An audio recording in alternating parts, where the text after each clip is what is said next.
From the archives of the greatest dramas in radio history, we proudly present Hollywood.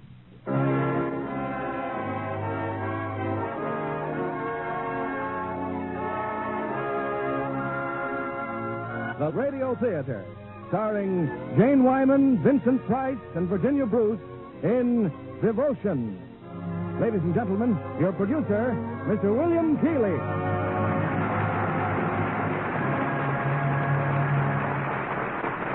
Greetings from Hollywood, ladies and gentlemen. You have read their books and poetry. You have seen their novels made into great motion pictures for the screen. And tonight, you meet them on our stage. The incomparable Bronte sisters, two of literature's most colorful and gifted writers. Born to a family of geniuses, their sheltered life is fraught with drama and romance, so vividly presented in tonight's play, from the Warner Brothers hit, Devotion. Our stars are Jane Wyman, making her first Lux Radio Theater appearance in the role of Emily, Virginia Bruce as her sister Charlotte, and Vincent Price as the man both sisters loved.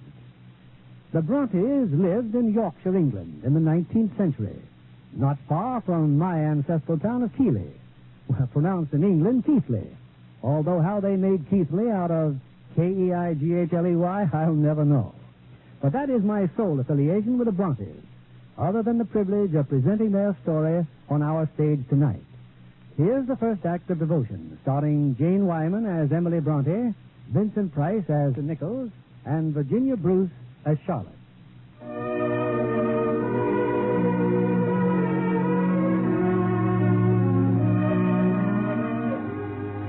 It's a late afternoon in the year 1836. Around a little rocky knoll set in the bleak, barren moors of Yorkshire are gathered the three Bronte sisters and their brother, Branwell. In Branwell's unsteady hand is a palette and paintbrush. How can I possibly paint your portrait, Anne, if you insist on squirming so? You may be a great painter, Branwell. You're also a great bully. Be quiet, Charlotte. Anne, you have a very pretty nose, Thank you. but completely devoid of character. She has a great deal more character than you. If you think that taking positions as governesses in an attempt to keep the wolf from the Bronte door denotes character... Anne and I have good reasons for taking employment. Have we not, Anne? Yes. We wish to see life. Why? So that we may write of what we see. When will you discover that Emily and I have more talent in our little fingers than ever will exist in that busy, noble brain of yours? Tell her, Emily. Emily? Tell her what? Do you want to see the world, or are you content to stay at home and rot with me? All the world I want to see is about me now. This is my world. You stop painting, Branwell. I'm no longer in the mood. You're never in the mood to finish what you begin. You see, Emily? Already dear Charlotte speaks like a governess. Branwell, have you the least idea why Charlotte and Anne are going to work? No, and I don't care. I'm off to the tavern. Branwell. Take my things home, will you? No. I'll bring them, Branwell. Good old Emily. Oh, our poor brother. Our poor dear genius of a brother. If he only had the chance. He's a great poet, Emily, a great painter, too. I sometimes wonder, Emily, if you really understand him. The trouble is I understand Branwell only too well. Nevertheless, Charlotte and I shall see that he gets to the Royal Academy in London. No sacrifice that enables Branwell to develop his great talent will be in vain. He could leave with us tomorrow, Charlotte. Travel part of the way together. At least we get him safely past the tavern. That's most important, don't you think so, Emily? I don't agree with your plan any more than Branwell will appreciate the sacrifice you're making. Very well. Branwell shall not go to London because Emily refuses to help him. Oh, I'm sorry.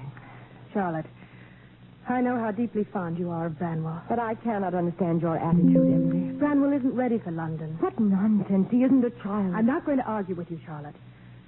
I think it would kill him. Come, we'd better get home.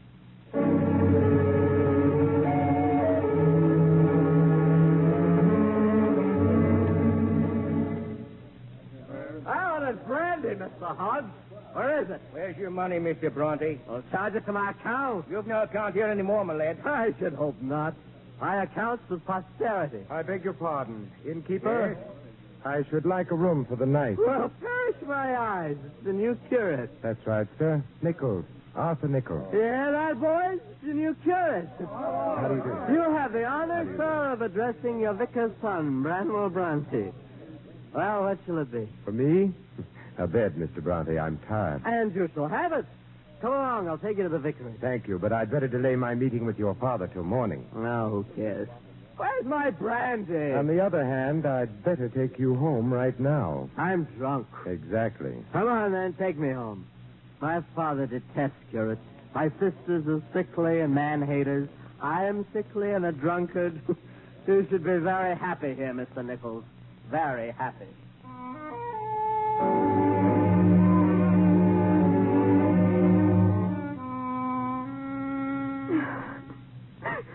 Can't you sleep, Charlotte? What's the matter? Oh, Emily, we quarreled this afternoon. Charlotte. Emily, you and I, we must never drift apart. That's so important. Yes, Charlotte. People will always quarrel over Branwell, and Branwell will always enjoy it.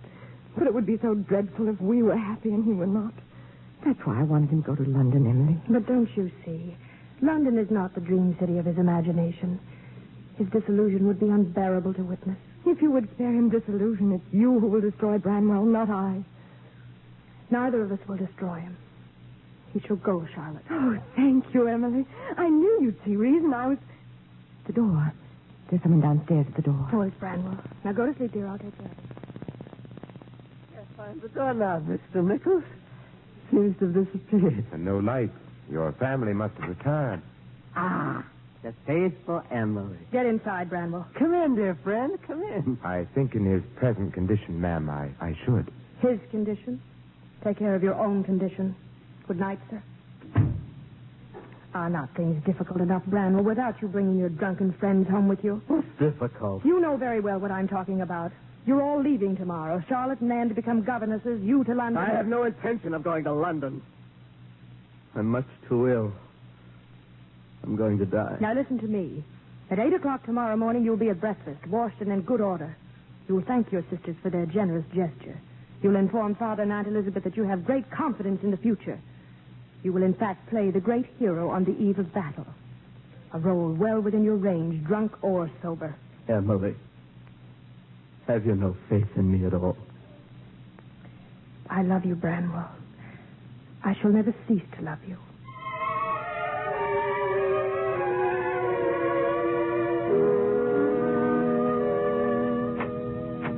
What is it, Elizabeth? Can't you see I'm trying to compose a sermon? Mr. Arthur Nichols is here, the new curate. Where's Emily? He decided to ride with Branwell and the girls as far as the moor. Why must she spend half her time on the moors?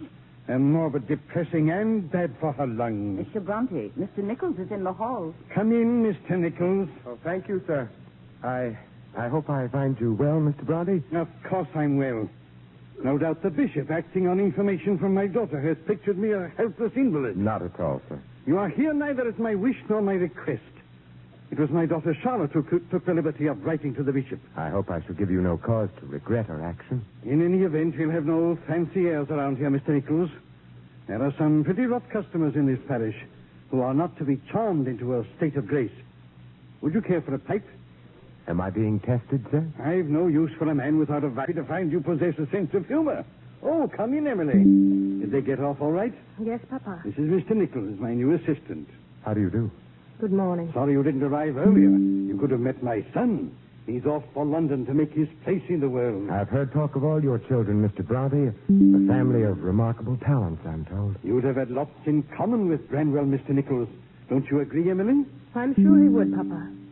A glass of wine, sir? Well, thank you, but I never touch it before sundown. Then you'll be pleased to hear that the sun sets very early in these parts. Emily!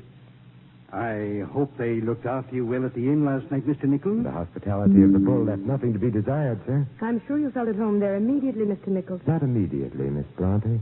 I was called to take up my duties as a curate rather sooner than I had expected. Indeed? Yes. One of your parishioners seemed in sore need of an escort home. I hadn't the heart to refuse him, though it proved a very thankless task. Drunkards like that should be left to find their own way home. Mr. Nichols, Yes, Miss Bronte? I'm sure you only think it was a thankless task.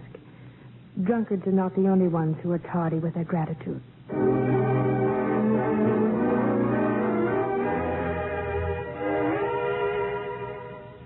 I'm afraid I'm failing miserably as a picker of blackberries, Miss Emily. Charlotte and I used to fill our pails here. Charlotte again. You do miss your sister, don't you? Oh, her letters. She and Anne must be utterly wretched as governesses. You said they'll be back by Christmas. 7 long weeks yet. Forgive me, I talk far too much about my family. But it helps me to know you better. That's ample reward. But come along, Mr. Nichols. We haven't have enough berries. I'm not really lazy, you know. But so far, I've seen very few berries to pick. I can understand it. Last year was a very good season. Why don't we sit down and wait until next season? Oh, you'll never last till then. Last? No curate has ever stayed very long at Haworth. It's too quiet and dull, even for... Even for a curate? Well, Miss Emily, here's one curate who's asking for nothing better than to see many a season at Haworth. Provided, of course, Yes, that you promise to stay and see them with me. I promise. But I also promised quarts of blackberries to Aunt Elizabeth. Come, Mr. Nichols.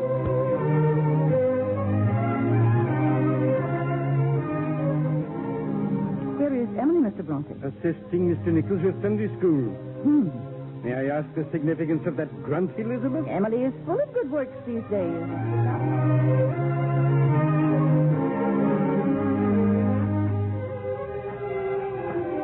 But you should be home, Mr. Nichols. Sunday school was over an hour ago. I much prefer walking with you, Miss Emily. These strange, wonderful moors. You like the moors, too? I'm not certain. You've never brought me this way before, have you?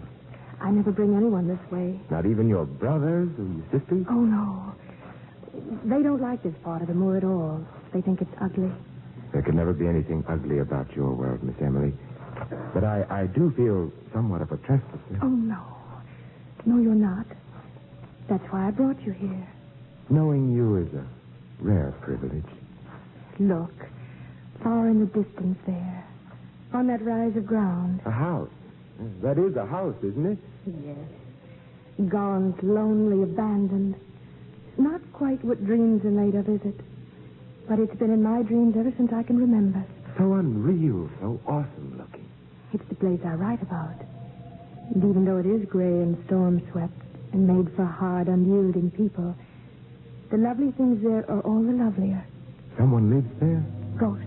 Oh, you don't really believe in ghosts. Oh, I've both seen and heard them, Mr. Nichols. And in my dreams, sometimes it seems that I stand there. And I watch that house in the silence of the night, and then suddenly I hear a sound that terrifies me. The beating of a horse's hoofs coming nearer and nearer. A great black horse and a dark rider, and he thunders down on me, and I cannot move. What does he look like? I've never seen his face. Miss Emily. Miss Emily, I can hear them myself. Hoofbeats. What?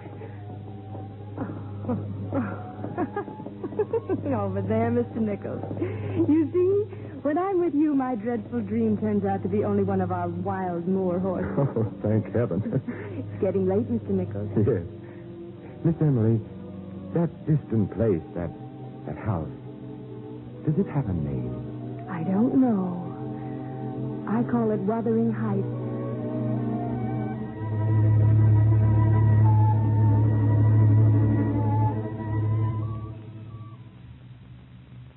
Home, Father? You say Branwell is home? He is. There, in the study. Branwell. No other greeting for the prodigal. But what brings you home? It seems London has treated Branwell shamefully. Emily, you might have acquainted yourself more fully with the ways of that loveless city before you threw me into its chill embrace. No success without influence. No admission without patronage. No patronage without toadying. You wanted this to happen to me. You and Charlotte and Anne. That's not so, Branwell. One more rival out of the way. One less Bronte to share your future glory. Soon you'll be cutting each other's throats. Branwell. Oh, I don't believe what I'm saying. Forgive me. What shall I do with him, Emily? What shall I do? No use looking to Emily. Oh, come in, dear Auntie. Come in. Thank goodness Charlotte will be home in a few days. She'll think of something.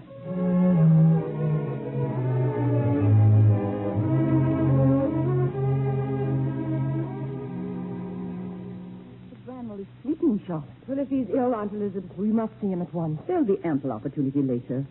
Anne, what are you doing? Writing in my diary.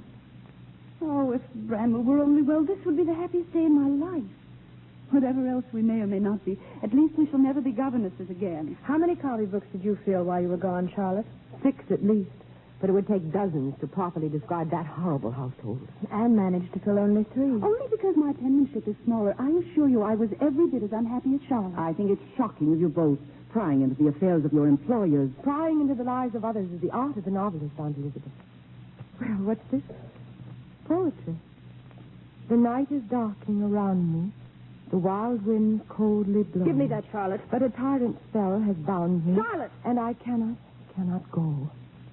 Why, Emily, I think it's beautiful. I don't care what you think, Jack. Please keep your fingers away from my work. Oh, I'm sorry, Emily. Oh, but Charlotte, it's such a lovely plan, Emily. We put all our poems into one big package and send them off to London. Poems by three sisters. Think what a stir it would cause if they were published. I would as soon think of publishing my poems Oh, will you girls stop prattling about poetry and novels? I have some really exciting news. What news? Lady Thornton has invited you all to the Christmas ball. Oh, how wonderful. All the eligible young men of the county will be there. But bear in mind, young ladies, you'll never get a husband talking of poetry.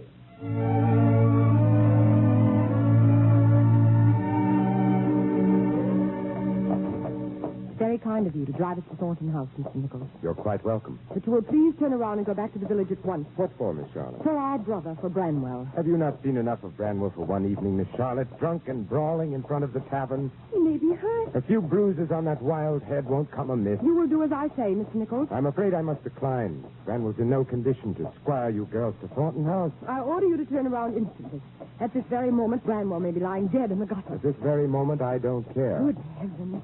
Emily, what are we going to do? Go to Thornton House, Charlotte, dear, and try to enjoy ourselves.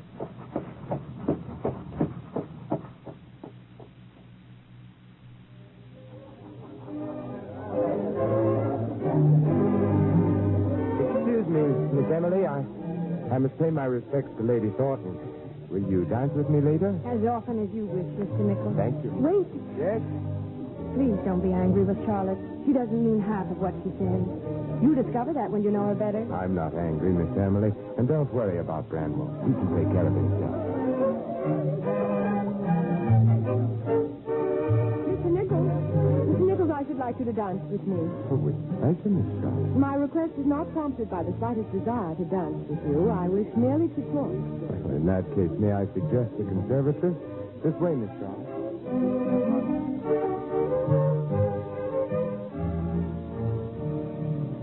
I'll come straight to the point, Mr. Nichols. Like many people here, I have noticed that you pay very particular attention to my sister Emily. In your absence, your sister and I have become good friends, Miss Charlotte. Yes, and I have every intention of protecting Emily from any humiliation to which her generous nature might lead her. I also have a plan for Emily, a dream very dear to both our hearts. Any obstacle which stands in the way I shall remove without scruple. Do I make myself clear? May I ask the nature of your plan? As soon as I have accumulated sufficient money, I'm going to take Emily to Belgium.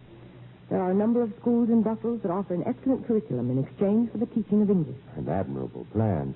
But it surprises me that anything so prosaic should haunt your dreams. Is it prosaic to want to escape from this rut in which we've spent all our lives? Is it ignoble to yearn for a world rich in material for the books we shall one day write? Miss Emily has always given me the impression of being very content in her rut. And you? And I? You, I fear, will take your rut with you. Shall we go back inside now, Miss Charlotte? With pleasure.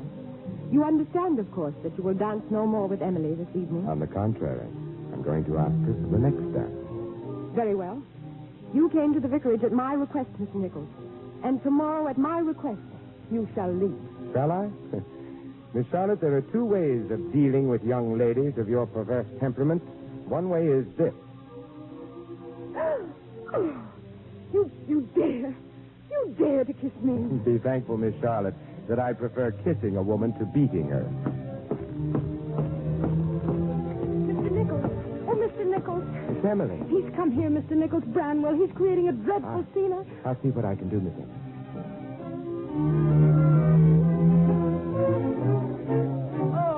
I resist, Mr. Bronte. You had better leave this house at once. We'll make a bargain. You show me where you've hidden the drink, and I'll save the last dance to you. That will be enough, Branwell. I've come for a drink. You've had enough for one night. We're leaving. Take your hands off me. Be reasonable. I'll teach you to mollycoddle me. I'm dreadfully sorry, Lady Thornton. I had to do it. I'll carry him out to the carriage, Emily. Excuse me, Charlotte. If I were a man, Mr. Nichols, you would have to answer for this. A change of sex could hardly make you more unjust than you're being at this moment, Charlotte. Now find Anne. We're going home.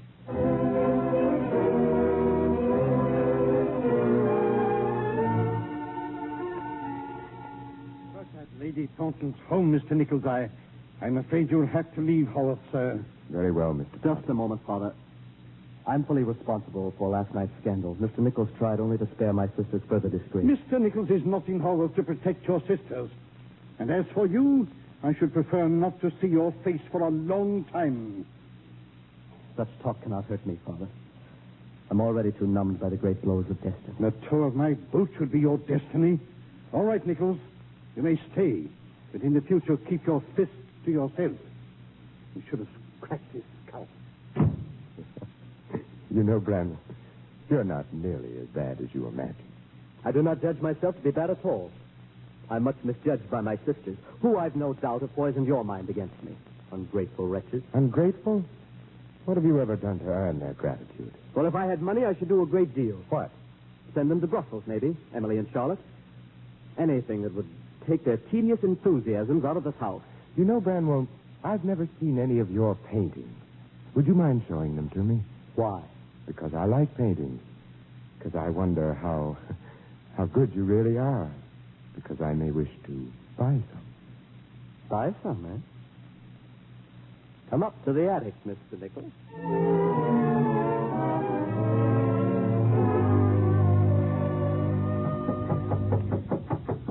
Come in. Miss Emily, you came all the way to the village to call on me. We've not seen much of you these past days, Mr. Nichols. No, I imagined my presence at the vicarage would occasion nothing but embarrassment. Charlotte? In part. But you mustn't let her intimidate you. In any case, she's so excited now that our misfortunes at Thornton House are all but forgotten. Branwell has sold some of his paintings, Mr. Nichols. Well, you must offer him my warmest congratulations. And with the money, he's sending Charlotte and me to Brussels. Oh, how splendid of Branwell. Charlotte is delighted. You are not? But, Miss Emily, I thought this was your aim, your ambition. Dreams that come true are no longer dreams, Mr. Nichols. But think, Miss Emily, what you might need. I can only think that even now it's not too late. Anne could go in my place. Tell me I need not go, Mr. Nichols. I cannot tell you that, Miss Emily. Forgive me.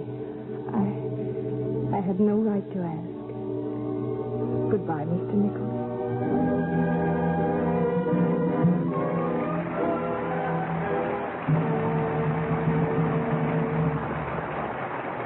Our stars, Jane Wyman, Virginia Bruce, and Vincent Price, will return with Act Two of Devotion in a moment.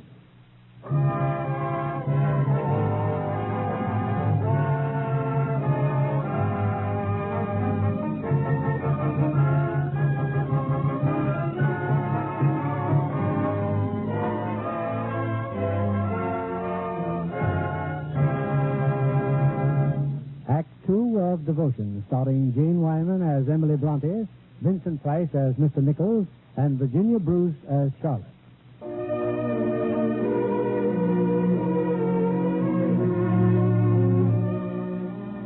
With the money Mr. Nichols gave him for his painting, Branwell has sent Emily and Charlotte to Brussels to further their education. It's night now, and in their room adjoining the Hagar School, Charlotte opens a letter from home. Father has a cold, Aunt Elizabeth's having eye trouble, and Branwell is behaving as disgracefully as ever. Oh, dear, in the 3 months we've been here, Emily, I don't believe Anne has sent us one piece of good news. Charlotte, will you tell me something, please? Wait till I finish the letter. Just what is it that's going on between you and Mr. Agar? What's going on? The way you look at him, the way you speak to him. Mr. Agar happens to be the master of the school, Emily. And a great fan of great charm. Does he also happen to be a man with whom you imagine yourself in love? Emily. Oh, Charlotte, did we once not promise there would never be secrets between us? Well, there are some things which I've thought it better not to tell you. Any man would find you most attractive, Charlotte. But I haven't mentioned this to you before, Emily, because I was too ashamed. But that night at Thornton House, that insufferable Mr. Nichols tried to kiss me. In fact, he did kiss me. Mr. Nichols? There's no need to look so startled. I assure you I was quite equal to the situation. I asked you about Mr. Agar. Oh, please, Emily, I do wish to finish Anne's letter. There's a very important-looking postscript that... Emily, look. They're going to publish 2 of our poems in the Cornell magazine. Thackeray has read them and asks, who are these brilliant brothers? Thackeray. If Mr. Nichols does you the honor of loving you, why do you always speak so slightingly of him? The honor of loving? Oh, you must be mad. But our poems, Emily, it started to come true. Oh, I can't wait to tell Mr. Agar. Charlotte, dear, do you mind? I believe I've heard enough of him for one day. Well, it was you who brought up his name. Oh, turn out the lamp, Emily. Let's go to sleep. Charlotte, about Mr. Nichols, is he in love with you? What do you know about love, Emily? I assure you, love is not the tormented thing you're making it in your book. I find your people very strange, Emily. Unreal. When are you going to finish your book? My book. My Jane Eyre. I don't know. I don't want to write now. I'm much too busy living. Or too busy dreaming? Well, whatever it is, it suits me admirably. There are those whom it may not suit so admirably. Good night, Charlotte. Good night, Emily.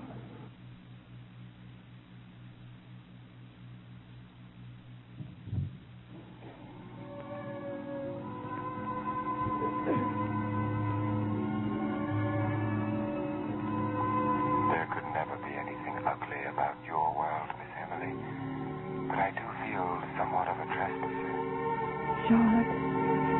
He loves Charlotte. Knowing you is a rare privilege, Miss Emily. Charlotte. It's Charlotte. Tell me I need not go, Mr. Nichols. Tell me I need not go. I'm afraid I can't tell you that. Charlotte. It's Charlotte. Emily. What's the matter, Emily? I was dreaming. Oh. Well, do go to sleep, dear. The rider on the moor, I saw his face. I saw his face. And now I know I'm going to die. Oh, there's not much time. There's not much time. What did you say, Emily? Nothing. Charlotte, nothing. You knew I was with Mr. Agar. Why did you insist on seeing me, Emily? A letter from Father. Branwell is terribly ill. We'll have to go home at once, Charlotte. Go home? But Branwell's always being ill, and he always recovers. Get your trunk packed. I'll do nothing of the sort. You never liked this place, Emily. You're probably only too glad to leave. But I have no intention of giving up my education here. The sooner you give up the form of education in which you're indulging, the better it will be for everyone, Charlotte. Well, I refuse to sacrifice my career to an hysterical whim of yours. Where are you going? I'm going to Mr. Agar. Miss Charlotte, you do not really love me. Mr. Agar. And if your brother is ill, of course you must go to him. You wouldn't send me away like this. You wouldn't. I am not sending you away, Charlotte. It only seems wiser that you go. Oh, what a fool you made of me. What a fool.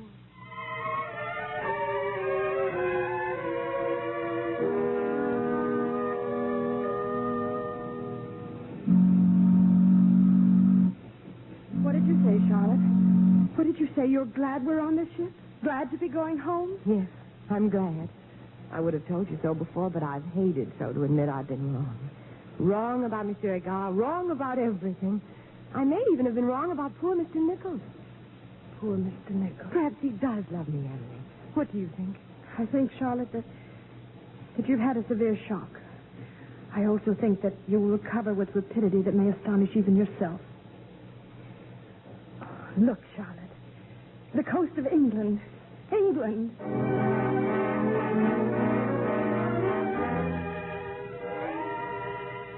Of course you'll recover, Branwell. Another week or so and we'll be racing over the moors just as we used to do. There's no need for that sort of eyewash between us, Emily. I'm glad you're back. Read it to me once again. Read what? That last paragraph of your story. If you wish. But heaven did not seem to be my home, and I broke my heart with weeping to come back to earth. And the angels were so angry that they flung me out into the middle of the heath on top of Wuthering Heights, where I woke, sobbing with joy. That's the kind of book I should like to have written. But it's not finished, Branwell. Your Wuthering Heights and Charlotte's Jane Eyre. Well, finished or not, one thing is clear as daylight about the two books. You're both in love with the same man. Branwell. I don't get excited. No one save your discerning brother will ever notice it. Charlotte certainly won't. Well, you're not attempting any passionate denials. I've never been able to deceive you, Branwell. You're giving it too much thought, my dear. What are you talking about? That pretty view as you look out the window there. Haworth Church and Haworth Graveyard. You're imagining things, Branwell.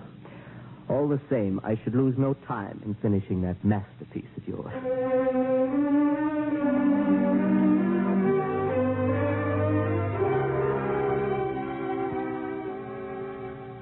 I'm sorry you cannot stay for tea, Mr. Nichols. I'm sorry, too, Miss Charlotte. I came only to return these chapters of Jane Eyre you lent me. And what is your opinion? It will be a fine book. You mix your words with magic. Thank you. Surely you can spare a moment to see Branwell. Oh, of course. Mr. Nichols, ever since my return, I've done my best to atone for my injustices to you. You've been kindness itself. Then why do you avoid me so? And when you cannot avoid me, you laugh at me. May I say that I see you for what you are, Miss Charlotte? And what you are pleases me. And if I attempt to avoid you or laugh at you, that is my feeble defense. But from what do you wish to defend yourself, sir? From liking you too well. I think I'd better see Branwell now. Here's a visitor for you, Branwell. Hello, Branwell. And Miss Emily. Good afternoon, Mr. Nichols. It was good of you to come, Nichols. But I'm not ready for the ministrations of the church yet, thanks to the attentions inflicted on me by these charming jailers here. Your charming jailers are quite as anxious as you are for your recovery. They, too, would appreciate a little more freedom. The martyr's crown sits most uneasily on that arrogant brow of yours, Charlotte. Then I surrender it willingly to you. I don't think these family exchanges can be much amusement to Mr. Nichols. Oh, I find Branwell's persistent attempts to shock me most diverting. You know, I sometimes think you regard my family as a troupe of players performing for your benefit. That shows how little you know me. But beware lest one day you are called upon to play a part in our wretched story. Wretched story? That's nonsense. Oh, come, Branwell, don't try to make a tragedy out of your little comedy of errors. I see no comedy in the error I suspect you are about to commit. Well, I must be off to my parish meeting. Next time, Branwell, don't talk in riddles. I'm a very simple fellow. If you had the least idea of what I was talking about, I doubt if you'd care to come again. Go down with Mr. Nichols, Emily, and get yourself some tea. I'll stay with Branwell. Goodbye. Oh, Emily, why don't you let Mr. Nichols read your book? Oh, do let him. He's been most kind about mine. I do not choose to. This way, Mr. Nichols. Oh, Branwell, why are you so ill-disposed toward me? Ill-disposed? When you've saved my life? I've what? Certainly. The knowledge that my continued existence irks you immeasurably is the only thing that makes my life worth living. You don't mean that.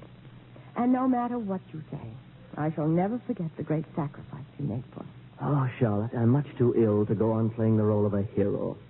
I did not send you and Emily to Brussels. Nichols bought my paintings. Bought them on the condition that you and she be sent abroad to further your studies. I see. But contrary to your expectations, Branwell, I now have more reason to be grateful than ever before.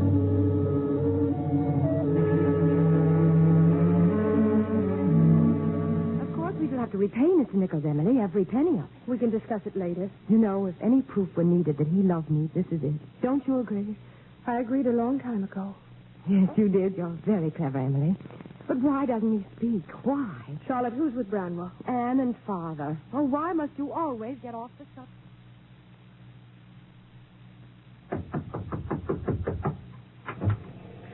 Mr. Nichols, good evening. I stopped by to see your father, Miss Emily. There are a couple of books he said I might borrow. Well, Father has gone out with Aunt Elizabeth and Anne to the village concert. Please take whatever you wish, Mr. Nichols. Or did you really come to see Charlotte? Am I so feeble a liar? No. No, I came to see you, Miss Emily. Charlotte is writing. She's upstairs. I'll call her. I said I came to see you. Oh, Miss Emily, you can't do this. Do what? I met your father in the village. He told me you now plan to turn governess, and I say you can't do it. Mr. Nichols, I've all but finished my books. And when it is done, I shall naturally be anxious to secure some sort of position. But you're a poet, a dreamer of great dreams. You can't become a servant. But I can. Quite easily. With the extensive education you saw fit to bestow upon me. I imagine I could be almost anything. Oh. Yes, Mr. Nichols. As you must know, reticence is not one of Branwell's strong points. I thought what I did would be for the best. And from your point of view, it most assuredly was. You gave Charlotte what she wanted. And got rid of me at the same time. How can you say such things? Because I'm a human being. There can be nothing but truth between you and me, Miss Emily. If the village is too small for the three of us, it is not you who shall go. I've tried to stop loving you. I really have tried, Mr. Nichols. Emily! Charlotte, what is it? Branwell, he's not in his room. He's gone. I've looked everywhere. Gone. Emily, what are you doing? I'm going to find him. He can't have gone very far. But, Emily, your coat is pouring. Leave it to me, Miss Charlotte. I'll have him home again in a very few minutes. Well, I'm coming, too. Just let me find my coat and Emily. She only hadn't gone out in that thin dress. Branwell. Oh, Branwell. In the gutter as usual, Emily. But it's the first time I've failed to reach the tavern. Usually it's the home journey that's so difficult. Oh, try and get up.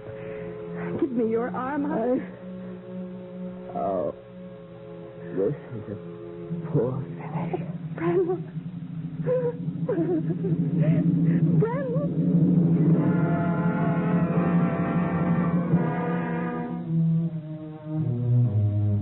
Must we endure two such great losses within a single week, Mr. Nichols? Branwell's death, and now you choose to leave Haworth. Miss Charlotte, Miss Emily, I don't think I need explain what knowing you both has meant to me. Let me just wish you both the great success you so truly merit. Goodbye. Goodbye, Mr. Nichols. Goodbye, Miss Emily. Goodbye. But why are you leaving us? Because I am not a big enough man to live side by side with greatness. Nor am I so small that I can stand by and witness its torment. But I don't understand. One day you will, dear Charlotte. I know nothing, Emily. I understand nothing. And yet I have dared to write 200,000 words about life.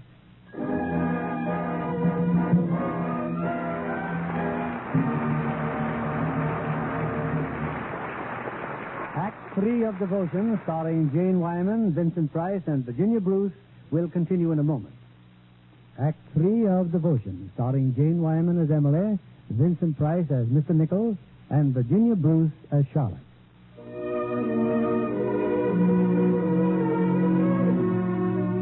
The months following Branwell's death and Mr. Nichols' departure have brought abundant success to the Bronte sisters. Emily's Wuthering Heights and Charlotte's Jane Eyre have been published with resounding acclaim. But Emily's health has failed rapidly, and she remains in Haworth while Charlotte glows in the adulation of London's most eminent personalities. Among them, Mr. William Makepeace Thackeray. And what place is this, Mr. Thackeray? You've taken me to so many places these past 2 days. This is the celebrated Chester cheese Inn, Miss Bronte. The Cheshire Cheese, where Samuel Johnson and Mr. Boswell met. Exactly. Do you realize, young woman, that Jane Eyre is causing even more of a stir than my own Vanity Fair? Though I doubt that Vanity Fair required any stirring about. And yet it's strange, is it not? What is strange, sir? That Jane Eyre should be so much more successful than Wuthering Heights. Your sister wrote the better book, Miss Bronte. If you think to tease me, Mr. Thackeray, you are failing dismally. I enjoy success too much to care how well I merit it. Tell me, why didn't your ingenious sister come to London with you? Oh, she's been very ill. Sickness plagues all the Brontes, Mr. Thackeray. But I doubt if she would have come anyway. She detests crowds. Yes, one gathers that in her book. But oddly enough, I think she's very happy in that strange, lonely world of hers. She never had the slightest desire to meet anyone outside the family, you know. Indeed. Then, if it is not too impertinent a question, how did she come to experience so great and tragic a love? Tragic love? Emily's the most loving and lovable person in the world, but if you're implying that she has experienced a great romantic passion, I can assure you such is not the case. You last read Wuthering Heights. I'm going to make a most terrible confession, Mr. Thackeray. I never have read all of it. You should, you know. It's really quite good. I like you, Miss Bronte. I like the way you drink all this in, the admiration of a great city. just as if you'd been doing it all your life. Well, I've been dreaming it all my life. Tell me, do people always stare at you like this, even in an evening place? They're staring at you, my dear. Oh. And how does it feel to be a lion? Well, it depends entirely upon the keeper and the food, Mr. Thackeray. Well, in that event, I'd better order us something. Waiter, if you continue to be so penetratingly intelligent, you'll never be happy, my child. Never. My brother Branwell always said that to ride in the park with Thackeray would be the height of success. He was quite right, of course. But you are not thinking of the height of anything at the moment. I was wondering if you would ever walk with me on the moors of Haworth. What's that? Walk? Moors were intended to be written about, my dear, not walked on. Miss Charlotte, are you so fearful of not being recognized that you must take a copy of your novel out driving with you? Oh, no. It's for a friend, Mr. Thackeray. Tell me, how far is it to the East End? East End? Oof. Geographically, about 4 miles. Socially, over 1,000. You're not suggesting we go there? Oh, I wish to, very much. There's a minister I should like to see. Indeed. Miss Charlotte, I have a sincere regard for you as an author and a deep affection as a friend. But if you imagine I'm going to take you to the East End, a district inhabited exclusively by thieves and cutthroats, then you're... Still, I shall go there. Driver. Just it. Turn around. Drive us to the East End. Very good, sir.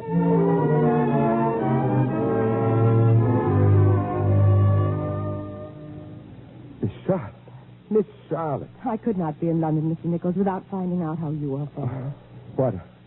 What a happy surprise to see you. No. Mr. Thackeray graciously consented to drive me down here. He's waiting in the carriage. How kind of him. And I brought you a first edition of my novel. Thank you. I've read it, of course. It is the beautiful work I knew it would be. So, Miss Charlotte, so it has all turned out exactly as you planned. Not exactly. You see, Mr. Nichols, I thought I would be happy. And you're not? Mr. Nichols, at our last meeting, you said that I would one day understand. I'm afraid that day has still to dawn. I believed, but then you know what I believed. You believe truly, Miss Charlotte. Well, then tell me. Tell me, what is it? What barrier has stood between us for so long? I left Haworth because Emily offered me an affection I could not return. Emily? Because I love you, Charlotte. Because I have always loved you. Emily.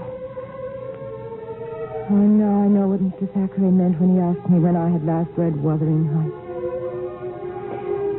Excuse me, Mr. Nichols. I shouldn't keep Mr. Thackeray waiting.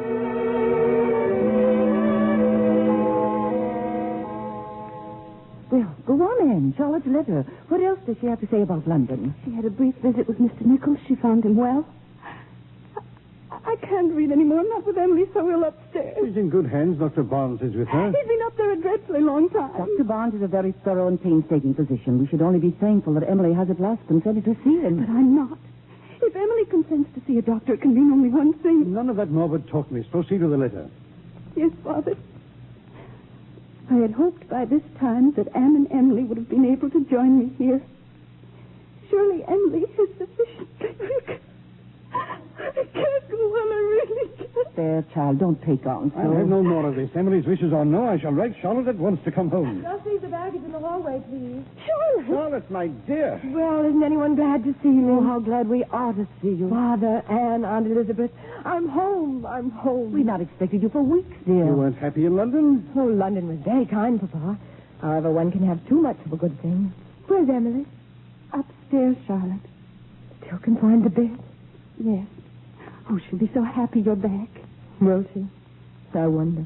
Charlotte. What do you mean? Excuse me, Mr. Bronte. Yes, Dr. Barnes? I wonder if I might have a word with you. Certainly, we go to my study. Anne, what is this? What's happened? Oh, Charlotte, she's grown steadily worse since you left. And you let me stay on in London? Oh, we couldn't help it. She forbade us to tell you. You forbade them to tell me. Oh, Emily. Emily, how could you? Hush, dear, hush. Oh, it's so wonderful to see you again. But how could you bear to leave the scenes of your triumph so soon?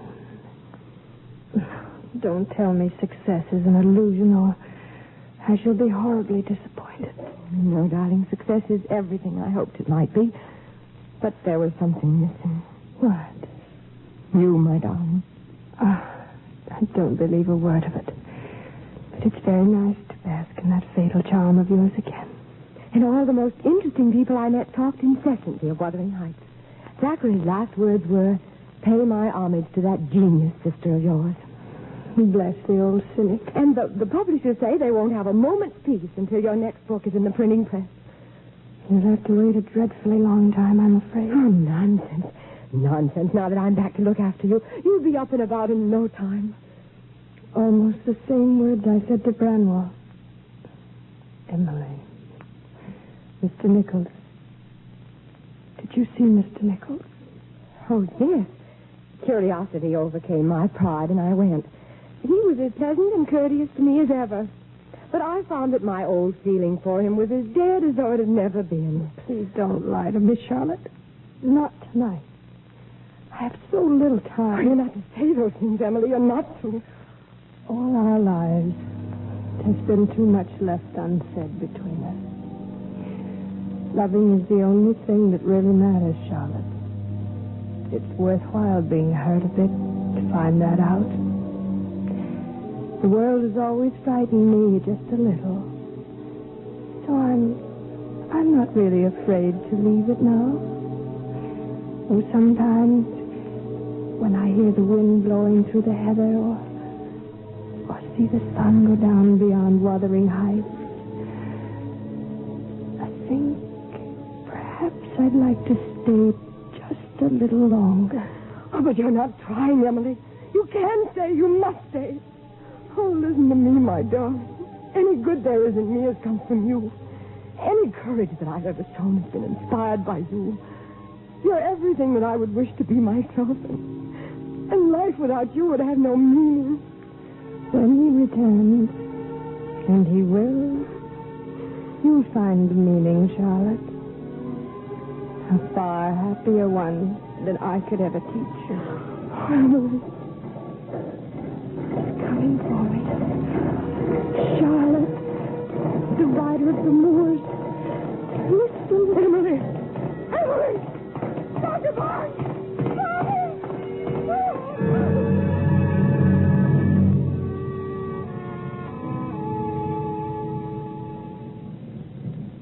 Once she brought me to this spot on the moor, Charlotte.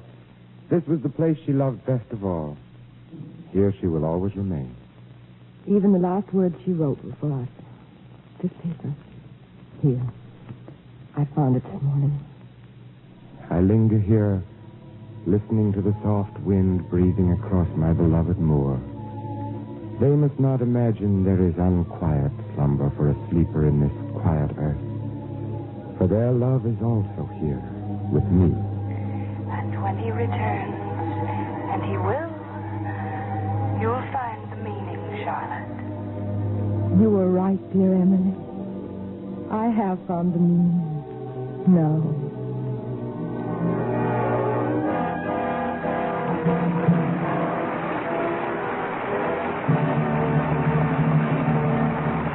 Our stars return for their curtain calls in just a moment.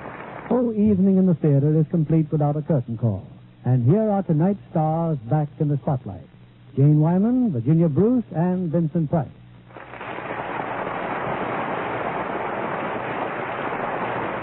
Jane, we're especially grateful to you for taking over for Ida Lupino as he's ill and giving us such a wonderful performance. Thank you, Bill. I enjoyed doing it. See, this is the first time you and I have worked together since Brother Rat. Virginia, I understand you've become quite a horse fancier these days. Well, I get a lot of pleasure out of raising and riding horses, Vince. And so does Jane. Oh, you both have the same hobby, eh?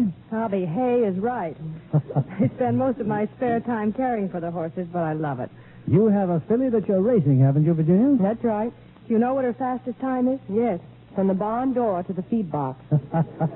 How about you, Vincent? Do you ride? I owned a horse once, Bill, but I got rid of him. He was too polite. Too polite? Yes, whenever we came to a ditch, he'd stop and let me go over first. I see. A little disconcerting. Disconcerting is right. There I'd be without a horse going 14 miles an hour on an empty stomach. Well, Vince, one of the first rules of horsemanship is to let the horse understand who's the master. Yes, we argued about that for hours. How did you come out? You know the saying that horses are sure-footed? Indeed, they are sure-footed. Well, this one's aim was perfect. Good night, and thank you for devotion.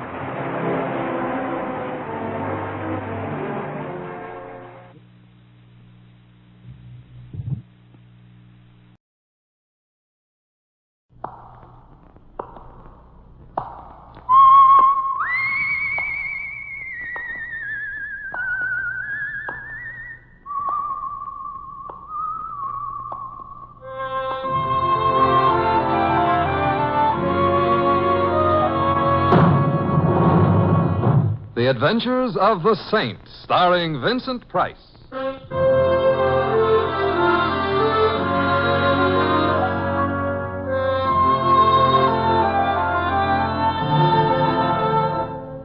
The Saint, based on characters created by Leslie Charteris and known to millions from books, magazines, and motion pictures.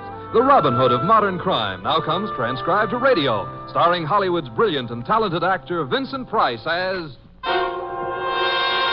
the Saint.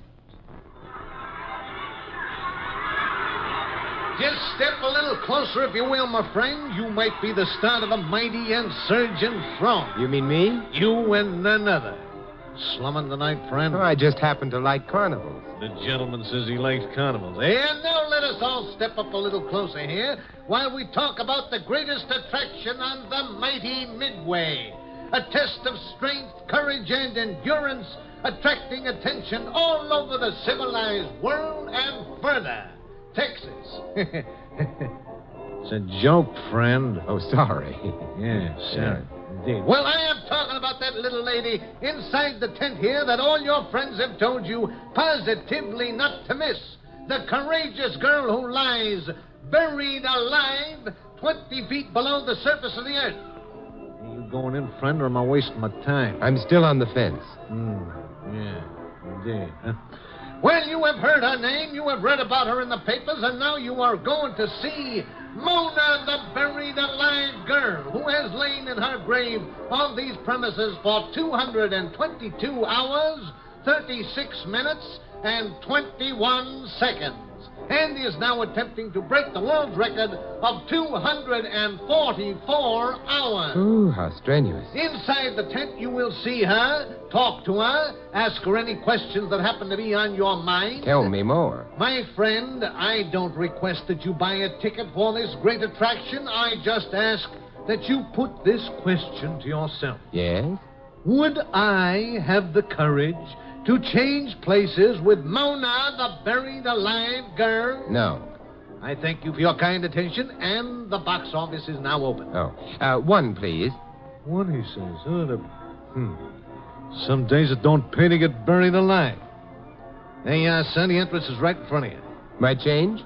Oh, yeah. Yeah, the change. That's right. It's mere oversight, sir, I assure you. Here you are, right straight ahead. Yeah, thank you. Thank you.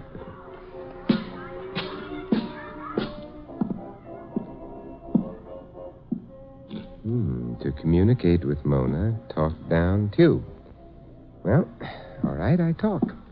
Mona. Frankie, you gotta get me out of here. I'm going crazy down here. I'm scared. Mona, I've been thinking, Frankie. I've been thinking all day what Angie said just before she... I don't want to end up like Angie, Frank. I don't. And I will if you don't get me out of here. I know I will. I don't want to die, Frankie. Get me up. Mona, this isn't Frankie. This is Simon Templar. Can I help you? Oh, you're not Frankie? No, but I'll help you if you'll tell me what you're afraid of. Mona? I am in very good health and am enjoying no physical discomfort whatsoever. I am looking forward eagerly toward breaking the world's record for being buried alive. 244 hours. Pictures of me are available at the box office at nominal cost. Mona, what are you afraid of?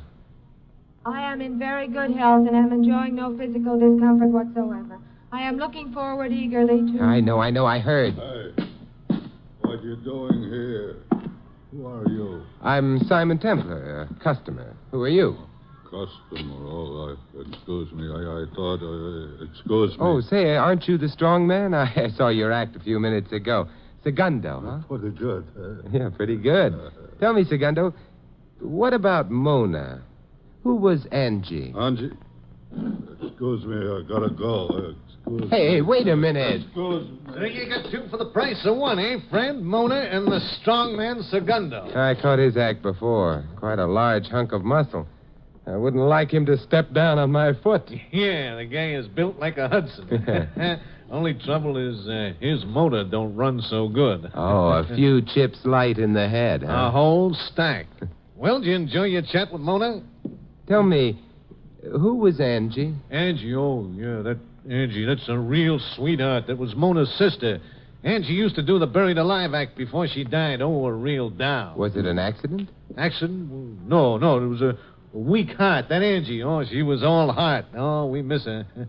How'd you know about her? Tell me about Mona. Why? I might like to help her, that's all. Hey, look, my friend, nobody in this county needs no help from you. We take care of each other. We always have and we always will. Nobody on the outside cares nothing about us, and we don't care nothing about them. Now, beat it. Who's the owner of this carnival? B. St. Clair, and her trailer's right down the midway, and she'll tell you the same thing I did. I'm hard to discourage.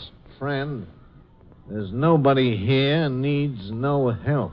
Friend, you forget that I've heard your jokes. See you later.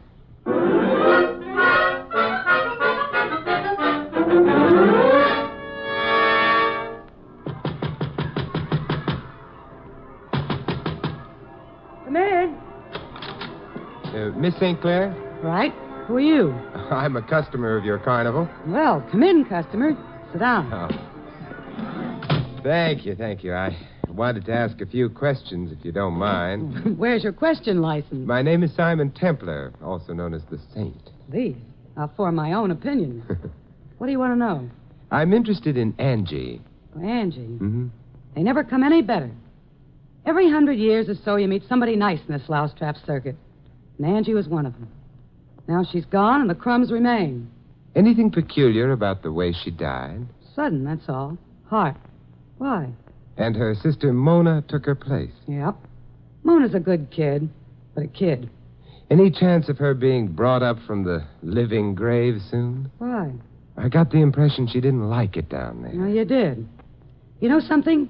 I don't like running this flea circus of a carnival either. Some mornings I don't even like living. But I don't come running to you about it, Mr. Templar. You won't bring her up then, huh? No. I got nothing to say about it anyway. It's up to her husband, Frankie Fowler. You catch his act? Frankie, the tattooed boy? I'm afraid I'm not an art lover. Well, he's no Mona Lisa, Jack. Any more questions? Would I get any more answers? No. But when a woman says no, that's not always what she means. Jack, that's an entirely different type of question.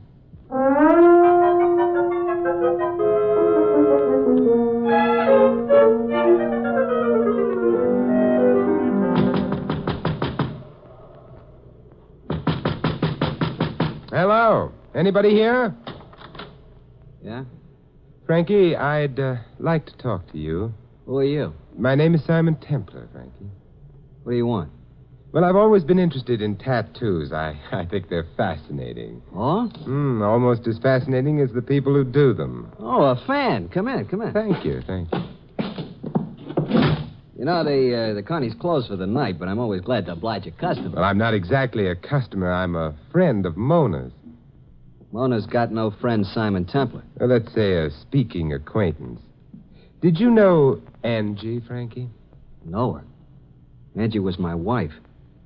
Wonderful girl. Almost killed me when she passed away. Omaha. She's buried there? I couldn't leave her behind. Not with strangers. Call me sentimental if you want to, but that's the way I felt. You see that urn over there on the table? Now Angie's with me always. I see. They say us Carney people got no heart. Hey, you like to see some real artistic work in tattoo, Mr. Templar? Oh, maybe some other time, Frankie. Look at that. Here. Monitor and a Merrimack. Civil War. Authentic, 100%. They don't do work like that anymore. Frankie, Everything I got on me is art. Art! I seen a guy the other day ask him what he had on. He said surrealism. Surrealism. I told him right out. I said, the guy that tattooed that on you ain't American. That's what I told him, and I'll stand by it. Surrealism. Frankie, I've been talking to Mona. What about? She's buried too far under the earth, Frankie. She wants to come up. Well, she does she? She say anything else, did she? I just got the impression she was frightened down there. That's Well, let her be. Let her stay there. She's getting just like Angie. Oh? Angie was frightened? Well, no, that's not what I meant. Angie was the greatest. It's just that they're sisters, see? What's this to you? Nothing, except I think it might be better if you brought Mona up. Oh, you do? You do. Segundo! Frankie. Come in here. Now you see what happens to guys who get nosy. Afraid to do your own strong-arm work, eh, Frankie? Why, you... Here I am. Look, Segundo, this guy came in here saying bad things about Angie. About Angie? Yeah. You shouldn't have said that, mister. Not about Angie. I don't like nobody to say bad things about Angie. I'm trying to help her, Segundo. And Mona. Don't listen to him, Segundo. Get him. I don't trust strangers. Hit him again, Segundo. Throw him out. Yeah. You shouldn't have said bad things about Angie.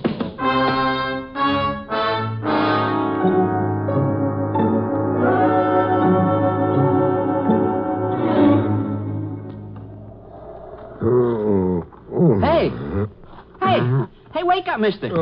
Wake up. Hey, you hurt? Hey, carnival's closed for the night, friend. Why don't you go home and sleep? Wait till I find my head. What happened? Well, let's say too much cotton candy and circus peanuts, huh? Drink help you out? Ooh, immeasurably. Lead the way. Yeah. Don't mind drinking with a dwarf, do you? Uh-huh. Why should I? Well, some people do. My name's Carlos. Hello. I'm Simon Templar. Yeah. Oh, right in here. My home. One of the wagons. Oh, don't bump your head. I'll watch it. Here. Pour this down. Oh, thank you, my friend. My, I needed that. Have to go, or can you stay and talk a while? Oh, I'd like to stay if I may, Carlos. Oh, thank you. I very seldom get the chance to talk, Mr. Templar.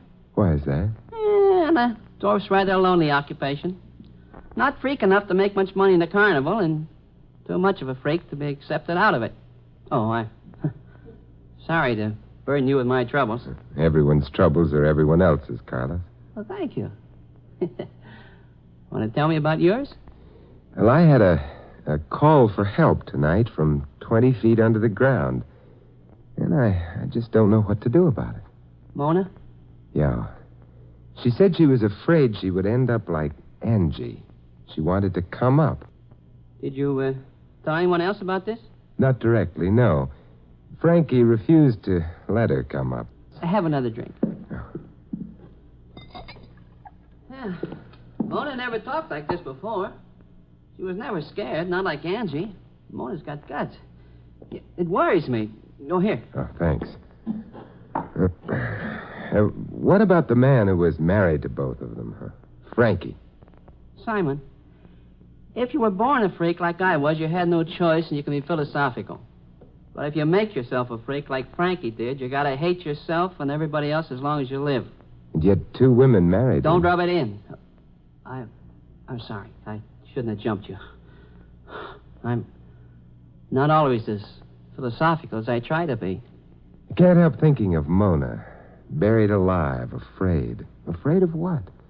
And she mentioned that Angie said something to her just before she died. What? She didn't say. Tell me, how far are we from where Mona is? Just across the midway. You want to go over there? I'd feel better. And so would I. Let's go.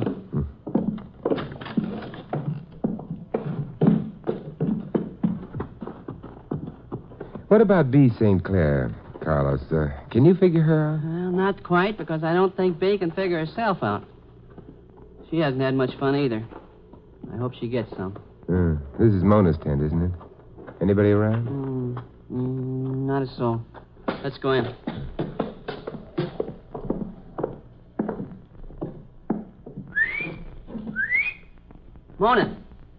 Mona! Oh, she must be asleep. Well, let me try. Mona? Can you hear me? Mona? She's not asleep. There's something wrong. Mona? Mona, it's Carlos. Mona! What was it she said? She might wind up like Angie? Mona! Carlos, go get every man you can and every shovel, and then get a doctor and an ambulance. Yeah. They wanted to break the record. Well, maybe she will. Maybe she will. Like Angie.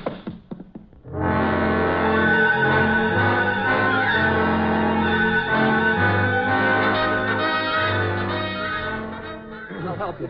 That's it. Keep... Don't stop. Get out of the way. Move. Go. It's faster when I do myself. Okay. Are they almost down to her, B? Well, I think so. It's only about 8 feet. We advertised 20, but 8 is enough. What do you think happened, Carlos? I don't know. What happened to Angie? A heart attack, you know that. Do I? She's just fainted, maybe. Maybe this is all about nothing. I doubt it, Frankie. And so do you. What do you have to come nosing in for, Templar? B and I don't need you. We can get along. B and you? All of us, that's what I mean. You mean you'd rather have left her down there? I'm not taking this from you. Frankie! I got the bottle. Oh, come on. Come on, you guys. Grab it. Come on. Come on.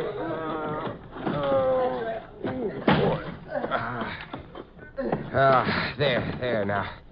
Give me a hand with the lid. You better come over here, Doctor. Right, Mr. Templar. Yeah. There. What is it, Doc? Is she... Well, she's still breathing, but that's about all. Any symptoms? If I had to make a guess, symptoms of poisoning. Get her over to the ambulance. All right, come on. Mr. Templar, I'm sorry I didn't get her up sooner. I should have made it plainer, but I didn't know who to trust. Well, do you now? Just who not to trust. And who's that? Everyone.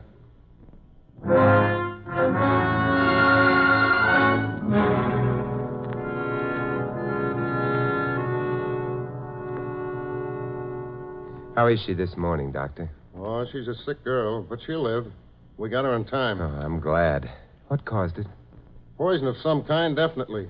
I'm waiting for a lab report. May I see her? Yes, go ahead, Mr. Templar. She's rational now. Kept asking Angie to forgive her before... Forgive her for what? Well, she didn't say. They usually don't.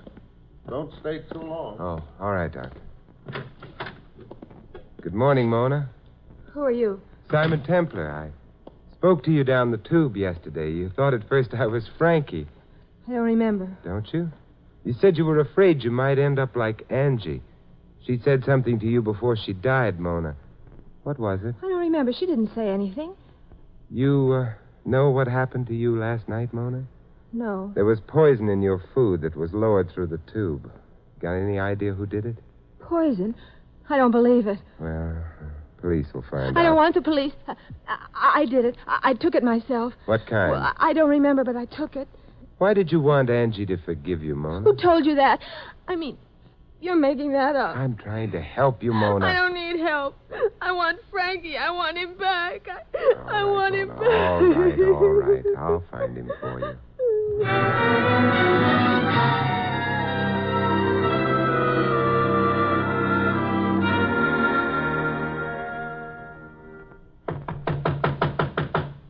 Come in.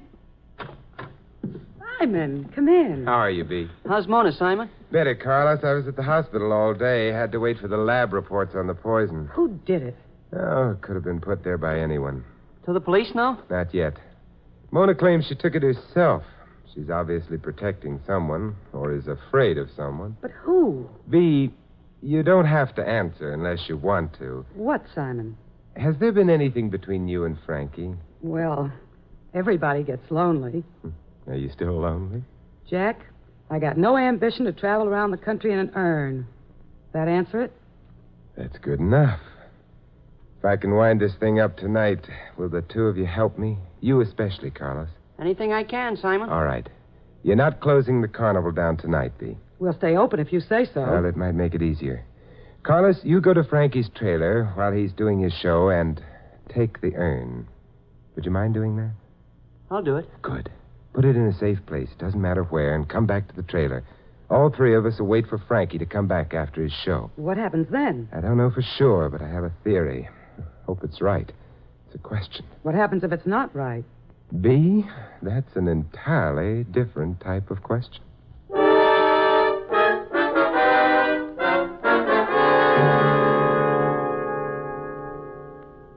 Simon, why do we have to wait in the dark for Frankie? It's creepy in here. He might not come in if he saw the lights, Bee. Do you mind, Carlos? Not a bit. The dark is a friend of mine. Oh, I'm getting jumpy. You can leave if you want to. I might be able to handle what I have to do alone. Oh, I'll stick. But give me a chance to gripe, will you? How about you, Carlos? Oh, I'm enjoying it, Mr. Templar. Gives me a chance to feel important. I don't get many chances like that. Gee, Frankie's late. He should have been here by now. Well, maybe business was good tonight. Well, usually is. Oh? Say, Bee, I don't want to be personal, but running a carnival, is it lucrative? Jack, I don't want to brag, but I am loaded. Oh, how nice for you. Why, last year alone, Someone coming.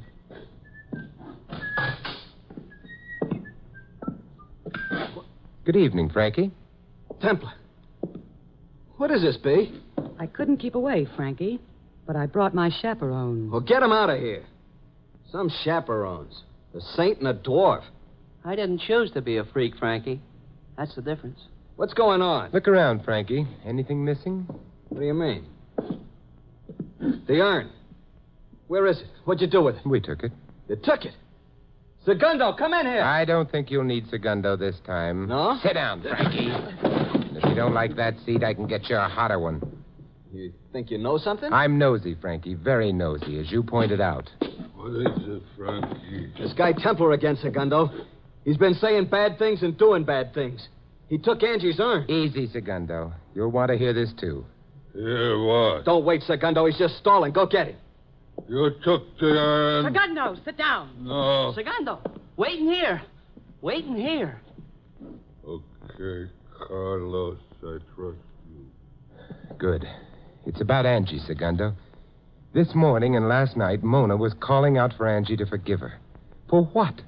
Because she'd been going around with you, Frankie, while you were married to her older sister. I loved Angie. And how long after she died did you marry Mona? 6 weeks. I couldn't help it if the kid was crazy about me. And you couldn't help it when you killed Angie with poison. Who says I did? Where's the evidence? You thought there wasn't any. It was almost a smart job, Frankie, but you couldn't pull anything all the way smart. It was only half smart, and that can be fatal. If you think I'm going to stand here and listen to this You'll stuff... stand and you'll listen. Murderers hardly ever change tactics, Frankie. The poison showed up in Mona's stomach. We couldn't prove that on you, but there are certain poisons that can be traced even after cremation. The kind you used is one.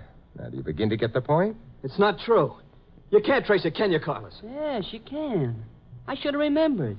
I should have had that urn analyzed long ago. Now, wait a minute. You're guessing at this. Are we? Where's the urn? You're guessing at a motive. I didn't kill Angie. And why would I want to kill Mona? Bigger stakes. You were after Bee.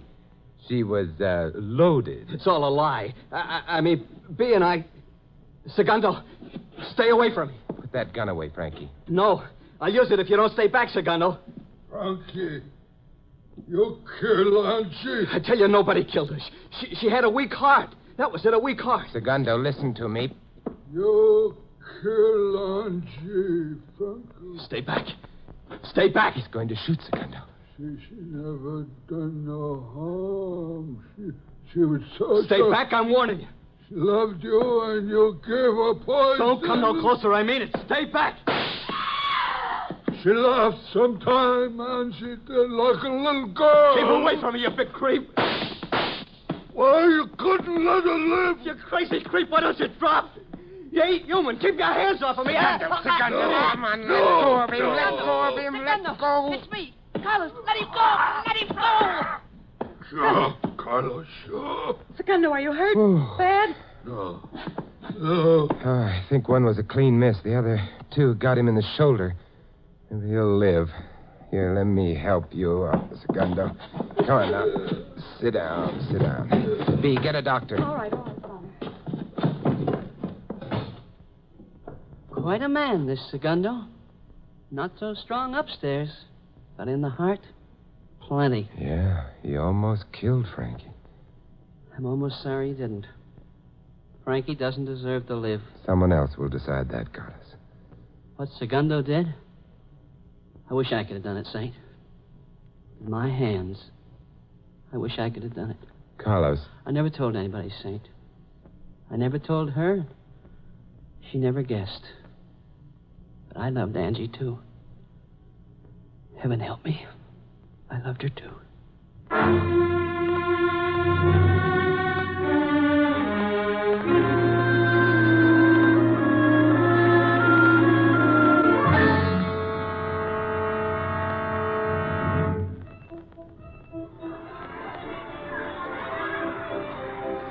Just step a little closer, if you will, my friend. You mean me? I mean you. Hey, do you care to see the fat lady, friend? Weight 9,324 ounces. Well, that's better. How are you, Mr. Templar? I'm fine. Tell me, how's Mona? Oh, she's all right. It's a funny thing, Mr. Templar. I think Angie must have told her when she was dying that she suspected Frankie. But Mona could never bring herself to believe it. She still can't. But I guess she will. See, going in to see the fat lady, Mr. Templar? You talked me right into it. Here's a $5. Thank you, and the interest is straight ahead, friend. My change? Yeah, change. Here's your $5 back. For Simon Templar, everything is always on the house. On the house? Yeah. Well, thanks. Say, you'd make a wonderful bartender. Oh, now, Mr. Templar, that wouldn't be refined. Oh, well, just a lovely dream. A wild, lovely dream.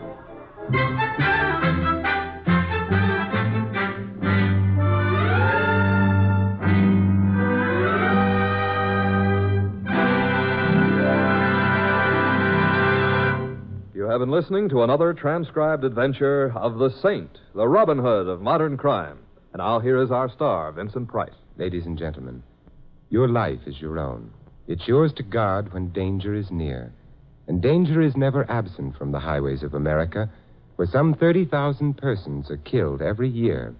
Only you can take the responsibility for averting the most tragic of all traffic accidents, the accident that happens to you. You can take that responsibility by recognizing the dangers of the road and by obeying the laws that have been made to protect your life. In almost every single motor accident reported by the National Safety Council, there was at least one violation of traffic regulations. The most common violation was speed. Speed too great for safety. Speed to save a few seconds. Speed that spelled out death and tragedy on the road. And, as always, the National Safety Council warns about driving after drinking. It's not an empty warning because fully 1/4 of all fatal accidents involve drivers or pedestrians who have been drinking. This is a fact. So when you drive, remember that an accident can happen to you. Learn and obey the traffic laws and don't take the little chances that so frequently result in a smash-up. The care you take may save a life, and that life may be your own. This is Vincent Price inviting you to join us again next week at this same time for another exciting adventure of the Saint. Good night.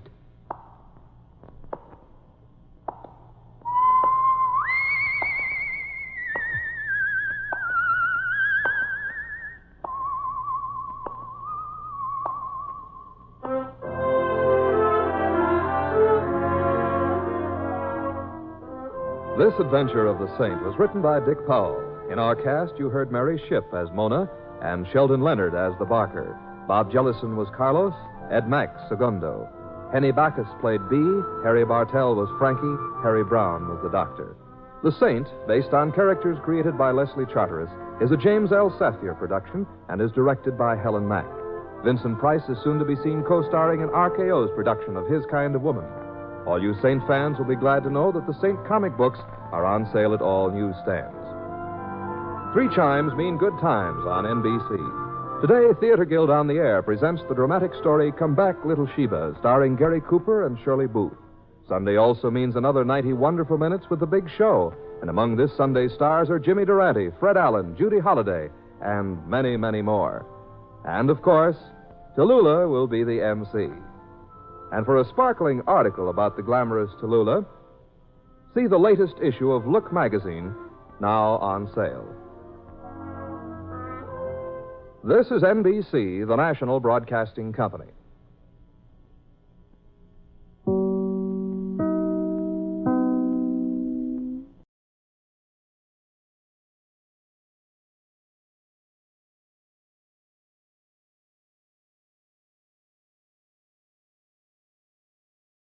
Tired of the everyday routine? Ever dream of a life of romantic adventure? Want to get away from it all? We offer you Escape. Escape, designed to free you from the four walls of today for a half hour of high adventure. Tonight, we escape to a lonely lighthouse off the steaming jungle coast of French Guiana and a nightmare world of terror and violence as we bring you again, in response to hundreds of requests, 3 Skeleton Key, starring Vincent Price.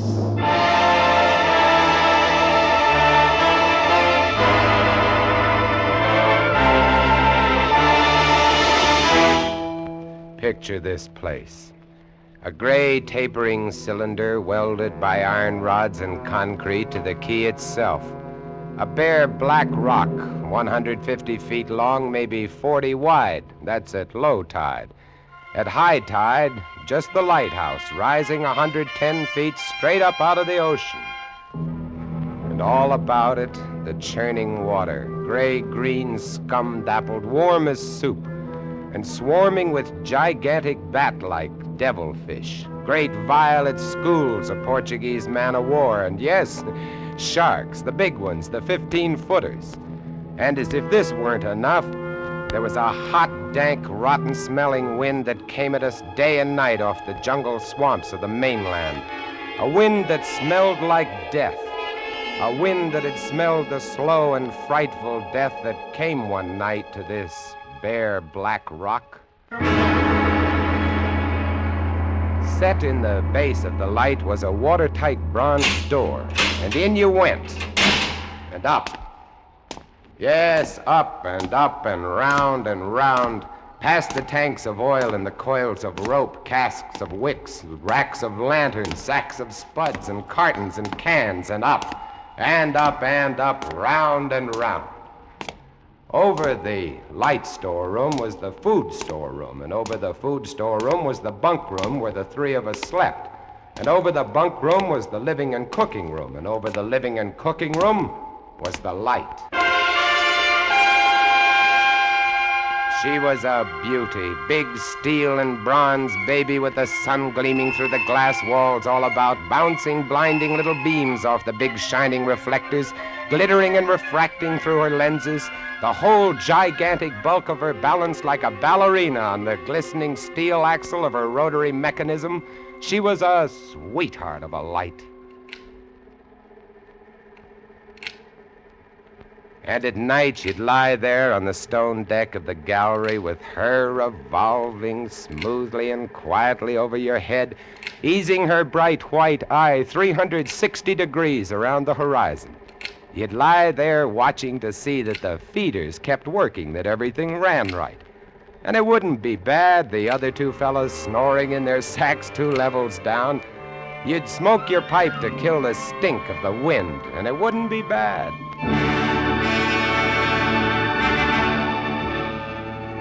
About those other 2, Louis and Auguste. What a pair. Louis, he was head man, was a big fellow from the Basque country, black beard, little hard black eyes, and a pair of arms that I tell you, those arms were as big around as my legs. Yes, head man he was, and what word he let go was law.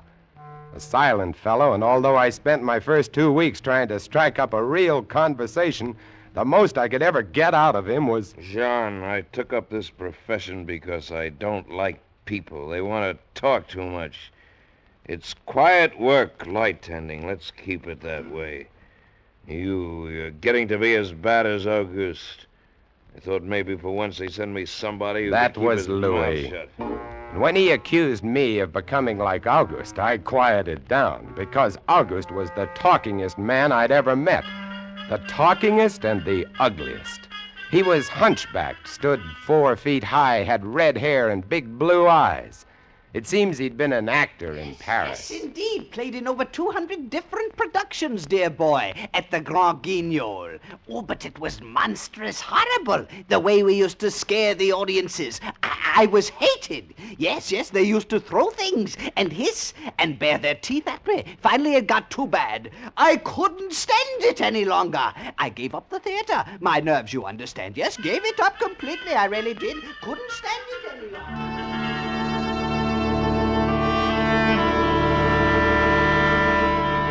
It all started one morning at 2:30. I was on watch, lying on the cool stone deck, pulling on my pipe, staring out at the blackness, the phosphorescent combers, and the big yellow stars, when out of the corner of my eye, I noticed something show up for a second, something the light had touched, far off. I waited for her to come around again, and when she did, there it was. Three-master, a big one, about a half-mile off and coming down out of the north-northwest, coming straight for us. You must understand, our light was where it was for a very good reason. Dangerous submerged reefs surrounded us and ships kept clear.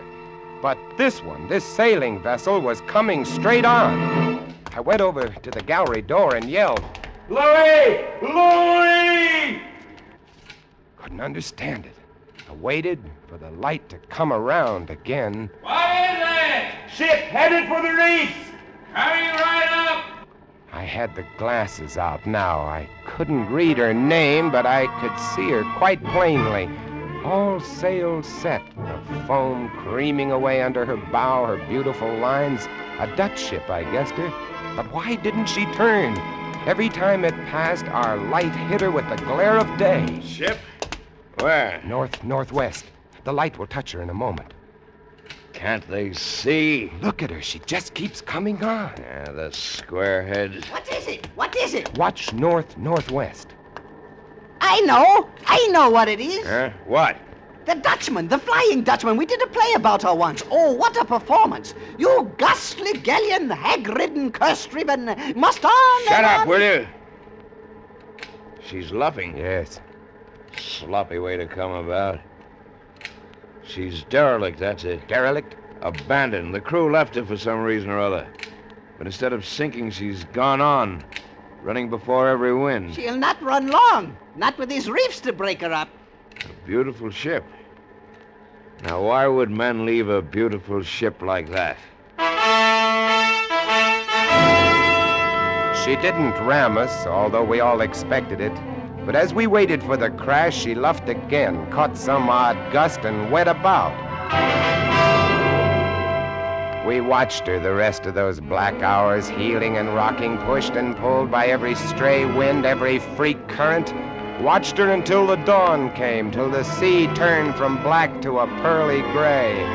And on she came again, heading for us. We all had our glasses trained on her now. August, you can kill the light. Right, Chief? She doesn't look so good by daylight. Think she'll ground this time? What? I say, do you think she'll ground this time? Huh? This is impossible. Absolutely impossible. What? Here, take my glasses. They're better than yours. All right. And what is it you're... I had to focus, and then my breath froze in my throat. The decks were swarming with a dark brown carpet that looked like a gigantic fungus, but undulating. And on the masts and yards, the guys and all were hundreds, no thousands, I don't know, an endless number of enormous rats. See them? Yes, I see them. Now we know why she's derelict. Yes, now we know. What are you two doing? Here, give me a look. Yes, give him the glasses. Take a good look, chatterbox. Give you something to talk about. She's still heading for us. Yes. She's going to turn. She better turn soon. Suppose she doesn't. You mean suppose she piles up on the quay? It's low tide. Yes. Yes, it is. Where's all the conversation, August, huh? Here, want the glasses again? No. Want another look? No. She's still coming on. Go away! Go away! Turn, will you? Turn, I say, I pray you, turn! She's cracking up. The rats. Look, on the water. Like a carpet. They're swimming. Sure, they're swimming. Those are ship's rats. But they're swimming for the rocks. The door below. It's open. Come on. Down we went, racing down the stone stairs, taking them 3 and 4 at a time. Scared? You bet we were scared. August, you get the windows. Maybe they can climb. We don't know. Right, Chief. But hurry, hurry!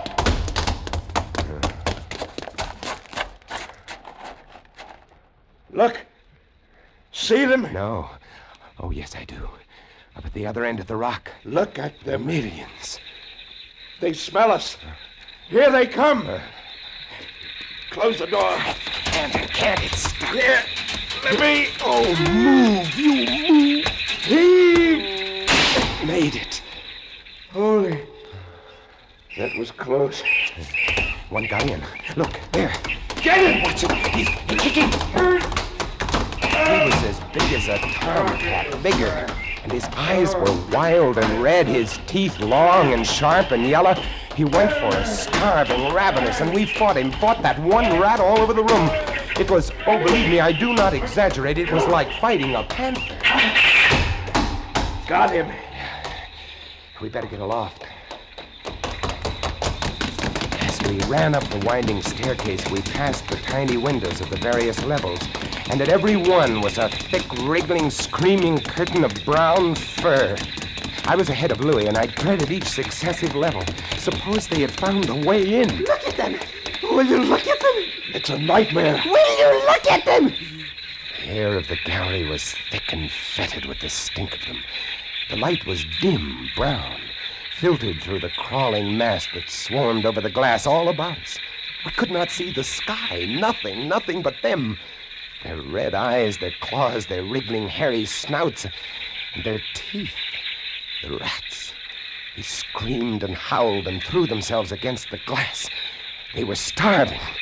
And we three, we stood very quietly. Oh, very quietly in the center of the glass room under our beautiful light. And we waited. What can we do?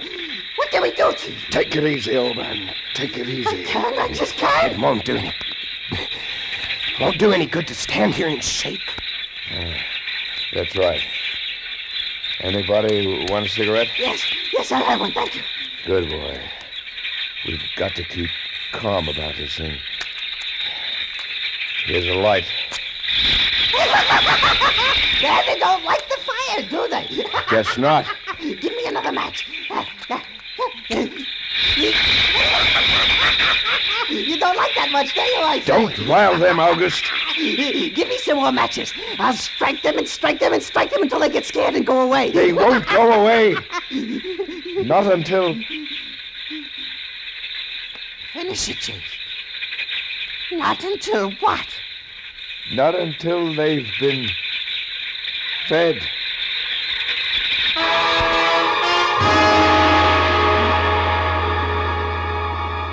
You can take just so much horror, and then you get used to it. And they were interesting to watch, you know. They couldn't understand the glass. They could see us, and they could rush at us, but that thin, invisible barrier held them off, stopped them.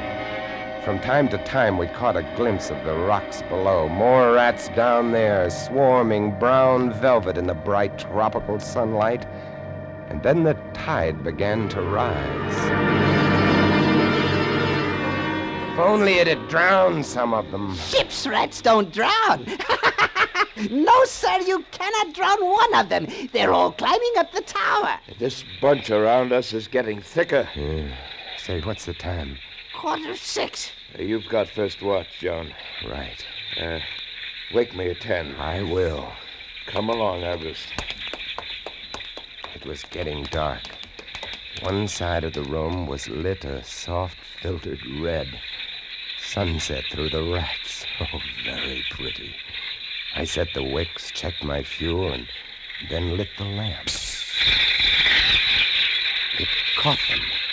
Lit them in their gigantic wriggling web of pale, hairless bellies, twitching red tails, bright eyes. Then I started the rotary motor.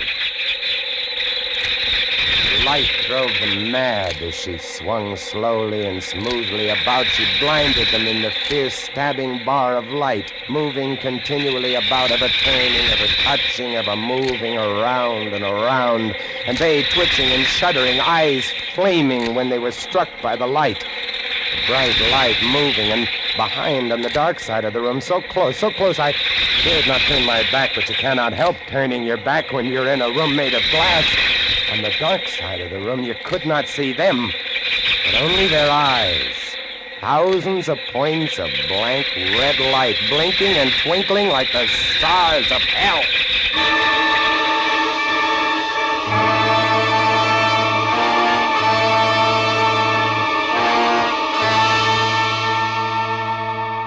Louis relieved me at 10, but I didn't get much sleep that night, and when I came up into the gallery early next morning, there stood August, his back to me. He was bowing to the rats, waving his arms and making a speech. I am going to play once again that magnificent role which made me the toast of the Paris theater. Prelate, the evil genius of the medieval underworld. I am he who did guide the dark soul of the Marechal into the nether paths. Do not be frightened, little children. I will not hurt you. I stood staring at him, horror-struck, but he didn't notice me. The man had gone mad. He kept turning, telling his stories to all the rats, leaving no one out. August! August! Ah, another one. A latecomer. Take a seat on the aisle, dear patron. August, move stop over it, there. stop it. Let the gentleman be But seated. he didn't stop. Come. He went on, bowing and scraping to the rats, his big blue eyes rolling and winking, his wild red hair waving about him. I grabbed him by the arms and slapped his face. He looked at me like a child. And then his face screwed up. He looked as though he were about to cry. Go below, go on. Oh, very well then. Later, my dear audience, later. Matinee today. Sure, he was crazy. But I guess we all were. A few hours later, he came back up and caught Louis and me teasing the rats. Yes, sounds horrible. It was fun. We could get right up against the glass and make faces at them. It drove them crazy. They would scratch away trying to get at our eyes. Louis was even cuter about it. He'd pull a piece of bread out of his pocket and press it against the glass. The rats would scramble into a solid ball, biting each other, clustering like grapes. From time to time, a whole knot of them would slip and fall 110 feet to the surf below. Look at the sharks! They're eating them. The sharks are our friends. Here, I'll get another bunch together. Here, my beauties. That's it. Pile up. Kill each other. There they go! Auguste joined in, too. Oh, very ingenious Auguste. He learned that if he spread-eagled himself against the glass, they'd bunch and bundle against his figure. Then he'd leap back. Look! My portrait in rats.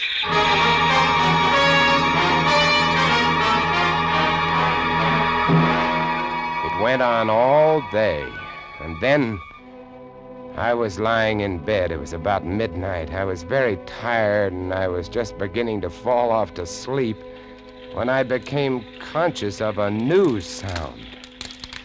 Couldn't figure it at first. I got up, lit the lamp, and went to the window.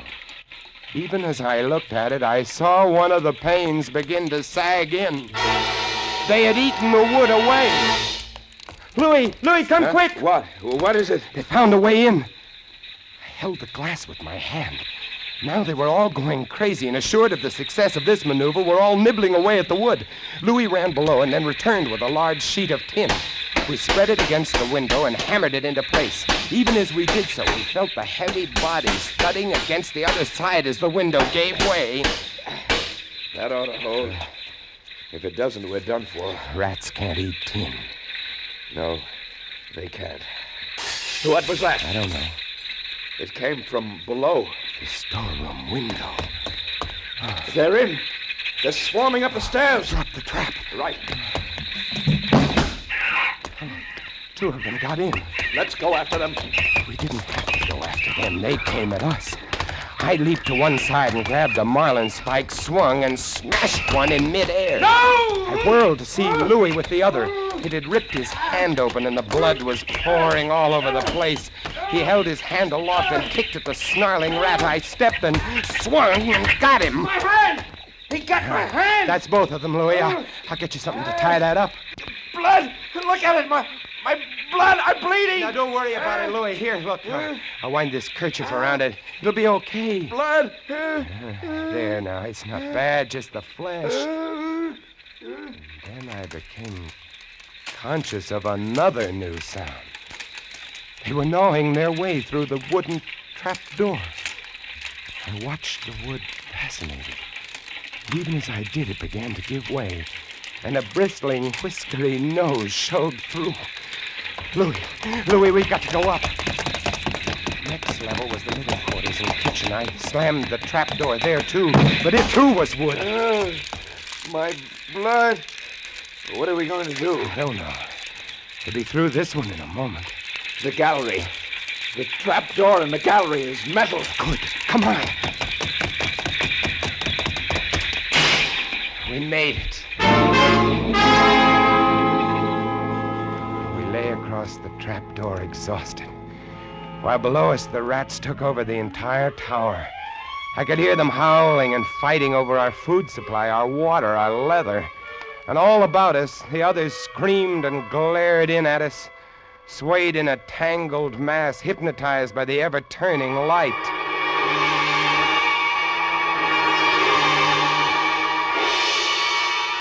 By morning, the air in the little room was horrible. Until now, we'd been getting air from the tower below. Now that was sealed off, and so was all our food and water. We lay exhausted, panting, waiting. And the hours crawled on. I was almost dozing from fatigue when I saw a sight that brought me too fast. Would you like to come in, my beauties? Would you? I hold the powers of life and death, and I can let you in, you know. August was standing by the glass, and in one hand he held a wrench. He was tapping the glass gently, not quite hard enough to break it. I eased myself to my feet and slowly, very slowly, tiptoed toward him. All I have to do is tap just a little harder, and I found a coil of wire in the toolkit, and I trussed him up, fastened him to a stanchion in the center of the room. Louis was of no help. He lay on his side, looking at his bloody hand, weak and sick as a baby. So there I was, a lunatic and a coward for company, and all about watching our little drama, the rats.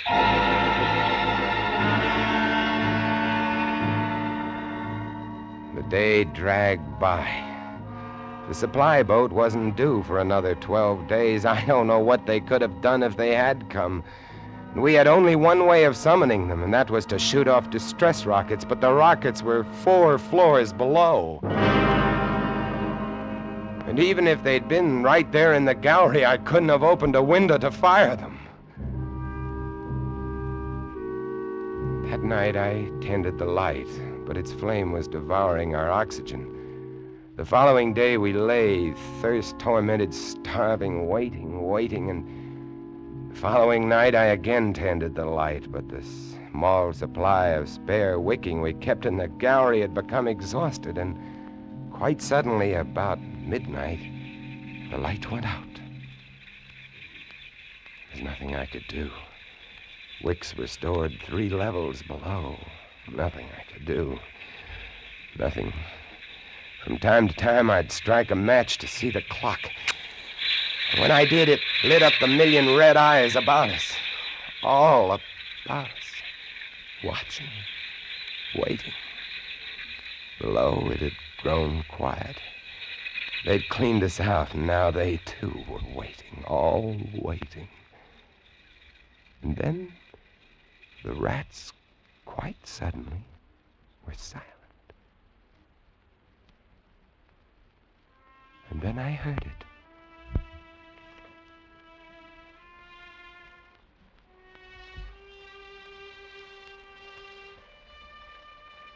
And then I saw the sky and the stars. The rats were gone. I went to the glass. Out there on the water, a small freighter, a banana boat, showing a few lights, came softly and innocently at us. The light was out. They didn't know. I wanted to open the windows to call out to them, to warn them somehow, but I was afraid. What if the rats were hiding from me, tricking me? So I waited. She grounded very softly on a reef not 200 yards from the quay. Grounded so gently that the man playing the cornet, was he a passenger or crewman off watch, didn't even stop playing. They tried washing her back off. I could have told them to save their fuel. The tide was rising, would have floated her free. And I waited.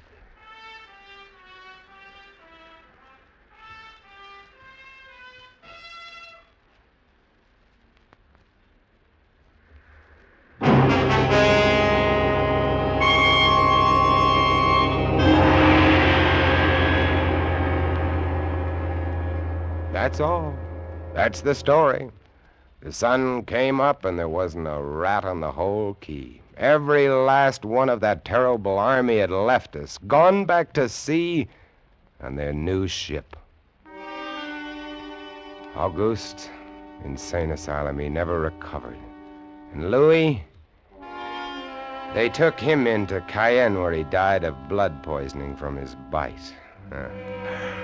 Oh, yes. Well, that's the whole of it. And if you'll excuse me now, I must go set my traps. No mouse traps. No rats in this lighthouse, I should say not. Life in the lights isn't bad, but sometimes when I see a strange vessel approaching, I get a little nervous, sure. Somewhere on the seas, there's a little banana boat without a crew. That is, without a human crew.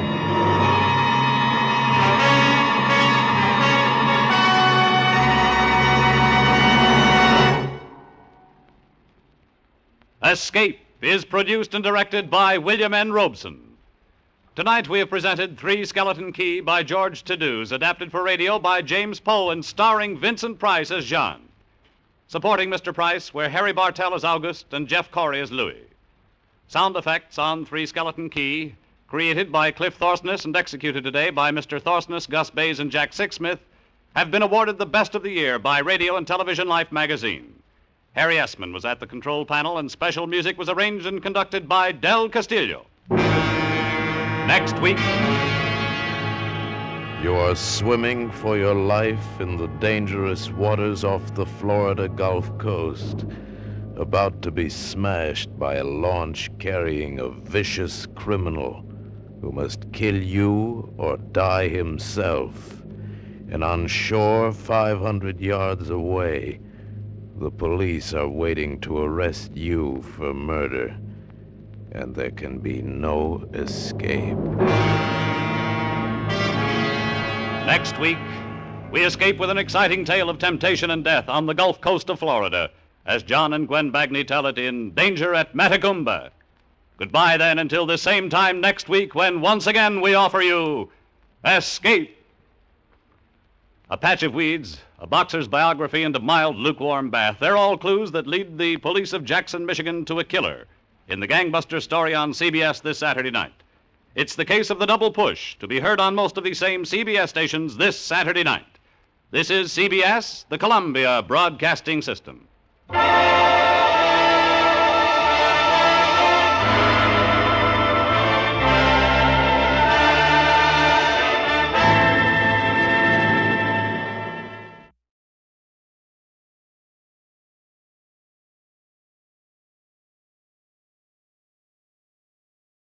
Now, Roma Wines, R-O-M-A, made in California for enjoyment throughout the world.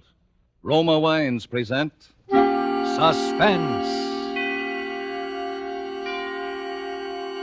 Tonight, Roma Wines bring you Mr. Vincent Price as star of The Name of the Beast, a suspense play produced, edited, and directed for Roma Wines by William Spear.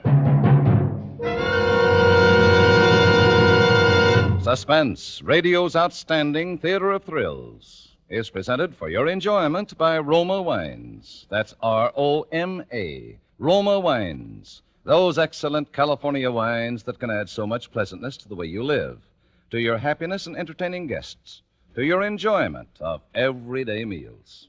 Yes, right now a glassful would be very pleasant, as Roma Wines bring you Vincent Price in a remarkable tale of Suspense. News and views in the world of art. Yesterday at the Deauville Galleries, a record-breaking crowd attended one of the most sensational exhibitions of recent years.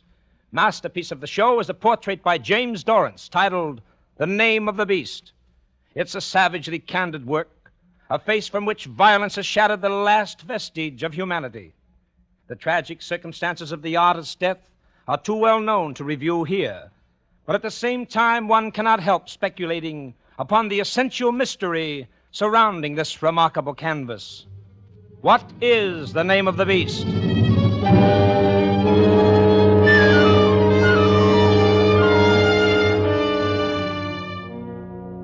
The name of the beast was Krebs, Elmer Krebs. I found him in an evil waterfront dive, took him to my studio, and made the first sketch for the portrait that night. I gave him money, and he promised to return the next day. When he didn't show up, I went in search of him. He wasn't hard to trace. My search came to an end in a squalid room of a waterfront hotel. Come in. He didn't look up when I entered the room, but continued to sit there on the sagging, dingy bedstead, holding his head in his hands and gently moaning. I crossed the room and raised the blind to let in the daylight. Then I saw it. Blood. On his hands, on his shirt front, in his hair and beard. A horrible, sticky mass of blood.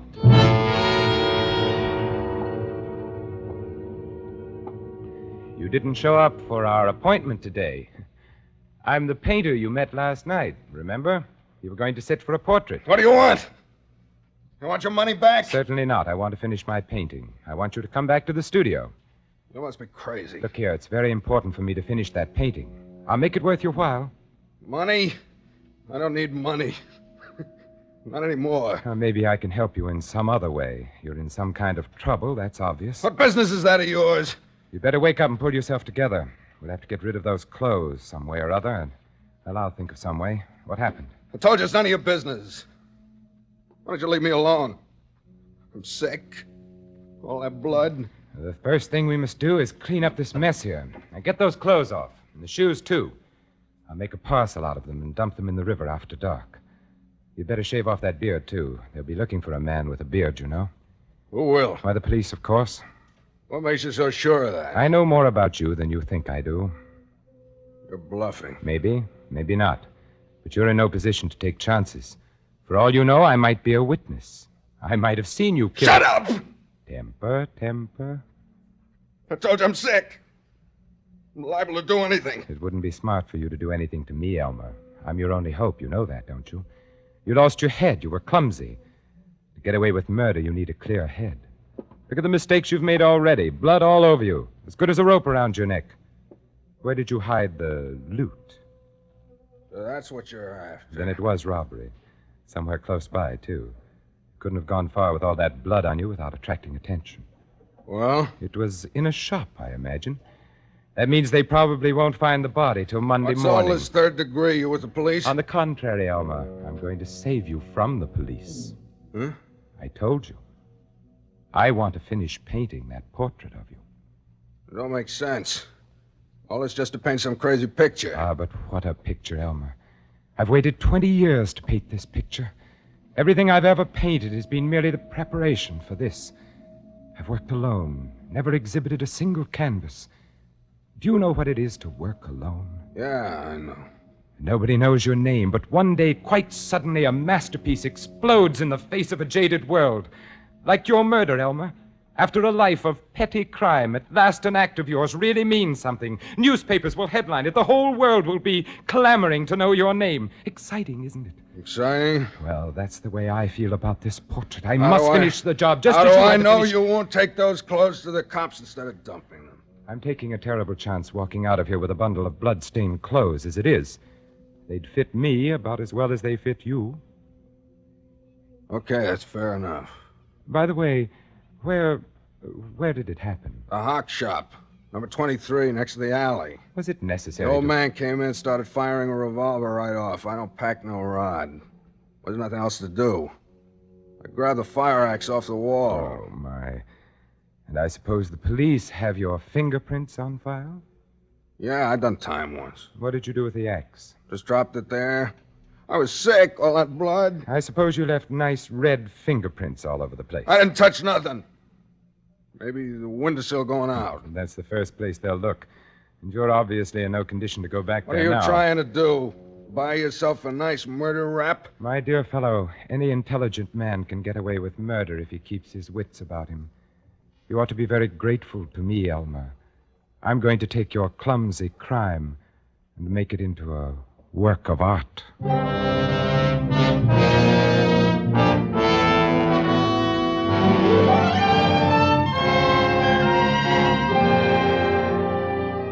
For suspense, Roma Wines are bringing you as star Vincent Price in The Name of the Beast by Robert Tallman. Roma Wines' presentation tonight in radio's outstanding theater of thrills, Suspense.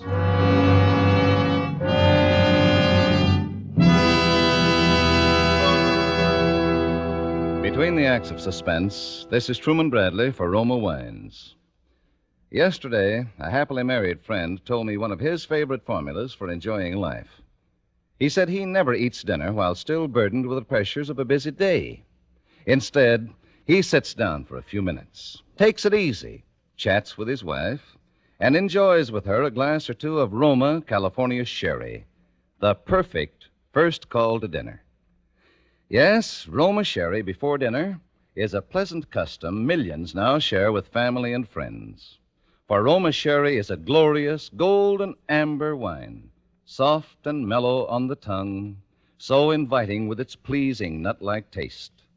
Roma sherry makes mealtime more welcome, helps you anticipate the good food to come. And when friends drop in, there's no more gracious greeting than a glass of Roma sherry. Tomorrow night, before dinner, share Roma sherry with your family. It costs no more to serve Roma, America's favorite wine. So insist on Roma, R-O-M-A, Roma wines. Remember, more Americans enjoy Roma than any other wine. And now Roma Wines bring back to our Hollywood soundstage Vincent Price as James Dorrance with Elliot Lewis as Krebs in The Name of the Beast, a tale well calculated to keep you in suspense.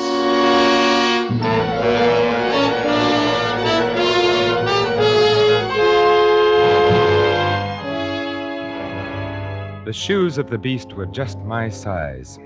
I wore them when I went on my errand that night. It was fortunate I did. Getting into the place was simple. It was an old-fashioned lock, and the skeleton key to my studio fitted it perfectly. The shop bell jangled when I opened the door.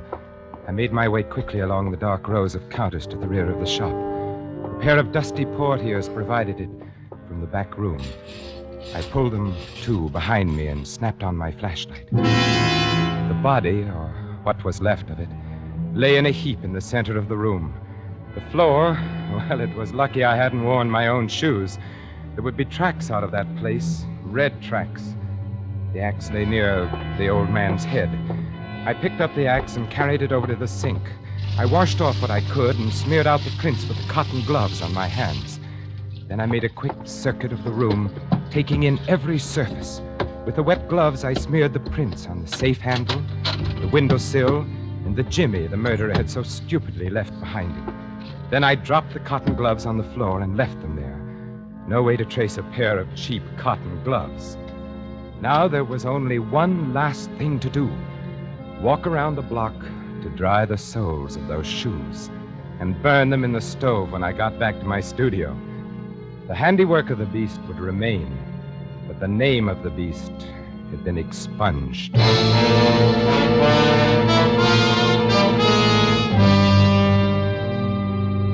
I didn't burn the shoes, nor did I throw that bundle of clothing into the river as I had first planned to do that night. No.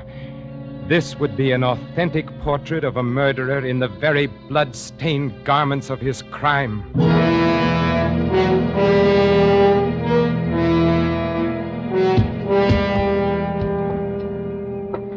That will be all for today, Elmer. How much longer does this go on? Until the painting is finished. You can't set a time limit on the completion of a masterpiece, you know.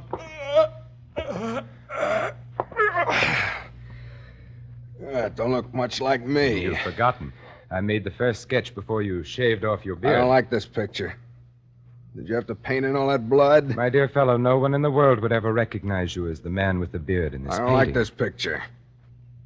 I don't like staying here. Look, what about that stuff? When can I start cashing in on it? I should have thought I was paying you enough to live on. Suppose I want to get married. Well, What? Oh, good Lord, man. You mustn't even consider it. In the first place, I can't afford to support another person. And Who's in the asking second you place, to support anybody? I got that stuff, haven't I? Well, I'm going to cash it in, that's all. Listen to me, Elmer. If you try to unload as much as one piece of that loot, the police will be on your tail so fast. Oh, no, my friend. That stuff has got to stay where it is for some time to come. You just say that, so I'll have to depend on you. So you can paint that lousy picture. Maybe. Oh, by the way, Elmer, I've never said anything about it before, but you never told me exactly what you did do with the loot. It's a suitcase, I told you. Yes, I know, in a locker at Grand Central, but where's the ticket?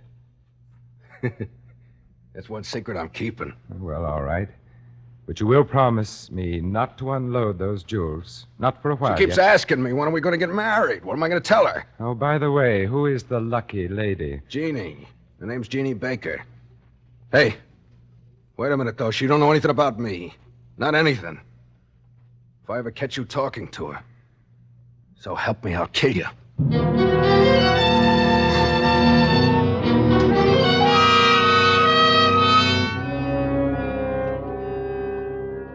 You're a friend of Elmer's? Well, not a friend exactly. I'm afraid this will be rather a shock to you. You're very close to Mr. Krebs. Well, we're engaged to be married. What is it? Is he in some kind of trouble? Are you a detective? Well, not exactly. You see, I represent the insurance company. What insurance company? State indemnity. Our policyholder doesn't want to prosecute, but at the same Prosecute? time... Well, after all, the jewels were of considerable value. What jewels? Why, the jewels in the suitcase, in the locker at Grand Central. He did leave the ticket with you, didn't he? Oh, well, yes, but I mean, he didn't tell me that...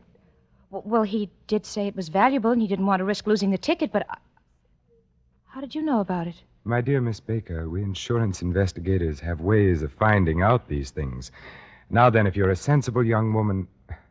And I can see that you're not only a sensible young woman, but a very beautiful one as well. Mr. Dorrance, what has he done? Well, I don't think he regarded it as a theft exactly, more of a loan in all probability. After all, his aunt was a very old lady and... You mean he stole this jewelry from his aunt? Well, I wanted to spare you those exact words if I could. Actually, the lady would prefer not to prosecute. But of course, if we can secure the return of the property in no other way... I suppose I'd be arrested, too, as an accessory or something. I must say it was rather thoughtless of him to have involved you in this manner. How do I know you're what you say you are? I have credentials, of course. But I would rather take care of this unofficially, especially since this little talk with you. You're much too fine a person to be involved in a sordid affair like this. I don't even know that suitcase has any jewels in it. Then supposing we go there together and get it, Jeannie?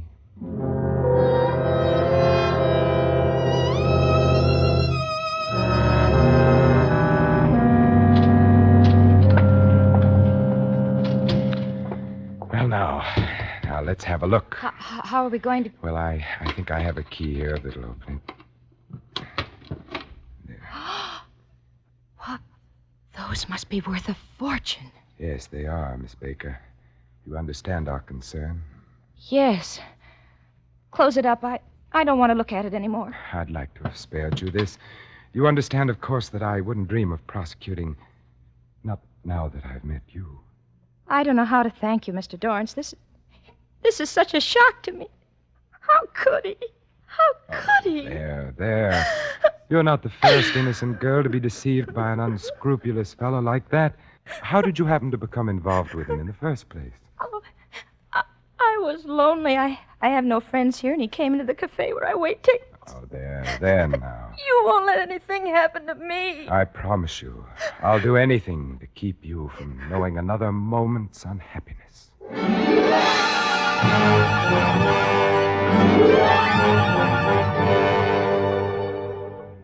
That night, I worked feverishly, like a man possessed. But as I worked, an uncanny change came over the man in the portrait.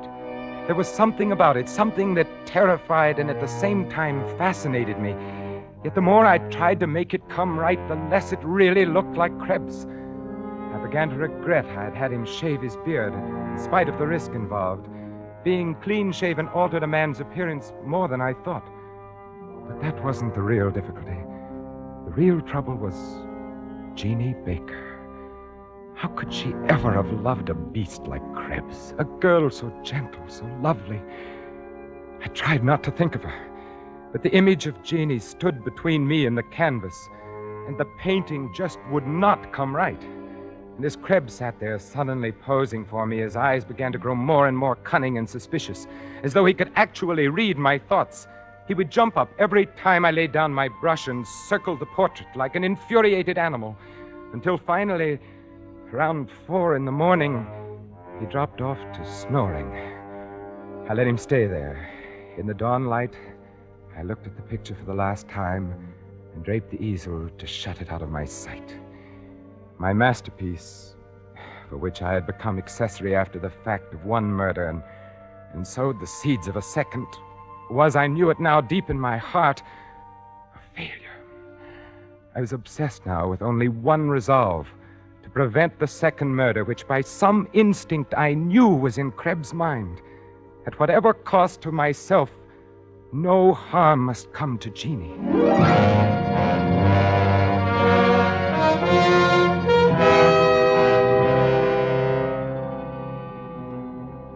Mr. Dorrance, I've been told that artists are full of romantic notions, and the Bureau has dealt with a number of them in this neighborhood, as you can well imagine. But I must say that of all the pipe dreams that have been brought to me, yours is the most fantastic. Oh, but listen, Inspector, you've got to believe me. That girl's life is in danger. Yeah, we're checking on that. Now, let's check on a few other things, Mr. Dorrance. You say that on the night of the 12th, you met this man Krebs at a place called Louis. Yes, sir. And afterwards, you went with him to your studio and made a sketch of him for a portrait. All right, so far so good. He promised to return the following day and sit again for the painting. Well, he failed to show up, so you sought him out at his hotel. Now the story really becomes incredible. He tells you he's committed a ghastly murder. He's covered in blood. You offer to help him get away with the murder in order to finish the portrait. Oh, now really, Mr. Dorrance. You painters need publicity as bad as all that. But, Inspector, I tell you, I have all the evidence. Where? At my studio. Where's this man Krebs? Except for the portrait you say you painted of him, I can't find a shred of evidence that he exists. Now, just a minute. Yes, Sergeant? They've picked up the girl. Good. Send her in. Oh, she'll tell you. She'll tell you who Krebs is. Oh, come in, Miss Baker. We won't detain you long. Miss Baker, do you know this man? I say, do you know this man? It's all right, my dear. Speak up. Yes. His name is Elmer Krebs. A few minutes later, they let me go, dismissing me as a harmless crackpot. Jeannie walked out of the station with me, clinging to my arm with solicitude, as one might act towards a beloved and mentally ill relative. Why did you do it? Elmer came to my apartment last night. He told me the whole story. But then why? He was boasting about how he's pinned the crime on you. Don't you see? Everything you've done to save him has incriminated you. The blood-stained clothes, even the loot. Oh, I'm tired. I don't know. Oh, listen to me. He'll always be a threat to us, to our happiness. He's safe. The police don't even know he exists. They don't even know what he looks like. There's still the portrait. It's not a masterpiece, but they can identify him from it. I see. Darling, you didn't mind my rechristening you? You once loved a man named Krebs. And I still love a man named Krebs. And it's all right. For that, I'd do anything. Put this in your overcoat pocket. It'll keep you safe, darling. What? Oh, no, It'll keep you safe, darling.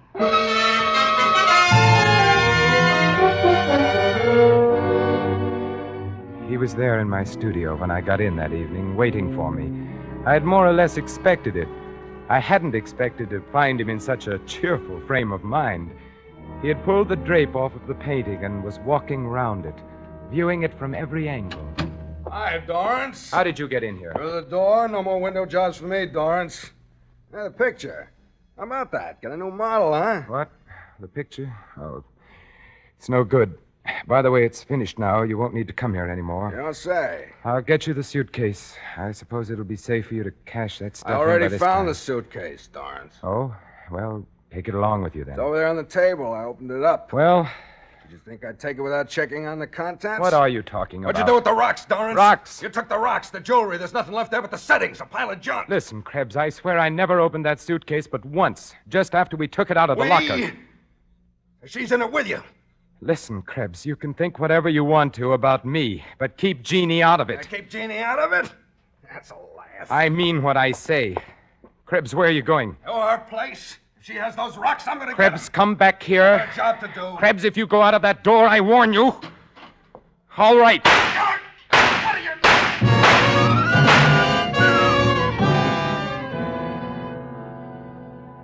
I dragged his body inside the door and left it there.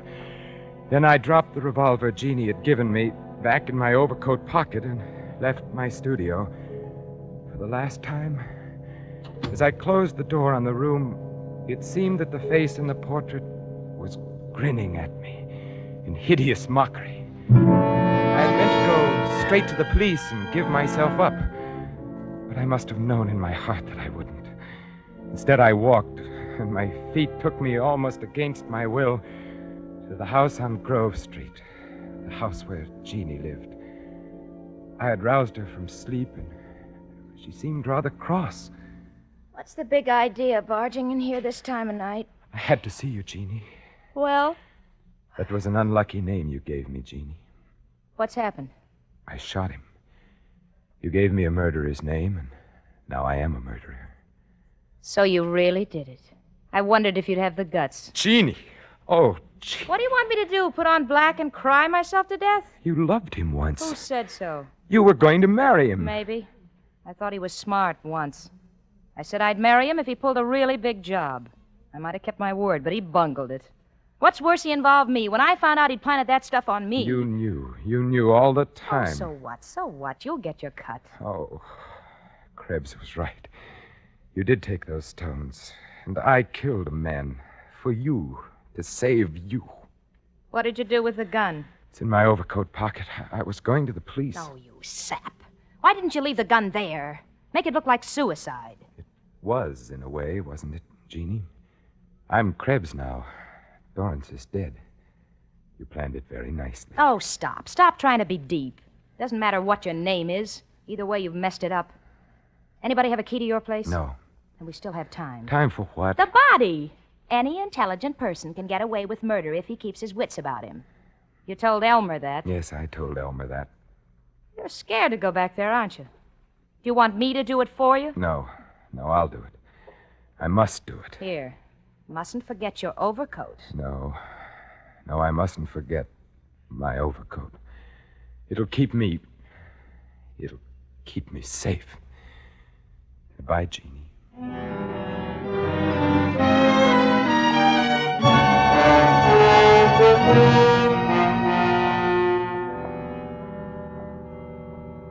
Two stiffs. What a shambles. Looks as if he shot this guy and then bumped himself off. Who are they? I don't know the other one. This is a guy that came into headquarters Saturday. You know, the artist. Huh? Well, there must have been something to his story after all. Here's a note he left. You see. Dear Inspector, the portrait I told you about is standing on the easel facing the window so you can see it in the light. James Dorrance. I guess this must be it here. He said it identified the murderer. Is it a good likeness? Gee, I don't know. You look at it. Why, It's a woman. Yeah, it's that dame we picked up. The little waitress. Hey, but look, it's got men's clothes on. Bloody. And the way he's made the face, all twisted and ugly. She was a good-looking kid. Yeah, she was. He must have been cracked. I guess he must have been. A thing like that makes you wonder, don't it? Yeah, a thing like that makes you wonder.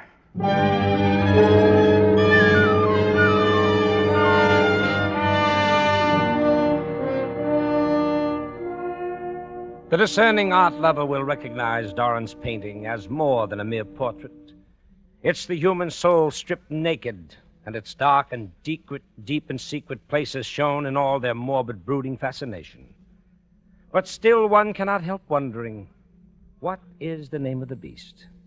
Did the woman in the portrait exist, or was she only the creature of the artist's fevered imagination? Our only clue is in a quotation which the artist caused to be printed in the exhibition catalog. And he causeth all to receive a mark in their right hand or in their foreheads, and that no man might buy or sell, save that he had the mark, or the name of the beast, or the number of his name. Let him that hath understanding count the number of the beast, for it is the number of man.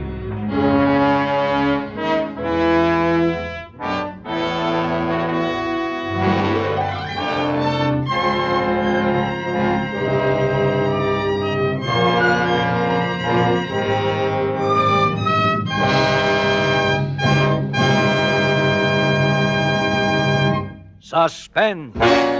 Presented by Roma Wines, ROMA, made in California for enjoyment throughout the world. Before we hear again from Vincent Price, the star of The Name of the Beast, tonight's suspense play, this is Truman Bradley for Roma Wines with a tip for you men. Every wife loves surprises, little unexpected deeds that reflect thoughtfulness. So tomorrow night, boost your stock with her. Solve her problem of how to brighten weekend dining. Add to your own mealtime pleasure, too. Take home a bottle of delicious Roma California Burgundy. One sip will convince you both that red, robust Roma Burgundy is the perfect table mate for stews, spaghetti, or baked beans. For Roma Burgundy brings out hidden flavors, adds rare goodness to every morsel. Yes, gentlemen, Roma Burgundy can make a hero of you on 2 counts, for being thoughtful and for solving a mealtime problem.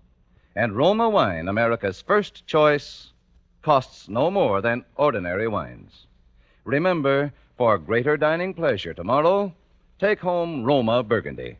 Insist on Roma, ROMA, Roma wine, made in California for enjoyment throughout the world.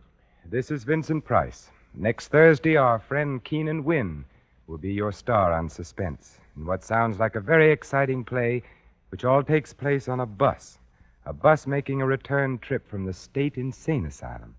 I know you won't want to miss it next Thursday. And now, let me add my voice on behalf of a very great and wonderful cause. The pennies, the dimes, and the dollars that you give when you buy Easter seals give crippled children their chance for happy living. Help a crippled child to walk again.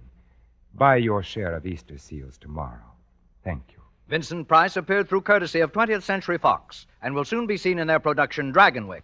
Next Thursday, same time, Roma Wines will bring you Keenan Wynn as star of Suspense, radio's outstanding theater of thrills.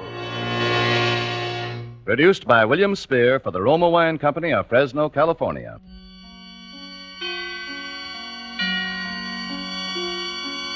This is CBS, the Columbia Broadcasting System.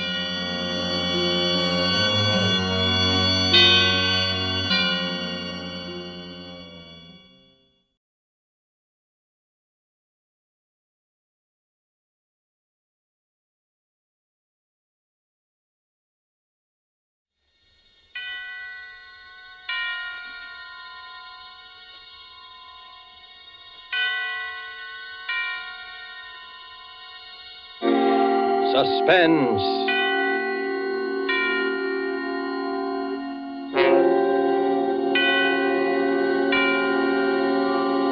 This is the Man in Black.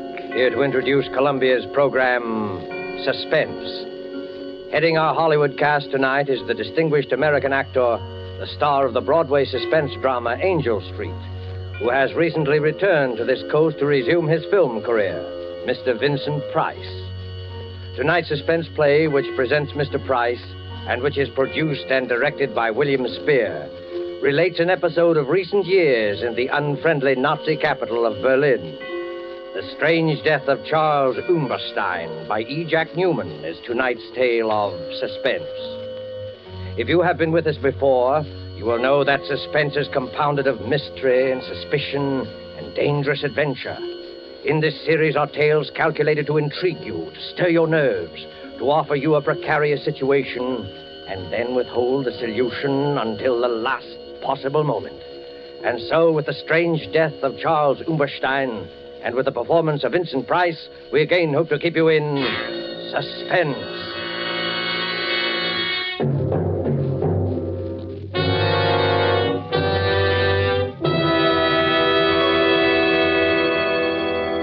I was infuriated to think I had been trapped.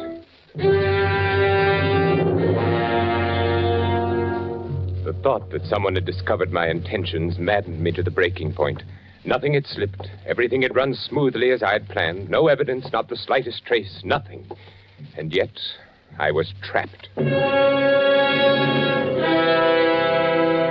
Trapped. But why? How? Let me see. Papers in my briefcase, train ticket, information forwarded safely to my office. And he knew. How? But he did know. I stood quietly in my room, watching him, watching me. Waiting for me, standing by the lamppost beneath my window, knowing he had trapped me, waiting for me.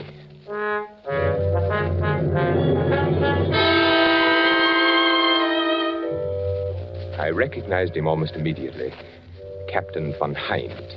Once before I had seen him briefly in Herr Miller's office. I had been working on some corrections. Herr Miller was escorting him through the plant on an inspection tour. They stopped for a moment outside my office. I glanced up as Herr Miller gestured my way through the partially open door. Aha, Herr Hauptmann. Das ist unser neuer Architekt. So, ist Ihr neuer Architekt? Well, here it was. They were talking about me. My heart stopped. He was explaining how I had been recommended by the Führer himself, my qualification. They continued on their tour. Herr Miller explained later when I went to his office. Aha, Umberstein, there you are. Herr Miller, you sent for me? Yes, Umberstein. This morning, when Captain von Hind and myself passed by your office, I knew it was you. You knew it was me? Yeah. Captain von Hind is head of Gestapo intelligence in this area. He was conducting a routine inspection this morning, and it was he who suggested that Well, since your recommendations were by the Führer himself... Yes? Your work here has been excellent. I knew you were the man when I passed by today. My work? Huh? Oh, no, of course, not that. Why, you have become one of our best men. Oh, thank you, Herr Miller. No, this is it. Yes, Herr Miller. Through various posts, we are releasing more prints on munitions areas in this country... and other countries. Huh? You are to be in complete charge of their release from the war. I understand, Herr Miller. As a citizen of the Reich, I am greatly honored that I have been given such an opportunity. An opportunity to show your loyalty. An honor. I will give you the combinations. You will see that no other person enters the war. Of course, Herr Miller. One moment, Umberstein. Yes? I think I should tell you that a few months ago, in one of the neighboring plants, the Gestapo apprehended a spy. Yes? He was working for an enemy espionage service, found in possession of certain vital documents which he had access to in his work. And what did they learn from him? Well, many things. He was reluctant to speak at first, but it's difficult to hold out indefinitely. Well, he finally gave them enough information to locate other agents who had filtered in. It was well he was detected. Oh, yes. The Gestapo is still on the alert for some of his co-workers, still expected to arrive. Of course, they are ignorant of his confession. and his fame. So, Herr Umberstein, I must warn you to take all the necessary steps against the possibility of espionage. We cannot be too careful. I shall be careful. In you, Umberstein, is exemplified the efficiency of the Third Reich.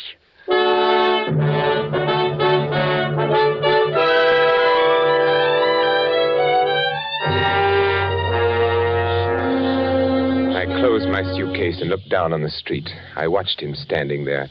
I kept asking myself, how could he know? This Captain von Hind, how could he know? The plan was perfect, the best yet, and yet I was discovered, trapped. It was a late Saturday afternoon, and the silence of the day hung heavy in the room. Outside it was cold, very cold, but in my room it was warm, stuffy. The radiator hissed and spewed as though it were the judge of the events to come. I was almost angry at it.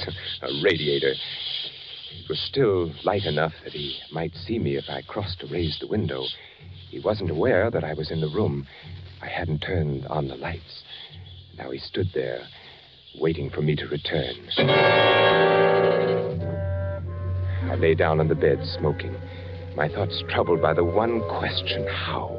How had he discovered me? Safely, I had avoided all connections with anyone who might have a chance to spy on my work. There was not the least cause for suspicion. An established citizen of the Reich, well-recommended, pure Aryan, employed as an architect in one of the country's largest munitions plants. Certainly there was no reason for him to suspect me, the Gestapo, this Captain von Hind, waiting to take me. Fräulein Keller. Absurd. Oh, of course not. Not she. But could you ever trust a woman? Fräulein Keller. Did I give her any reason at all?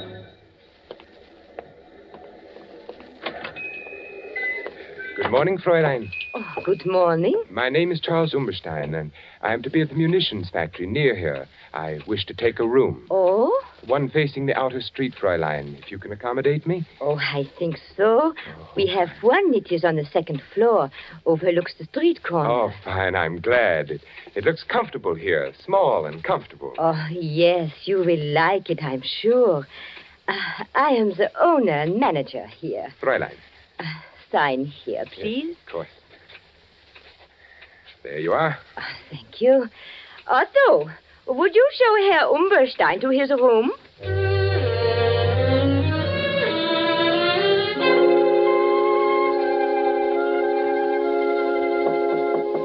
Yes?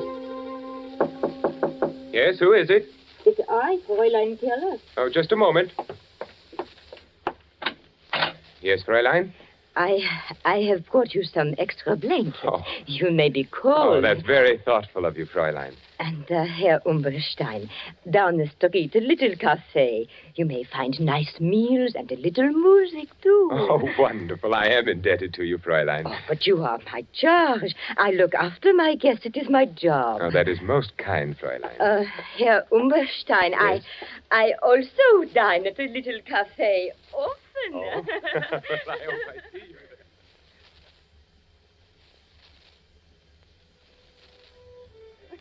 Here's to you, Fräulein, for your wonderful hospitality. Oh, to you, Herr Umberstein. Fräulein, it's growing late. I must be off. I have a great many things to do tomorrow. Oh, and so do I. Oh, it has been a wonderful evening. Wonderful. Yes, wonderful. Here's your coat.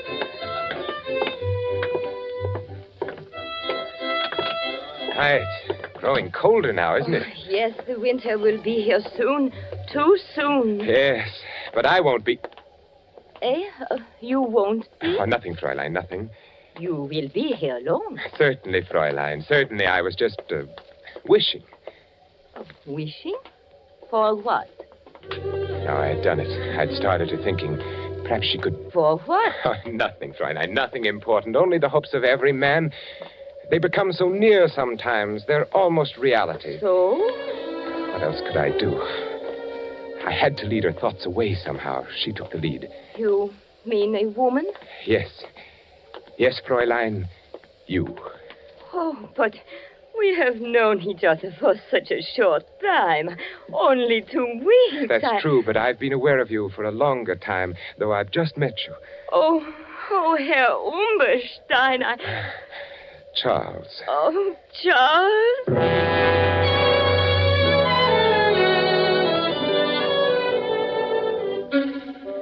At first I was uneasy about the whole affair.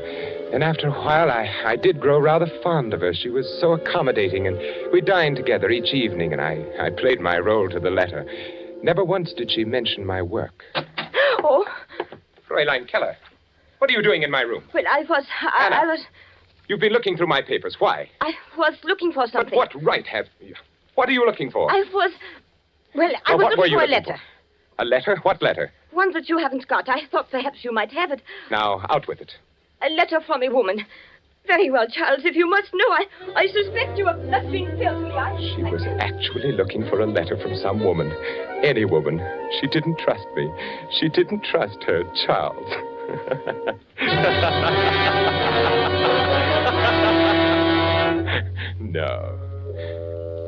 No, it couldn't have been Fräulein Keller. Who then could it have been? I walked over to the window and looked down at the figure who so patiently kept his vigil there. Captain von Heinz, waiting. Why? If there had been something wrong with the passport, but no, that was perfect, not the passport. All passengers will report to the trainmaster for passport examination. Yeah, all in order. You can take your luggage to Berlin. Yeah, this way. Next. Next. Here you are. Name? Charles Umberstein. Residence? Berlin. Nationality? German. All in order. Picture, luggage, all in order. Thank you, trainmaster. You must be careful, you know. When may I catch my train for Berlin? It should be by any moment. Next. As I stood there in the shadows waiting for my train, I examined my passport again, as I had done 100 times before. No one would have any reason to doubt anything so genuine as that. All passengers for Berlin. All passengers for Berlin. Guard, must we stand passport inspection again? Yeah. The Army intelligence will accommodate you on the train. Jawohl.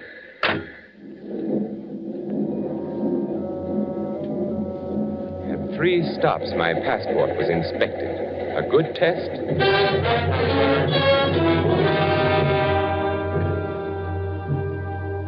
If the passport had been suspected or investigated, it would only prove that I was Charles Umberstein. I had come by the passport through Hans. At the time, Hans was employed as an Austrian customs inspector. This gave him access to many such passports. According to Hans, there had been a person named Charles Umberstein who had suddenly disappeared in 1936. Since there had been no friends or relatives to make an inquest, well, you can see. No, I was Charles Umberstein. Why, I even resembled the badly scarred photograph on the identification card. From the front view, he was evidently a large man, big shoulders, large head, wore a short Prussian haircut. Yes, I certainly looked enough like the photograph. Passport was flawless. He couldn't have discovered me through that, this von Heinz. Something else. What else? The plans? No, of course not. They couldn't have discovered that. I merely made copies and left the originals. No, not the plans. Why, Hans and I...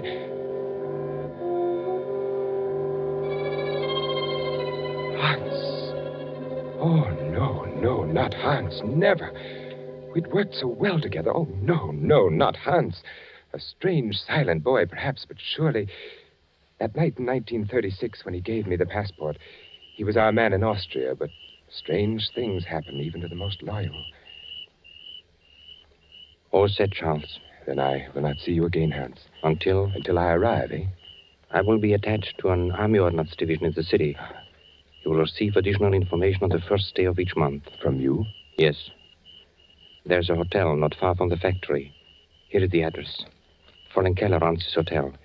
Now, on the second floor in one corner sits a mahogany table. On it are a set of silver candlesticks. 4 of them. Beneath the candlestick nearest the right, you may find your information on the first day of each month. It will be written in code? Naturally. Be very careful when you pick it up. I see. And make no effort to contact me in any other way. And can I leave anything I might learn in the same place? Is it safe? Yes. Now, Remember, sooner or later, we are bound to be introduced, you and I. My duties with the Ordnance Division will, of course... So near and yet so far kind of thing, eh? Yeah, very far.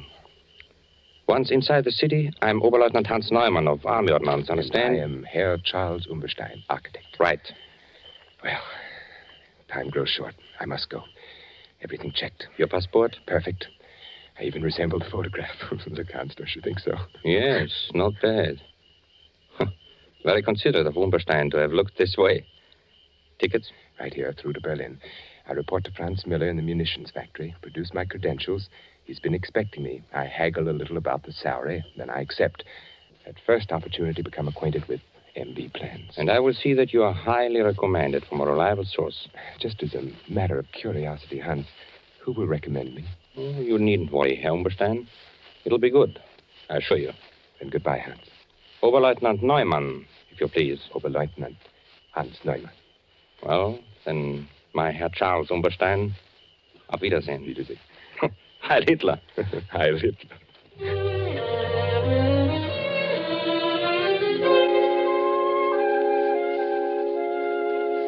Yes, everything Hans had said came about. I picked up my information each month at the little hotel. I left an occasional report for Hans. It was the only way we ever communicated. And then Oberleutnant Hans Neumann began to appear in Franz Müller's office. And eventually Müller introduced us. In fact, Hans was with Müller quite frequently, and they dined together regularly. Hans played his part well. But one day, something was worrying him. I will wait here for you, Miller. I'll be with you in a moment. Ah, Herr Umberstein. It's good to see you again. Lieutenant Neumann. Herr Miller speaks very highly of your work here. Thank you. Be very careful of this Captain Von Hind. There's something wrong. I don't know what it is. He looks at me very strangely. And there is something I recognize about the man. The eyes are... You've met Umberstein. Yes. We was just chatting a moment. I've seen Von Hind somewhere before. Be very careful. And don't come with us in case they ask you. Well, you all ready? Why, yes, of course. Umberstein, would you care to join us at luncheon? No, thank you. I have some work to do. Always working. Yes. Well, then, let's go, Hans, yeah? Yeah, certainly. Oh, by the way, will Captain Von Hind be joining us today? Oh, Von Hind sends his regrets. Something is delayed. Oh, that's too bad. Von Hind, a remarkable man. No one like him in the service. No one like him. Goodbye, Lieutenant. Von Hind.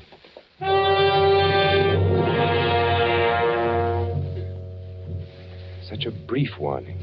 Curt and sinister. Hans was frightened. He would never have taken the chance to speak to me if he had not been frightened. Something that he recognized about Von Hind. Saturday was the first of the month, and there was no information at the hotel. Hans didn't appear again to lunch with Herr Müller. Something was wrong. Something had happened to Hans. Today I found out. We will enjoy ourselves today, eh, Umberstein? Yes. We should lunch together more often, you and I. I like good company when I eat. Good food, good company, good digestion, Herr Müller. Now, this is a wonderful restaurant that we are going to. You know, they serve Norwegian smoked salmon that is exquisite. And cheap, too. Nothing like these new foods we are getting from Norway. I've heard of Norwegian salmon. And this is the best. You and Oberleutnant Neumann dine here often, don't you? Hans Neumann, yeah. We came here often, yeah. Hans Neumann will not come here for a long, long time again, I'm afraid. I don't understand. Yeah, you don't. You remember Captain Von Hind? Oh, yes, the Gestapo man who was inspecting our factory a few weeks ago. Yeah, a most efficient man. He has apparently been observing Hans Neumann for some time. Oh? Oberleutnant Neumann is being detained by Captain Von Hind, no? Was he... He was a spy. Spy? How do you know? Von Hind arrests only spies. And Von Hind never makes a mistake. The man is incredible. Was there something suspicious about Hans? There's something suspicious about everyone to Von Hind. He himself asked me to cultivate Oberleutnant Neumann so that he could better observe his action. Yes, I noticed that you two lunch together very often. We lunch together at this very same restaurant you and I are going to now. That made it easy for Von Hind. Easy? Well, to study the man in leisure. Von Hind always wants to be certain of his quarry. And where is Hans now? Who knows? Who knows what happens when Captain Von Hind takes a man? Don't you admire such efficiency, Umberstein? Well, of course. Yeah, well, the captain did indicate that there were others to be rounded up, too. Well, here we are. Oh, look, you see them in the window? Norwegian salmon. Oh, they are beautiful, so red, so delicious. Are you hungry, Umberstein? What? Oh, yes. Oh, they do look delicious.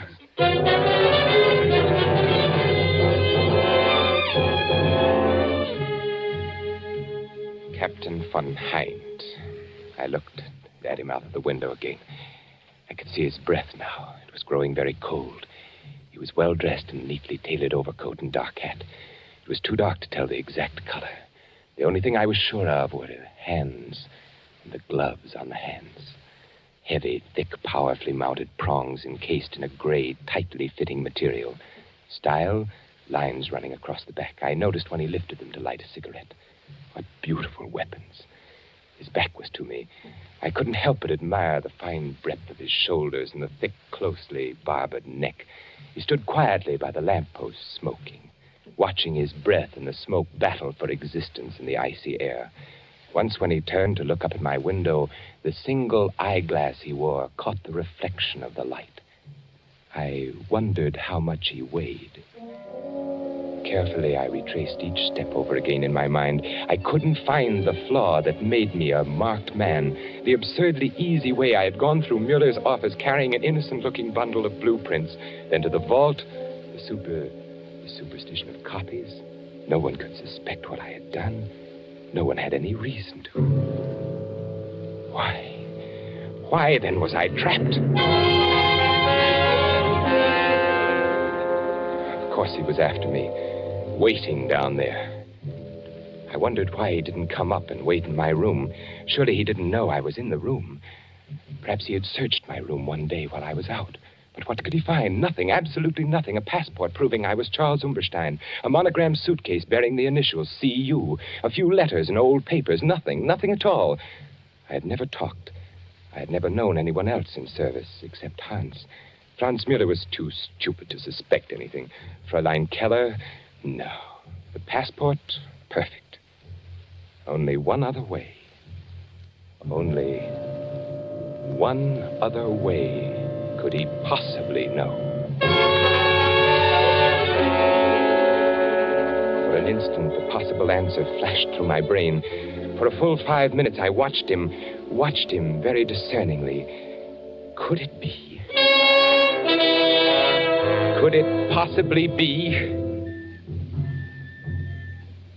The stillness of the street below was broken from time to time by the blare of an occasional horn and the rattle of armored cars carrying soldiers to different parts of the city. Turning from the window, I groped about in the darkness of my room, searching for the automatic I had concealed in the slit compartment of my traveling bag. When I found it, I tested the chamber. Yes, it was loaded. I jammed it in my coat pocket, and putting on my hat, I stood there by the window, watching him. He seemed very ominous, very assured, waiting for me. He must have been getting anxious with his long vigil. I watched him signal to an accomplice across the street. Walking back and forth under the streetlight, I noticed something familiar. Very familiar. A bolt from off the bed, tied to a piece of cord attached to the light switch. Near the radiator pipe, room enough to pass it through, the weighted end dragging the string to the lobby below. I picked up my suitcase and stepped out of the door. The hall was dark and quiet. I walked down the stairs. The lobby was empty, deserted. At the bottom of the stairs, I placed the suitcase by the door, and I crossed to the desk. Hastily, I jammed a few bills in an envelope and addressed it to Fräulein Keller. Now, as I picked up my suitcase, I could see him very plainly on the corner. He was only a few feet from the entrance. The cord with its weighted end had fallen just short of the door. I stood there quietly. He looked up at my room. I pulled the cord. He was startled when the light went on upstairs, searching the window for a view of the occupant. I walked to the door. As I opened it, he looked at me, looked my way, gazed at me, point blank, seemed surprised. Then, assuring himself, he took a step toward me. Herr Umberstein. Herr Umberstein. Oh, you are... You are Charles Umberstein? Why, yes, I... Charles Umberstein, who entered Germany in 1936 from Austria? Here's my passport. Your passport, yes. I have always wanted to meet you, Charles Umberstein. I have always wanted to meet you face to face. You know who I am? Why, yes, you are. I wonder. You know, the others I have had my men pick up. But you, I wanted to attend to personally. It's because you are Charles Umberstein. Now we will just... I'm sorry, my friend. He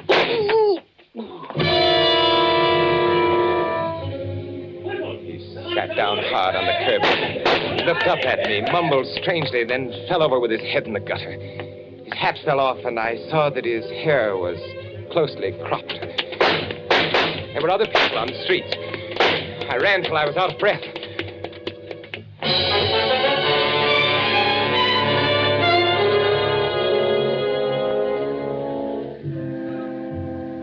The next day, I picked up a Berlin paper on the railroad station. On the second page, I read the headline, Gestapo official murdered. Saturday, January 25th, Captain Charles von Hind, high-ranking official of the Gestapo intelligence service, was instantly killed last night by the bullets of an unknown assailant whom he was attempting to arrest on charges of espionage. Captain von Hind had been connected with the Gestapo since 1936.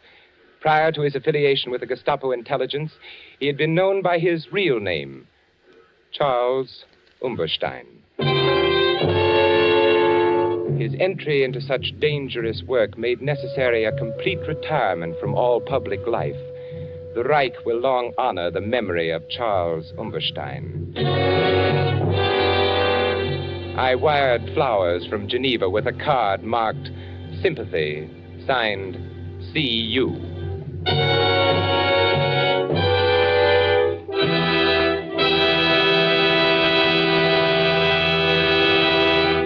And so closes The Strange Death of Charles Umberstein by E. Jack Newman, starring Vincent Price. Tonight's tale of suspense. Vincent Price will soon be seen in the 20th Century Fox production, Song of Bernadette. The producer and director of Suspense is William Spear. Music was composed by Lucien Morawick and conducted by Lud Gluskin. This is the Man in Black, who would like to draw your attention to the new day and time for Suspense, beginning next week, when Cary Grant will be our star. Beginning next week, listeners in the Eastern and Central time zones will hear Suspense on Thursdays at 8 p.m. Eastern Wartime and 7 p.m. Central Wartime. Listeners in the Mountain and Pacific time zones will be brought their next story of suspense on Monday, December the 6th, and each Monday thereafter at 9 p.m. Pacific Wartime. Don't forget Suspense on Thursdays, beginning December the 2nd, if you live in Eastern and Central time zones, and Mondays, beginning December the 6th, for listeners in the Mountain and Pacific time zones, with Cary Grant, our opening guest star.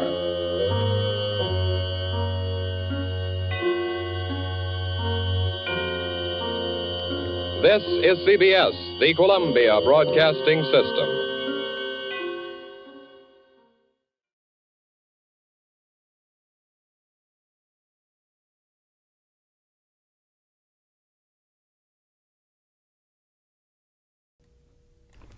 And now, the Lux Radio Theater proudly presents Vincent Price as Winston Smith in 1984.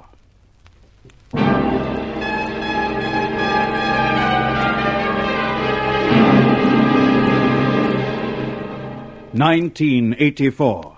The world is one world, divided into three parts: East Asia, Eurasia, Oceania.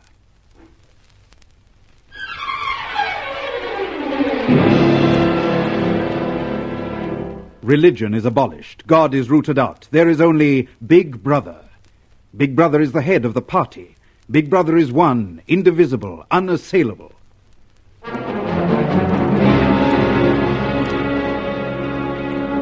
Oceania is good because Big Brother is good. Oceania is one because Big Brother is one.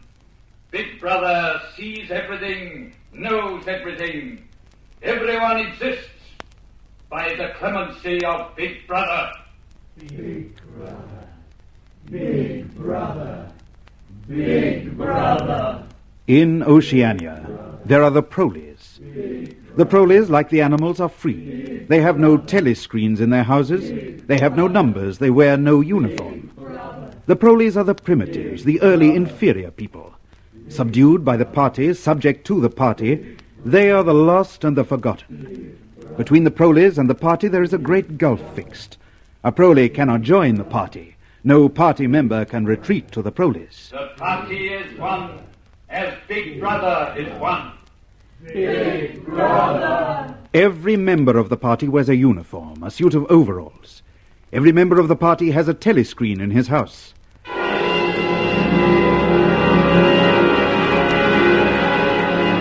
Every member of the party has a number. You there, stand up. In front of the screen. What is your number?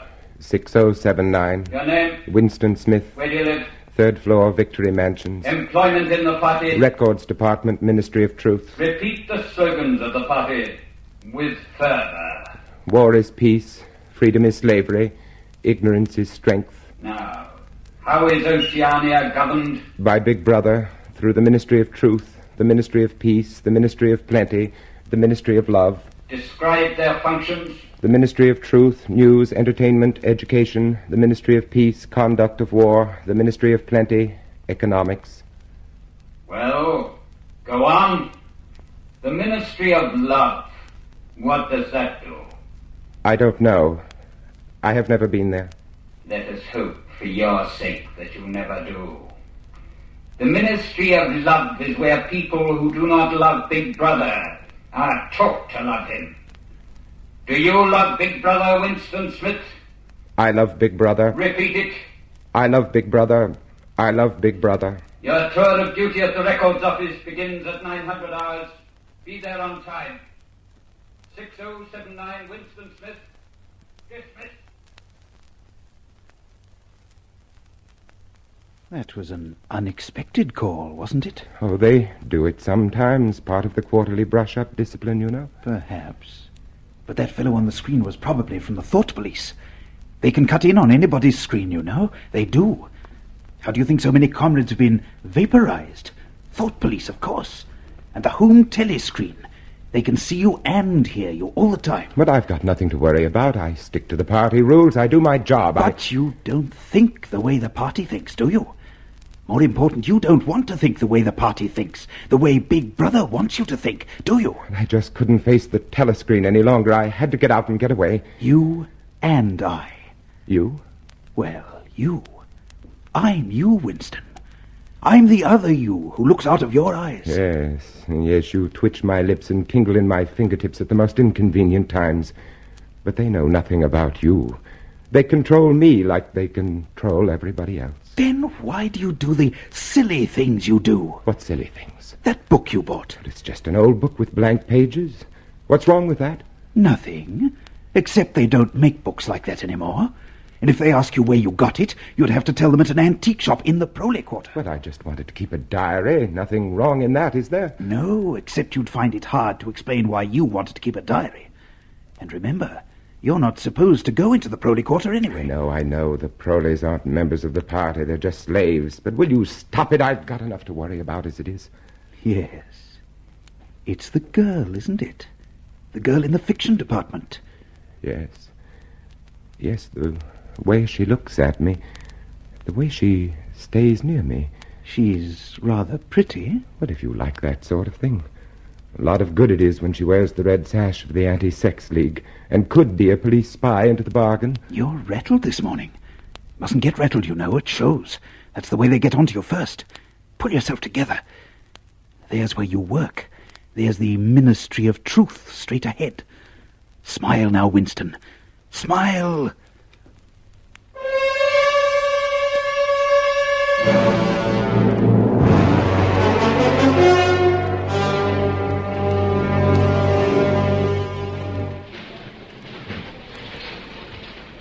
Good morning, Comrade Smith. What? Oh, good morning, Comrade O'Brien. Not often we meet like this. No, Comrade. Of course, I've often wanted to.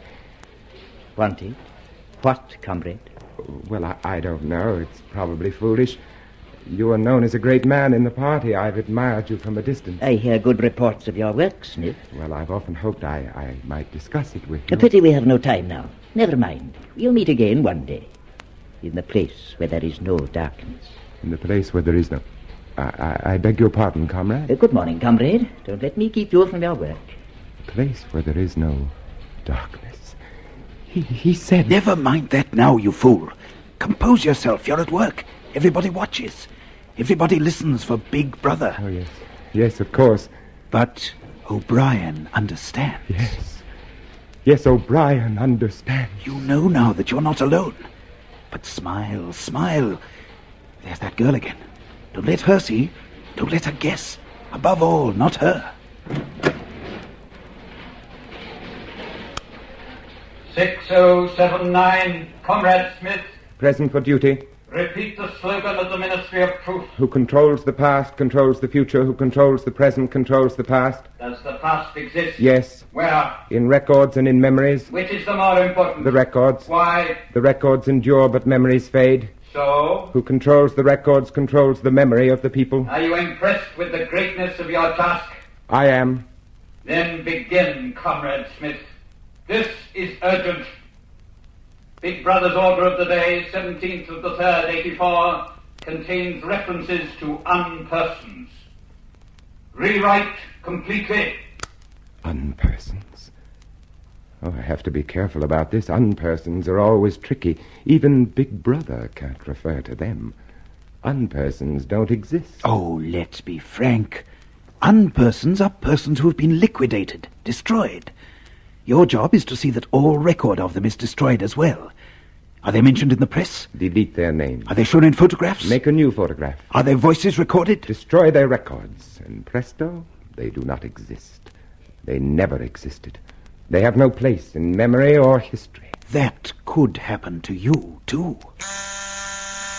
All personnel will lay aside their work and face the telescreen for the 1-minute hate. You're out of luck. The girl's sitting right next to you. Watch your step now. Make it a convincing hate. Thought police are very shrewd. You are here to hate. You are here to loathe, to despise, to detest with all your being. Whom do you hate? Goldstein. Goldstein. Goldstein. Goldstein is what? Enemy of the people. Saboteur. Traitor. Whom else do you hate? The Brotherhood. Goldstein and his Brotherhood. And the penalty for traitors like these? Death. Death. Death. Death. Death. We hate traitors. We love Big Brother. We hate traitors. We love Big Brother. Speak to us, Big Brother.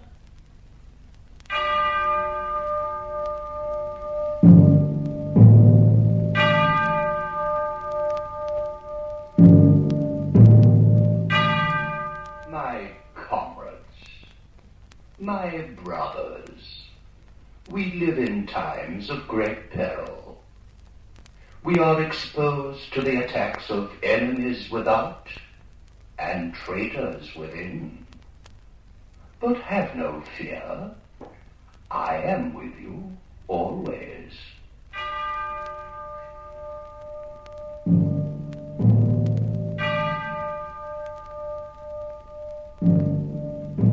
1 minute hate is concluded, all personnel will return to work.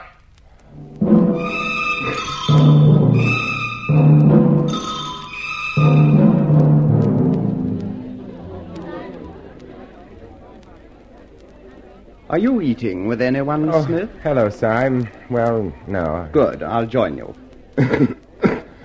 I don't know what they put in this victory gin, but it always makes me do that. Yes, it is rather strong, isn't it? Excellent product, though. Excellent. You seem rather distracted, Smith. Something on your mind? What's that? Oh, no. Nothing on my mind. I was just looking at that girl over there. Yes, she's been looking at you, too. Do you know her? No. Wouldn't help you if you did, would it? She wears that red sash like a banner. It's an odd thing to say. Comes of working in the poetry department. We're editing Kipling now, you know. Quite a lot of banners in Kipling. I understand the Junior Anti-Sex League is one of the favored institutions of the party. Oh, yes, I believe so. You're married, aren't you? I was. Oh? Divorced? Separated. Oh. With the consent of the party.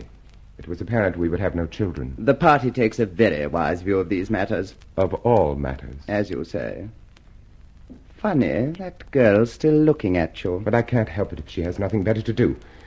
Oh, here comes Parsons. He lives near you, doesn't he? Yes, next floor down. He's got a wife and children. You'd better talk to him. I don't think I could. Hello. Hello, comrades. Hello, comrade. Parsons. Oh, I've been chasing you, Smith. What? Yes, it's about that subscription you forgot to pay me. Oh, which one is that? Hate Week. The house-by-house fund. We're going to decorate Victory Mansions. And $2 you promised me. Oh, well, here you are. Thanks. I say, did I tell you about what my little girl did last Saturday? Well, she was out with the junior spies troop near Berkhamsted. They spent the whole of the afternoon following a strange man. They kept on his tail for 2 hours and then handed him over to the patrols. Clever, eh? What was the man doing? Nothing, he says. But my little Millie was smart. She spotted him chipping pieces off the rocks with a hammer. Must have been a saboteur. Well, what happened to the man? Well, I don't know. But I wouldn't be surprised if, you know? That's very good. Of course, we can't afford to take chances. I mean, not with subversive agents everywhere. No, of course. Well, I've got a few more subscriptions to chase up. I'll, see you later. Tell me, Smith, did you ever regret not having any children? And I can't say I've thought much about it. Why? I was just wondering. Parsons seems very happy with his little brood, doesn't he?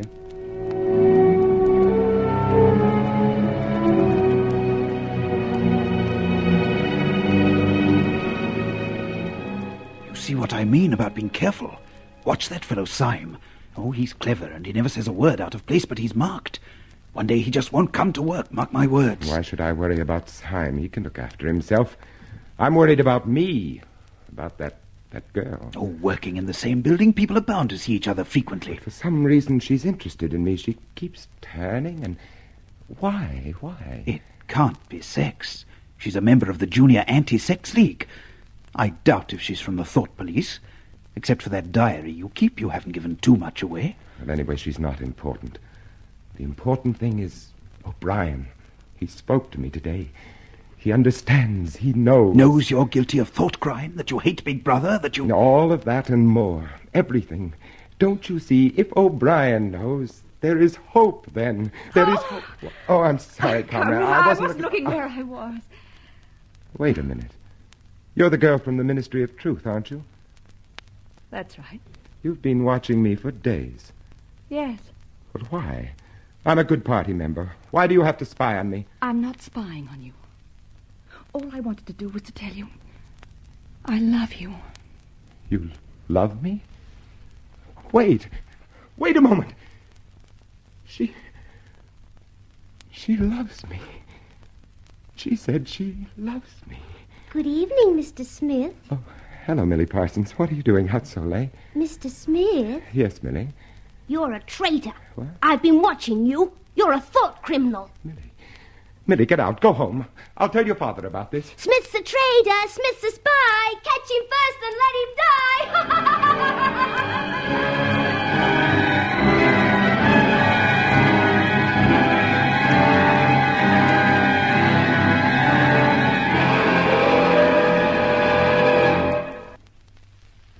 There is a chance. There is O'Brien. He understands. He is in revolt, too. Yes, there is O'Brien. Hello, you've walked a long way. Remember that shop? Yes. That is where I bought the book for my diary. It's a junk shop. It's old and musty and full of useless things. But it proves something, don't you see? It proves that things were different once, in spite of what the records say. And if they were different once, they could be different again. Go on. In you go.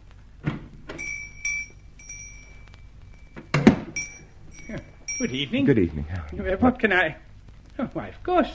You're the gentleman that bought the Ladies' Keepsake album.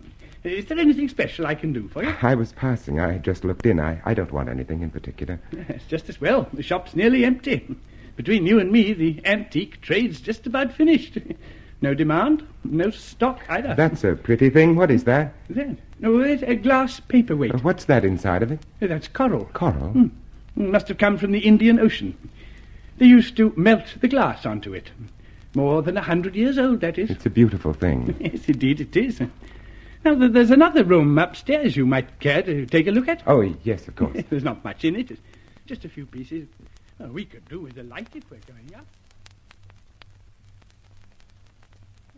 Yes, the room. We used to live here till my wife died.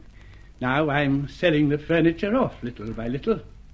See, that's a beautiful mahogany bed. There's no telescreen. Ah, I never had one of those things. It's too expensive. I never really felt the need of it. You don't live here now? Oh, dear me, no. I live with my daughter. Oh. She's quite a nice apartment, in the worst of tastes. No, I lock up at night and leave all my memories here. Well, now, if you happen to be interested in old prints at all, there's quite a nice one over here. The frame's screwed to the wall, but I dare say I could fix it for you if you wanted it. I know that building. It's a ruin now. It's in the middle of the street outside of the Palace of Justice. That's right, outside the law courts. It was bombed in, many years ago. It was a church at one time. A church? Oh, yes. St. Clement Danes. Oranges and lemons, hey, the bells of St. Clement. Silly of me. What's that? Oranges and lemons. That was a rhyme we had when I was a little boy. Oh. How it goes on, I don't remember. But it ends up, here comes a candle to light you to bed. Go to Paddington Station. Take the train to Ilborne. Yes. Now, when you get there, turn left outside the station. Walk 2 kilometers till you come to a gate with the top rail missing. Now, follow the path and wait for me by the fallen tree. Have you got that? Yes, wait. I'll be there at 1500 hours. I must go now. Now, don't follow me. Just finish your cigarette. But listen, you... I love you. I love you.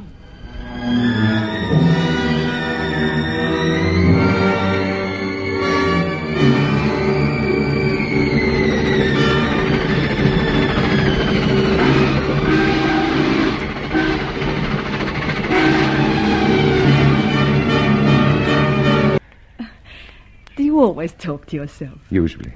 It's safer. It isn't really. It becomes a habit. The habit gives you away. I suppose it does. You can put your arms around me, I don't bite. I don't even know your name. Mine is Julia. Yours is... Winston Smith. I know. I found out. Now put your arms around me. Kiss me. Oh, Julia. Julia. Till this moment, I didn't know what color your eyes were. I'd forgotten what a pair of lips tasted like. I'd forgotten how it felt to hold a woman. It didn't take you long to remember. Look, before we go any further, I'm 39. I've got a wife I can't get rid of. I've got a varicose ulcer and 5 false teeth. And I couldn't care less. Julia, are we safe here? Safer than anywhere. Now relax. Hold me in your arms. Now just let's be ourselves. Tell me, what did you think the night I told you that I loved you? I hated the sight of you. You must know I thought you belonged to the thought police. The thought police? Oh, not really. Well, if not that, at least... A good party member, pure in word and deed. Banners, processions, games, community hikes. And you thought if I had half a chance, I'd denounce you to the police and get you killed off? More or less, It's this blasted sash that does it. The Junior Anti-Sex League. Let's get rid of it for the afternoon, huh? Julia, You're a perpetual surprise. Not really. It's just that I've got the right appearance. I'm good at games. I was a troop leader in the Junior Spies. I do voluntary work 3 evenings a week for the Junior Anti-Sexers. I spend hours and hours pasting their silly posters all over London. I always look cheerful, and I always yell with the crowd. That is the only way to be safe. Why did you pick me? Something in your face. I knew you could be one of theirs, but I thought I'd take a chance. Julia, I've got a place. A room and furniture. We can be there whenever we like. Whenever we can, darling. It's not quite the same thing. I still have to stick up posters, and you still have to go to discussion groups. But there'll be times. Where is this place? In the old part of the city where the Proleys live. It's over an antique shop. Well, we have ourselves a love nest. Oh, but we'll have to be careful. Very careful not to give a sign. Not a flicker of recognition. We will be. Julia, have you ever done this before? Of course. Dozens of times. With dozens of men. Was it the same as with me? Not quite. You see, darling, I love you. But the others? 2 reasons, darling. I like it. The party doesn't like it. You make it sound like a political act. That's why they'd arrest us if they ever found out. Love is a political act.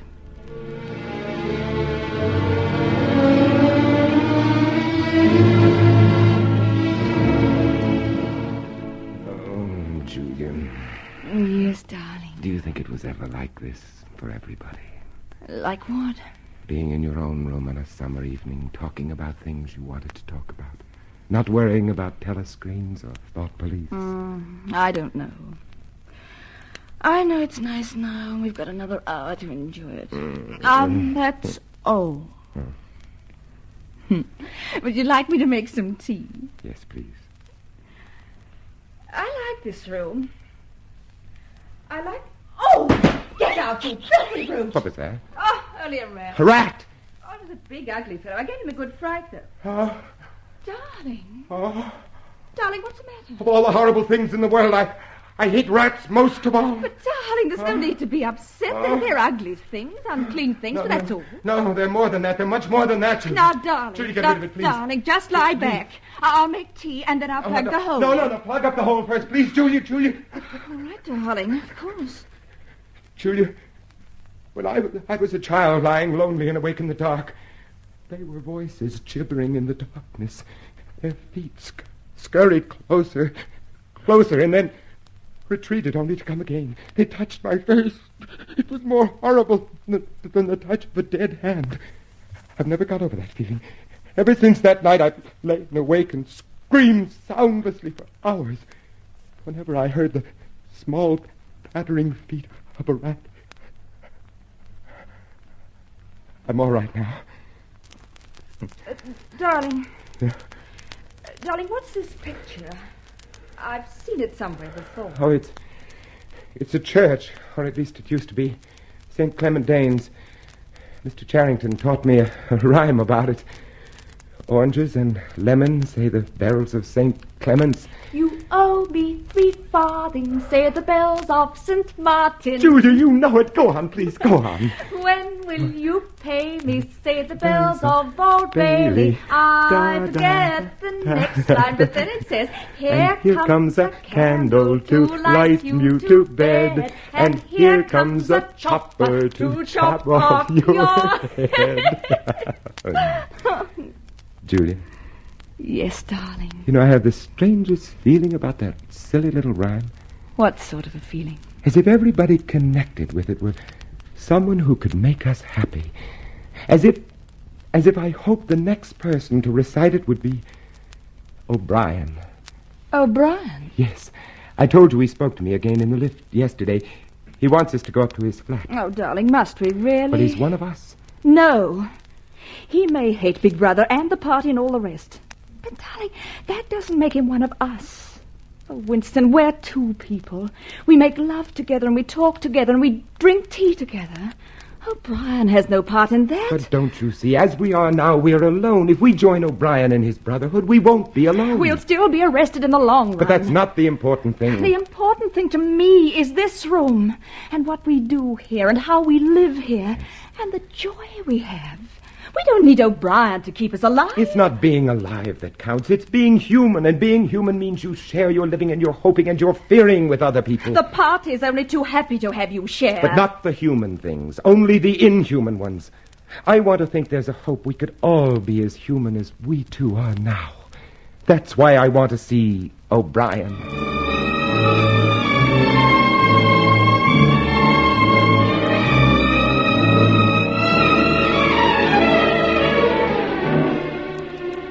I know your names, you know mine. I'm O'Brien. We may dispense with introductions. Pardon me while I switch off the telescreen.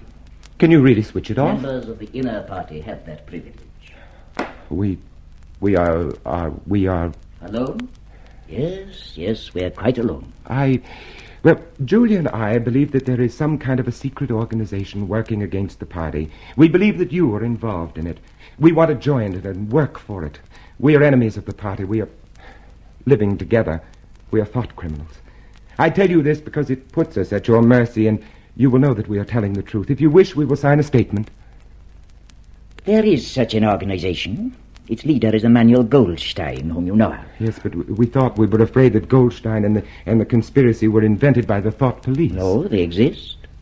But what are you both prepared to do to help the conspiracy? Anything we are capable of. You're prepared to give your lives? Yes. To commit murder? Yes. To betray your country? Yes. To cheat, forge, blackmail, corrupt the minds of children? Yes. You're prepared to commit suicide if ordered to do so? Yes. You're prepared to separate and never see each other again? No! It's just as well to understand these things right at the beginning. You understand you'll be fighting in the dark. You'll receive orders and obey them without knowing why. Sooner or later you will be caught and tortured and you will die. You will never know whether your work has served a single good purpose.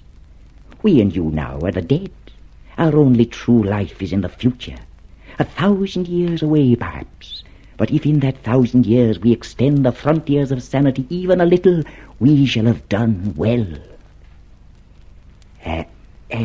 You have a hiding place? Yes, in the old quarter, a room over an antique shop. The proprietor is called Charrington. That will do for the moment. Later we shall make other arrangements, give you more definite instructions. Now it is time for you to leave. Then we are accepted? Yes, you are accepted. Have you any more questions? Only one. Do you know an old rhyme called The Bells of St. Clement's? Yes, I think so. Oranges and lemons, say the bells of St. Clement's. You owe me 3 farthings, say the bells of St. Martin's. When will you pay me, say the bells of Old Bailey. When I grow rich, say the bells of Shoreditch. You know it, you know all of it. I told you he'd know it, Julia, didn't I?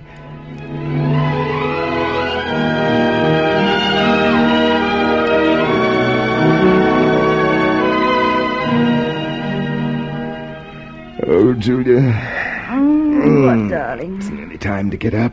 Oh, I don't want to get up. Oh, neither do I. You know what I was remembering just then? No. Do you remember that thrush that sang to us the first day in the wood? Oh, he wasn't singing for us, just for himself. Not even that, he was just singing. That's what I mean. I wonder if we will ever see the day when we'll be just singing. No, I doubt it. What did O'Brien say? We are the dead. We are the dead. You are the dead. What? It came from behind the picture. Behind the picture. Yes. Oh! Now you can be seen. You are the dead. The telescreen behind the picture. Julia! Stay where you are. What? Don't touch each other. Clasp your hands behind your heads. Now stand back to back. I suppose we may as well say goodbye. You may as well say goodbye.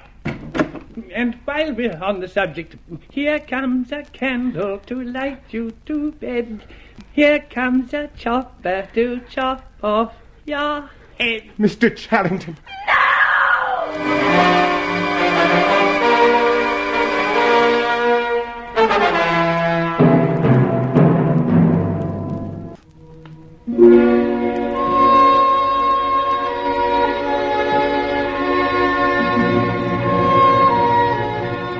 1984, the year of the revolt of Winston Smith against Big Brother and the party of Big Brother. It had been a bloodless revolt, bloodless and small and secret in a mahogany bed in a fusty upstairs room. The issue had been decided before the thought was conceived or the act begun. But even now, Winston Smith had no certainty where he was. His world was a windowless room with walls of white porcelain flooded with light from hidden lamps, stark under the scrutiny of 4 telescreens from which every motion was visible. He was more lonely than he had ever been in his life. And yet, he was not alone. Can I talk? There are still the telescreens, Parsons. Oh, I don't mind those. I have nothing to hide, nothing at all. What are you in for? Thought crime. You wouldn't think it possible, would you? You don't think they'll shoot me, do you, old chap? I mean, they don't shoot you if you haven't actually done anything. I know they give you a fair hearing. They'll know my record, won't they? You know what kind of a chap I was. Not brainy, of course, but keen. I'll get off with 5 years, don't you think? Or 10? A chap like me could make himself pretty useful in a labor camp. Are you guilty? Oh, yes. Oh, yes, I'm guilty. You don't think the party would arrest an innocent man, do you? Thought crime is a dreadful thing, old man. It's insidious. Do you know how it got hold of me? In my sleep. Yes, that's a fact. Never knew I had a bad streak in me, and yet there it was. How did you find out? I started talking in my sleep. Yes. They heard me shouting, "Down with Big Brother." Who denounced you? Well, actually, it was my little daughter. She listened at the keyhole and heard it, nipped off and told the patrols next day. Pretty smart, eh? And she's only 7. But that's the sort of thing I mean. They'll understand that I trained my children properly. They'll take that into consideration, won't they? Parsons? Yes. Yes, just tell me what you want done. I'll cooperate. You won't have any trouble with me. Room 101. Oh. Yes. So, you're alone again. Alone except for that whimpering thing in this gleaming aseptic world of the Ministry of Love. It's not a new experience, this solitude. You're not too afraid, are you? Yes, I am afraid. I am afraid of this procession of frightened men with broken bodies and terrified eyes. I don't know whether that's part of the treatment, too. Yes, it's all part of the treatment. Keep reminding yourself of that. The lightest word, the least calculated gesture is all part of the treatment. There is no mercy, there is no kindness, there is no intermission of misery. It is all part of the treatment. Come on, you. We can't wait any longer. Me? No, not you. This. Come on. On your feet. Where are you taking me? Room 101. No! No! Don't do anything but that. You've been starving me for weeks. Finish it off and let me die. Shoot me. Hang me. Take my family and cut their throats. But don't take me there! Room 101. No!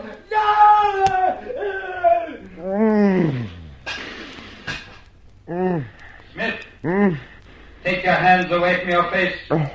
It's forbidden to cover your face in the cells. Take hold of yourself now. That's part of the treatment, too. Everything's part of the treatment. But so long as you still have those few cubic centimeters inside your skull, you're still a man. You're still stronger than they. Hello, Smith. O'Brien. That's right. So they got you, too? Oh, they got me a long time ago. You mean you are one of them? Don't deceive yourself, Winston. You knew this a long time ago now, didn't you? You've always known it. I told you myself we should meet like this, in the place where there is no darkness. Now that we have met, we are going to make a new man of you, Winston. A new man. Take him!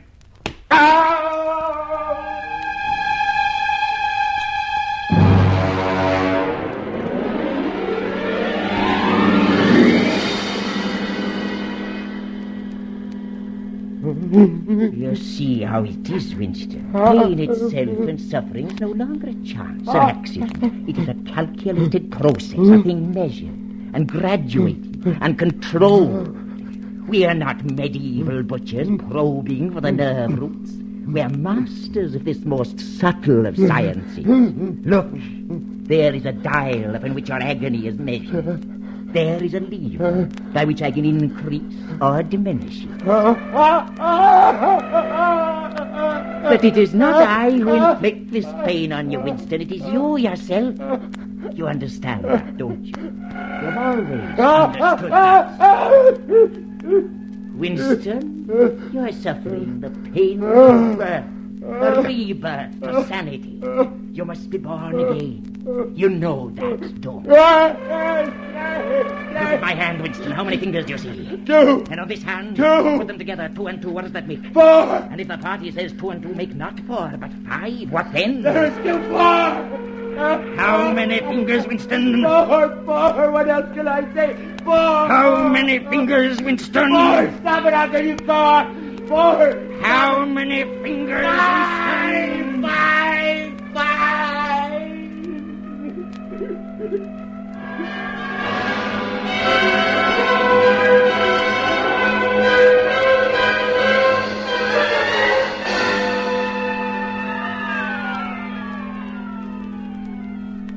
Do you know where you are, Winston?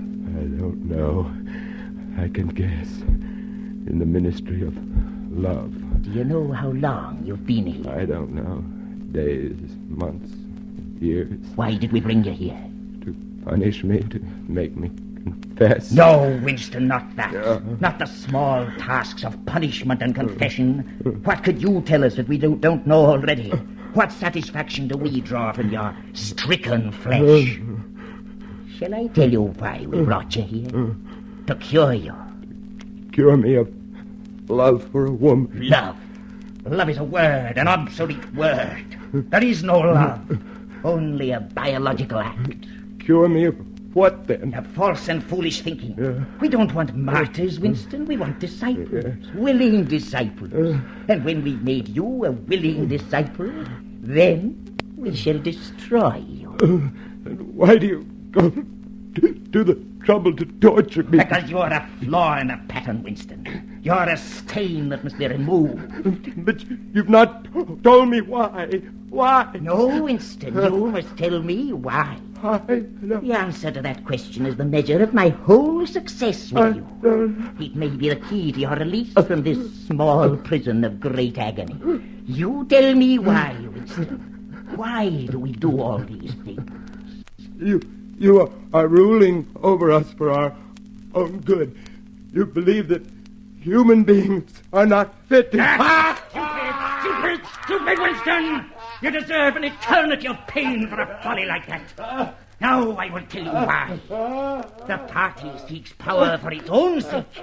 We are not interested in the good of others. We are interested only in power. Not wealth or luxury or long life. Only in power. Pure power. No one ever seizes power with the intention of giving it up. Power is not a means. It is an end in itself. The object of persecution is persecution. The object of torture is torture. Each is an exercise of power, a pressing upon the nerve of agony, until one after another all men are converted to our discipline. All men are submissive to our universal power. You'll never do it. You'll never do it. Never. We did it to you, Winston. Shall I show you in a mirror just what we have done to you? Shall I tell you that you're just a bag of bones? That you've lost all semblance of a man? That your hair and your teeth are falling out? That you are an offense to sight and to smell? We did that to you, Winston. Now, 2 and 2 make 5! But I'll never betray you. You failed there. You couldn't make me betrayer. Could you? You failed, O'Brien. You failed. You failed. No, we never fail, Winston. Never. We cannot afford to fail. Take him to room 101.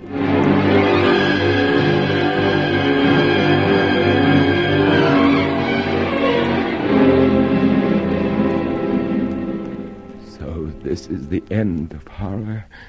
This small room down in the bowels of the earth. I'm strapped to a chair, tightly, so tightly that I cannot move. I cannot retreat inside my skull case. That does not belong to me anymore. It has been entered and possessed and garrisoned by O'Brien. There is no retreat left anymore. I am faced now with the ultimate agony. I am in room 101. You asked me once, Winston, what was in room 101. You knew the answer, though. You wouldn't admit it. No. Everybody knows it, really. The thing that is in room 101 is the worst thing in the world. The worst thing in the world, of course, varies from person to person. For some, it is burial alive. For some, it is death by fire.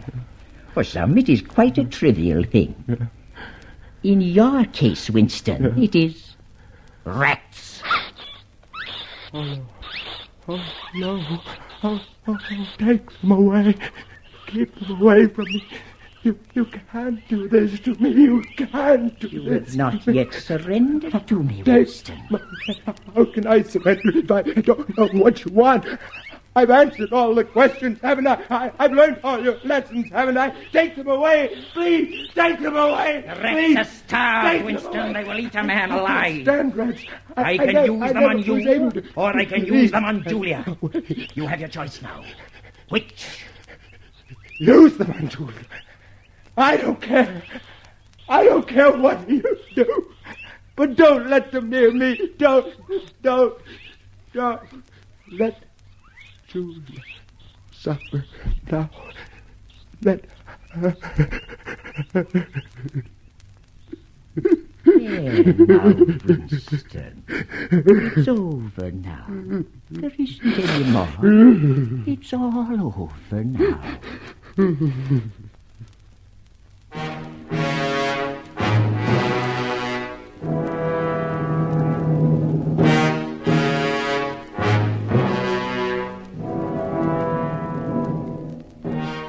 And now there is a calm, a great pervasive calm.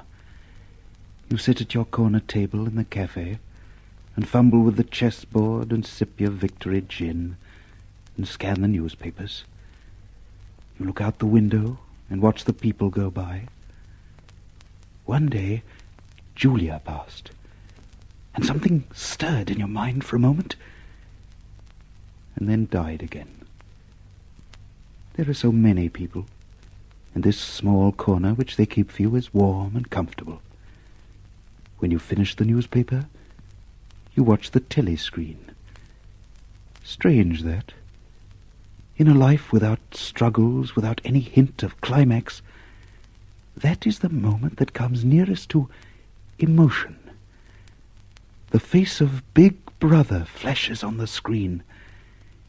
You hear his rich, full voice.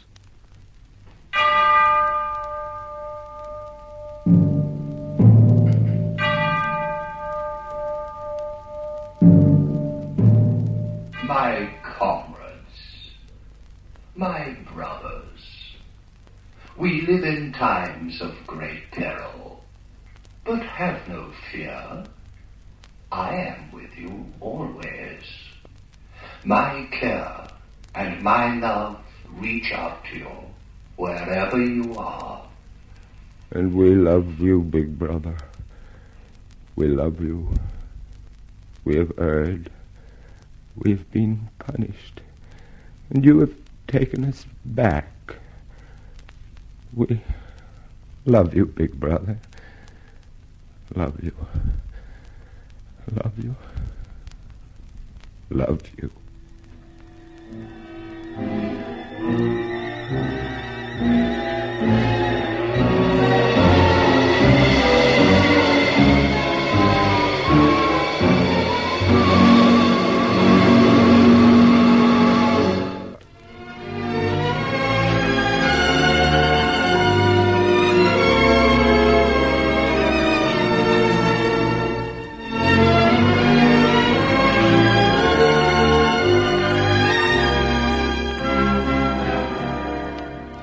The Lux Radio Theatre is produced by Sterling McAvoy. 1984 was adapted from George Orwell's novel by Morris West. Tonight's play was directed by Paul Jacklin. Heard in our cast were Lionel Stevens as O'Brien, Alexander Archdale as Charrington, Guy Dolman as Parsons, and Dorothea Dunstan, Gordon Chater, Rupert Chance, Murray Powell, Leonard Bullen, and Alan Herbert. David Netheim was heard as the narrator. Margot Lee played the role of Julia, and as Winston Smith, you heard our distinguished Hollywood star, Vincent Price.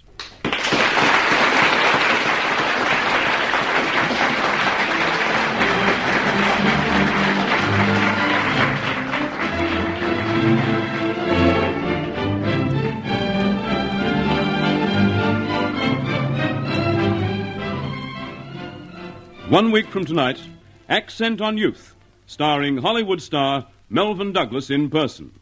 Until then, this is the Lux Radio Theatre, signing off from 50 stations throughout the Commonwealth of Australia.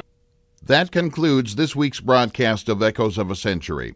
This program was an independent production by Dalshoe Radio Creations, copyright 2005. Produced in the studios of WLSU La Crosse, an affiliate of Wisconsin Public Radio, on the La Crosse campus of the University of Wisconsin.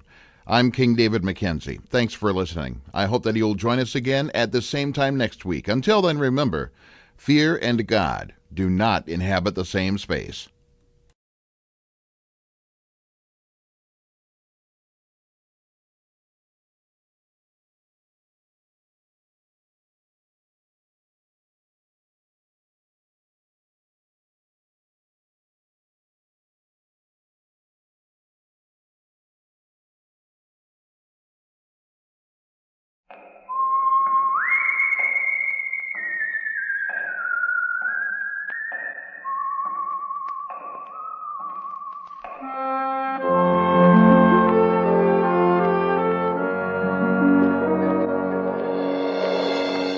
The Adventures of the Saint, starring Vincent Price.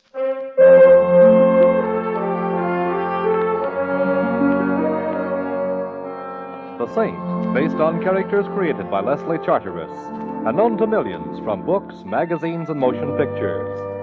The Robin Hood of modern crime now comes to radio, starring Hollywood's brilliant and talented actor Vincent Price as the Saint. Taxi! Taxi! 4500 Sutter, please. It's kind of late, ain't it? Yes, it is. Comes this time of night, I figure a guy should order... 4500 Sutter, please. Mind you, I don't like to get personal, you Driver. know, but, yeah? Of all the cabs in San Francisco, most of them operated by drivers who mind their own business. Why did I have to get your cab? Well, I like... Who are you going to see at 4500? My name is Simon Templar. I'm 6'1" tall, and I have a birthmark on my right shoulder blade. My income for last year That's was... all right. Evading the question, huh? I give up. I'm going to visit a man named Clarence Quigley. Clarence Quigley? Clarence Quigley. You going to see this alleged Clarence Quigley Look, about... he's got a collection of paintings. I like to look at paintings. Maybe that will seem odd to you, but... Oh, come now, no temper. Now, if I was your wife, you'd have to do better than that, you know. Oh. So how much do I owe you, and go away? Well, would you think I was soaking you if I suggested $3? I would. As one man of the world to another, let's make it $3 anyway. Let's just be yokels and make it 50 cents. Here you are. Well, Hey, is that blonde giving you the eye or me? Blonde? Yeah, the one coming down the street towards us. Oh, yeah. Best foot forward. I never saw her before in my life. Ellsworth, dear. Oh, Ellsworth, dear.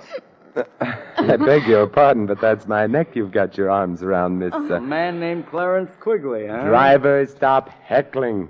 Look, miss, whatever your name is, the way you're strangling me is a pleasant way to be strangled, but... Ellsworth, dear, you sound so cold. I'm not Ellsworth, dear. I think I can honestly say I have never been Ellsworth, dear. You're not? No. Oh, I'm sorry.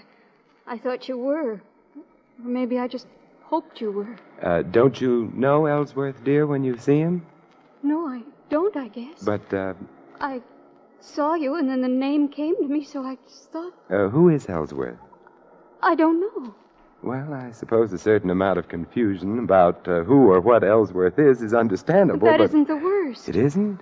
No, See, not only don't I know who Ellsworth is, but Yes? I don't even know who I am.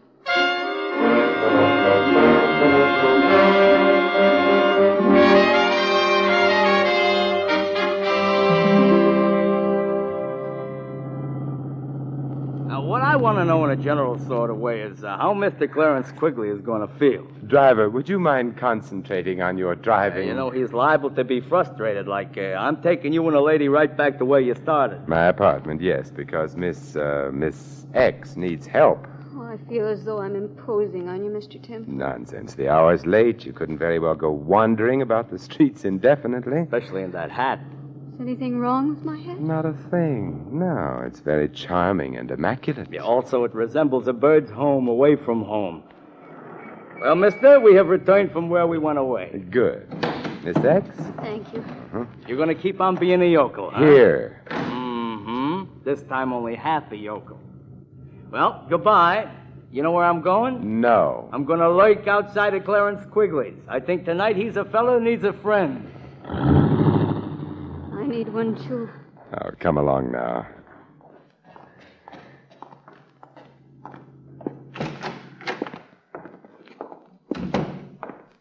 There you go. Now, take your hat off and make yourself comfortable. All right.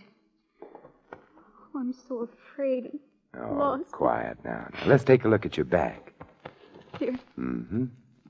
Usual odds and ends and a compact, initialed. DM. DM, does that suggest anything? DM? Mm. No, it doesn't. Nothing means anything. All I remember is being outside an art gallery on Sutter. You're well dressed. Compact's gold, no latchkey, which means you probably don't live alone, which could also mean you've been missed. You're phoning? Yes, the police, Missing Persons Bureau. They, hello? Oh, get me Inspector Murray, Thanks, I'll hold on. Oh, I hope maybe they know about me. Oh. What's the matter? Oh, I just touched the back of my head. It's terribly painful. Come here. Huh. Yeah, bruised the size of what I wish my bank account was. And there's the cause of your amnesia. Hello, Inspector. Simon Templar. Inspector, your language is deplorable. Inspector, I'm looking for someone, a blonde. Inspector, no. No, well, maybe, but not tonight. At any rate, the girl I'm looking for is around 22 years old, blonde hair, blue eyes, height 5'3" or thereabouts, wearing a street suit, brown white blouse with ruffles at the neck and... What? Oh, you're looking for her, too. Her name's Dorothy Moore. Why do you want her? Oh, I see. Then I guess you've got priority. Goodbye. They want me. Yeah, so it seems. Because I've been reported missing? Partially that. What else do they want me for? Murder.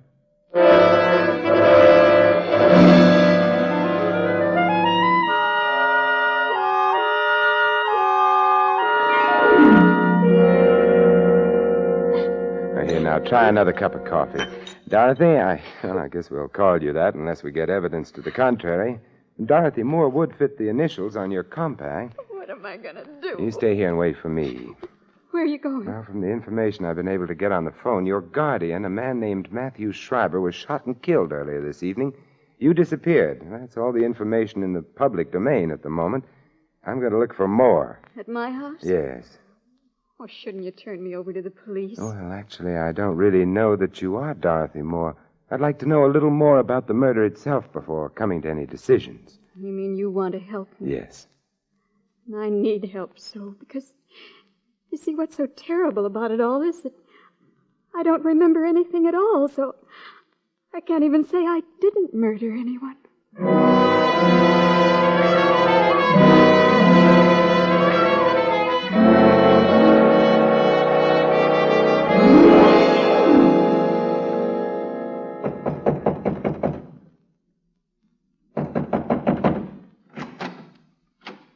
Hello. Hello. Well, it's been fun meeting you. Goodbye. Now, wait a minute. Don't shut the door. Why not? I'm coming in. Oh, all right. I hate to seem prying, but Who are you? Simon Templar. An attractive name, much more distinguished than mine. Oh, what's your name? Walters. Not the most glamorous name in the world, but I'm a butler, so I bear up. Good. Where is everybody? In the library. They're so well bred. Oh, who is in the library? Mrs. Atkins, the housekeeper, the Cassandra of our day. A gloomy lady prophesying disaster, Yes. And, of course, there's Mr. Tinsley. Mr. Tinsley? A strange fellow who spends a good deal of his time sitting on small horses and hitting a large ball with a long wooden stick. A polo player. Doesn't matter what you call it. It's no job for a grown man. What's his relationship to Miss Moore? Oh, let's not start prying, shall we? Expound. Well, to breach your confidence, he's engaged to marry Miss Moore, if and when she's found, and if she happens to be innocent of her guardian's assassination. Oh. Anyone else in the library? No. Mr. Schreiber, dear departed soul, is detained elsewhere, at the morgue. He was shot in the library. Oh, that's a bad place to be shot. Usually fatal. Suppose you take me to the library. Tell me, why did the police suspect Miss Moore? Because of me. You see, I told them that I heard shots in the house. I left my quarters on the Gallant, ran towards the library. Just before I got there, the door opened and Miss Dorothy ran out. Ran down the hall and out the front door. Is that true? My dear Mr. Templar, if not, would I have told the police otherwise? I don't know. Besides, it isn't good form to suspect the butler. The library, sir. Okay. Mrs. Atkins, Mr. Tinsley, Mr. Templar. What do you want? I'm looking for Miss Moore. So, young man, are the police. Why?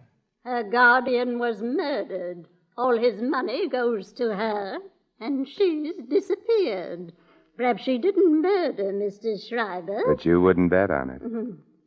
Perhaps I did. I hated him. Perhaps Mr. Tinsley there did. Now, look here. Isn't he priceless? Now, look here. Such a typical phrase. So typical, I wonder if he can really be so stupid. I love Dorothy, and no one has questioned that. But what is it about her that you love? The money she was to get when Mr. Schreiber died? The money you wouldn't have got if you'd married Dorothy? Against Mr. Schreiber's wishes? Mr. Schreiber didn't approve of the marriage? He hesitated about it, but we were working on him. And then became impatient. Now, look here. There you he have... goes again. I resent that. Good. It is now on record that you resent it. How about Walters? Walters? Yes, what motive would he have? What makes you think he has one? Oh, I'm the hopeful type. Walters is a man with a criminal past. Whether or not he got tired of his upright life here, I cannot say. But it wouldn't surprise you. What may surprise both of you, however, is an odd fact. Dorothy Moore is suffering from total amnesia. Amnesia? What do you mean? She remembers nothing of her past, herself, neither name nor habitation. How horrible. How convenient. Wait a minute. How do you know that? Why get around? Well, then you must know where she is. You've got to tell me. Mr. Tinsley is now being the ardent lover. I can't tell you. Why? Well, whoever shot Schreiber, there's very little doubt that Dorothy saw the killer, but Dorothy doesn't remember. The killer, therefore, would have an urgent interest in getting hold of Dorothy before she did remember, and making sure that she would never remember anything again. Well, good night, you lovely people.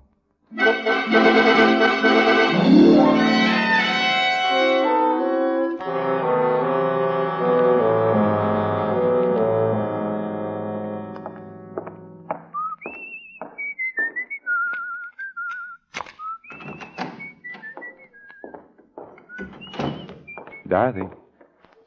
Dorothy?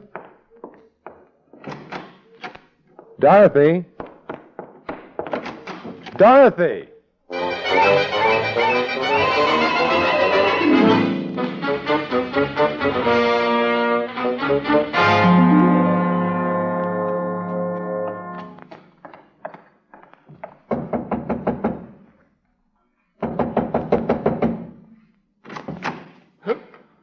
Oh, you again. It's me again. Did you like the place so much the first time? Where's Dorothy? Miss Moore? Yes, did she come back here? Back?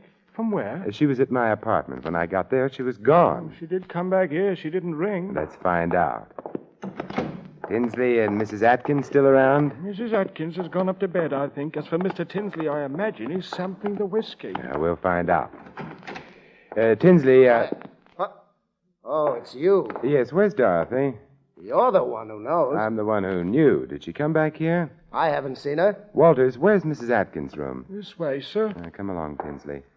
I'd like both of you in sight. If you insist. Mrs. Atkins will not be pleased at having her sleep interrupted. I'm not pleased either. This is her room, sir. Oh, thanks.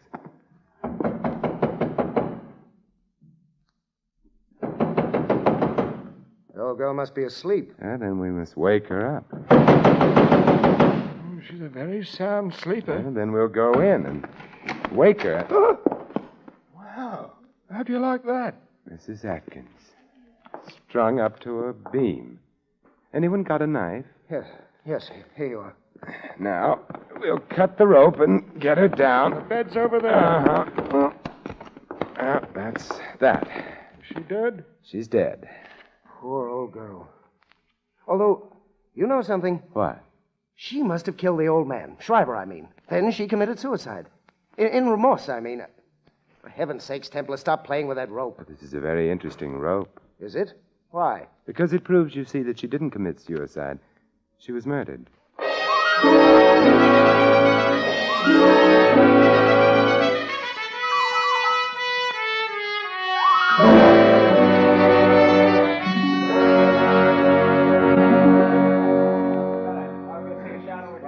Templar? Yes, Inspector Murray. I understand you don't think that Mrs. Atkins committed suicide. I know she didn't. Well, while the boys are playing with fingerprints and stuff, would you mind explaining to a poor benighted member of the lower intellectual classes, a cop like me? Oh, Murray, now stop pulling my leg. You're one of the brainiest men I know. Then why do you always beat me to a case? Oh, I'm prettier. Uh-huh. Now, about this alleged phony suicide. Well, take a look at the rope with which Mrs. Atkins is supposed to have hanged herself. Now, let's see. The rope was thrown over the beam there. I'm afraid you're right, Templar. Yeah, it wasn't hard to spot. Her weight would have pulled the rope sharply down over the beam. The fibers of the rope, therefore, should have slanted upward. Instead of which they slant down, indicating that somebody put the rope around Mrs. Atkins' neck and then hauled her up. We were supposed to think that Mrs. Atkins committed suicide as a confession of guilt. Which leaves us where? In the Schreiber home. I'm more interested in where the girl is. Dorothy Moore? Uh-huh. Why? Because I have... Hey, Mary. Look, coming through the door. I'm not sure. Simon. Oh, hello, Dorothy. I don't know exactly how I got here, but I don't recognize the place at all. Yet I should, shouldn't I? Yes, you should, Miss Moore. Because this is where you live. But I'm afraid you're not going to stay very long. What do you mean? I'm placing you under arrest on suspicion of murder.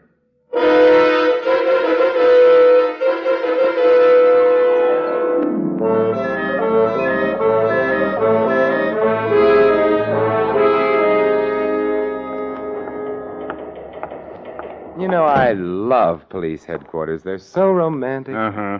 Murray, how are you going to prove anything against that girl if she's suffering total amnesia? By proving that her amnesia is a fake. Oh, how? I have an alienist coming over here to look at one of our guests. I'll have him see Miss Moore, too. He's due any minute. I'll go get the girl now. I wonder. Oh, the other door. Come in. Hello. Well, you're not Murray. I was supposed... Who are you? Doll, of course. What's the matter with you? What are you complaining of? But I'm not the one... Come. We've got to get to the bottom of these things, don't we? I suppose so. Now, when you were a little boy, what did you want most of all? To be a big boy. Mm-hmm. Are you afraid of the dark? No. No? You are not afraid because you have little friends who come to you in the dark, perhaps, eh? No.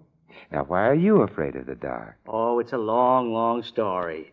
And, You know, you don't look at all well. Well, I don't feel so good either. No, you should see a doctor. Thank you. I think I will. Goodbye. Oh, Templar. Yeah. Your alienist was here, Murray, but he left. Alienist? Well, I just phoned him and told him not to come. The district attorney wouldn't hold the girl. Insufficient evidence and ballistics. Ran a paraffin test. No proof that she'd fired a gun. But the man who was just in here, Dahl, I think his name was? Dahl? Uh-huh. He's not the alienist. He's the guy the alienist was coming to examine. He's nuts. Oh, dear. Well, I guess you're happy now that we can't hold the girl. No, because while you were holding her, things were safe. Now, Murray, let's go visit. Go visit where? The Schreiber House. A house where 2 people have died. A house very convenient for murder.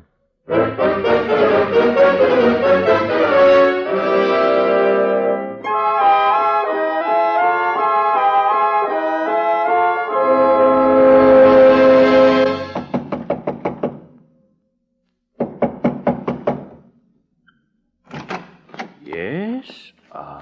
It's no Oz, Walters. We're coming in. Yes, sir. Dorothy's home?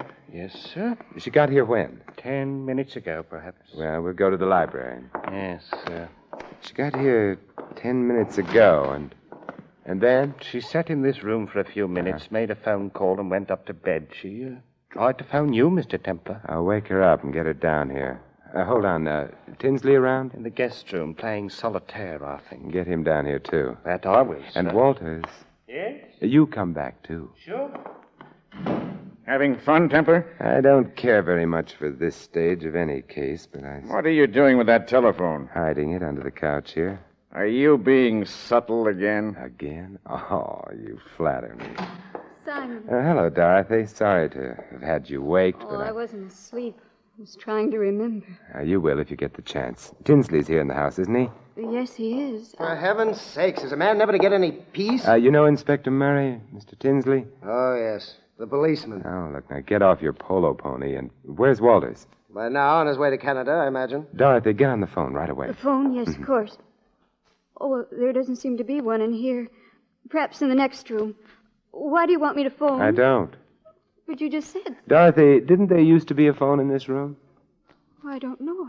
I don't remember. Oh, yes, your amnesia. But you remember everything that happened since the blow on your head, don't you? Well, of course. But then equally, of course, since you were in this room a very little while ago, and since you used a phone in here, you should have remembered that. Why didn't you? Well, I don't know. It slipped my mind. No, Dorothy, it didn't slip your mind. You were merely being over-careful. What does that mean? It means that you are not now, nor ever were, suffering from amnesia. Why should I pretend to have amnesia? Because you killed your uncle.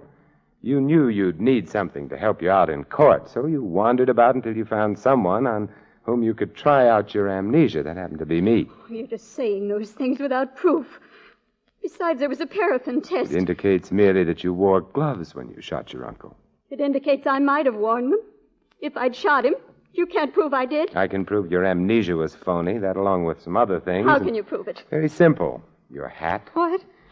When you arrived at my apartment, you took your hat off, discovered a large bruise on the back of your head.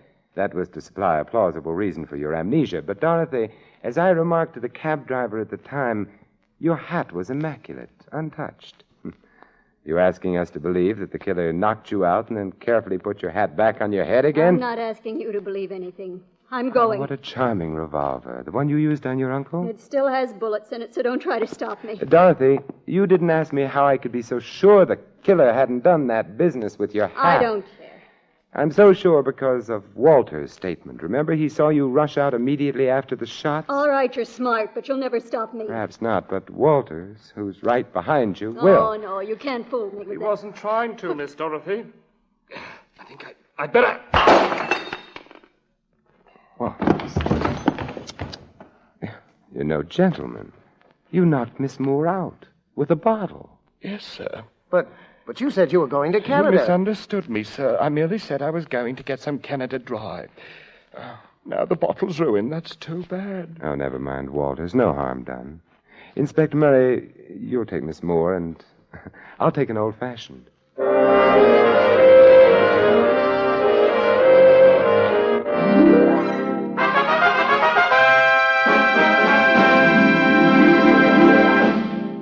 You have been listening to another adventure of the Saint, the Robin Hood of modern crime.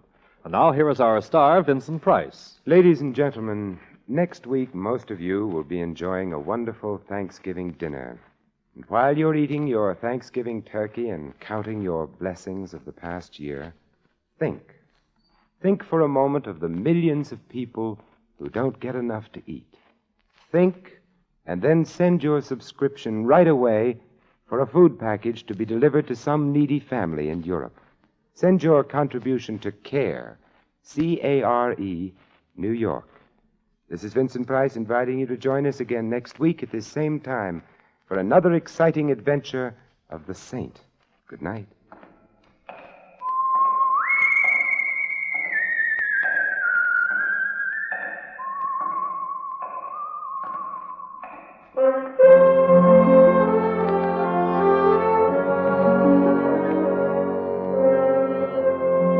Tonight's script of The Saint was written by Lou Vittes. Our cast included Peggy Weber, Ted Von Els, Jerry Hausner, Tom Brown, and Dan O'Hurley.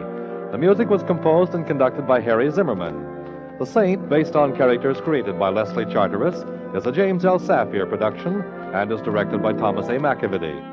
Vincent Price is soon to be seen in Robert Lippert's production of The Baron of Arizona. All you Saint fans will be glad to know that the Saint comic books are on sale at all newsstands. Your announcer, Merrill Ross. This is the Mutual Broadcasting System.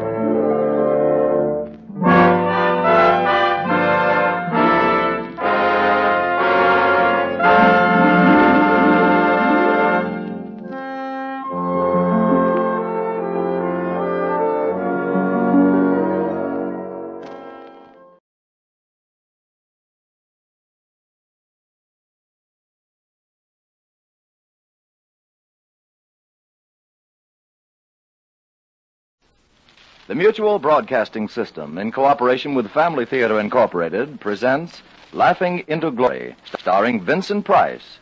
J. Carroll Nash is your host.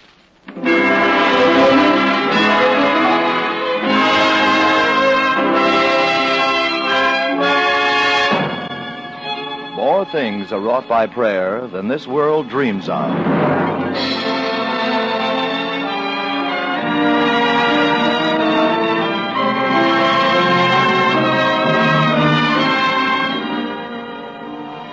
Before we bring you tonight's stars and story, I want to thank everyone who has written to Family Theater these past few weeks. Your letters, wonderful letters from all parts of the country, have been a great encouragement to us in Hollywood because through this program, we want to express a conviction that prayer, family prayer, can help keep our families together and happy.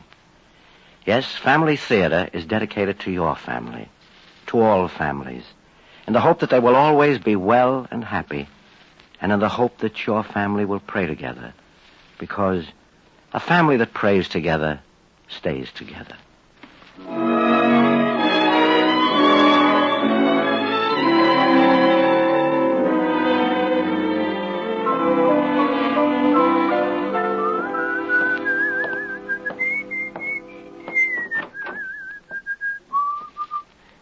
Bishop. Oh, Tom, good morning. Glad you could come. Well, your note sounded urgent. Bad news, Bishop? No, quite the contrary. Sit down. Thank you, Bishop. Tom, you've always thought a great deal of the church here at Croydon, have you not? It has a fine reputation. Yes, the parish is thriving, and the parishioners' generosity is extremely gratifying. Your request for transfer has been received, and I'm happy to say approved. You'll be officially notified next Thursday. Well, may I ask where I'm being sent, Bishop? You're being sent here, Tom. You are Croydon's new pastor. Oh, that's a great honor. Well, now, is that all you have to say? I thought you'd be delighted. Oh, yes, I am, of course, but... But what? Well, leaving Hookertown, Well, Bishop, it's almost like leaving home. Yet you requested a transfer? Yes, I requested it. It was part of a bargain. I'm afraid I don't quite follow you. Well, perhaps I should start from the beginning. Seems like a long time ago. Remember when you assigned me, Bishop? Yes, quite well. You told me not to expect too much. Sometimes a new pastor is not very well received. That was an understatement. I wasn't received at all. When I walked into Hookertown that summer evening, the streets were deserted. I thought it was strange. It was hardly 7 o'clock, yet there wasn't a soul to be seen. Then suddenly, a booming baritone voice, slightly off-key, shattered the silence. And quite unaccustomed to fear, but of all the most reckless of life or of limb was Abdul Bulbul Amir. Hey, out of my way or I'll bash your brains in. Well, now, Step aside, I said. When they wanted a man to encourage the van, or shout hoolaloo in the rear, or to storm a redoubt, they straightway sent out for Abdul-Bulbul Amir.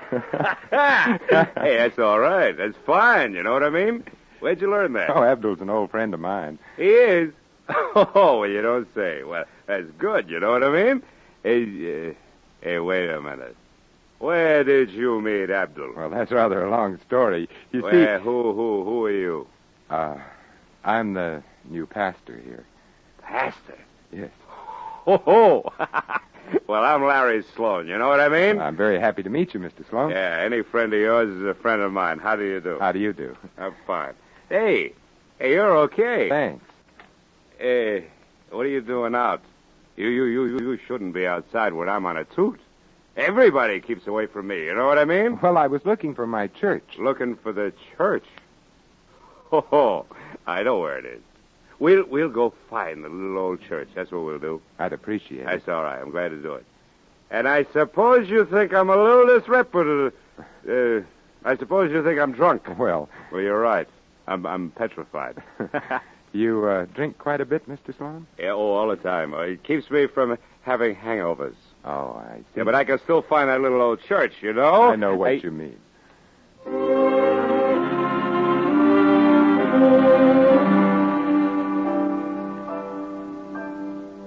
Well, what do you think of her? Well, offhand, I'd say it could do with a few repairs. Oh, well, we did fix it up once. Yeah, I used to be a stonemason. I rebuilt that back wall myself. Oh? When did you do that? Oh, about 12 years ago. Well, I don't mean to sound impetuous, but don't you think it's about time to replace those broken bricks? Oh, that's a good idea. I'll be glad to see it when you get it finished. Well, I gotta go now. So long. Oh, he could Timothy Irving play euchre or pool, perform on the Spanish guitar. In fact, quite the cream of the Muscovites. Sloan. Just a moment. About that wall. Yeah? Don't you do any masonry work anymore? I don't work at all. Why not? Well, it interferes with my drinking. Well, how do you live? Oh, I get by. I get along fine. I mind my own business. Maybe that's what pastors ought to do. Oh, I'm sorry, Sloan. Yeah. Well, thanks for showing me the church. Good night. Night. When they wanted a man who could offer a hand, who was faithful to friend far and near, well, there was not a doubt he was always about, was Abdul-Bulbul Amir. Hey, what was that? What? Oh, you mean that, what I was singing? Yeah. That's the sixth stanza. I never heard it before. You've never heard the sixth stanza? Why, that's the whole key to Abdul's character. He'd go down the line for his pals, huh? Never missed. Well, about that wall. Yes? I might be able to offer a hand. Well, now, that's very gratifying, Sloan. Very gratifying indeed. Sloan arrived next morning with bricks, mortar, and a slight hangover. He said he preferred to go at the job by himself, so I decided to spend the morning in town acquainting myself with the villagers. Main Street was just coming awake. A merchant in white apron was sweeping the sidewalk in front of his store. Oh, good morning, sir. Oh, good morning. A fine day, isn't it? It won't be for long. Woke up with a backache this morning. That means rain. Are you the proprietor of this store? Have been for 19 years. Look out. That's where I'm sleeping. Oh, I'm sorry. I'd like to introduce myself. Yes, I know. You're the new pastor up at the church. Stand back where you were. I have to sweep there now. Now, when did you get into town? Last evening. Think you're going to like it here? Oh, I'm sure I will. Well, I hope you're not like that last pastor we had. He was a great one for changing things. Never satisfied. Wanted to repaint the church, put in a garden. Thought money grew on trees. But he was transferred. Transferred? That's right. My name's Comer. Henry Comer.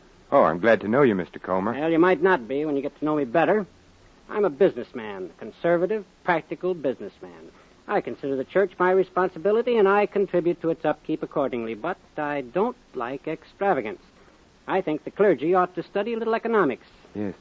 Speaking of the church, Mr. Comer, I noticed last night that the roof... What's the matter with the roof? Well, it leaks, what there is of it. Well, in that case, I'd suggest that you repair it. I'm afraid it's beyond repair. You see, the beams have decayed... And reinforce them. You certainly don't want the roof caving in on your congregation, now do you? Exactly. Mr. Comer, that's why You'll find some 2x4s in the rear of the store. You're welcome to them. As for nails, I feel it my duty to let you have them at wholesale price. Thank you. Well, I've enjoyed talking with you. Good day. Good day, Mr. Comer. After meeting Mr. Comer, I realized that he could stand a sermon on the virtues of generosity and the joy of giving. Across the street on the same corner was another grocery. A bewhiskered gentleman standing in the doorway motioned to me. Your Reverence, could I have a word with you? Why, yes, of course. My name is Michael Kane, and I own this shop. I saw you talking with Comer across the street, and I feel I should warn you about the man. Warn me? Indeed, Your Reverence. Comer's a black-hearted tyrant with not an ounce of compassion in his warped soul. I take it you gentlemen are competitors. Competitors? I wouldn't stoop to compete with the likes of him. I run a proper price store, I do, with charge accounts. And Comer trusts no one. So if you're thinking of doing business with him, remember my warning. It'll be pay as you go. Well, Mr. Comer and I weren't discussing his store. We were talking of another matter. Oh, and what might that be? The roof of the church. It's in pretty sorry condition. Perhaps you've noticed. No, I can't say as I have. As a matter of fact, it looked fine the last time I saw it. Oh, we could stand a new one, Mr. Kane. A new roof? Oh, no, I wouldn't advocate that, not at all. It's not so much the money, you understand. It's, I better be getting back to my counter. Good day to you, Reverence. Good day, Mr. Kane. Repairing the church seemed to be a pretty unpopular project, but suddenly I had an idea. So long as the two grocers were such ardent rivals, why not put this rivalry to good use? I recrossed the street to Comer's store. Oh, it's you again. Well, did you find the 2x4s all right? I haven't looked yet, Mr. Comer. I was across the street talking with Mr. Kane. Kane? Yes, I told him about the roof. And what did he have to say? Well, I suggested a new roof for the church. He didn't approve. Oh, he didn't. And how would that heathen know the needs of a church? Just let me remind you, I've lived in this parish long before Kane came to Hookertown. Yes, Mr. Comer. If I think the church requires a new roof, it should have one. You understand? Certainly, Mr. Comer. Matter of fact, the quicker we start, the better. Now, you go get an estimate on the cost and send me the bill. That's all. Good day. Good day, Mr. Comer.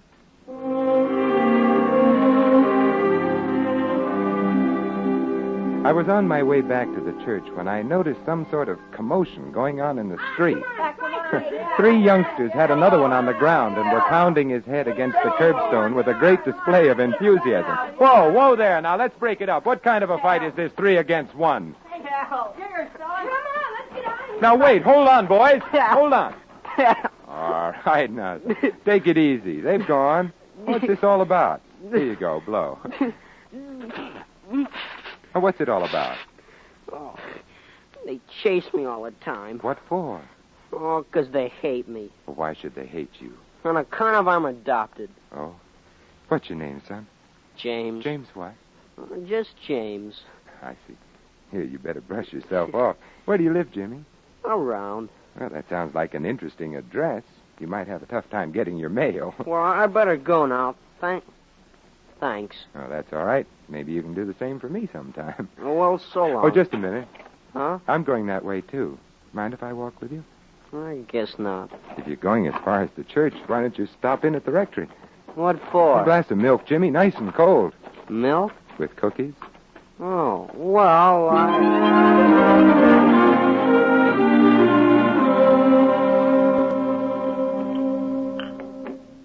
Take another cake if you like. Oh, thanks. Have you ever been here before? Church? Uh-uh. Oh, that's too bad. You know, I was thinking of getting some fellas together this summer for ball games. Do you like baseball, Jimmy? Oh, I sure do. You gonna have to come to church to play ball? Not necessarily. What's your objection to church? I don't believe in God. Oh? Oh. When did you decide that? A long time ago. They say there's a God and he looks after people and he helps them out if they pray. Yeah, well, I prayed and it don't work. Well, how do you know it doesn't? Well, I'm still adopted, ain't I? I haven't got my own father and mother, have I? I see. You asked God to straighten out an adoption matter. And he don't do nothing about it. Look, Jimmy, there's a lot of folks asking favors of the Lord, and they keep him pretty busy, believe me. He hears every prayer. But sometimes God doesn't answer them in the way we'd like to have him. You mean he didn't want to help me? Oh, no. I mean that perhaps God wanted you to help yourself. You see, it's this way, Jimmy. Being adopted is really a pretty wonderful thing if you stop and think it over. Now, you take the average baby that's born. His parents have to accept him sight unseen, don't they? I guess so. They want a boy and get a girl instead. There's nothing they can do about it. No way of sending back for another model. But on the other hand, you take someone who's adopted. Now people have a chance to look him over. They can decide whether they want him or not. So when someone picks you, Jimmy, you can be sure that you're exactly what they want. That's not so. Nobody wants me. Of course they do. Tell me, who takes care of you, Jimmy? My uncle, Uncle Larry. Larry Sloan? Yeah. Oh, it's you, Sloan. Oh, now, this is what I call a coincidence. I gotta go into town for more bricks. I got the wall hat. Jimmy, what are you doing here? Nothing. I'm going now. How's school been, kid? All right. Look, I'm sorry about not seeing you much lately. I've been sick. You've been drunk. Everybody says so. Well, maybe so, Jim. They're always laughing at me and calling me names, all on account of you. I'm sorry, boy, honest. Sloan, wait a minute. Sloan! Jimmy stayed around the church with me after that. I got him a room at one of the neighbors. The weeks lengthened into months, and never a word from Sloan. He had disappeared. Where? Well, that was anyone's guess. Gradually, improvements were added to the church, thanks largely to the animosity existing between one Mr. Comer and one Mr. Kane. When it came time to paint the church, I presented my problem to Mr. Kane. Mr. Kane, I was just talking with Mr. Comer in regard to painting the church. Hey? It appears that Mr. Comer is dead set against it. Well, you can hardly expect a scavenger to appreciate a thing of beauty. I say paint the church, and charge it to Michael Kane. And weeks later, when a new boiler for the basement was needed, I approached Mr. Comer. Mr. Comer, I just spoke to Mr. Kane on the matter of a new boiler for the church. Yes? I'm afraid Mr. Kane is rather adamant. And I'm afraid Mr. Kane is just plain addled. Go ahead, install your boiler. Never let it be said that Henry Comer stands in the way of progress. Well, our congregation seemed to grow with the church, and I was able now to devote more time to Jimmy. But all my efforts to help him overcome his sense of inferiority met with very little success. He avoided the other youngsters in the village at every turn. And then one day, I put him to whitewashing the fence. Some boys from school came by. I overheard the conversation from the rectory window. Well, look at James. Gotta paint the fence. Oh, go on away. Well, who adopted you now? Yeah. And where's Sloan? Drunk again? Now, why don't you beat it? Oh, why don't you make it? You better paint that wall real nice, Jamesy, if you don't want to be boxed with the Bible. Hey, shut up. Jimmy, Yeah? come over here a minute. Yeah, what do you want? I want you to keep painting that wall, Jimmy. I don't want you to leave it. Yeah, but there's some guys Never mind those guys. Jim, don't you know the story of Tom Sawyer? I don't think so. Well, Tom Sawyer had a problem, just about like yours. Some fellas started razzing him while he was whitewashing the back fence. You know what he did? What? He used a little, psychology. Psychology? Mm-hmm. You see, Tom figured that as long as he had to do the fence, he might as well. The boys started stopping by the church regularly after that. From there on in, it was easy. We decided to organize a club for sports and outings. We decided to start off with a football field on the lot behind Mr. Comer's store. Uh-oh. Gee, I'm sorry. I didn't think I could kick that far. All right. Who broke my window? Speak up now. Oh, I'm terribly sorry, Mr. Comer. I'm afraid I'm to blame. So, you were the one. Yeah. Kicking a football through people's windows like a common ragamuffin. A man of your station. I can assure you it wasn't intentional, Mr. Comer. I'll assume all responsibility. Oh, is that so? And I suppose you'll assume the bill for the broken window. Well, Just as I thought. Since your first day in this town, you've seemed determined to change things to your satisfaction.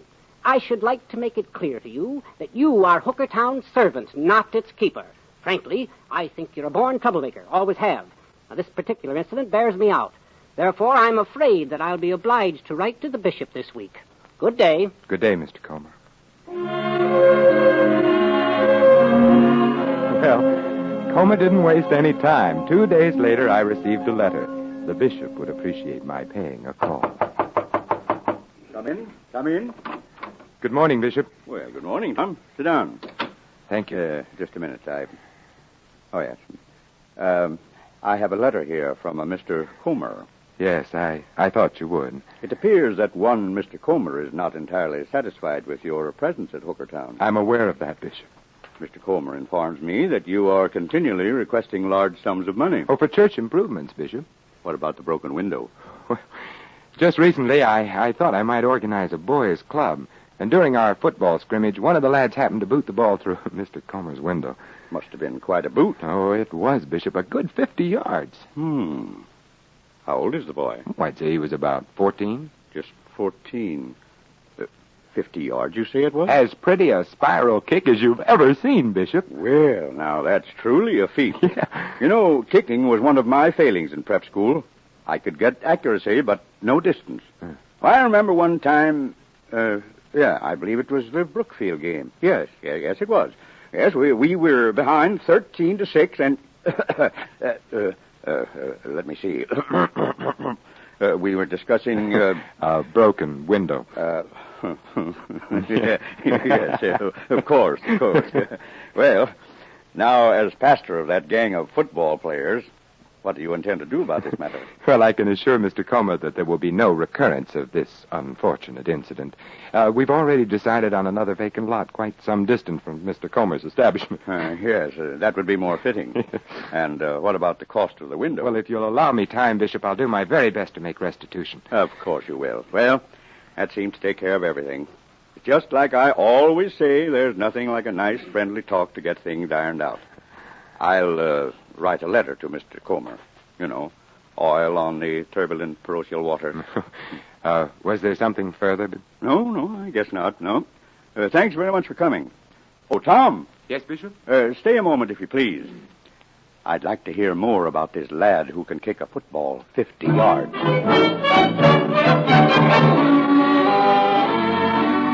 I was late getting back to the church that night. As I started up the walk to the rectory, I heard someone behind me. Larry Sloan. I've been away. I've been doing odd jobs on the road. I made a few dollars here. Take it. Well, what's this for? Well, I heard what you done for Jimmy, and it was swell of you to put him up. I thought maybe I could pay you back something for his keep. Oh, Jimmy more than earns his own way, Larry. I'm glad to have him around. Oh, that's fine. How is he? Oh, he's tip-top. Wouldn't you like to see him? No, I done enough to him. Just leave things be, huh?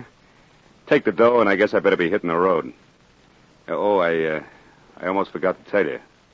I ain't been drinking. Ain't touched a drop since the day I left. Well, that's fine, Larry. That's your Uncle Larry? Hey, Uncle Larry. Hello, Jimmy. Yeah, where you been, Uncle Larry? Gosh, I missed you. Did you, Jimmy? Hey, I'm sorry about what I said that day. I don't hate you, honest I don't. I've even been praying for you. Oh, it's real nice of you. You know, there's one thing that still bothers me. It hasn't been fixed yet. About that wall, Larry. Well, I'd like to help you, see, but you understand it's... Are you going back on Abdul? Abdul? I almost forgot about him. Huh? Look, really, I'm sorry. I just got a blow, that's all. Oh, you're not leaving? Yeah, Jimmy, I got a lot of things to do. Oh, now don't leave, Uncle Larry. Oh, well, you wouldn't want me to go through all that praying again, would you? Well, it's kind of tough to explain, kid. You see... This is where you belong, Larry. We want you to stay. Yeah, that's right, Unc. We want you. Oh, come on. Let's go home. Home? All right, kid, let's go home. Next morning, I stopped by Kane's grocery. I wasn't seeking a contribution for the church this time. This was a rather unusual request. I told him Larry Sloan's story. Would he loan Sloan enough money to start his own masonry? To which Kane replied, I most certainly would not. Sloan's a worthless tramp, and I can't see how he's ever going to change. Go see Henry Comer. Maybe he can help you out. Which is precisely what I did. Mr. Comer's answer to my request was rather surprising. Michael Kane, for the first time in his life, is absolutely right. I wouldn't finance that drunkard for one solitary cent. Good day. Oh, just one moment, Mr. Comer. What is it? Mr. Comer, next week, the spring appointments are coming out. New pastors are assigned to various churches. Others are transferred to different towns. I'm familiar with the clerical activities of the church. Well, if a pastor expressed a desire for transfer, the request would be carefully considered. Oh? Yes, sometimes the request is granted. Very interesting. Mr. Comer, I have a slight suspicion that I've been getting in your hair. You certainly have. I lost a plate glass window for one thing, and you practically tricked me into carrying most of the parish expenses. Kane and I are getting wise to you. Yes. I knew you'd catch up with me sometime. Well, let's say I make a petition for a transfer. Kane and I would certainly appreciate it. Would you appreciate it to the extent of getting together and seeing your way clear to help Mr. Sloan financially? That's a bargain. Fine. It's a bargain.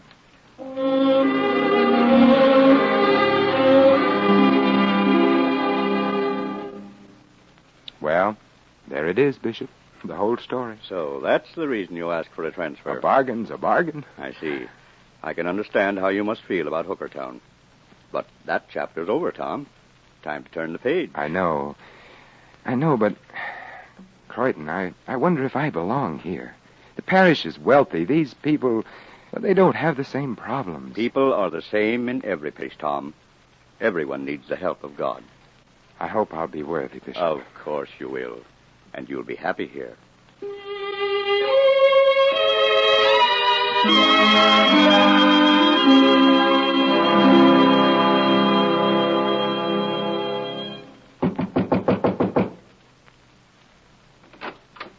Good morning. Good morning.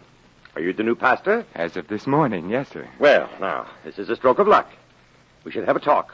We should have a talk right now. Yes? My name is Sheridan. I am the owner and president of Sheridan's department store. Well, I'm very happy to... Later, please. I should like to warn you about a certain Mr. Walker, one of our druggists here in Croydon. The man has some fool idea about installing chimes in the bell tower. Now, as the church's foremost contributor, I have no intention of tolerating this waste of time and good money. And furthermore, I would... pardon me just a minute. Certainly. Good morning. How do you do? You're the new pastor. That's right, sir. Well, I'm very happy to make your acquaintance. My name is Walker. The gentleman I was telling you about. Well, Sheridan, I see you didn't waste any time getting down here. If you were as fast on Sunday mornings... I had no idea that the pastor would be here. I'll bet. Now, see here, Walker, Gentlemen, please. I'm sure we can talk this matter over sensibly.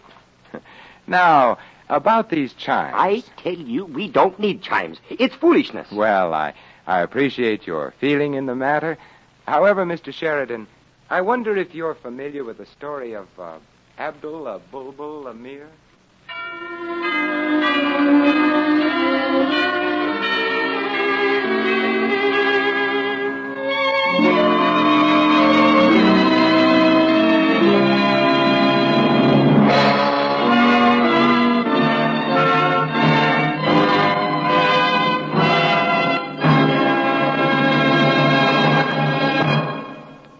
You know, while I listened to Top Man, I got to thinking.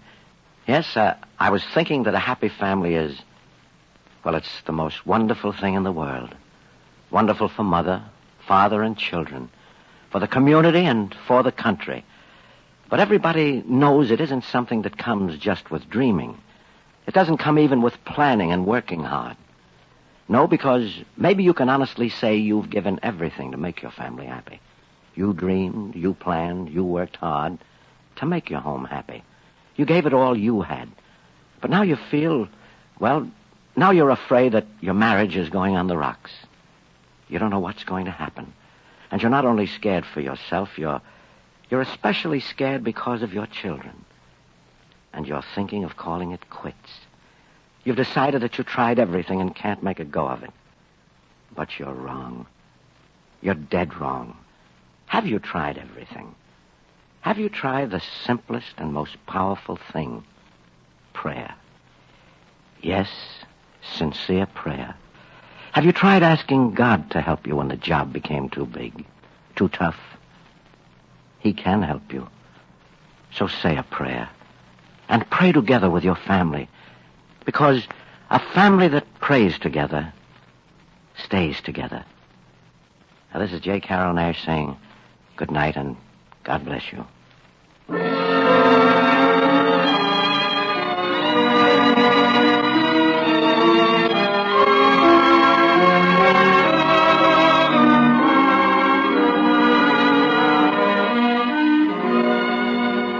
Before saying goodnight, we wish to thank Vincent Price for his performance as Supple. A word of thanks also to Lou Reed for writing tonight's play, and to Max Terre for his music. Mel Williamson directed, and John Ryder produced the program, portions of which were transcribed.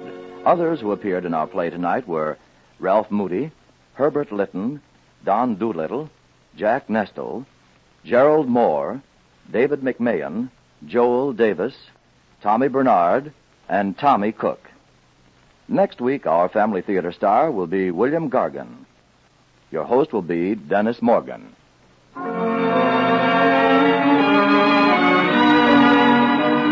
This series of the Family Theater broadcast is made possible by the thousands of you who felt the need for this kind of program, by the Mutual Broadcasting System, which has responded to this need, and by the actors and technicians in the motion picture and radio industries. This program is heard overseas through the facilities of the United States Armed Forces Radio Services. Tony Loprano speaking.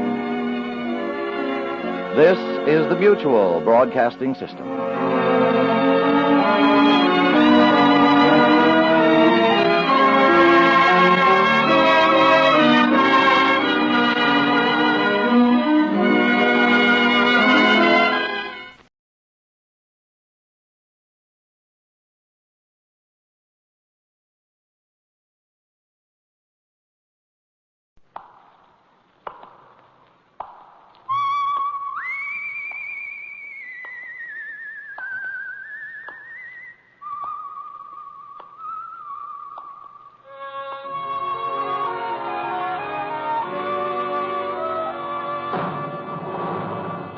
The Adventures of the Saint, starring Vincent Price.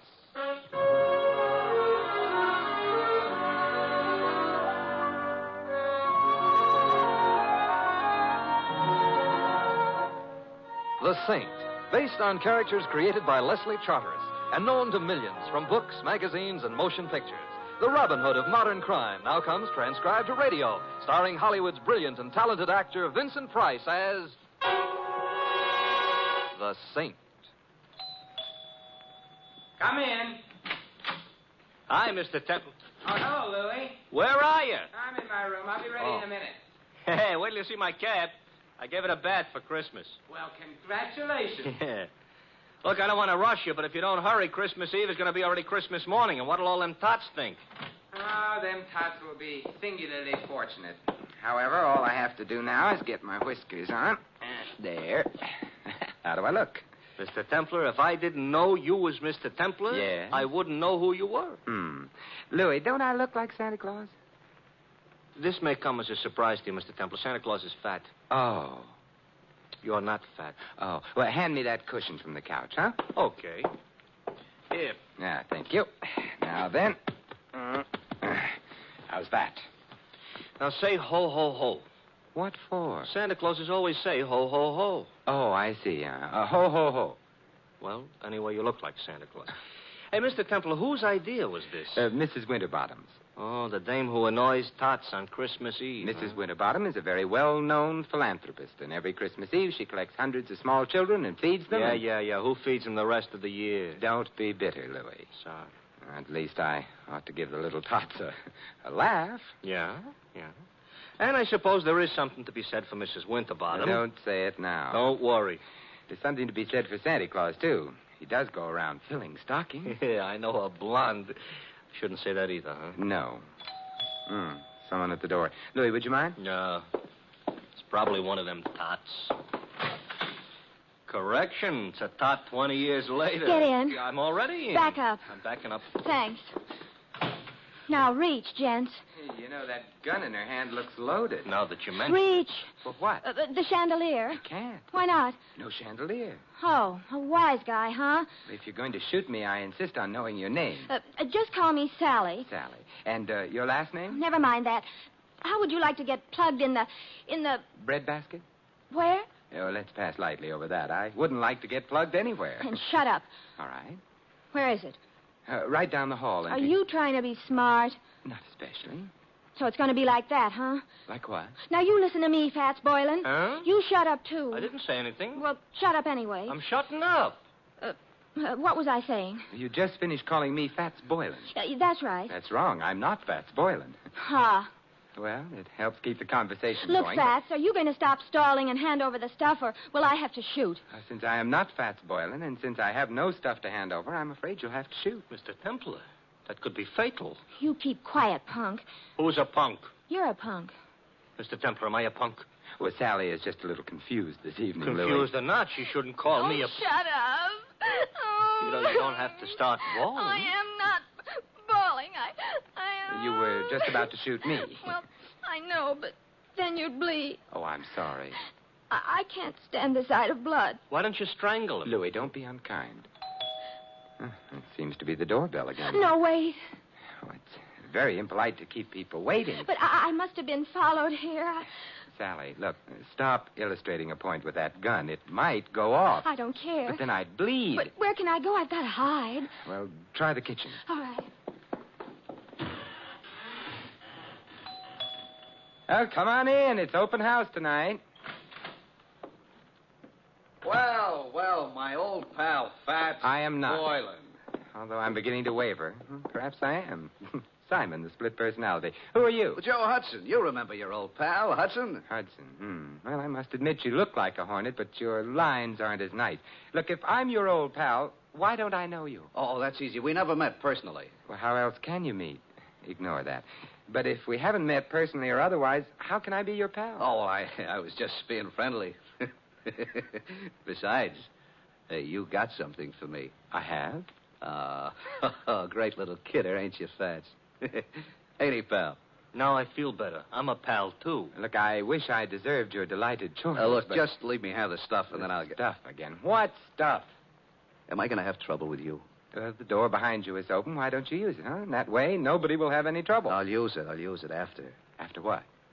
Such like that, huh? Ever see one of these before? I'm afraid I'm going to disappoint you, but the answer is yes, I have. Good.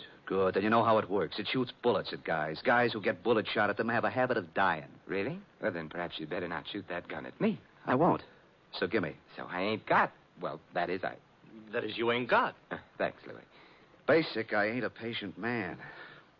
Hand the stuff over, or I don't have any stuff. Or you get shot. I'd bleed. Who cares? I do. I hoped you might. However... This could be a stall. This could be trouble, so you... You can't shoot him. Why not? It's against the law. I read it in the papers. It's against the law. Yeah, I believe you. Oh, well, so that's okay. Yeah, but I like doing things against the law. Oh, well, you could go to jail. I already been there. Well, for shooting somebody, they'll hang you or something. If somebody told them. Well, I would. You would, huh? I would. So maybe I'd better shoot you first. Well, I wouldn't want to deprive Mr. Templar of the privilege.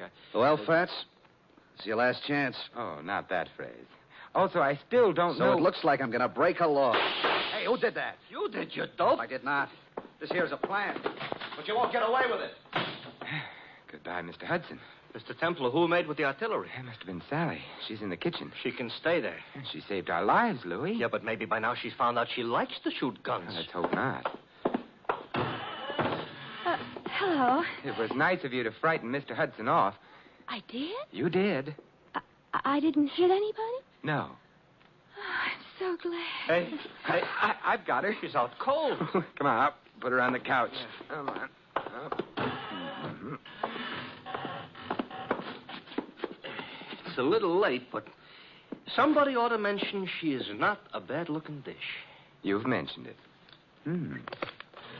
Looking for smelling salts in her bag? No. Identification. Here's a driver's license. Her name is Sally Walters. Address, 49 Arden Drive. Social Security card. She's the secretary. That's what I need. Take it back. She's coming, too. Better put the bag back. Yeah, but keep the gun, though. There's still some bullets in it. No. We don't want her to know we went through her bag. We're ashamed of ourselves? We're going to pay her a visit. She ain't home. But she will be after she leaves here, and then perhaps we can find out what keeps the home fires burning.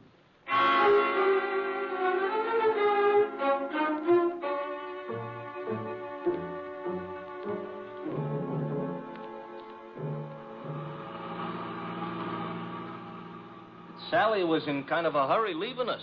So she was. Mr. Templar, don't look right, Santa Claus chasing a blonde. I'm not chasing her. Technicalities will get you no place. Hey, this must be it. 49. What is she a secretary of? The Treasury? I suspect this is where she works, Louis. She works overtime, huh? Yeah, and probably sleeps in. Come on. Yeah. I hope that nobody is peeking because they'll think Santa Claus is off schedule. I think perhaps I can manage without the whiskers. Yeah. Ouch! Now you look like an imposter. Will you ring Louie? Okay. You know, this is the type house I got a feeling Santa Claus would have to use the servants' entrance. Yes. I'm Simon Templar. You are? I am. There's nothing I can do about it. Mr. Templar, all butlers are like him? I doubt it. I think he's been practicing. Haw. Haw? Well, good night, then. I think not. Would you mind removing your shoe from the door? I would. You might at least have shined it. Humphrey, whoever is it at this time of night? No one, madam. Oh, but such an interesting-looking no one. Santa Claus, you've lost your whiskers. I haven't. They're right here in my pocket. How nice. Actually, my name is Simon Templar. I'm Carla Worth. This is Louie. Hi. Oh, I mean... Hi. Be kind to the peasants type. Did you want to see me? Now that I've seen you, yes. Well, come in, then. Thank you. But, madam... Humphrey, go away. Yes, madam. Humphrey's such a problem sometimes. Shall we?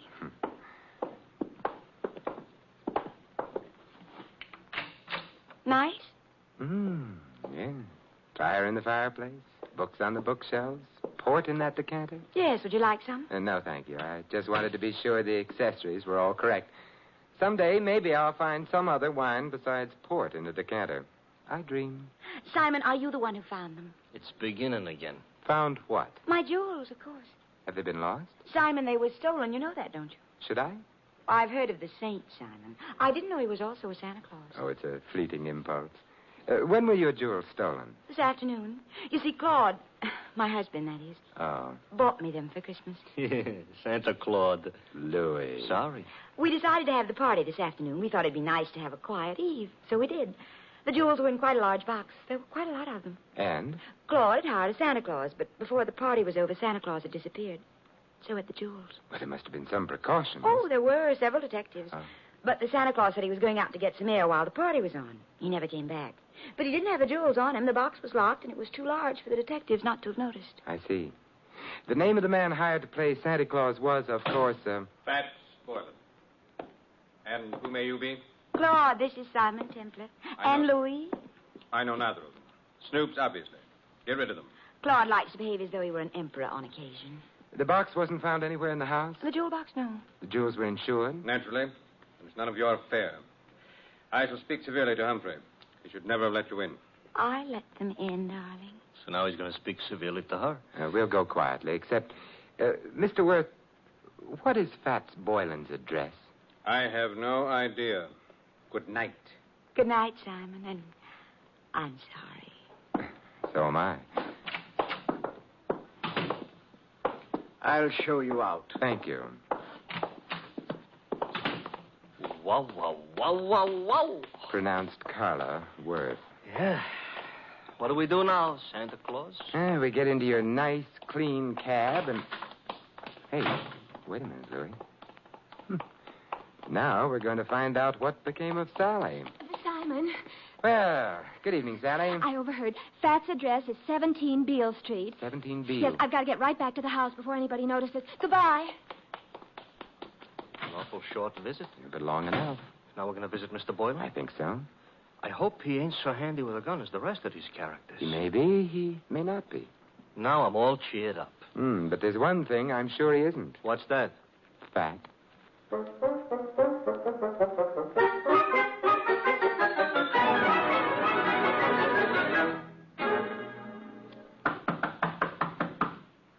Quite a change from the Worth's dump. Now this is a dump. Yeah, and Mr. Boylan would seem to be shy. Mr. Templar, you said something about the one thing he wouldn't be was fat. Why, because he was called Fats? Not exactly. Louis, I'm worried. Hey, the door was open. Yes. Maybe that means our bird has flown? Maybe. Come on, let's go in. Okay. I ain't usually so poetical, but the light's on. Yes. And the room looks funny.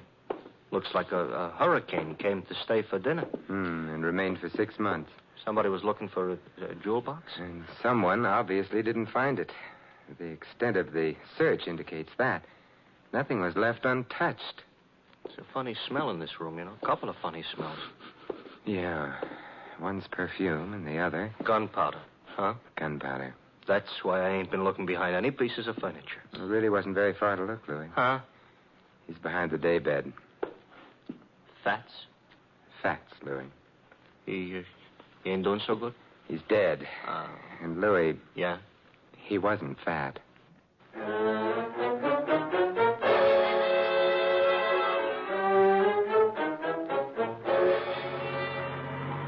Mr. Templar? Yes, Louis? We're being followed. Since we got out of Boylan's place. Oh, that's interesting. Louis, stop the cab. That'll make it easier for whoever's following us. Exactly what I want. Even on Christmas Eve, this shouldn't happen. Now what? We get out. Don't look behind you. Start walking. Here is a nice, lonely street. Mm-hmm. Everybody else is home hanging up stockings.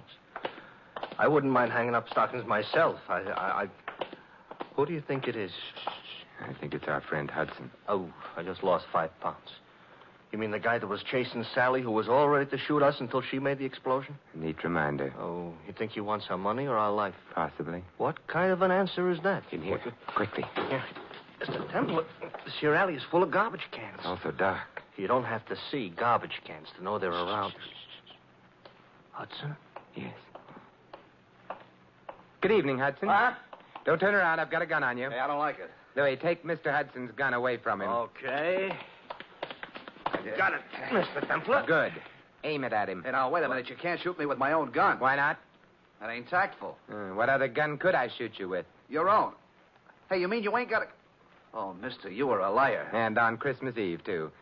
Hudson, who hired you to follow Sally and me? It was my own idea.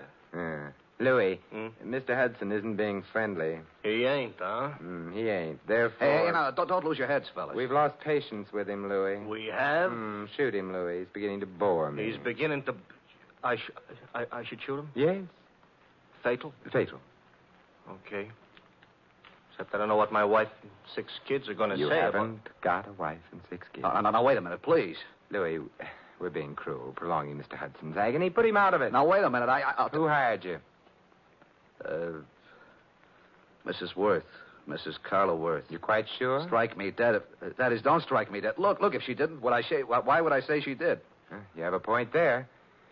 But why should she have wanted you to follow Sally? Well, she had an idea. Her husband and Sally were kind of, kind of decorating their own little tree together. I couldn't put it more tactful. I see. So if you got enough divorce evidence, Mrs. Worth could hold up her husband for plenty of alimony. No.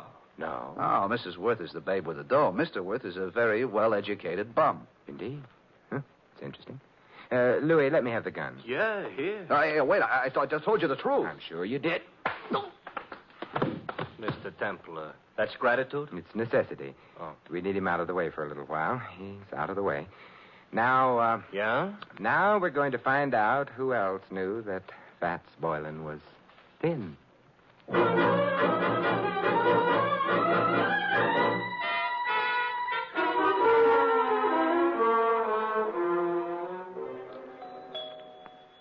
You know, if we visited often enough, I might even get accustomed to this joint. You might also start confusing yourself with Grant. Good evening, Humphrey. I'm sorry the family retired for the night. Well, it is late, I know. I wish to retire myself. Why, Humphrey, you don't look 65. Good night, sir. Aren't you going to ask us in? No. Why, Humphrey, I thought you and I were going to sing Christmas carols together. Let go of me. Shut the door, Louis. Okay. I shall complain. All right, but not now. Mr. Templar, I'm going to wear that gun out, hitting people over the head with it. And I couldn't have him warn anyone we're here. Why, we're going to burgle the joint? In a way. Huh? And a kinder description would be search the place, Louis. Oh, for what? Oddly enough, something that can't be seen or touched. Sounds like a ghost. Yes, and in a way it is. The ghost of a murderer.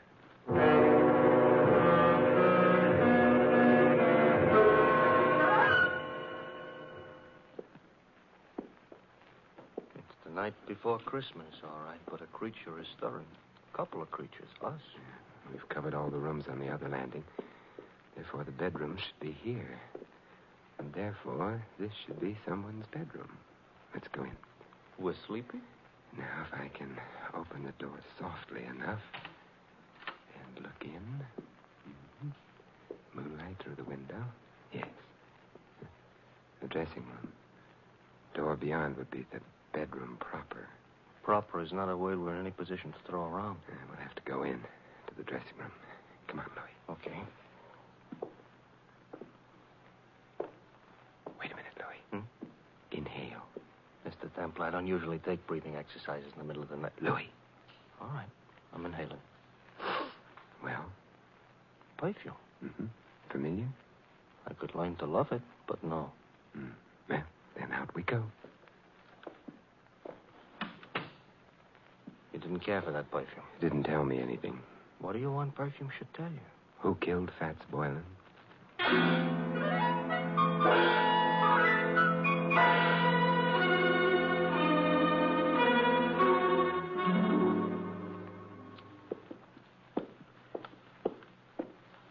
Another bedroom. We go in? Naturally. For a bachelor, that ain't the word you should have used. I'm beginning to get worried about this. Supposing somebody screamed. Pull yourself together, Louis. Okay. After all, like the poet says, strong heart never won fair maiden. You mean faint heart. All right, so for dinner I'll eat dog food. Now. Another dressing room. Well? Hey, Mr. Templar. Yes. The same perfume we noticed. Uh-oh. Don't be frightened. Oh, Simon, what are you doing in here? Louis and I have been testing perfumes. It's the middle of the night. You awakened me. I'm sorry. I'm even sorrier about something else. What's that? The perfume you use is very distinctive, Sally. I supposed to say thanks? No. Because the last place Louis and I noticed it was in Fats Boylan's room. Minutes after he'd been killed. Oh. Not good, Sally. You're making all this up, or... No. This bottle of perfume will be evidence. But I didn't kill Boylan. You must be joking about that. I don't think a jury would find it funny. You knew about Boylan stealing the jewels. You must have helped him. I didn't. But then you found yourself being trailed by Hudson, who'd been hired by Mrs. Worth. You were afraid he'd discover the connection between you and Boylan. That's why you came to my apartment. No. Oh, yes. You hoped I'd throw Hudson off, perhaps frighten him. In the meanwhile, you could get to Boylan, get the jewels from him. That isn't true. But when you got to Boylan's place, you found him already dead, and the jewels gone. I didn't. It would be much better for you that way. What do you mean? You wouldn't be liable to a first-degree murder charge. But there were detectives here while the party was going on.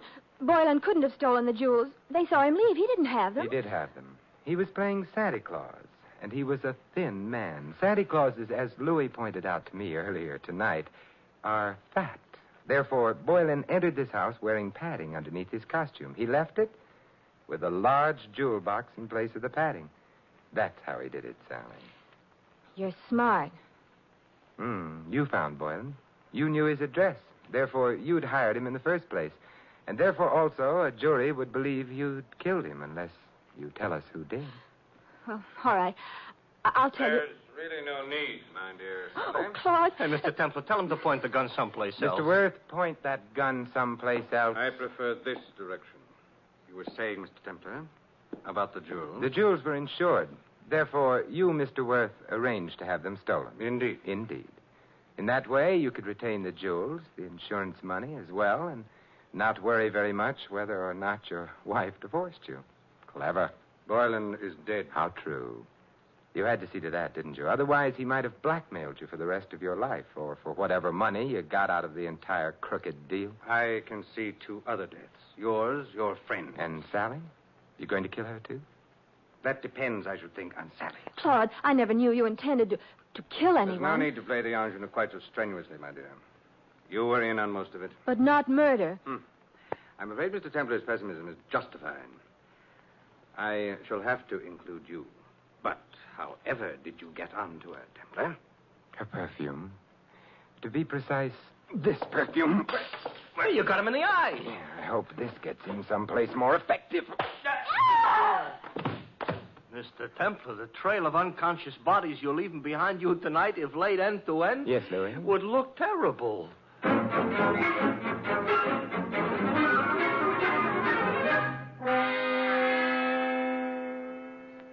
Simon. Yes, Carla? You've been very sweet. Even without your whiskers, you've been sort of a Santa Claus to me. May I? Oh, with pleasure. Well, I never knew Santa Claus could kiss like that. Santa Claus is no saint. Yes? Oh. Hello, Louis. Mr. Templar, you better put on your whiskers. You forgotten all about Mrs. Winterbottom? Mrs. Winterbottom. Oh, well, the hour is past midnight. The tots have undoubtedly tottered off to bed by now. Louis, you may tell Mrs. Winterbottom. I know. That the saint ain't no Santa Claus.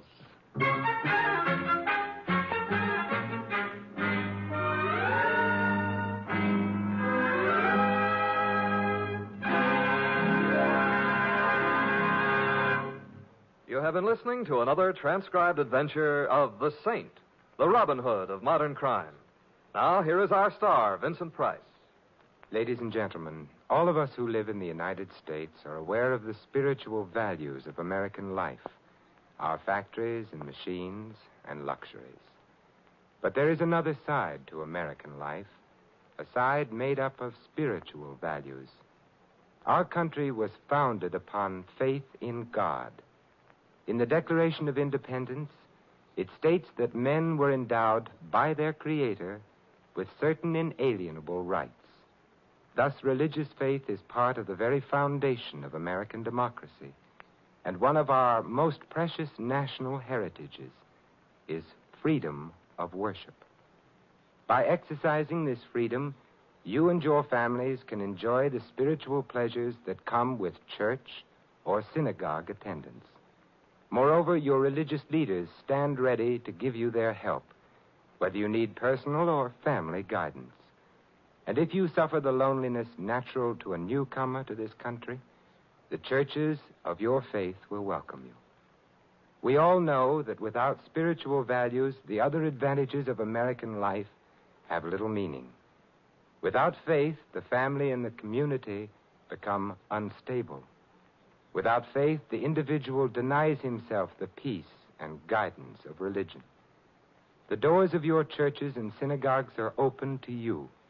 The freedom to worship as you please is yours.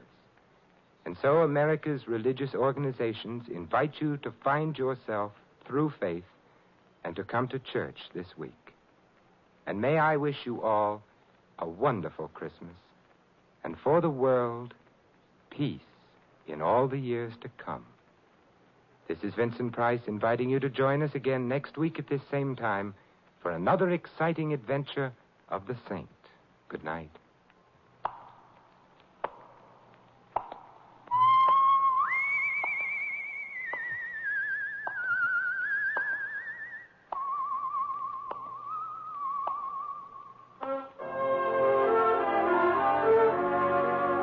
This adventure of the Saint was written by Louis Vittes.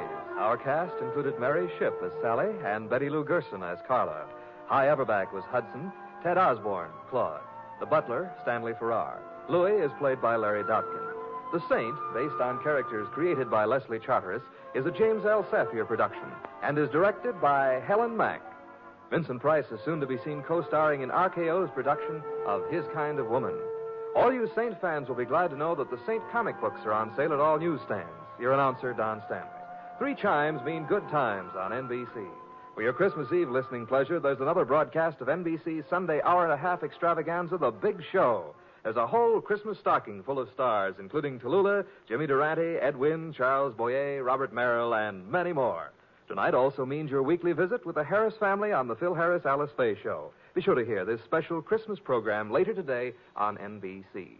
Happy holiday, happy listening. Happy holiday, happy listening.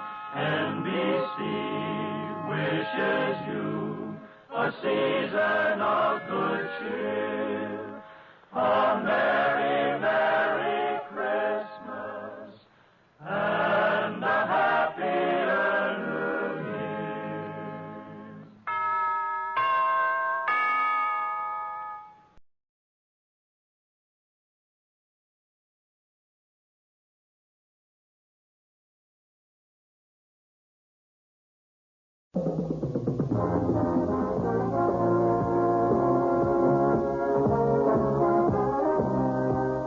a theme from Sears Radio Theater, which will be brought to you Monday through Friday on this station. Today, Vincent Price will bring you a generous helping of mystery and suspense. Tomorrow, Cicely Tyson will enthrall you with tales of love and hate, dramas involving human emotions.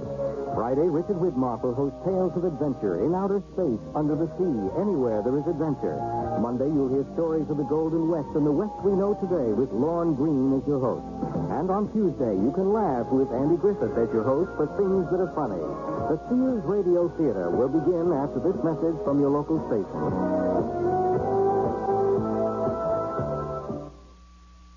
This is Vincent Price. The quiet suburban town of Farrington is a typical bedroom community. It exhibits all the trappings of a settled small town, tree-lined streets, solid brick homes, even an authentic 19th century town square. Bikes, station wagons, and manicured lawns give it the air of affluence and normalcy. One house, a single-story ranch-style home, would appear to be the perfect example of the serenity of this neighborhood. Husband standing just outside the partly open front door, wife within the house saying her last goodbyes. But if we look closer, the woman seems frightened, the man in a fury, and the door is held in place by a chain. Please, Frank, don't make another scene. I just want to come in and talk this out. Unfasten the chain, please. No. It's that damn lawyer. He turned you against me. I'm not going to rehash our marital problems at the front door. Let me in. No, I can't trust you. Not after the last time. I promise not to start anything. Call me tonight. It's better that way. So you can record the conversation? Don't get paranoid. Just talk with me for 5 minutes. I can't. I'm late getting to the bank as it is. I said I want in. Listen, it's still my house. Stop it. You'll upset the children again. Dad, Terry! Oh. It's Daddy, help me! Mommy won't let me see. She won't let me come home. Stop it. Now stop it. Don't drag them into our mess. All I want to do is sit in my own living room and reason with you instead of some attorney's office. Is that asking too much? We've been talking for months. Nothing's changed. I'll never give you a divorce. I mean it. I haven't asked for one. Now give me time to think. I won't let you go. I know you want to marry Brock. Just keep him away from this house. Frank, please. I don't want him touching you, holding you. You're only making things worse. I'm warning you. If you see that lawyer Brock again, you'll live to regret it. And that's only the beginning of our story.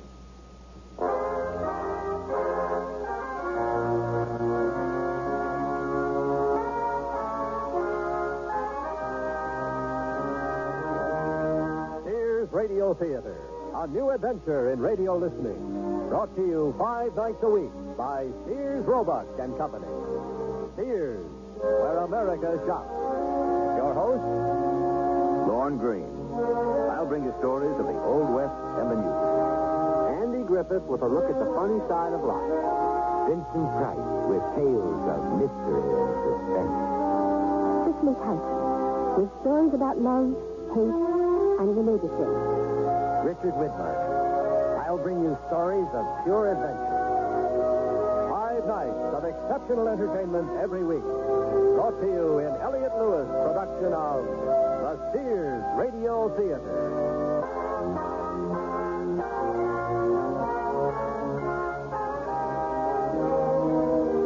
Our story, Hostages, by Ken Gerard. Our stars, Virginia Gregg, Shepard Menken, and Vic Perrin.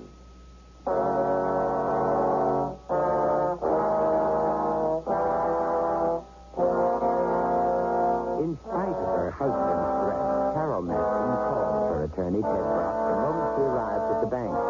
She was terrified. She needed advice. Ted Brock told her he would come to her office immediately. How are you this morning, Mr. Enright? Never better, Mr. Brock. Oh, you can smell spring in the air. So go right in, please. Mrs. Matson's expecting you in her office. Thanks. I know the way. I've been here enough.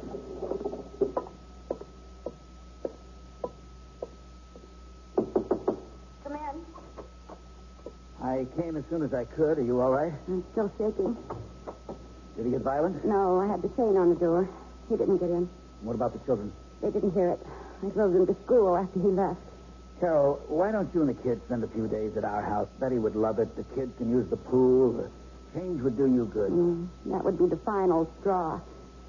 Teddy thinks there's something between you and me. He's gone completely mad. When Frank threatened you, you should have called the police. It would have done some good. How do you arrest a police lieutenant? They wouldn't have believed me. Hasn't your situation gone far enough? You've given him every chance to pull himself together. He's not going to change. Please, file the divorce papers. I can have them ready for your signature this afternoon. Oh, your thought terrifies me. I don't know what he'd do if I went through with it. I'll have him enjoined from seeing you. That wouldn't stop him. We'll go to the police disciplinary board and open up the whole case, even the incident with Jeff. There has to be a different way. That could ruin him. But you've exhausted every remedy, Carol. The marriage counseling was a fiasco. You begged and pleaded. Haven't you punished yourself enough? And you can't subject the children to his rages much longer. I know, but I still hope that... He isn't going to straighten himself out. That's wishful thinking. Why spend the rest of your life in fear? No, you're right. It's even affecting me here at the bank. Sometimes I think he's out there watching me or following me home. Let me call Inspector Metzger and explain the situation. Maybe he can reason with Frank. Oh, that's not fair. It might affect his efficiency rating. They might use it to deny him a captaincy. He's been passed over twice, Carol. Other people see he's disturbed, too, you know. I don't want to do it. I can't understand you. This man has threatened you and the children. He's almost strangled I don't want to hear it. All right, I won't go into it. I can't help you with my hands tied. Still my husband. Yes. Mrs. Matson, I'm sorry to bother you, I told you I didn't want to see anybody for a few minutes. I understand, but this customer insists on seeing the manager. Can't you handle it for once? No way, honey. Why bother with a junior exec when you can talk to the boss? Do you mind waiting outside? I'll be with you in a minute. I'm sorry, lady. I happen to prefer group meetings. Oh, my God. He's got a gun. Shotgun. Don't point that at me. Now, everybody just stay nice and orderly. No fuss, no sudden moves. We're marching out front.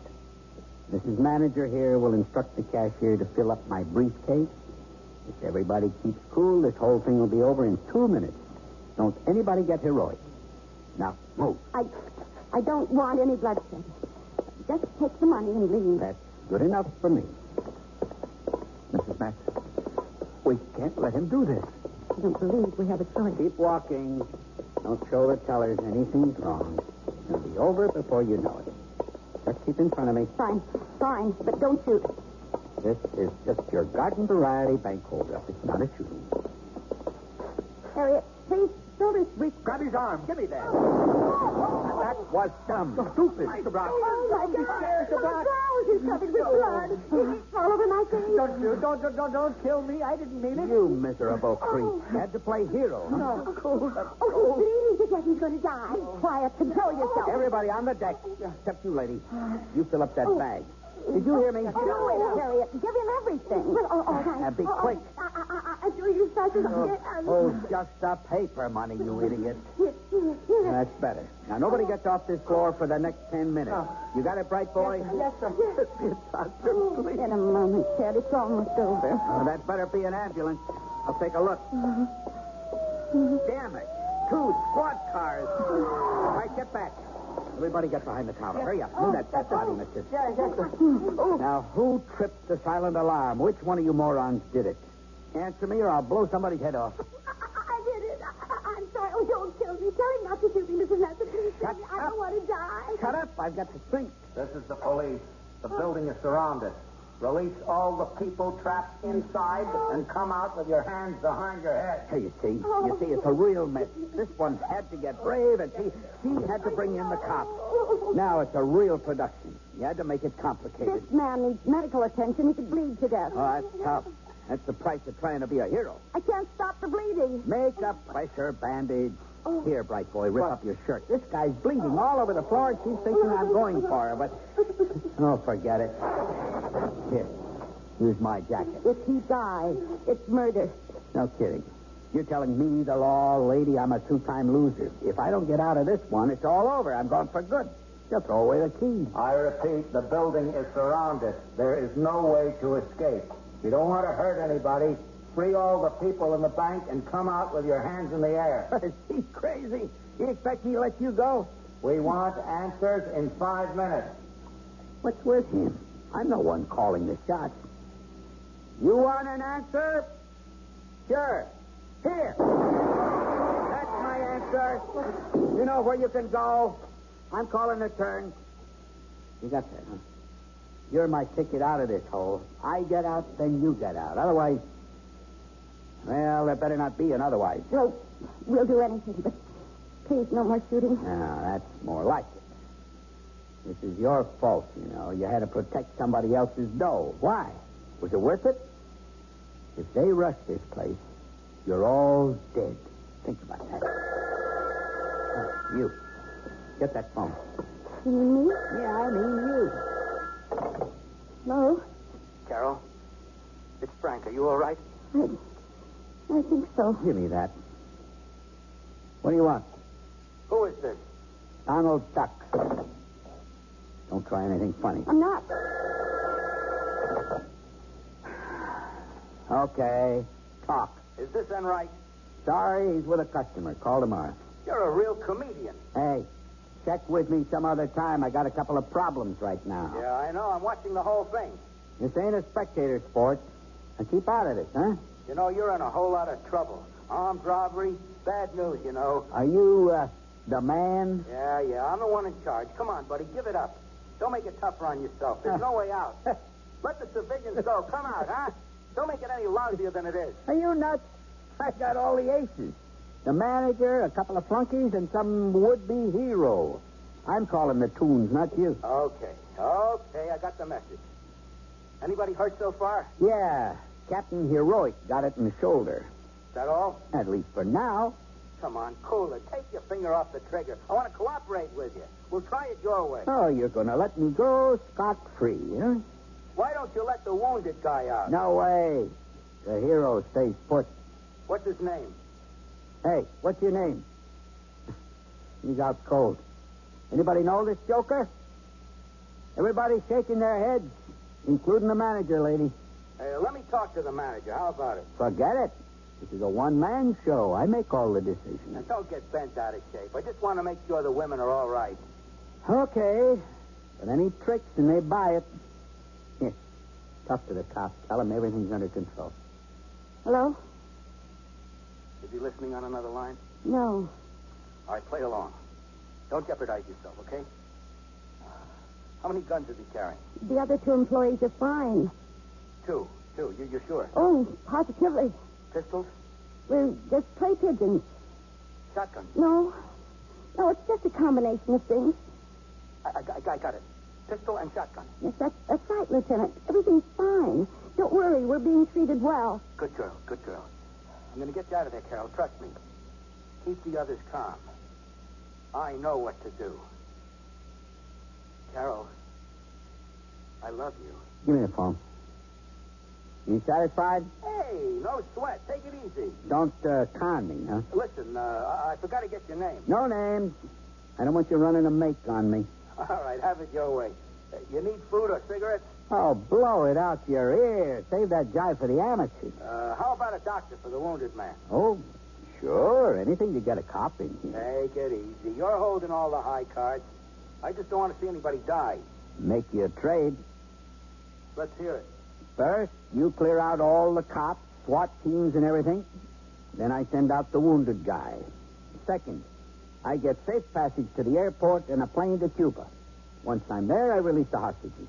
That's complicated. You got to give me time. Take it or else. I need authorization. Listen, get the plane in a half hour or I start throwing corpses out of the bank. Okay.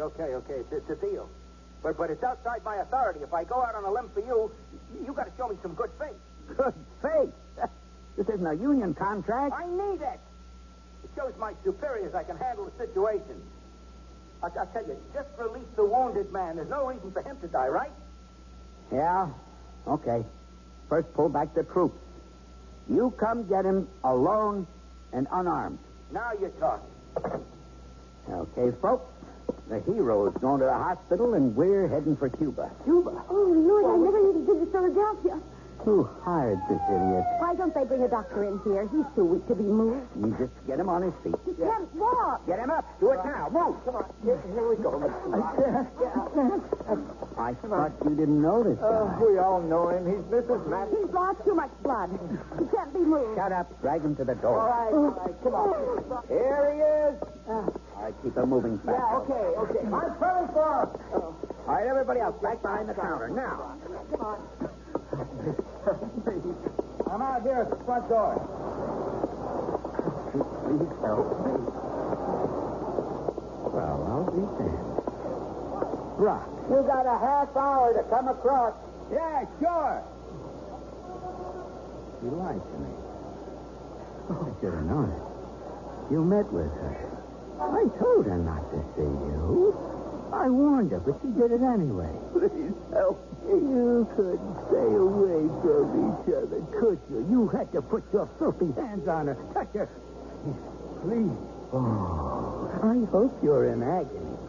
Serves you right. Breaking up my home.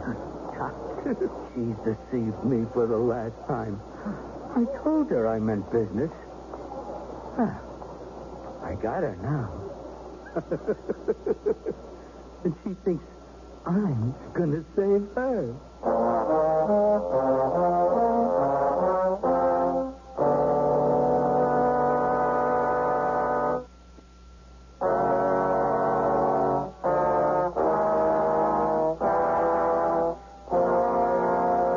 Across the street from the beleaguered bank in the town of Farrington, Ted Brock's body is placed in a waiting ambulance.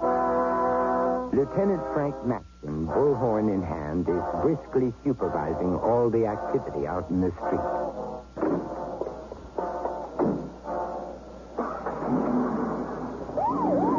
All right, you in the bank. I kept my part of the deal. For now. Yeah, you're just what I want. Harry, come in. Yeah? Pull the marksman back, completely out of sight. Tell those guys on the roof to get down. Roger. Sergeant Lopez, take 3 men with riot guns and the SWAT team to the rear of the bank. You wait on my orders. 10-4. When I give the word, you go in blasting. Everything. He's a wild one. But wait for my word. And Lopez, no screw-up. Sure, Frank. You're in control. We're going to have to watch him, Commissioner. He's got automatic weapons. Sounds like a tough monkey. What's the status? The area's roped off. No TV, no press. The place is surrounded. Hank set up a command post in the stationery store across the street. There's a phone there up front in the window. You can see it clearly from the bank. Good planning. Now, I've got one guy out already. Bad shoulder wound, but he'll survive. Anybody else in there? 3. One of them's my wife. What? Frank. Yeah. It's a rough one. How about Captain Gordon taking over? No, sir. My ball game. And it's my wife, Captain. All right. Okay, now run the show. Let's get him out of there in one piece. Just let me alone and I can do it. All right. Any demands? A plane to Cuba, $2 million, and release of all political prisoners. What prisoners? Beats hell out of me. He sounds like an extremist. He's just a punk hood. Says his name is Claudio. Hey, there's a Claudio wanted in connection with an attempt on the German ambassador. Could be the same guy, a radical, pro-hitman. Listen now, don't you make any moves yet. I'm going to get the FBI in on this. Meantime, just stall some more. Maybe that's what he wants us to do. Why be a platform for him? Once we bring in the feds, then I can't hold back the press. Let's handle it like a local matter. Nurse him along. All right, I'll buy that. Treat him like a stick-up man. Play it low-key. Keep it one-on-one. For now. Until we can force the issue. Now, Frank, this Claudio is no back-alley thug. He's got a full sheet. Arson, political assassination, murder, and rape. Now, don't take any chances. In my situation? Look, I want my wife out, alive. If you need anything, I'll be at the command post. Now, I'm coming with you. I'm going to use that phone in the front window. You'll see I'm alone. No taps, no SWAT team. Good. Frank, you pull this one off and you'll make Captain yell. Well, we'll see about that later.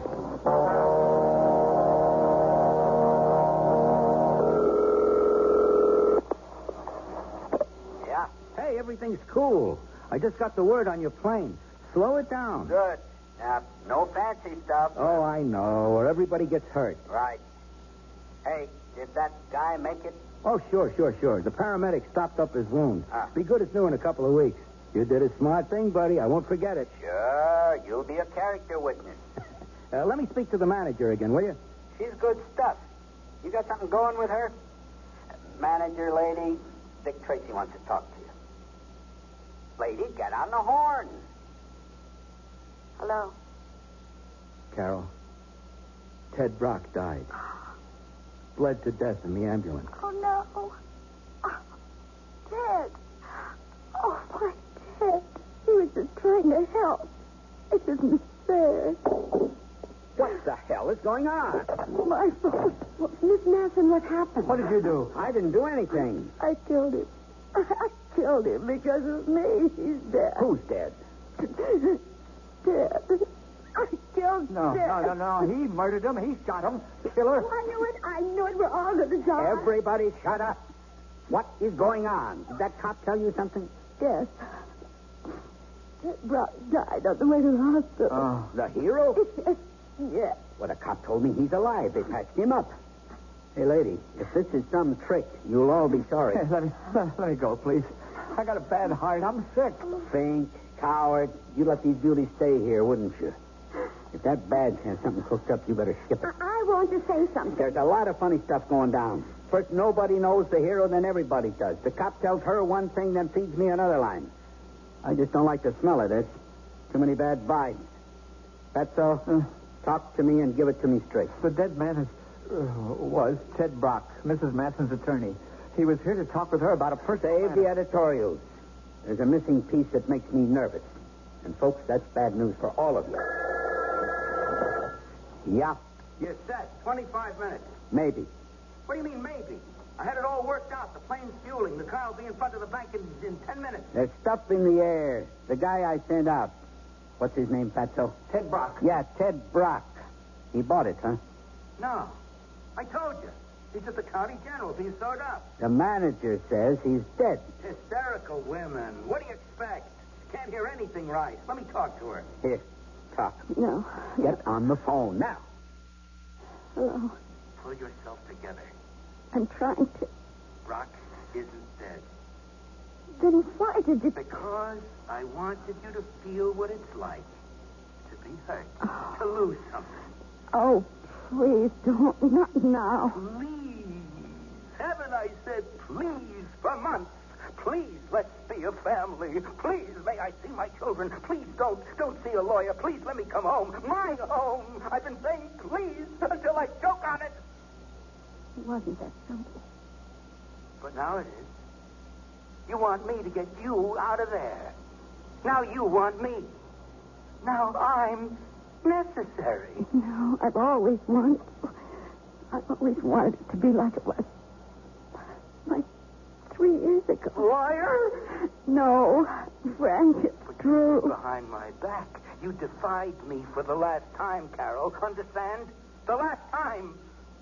I just can't let this pass. You have to be taught a lesson. This is different. There are others involved. That's their problem. Oh, don't blame our troubles on innocent people, Frank. They're in it with you. I knew what went on down there. Even Enright and you. Don't do this to me. Oh, please let someone help us. Oh, you'd like that. But the commissioner says it's my show. I could make captain yet. You're creating a situation. I know. Don't put us in this position. Please. It isn't fair. Life isn't fair. I want to talk to him. Why are you punishing me? I've got nothing else to say to you. I want to talk with our friend. It's all yours, mister. Put us in what position? Hey, I want to tell you before my wife gets it all balled up. What wife? The FBI won't go with the plan. Are you crazy? Tell them to get on the stick or they bought some dead people. I can't do it. They took it out of our hands. Well, get it back. In the next 5 minutes, her brains will be all over the street. No. Don't get trigger happy. I know you mean business. You think I want to have my wife murdered? What is this wife routine? The manager is my wife. Oh, bull. I don't believe any of you. Listen to me, fella. I want to help you, and I want to get my wife back home. Hey, we got 2 kids. Oh, save the corn, huh? She is my wife. Keep your hands off her, or I'll come in there and blow you away. Do that, and she's the first one coming out, dead. Well, you try it and it's all over. The negotiations are closed. We'll come in there with more guns than an army. Better not. I'm holding the aces, all three of them. And I don't think this babe is your wife. You're just giving me a lot of smoke. No smoke, buddy. It's all true. And I'll prove it. She's got a small scar above her left breast. Check it out. Okay. Come here. I don't want to talk to him. Take off your blouse. No. I said take it off. Don't touch me. Come here. He's going to rape her. You got to stop him. Okay, now we go. Commissioner! What's going on, Frank? It's falling apart. The whole plan backfired. Take it easy. He's after my wife. I think he shot the teller. Where's the SWAT team? Rear of the bank. Let them rush him from the rear, and we'll open from the front. I'll lead. Now, hang on. Now, let's not turn this into a massacre. I don't want to see innocent people get killed. Oh, sure. It's not your wife that's going to be raped. Now, get hold of yourself. I understand what you're going through, but we've got to try and save lives. There's no time. Don't you understand? We've got to get in there. No! Rush in and we lose everybody. Okay. Then let's make it a solo job. I can get into the bank through the air conditioning ducts. The main feed is in a room to the rear of the teller's cages. And we'll start a diversionary movement in front. Yeah. Pull some squad cars back and forth. It should give me enough time to do it. All right. Get whatever gear you need, flak jacket, helmet, anything. Yeah, well, all I need is my gun. Fine. Let's move. We'll start the cars in 3 minutes. Sure, that'll give me enough time to get into the shaft and start down. Good luck, Frank. Thank you, sir. Don't take too many chances. No, sir. Let's get him. I will. I'm going to shoot to kill. Both of them.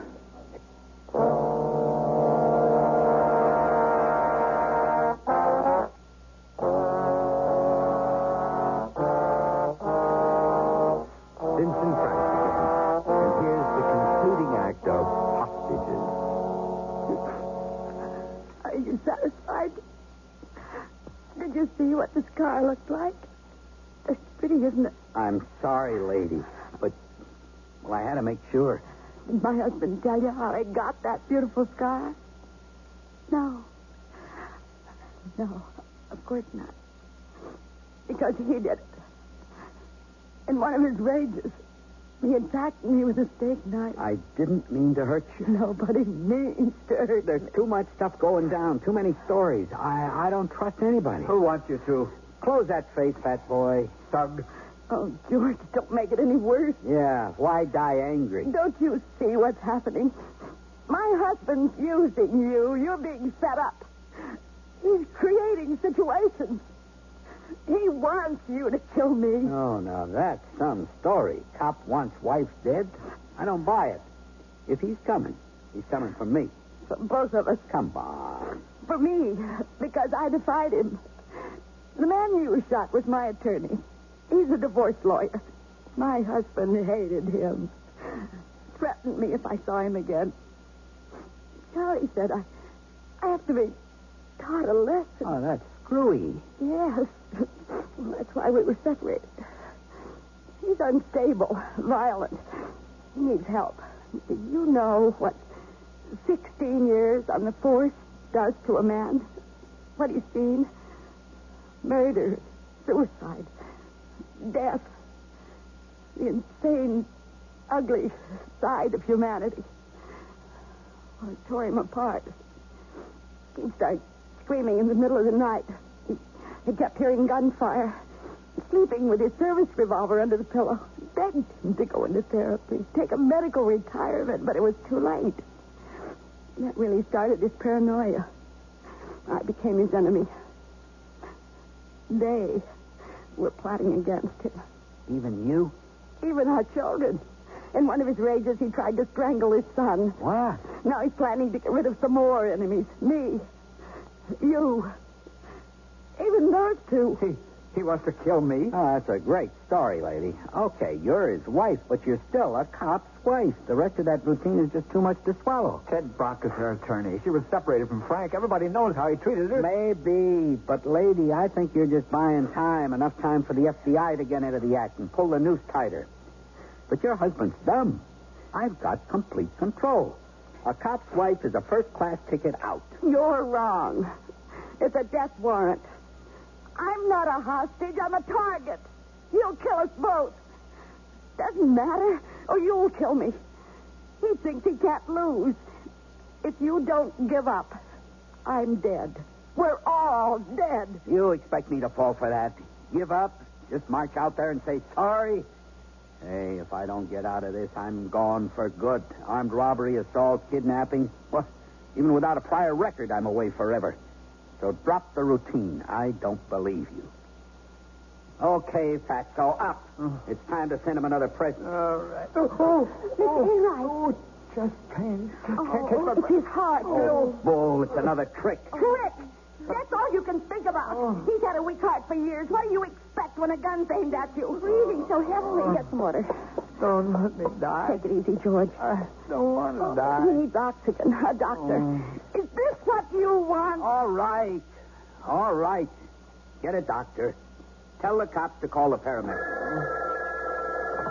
Yes. This is the commissioner. I want to talk to Claudio. Who? The man who's holding you hostage. We need a doctor in here. Mr. Enright's had a heart attack. A doctor's impossible under the circumstances. It's too dangerous. We might risk more hostages. He needs a doctor now. Oh, they won't. Give me that phone. Okay, it's over. The whole thing's over. I don't want any deaths. I'm giving up. I'm finished. Send out the hostages first. I said it's over. Now get a doctor in here before this guy dies. It ain't worth it. I'll toss out my hardware. You got a deal. Here. Tell me you're intact. This is Mrs. Matson. Carol Matson. We're safe. It's all right. Let me speak to my husband. That's impossible. He's trying a solo rescue. I guess he's somewhere in the bank. Oh, you've got to stop him. You've got to stop him. No. Don't worry, Mrs. Matson. Frank won't take any chances. Get Matson on the two-way. Tell him Claudio's surrendered. We're trying to raise him now. Hurry, please. Oh, hurry. What do you mean he doesn't answer? Try it again. Now, just a minute. You think he's turned off his set?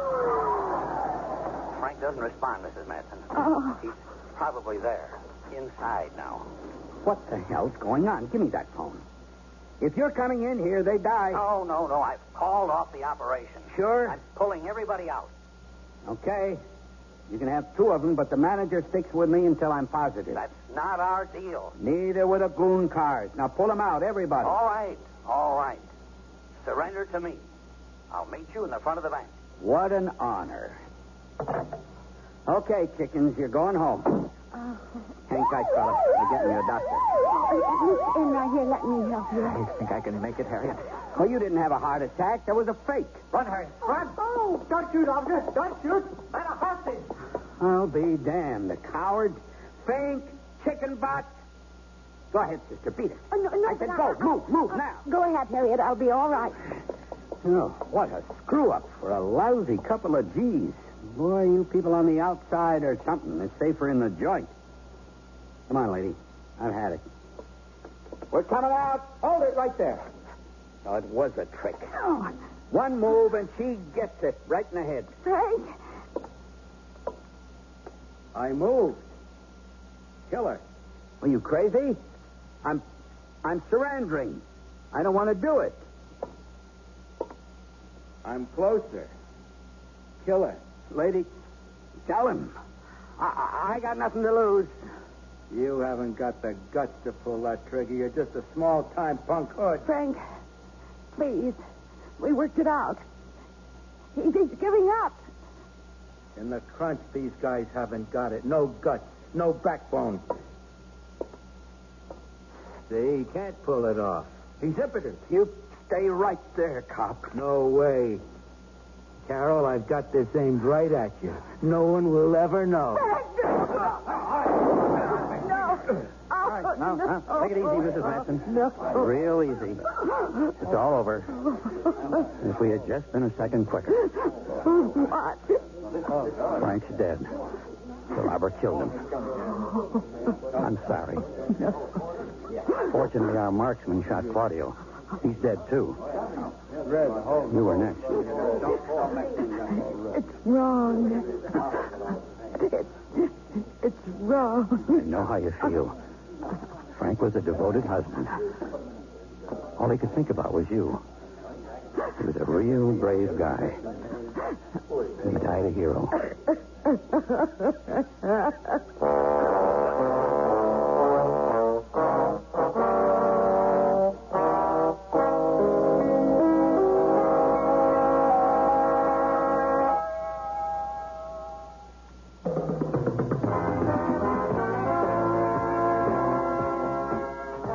You've been listening to Sears Radio Theater, brought to you 5 nights a week by Sears Roebuck and Company. Sears, where America shops. Hostages was written by Ken Gerard, produced and directed by Fletcher Marshall. Your host was Vincent Price. Our stars were Virginia Gregg, Shepard Menken, and Vic Perrin. Also heard were Sarah Selby, Norman Alden, Tyler McVeigh, and Olin Soule. The music for Sears Radio Theater was composed and conducted by Nelson Riddle. Art Gilmore speaking. The Elliott Lewis production of Sears Radio Theater is a presentation of CDI.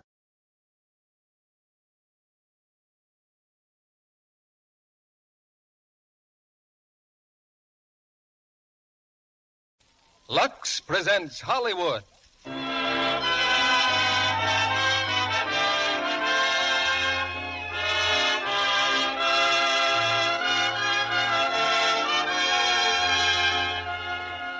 The Lux Radio Theater brings you Laura, starring Dana Andrews, Gene Tierney, Vincent Price, and Otto Kruger.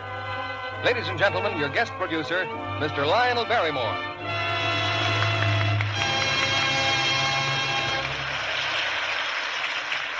Good evening, ladies and gentlemen. Now, if there is one form of entertainment we Americans are singularly partial to, it's the mystery or detective story, popularly known as a whodunit. 1 out of every 4 new works of fiction published in this country is a mystery or detective story. Some 300 new books of this sort appear each year. Needless to say, you couldn't read all of them if you tried. But tonight, we're bringing you one of the most intriguing mysteries of recent years. The current 20th Century Fox hit, Laura. Our stars are Gene Tierney, who is just completing a Bell for Adano at 20th Century Fox, Dana Andrews, and Vincent Price, all 3 in their original screen roles. Also, the ever-versatile Otto Kruger. Now, I think one of the reasons mystery stories are so popular, especially in troubled times like these, is that they satisfy our sense of order. They take a troublesome and seemingly hopeless situation, and they put everything to rights, simply by the use of human intelligence and sensible methods. Of course, you could say the same about lots of things. Lux Flakes, for instance. They take those troublesome problems of how to wash fine fabric safely so they'll wear longer and look better, and they give a quick and very satisfactory solution, especially in these difficult times when it's important to take care of what we have. It's little wonder Lux Flakes are so popular. Well, now it's curtain time. And here's Act 1 of Laura, starring Dana Andrews as Mark McPherson, Gene Tierney as Laura, Vincent Price as Shelby Carpenter, and Otto Kruger as Paul Lydecker.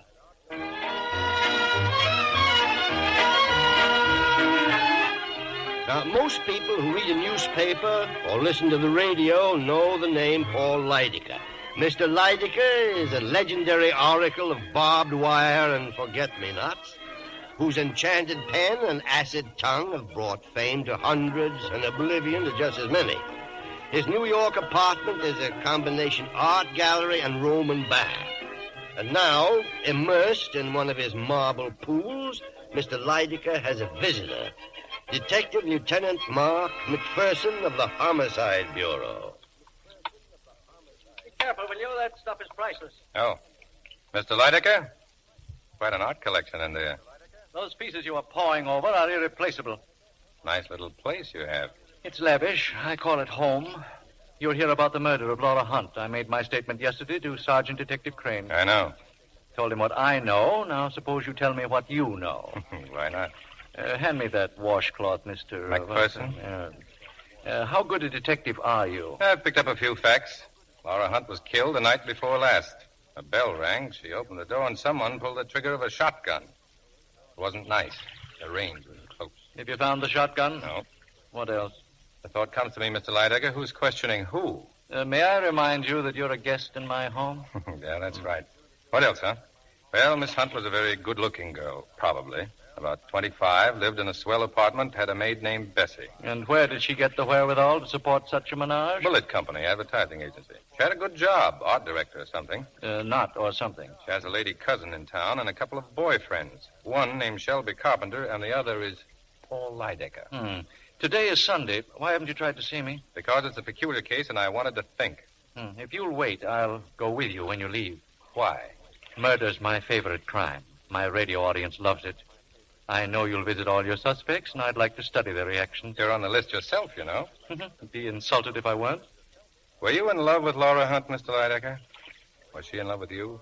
Laura considered me the wisest, the wittiest, the most interesting man she'd ever met. I was in complete accord with her on that point. Now, if you'll excuse me, I'll get dressed. Where shall we be stopping first, Lieutenant? I'd like to see Laura Hunt's cousin. Mrs. Ann Treadwell, yes, of course. I'd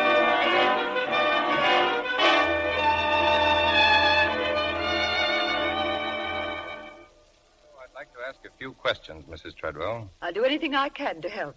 Oh, good morning, Paul. Good morning, Ann. You were fond of your cousin, Mrs. Treadwell? I adored Laura. Paul can tell you. Yeah, I can tell you considerable. Did you approve of Miss Hunt's coming marriage to Mr. Carpenter? Why shouldn't I approve? I don't know. Just what does Shelby Carpenter mean to you, Mrs. Treadwell? To me? Well, he comes here regularly. Is he a friend, acquaintance? Or are you in love with him? Well, this is beginning to assume fabulous aspects. What are you driving at? The truth. Are you in love with him? Why, no. I'm very fond of Shelby, of course. Everybody is. I despise him. You've been withdrawing a lot of cash from your bank, Mrs. Treadwell. $1,500 at a clip, $1,700. I needed that money. The day you took out $1,500, Carpenter deposited $1,350. When you withdrew $17, he deposited $15. Shooting craps, Ann? Oh, must I be insulted like this? Shelby needed some money. I lent it to him. I supposed I could do with it as I pleased. Sure. Now, on Friday night, you were home alone. Why didn't you go to the concert with Mr. Carpenter? Concert? Why, I didn't go because he didn't ask me. Well, hello. Oh, just talking about you, Carpenter. What a coincidence to find you here. This is Lieutenant McPherson. Yes, we've met. I didn't know you were here, Mr. Carpenter. I've been lying down. My hotel room is so hot, and then all the reporters and the telephone. You know how it is, Lieutenant. I've hardly slept a wink since it happened. Is that a sign of guilt or innocence, McPherson? I'm as eager to find the murderer as you are, Lieutenant. Laura and I were going to be married this week, you know. No, he doesn't know, and neither do I, nor you, nor anyone else. Oh? No, Laura had not definitely made up her mind to marry him. She told me so herself. She was going to the country to think it over. Laura was extremely kind, but she'd never have thrown her life away on a male beauty in distress. I suppose you've heard losers whine before, eh, Lieutenant? Yesterday, you said you went to that concert Friday night, Mr. Carpenter. What did they play? Oh, some Brahms and Beethoven's Ninth. Well, this place Miss Hunt had in the country. Have you got a key to it? No, but I think there's one in her apartment. Well, I'll have a look. And perhaps I could help you? Okay, come along. Goodbye, Mrs. Treadwell.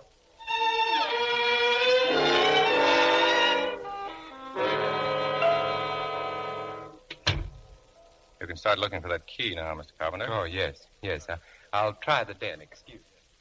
That's the dame's portrait on the wall, isn't it? Will you stop calling Laura a dame? Look at the furnishings. Would you call this the home of a dame? Look at her portrait. I am. Not bad. It was painted by Joseph Carter. He was in love with her then. Have you ever been in love, McPherson? A doll in Washington Heights once got a fox fur out of me. Have you ever known a woman who wasn't a doll or a dame? Yeah, one, but she kept walking me past furniture stores. Where are you going? Phonograph, there's a record on here. Selections from Bittersweet. One of Laura's favorites. Not exactly classical, but very nice. You know a lot about music? I don't know a lot about anything, but I know a little about practically everything. Then why did you say they played Brahms and Beethoven at that concert? They played nothing but Sibelius. Did they? Well, to be perfectly honest, I fell asleep and I didn't hear a note. I know it sounds phony, but I'm just a natural-born suspect. You see, I'm not the conventional type. Don't worry, I fall asleep at concerts myself. Find that key? No, maybe it's in here in her desk. Yes, it is. I knew there must be one around somewhere. It's funny, the police looked in that desk drawer yesterday, and the drawer was empty. You had the key right along, didn't you, Carpenter? Yes. I didn't want to give it to you while Lydecker was present. I have private reasons that don't concern him. You have private reasons, no doubt, to lie about that key. Paul, I'm warning you to stop implying I had anything to do with Laura's death. Very well, I'll stop implying. I'll make a direct statement. You asked for this, Paul. Cut it out, the two of you. Okay, we came here to find the key, and I've got the key. Now, let's get out. There's nothing more you want from me? No, not now. I'll run along then. You, having lunch, Lieutenant? Guess so. There's rather a superior restaurant nearby. Okay, let's go. Nice, quiet little place, Mr. Lydecker. Yeah. What's the matter? You wouldn't call me a sentimental person, would you, Lieutenant? Well, Dozens of times we sat here at this very table, Laura and I. How long did you know her? Nearly 5 years. I was just thinking, we're eating lunch, and it was at lunch that I first met Laura. Algonquin Hotel. I was alone. I looked up and I found her standing in front of me. She had a layout in her hand. Sample Mr. Lydecker, how do you do? I'm Laura Hunt. Well? I'd like to talk something over with you, if I may. I am eating my lunch. Yes, but it's practically impossible to get to see you, and Either you're from some incredibly remote community where good manners are unknown, or you suffer from a common delusion that being a female exempts you from all the rules of civilized conduct. Possibly. But I wanted to show this to you. It's an ad for the Wallace Flow-Wright pen. You're such a famous writer and commentator.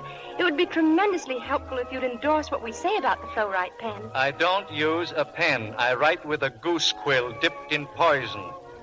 And you may tell your employers that they don't know anything about this. It was all my idea. They'd give anything to get your endorsement. And if I were the person getting it, why... You disregard completely something far more important to me than your career. Oh? My food. You mean that, don't you? Well, of course I mean. I never heard of anything so selfish. In my case, self-absorption is completely justified. I have never discovered any subject quite so worthy of my attention.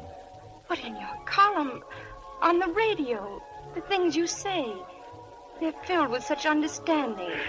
Such sentiment. Miss Hunt, you are beginning to bore me. You're a poor man, Mr. Lydecker. I feel very sorry for you. Goodbye. Laura Hunt occurred about 2 hours later. Kept after you, did she? No, I went to her because I couldn't stop thinking about her. I was more than slightly annoyed, but she had something, that girl. Something far deeper than good looks. I went to Bulletin Company, proceeded to do something I have carefully avoided since the age of 2. I apologized. Laura looked at me, smiled. Your apology is accepted, Mr. Lydecker. It was very nice of you to go to all this trouble. Goodbye. In a moment, Miss Hunt. For reasons which are too embarrassing to mention, I'd like to endorse the Wallace Flow-Wright pen. Have you an ad? You're a very strange man. Now I'm sure you're sorry for the way you acted. Let's not get psychiatric. But in a word, yes. And you are a very kind person. No, I'm vicious. The real secret of all my charm. But if you think me kind, I'll call for you here at 6. What? We'll have dinner together. I can't make it any later. Will you be ready? Why, yes, I'll be ready. Okay, Mr. Lydecker. Thanks. I started then to help Laura. I did everything in the world for her. I am a man reputedly of overwhelming ego, but this I admit without reserve. It was Laura's own talent, her own incredible charm that enabled her to rise to the top of her profession. Through me, Laura met everyone, famous and the infamous. And deferring always to my taste and judgment, she captivated them all. She became as well known as my walking stick in white carnation. And like them, she was always with me. When does Carpenter enter the picture? Well, men couldn't keep away from Laura, but she never regarded them seriously, but me. Her own discrimination ruled them out, and I never had to intercede. She met Carpenter one night at a party at Ann Treadwell's. She became attracted to him instantly. I was shocked. As a fellow completely without talent, with as much depth of character as a saucer of stale gin. Shortly before I took Laura home, I overheard her talking with Carpenter on the terrace. And so I spend my time doing what I've always done, nothing.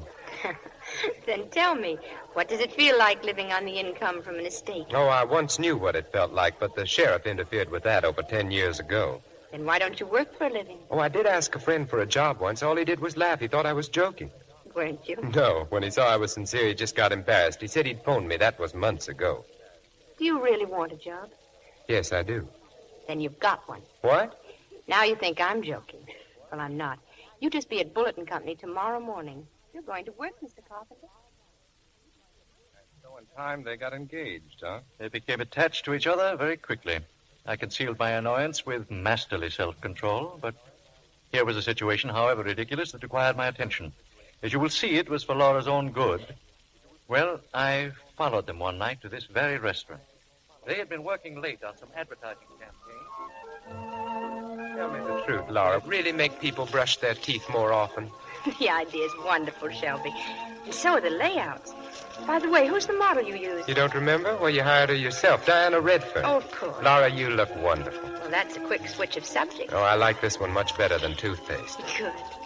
Could you have dinner with me tomorrow night just like this? Maybe. And what about the night after that? But, Shelby, I can't just... What about 3 weeks from tonight and all the nights in between? Don't you think I have any other engagement? What about 2 months from now and the month after that? And what about next year? Then it's all settled. What about breakfast? What about lunch? Beautiful lunches, day after day. And what about beautiful work? Day after day. Why, Miss Hunt, the way you talk, you'd think I was in love with you.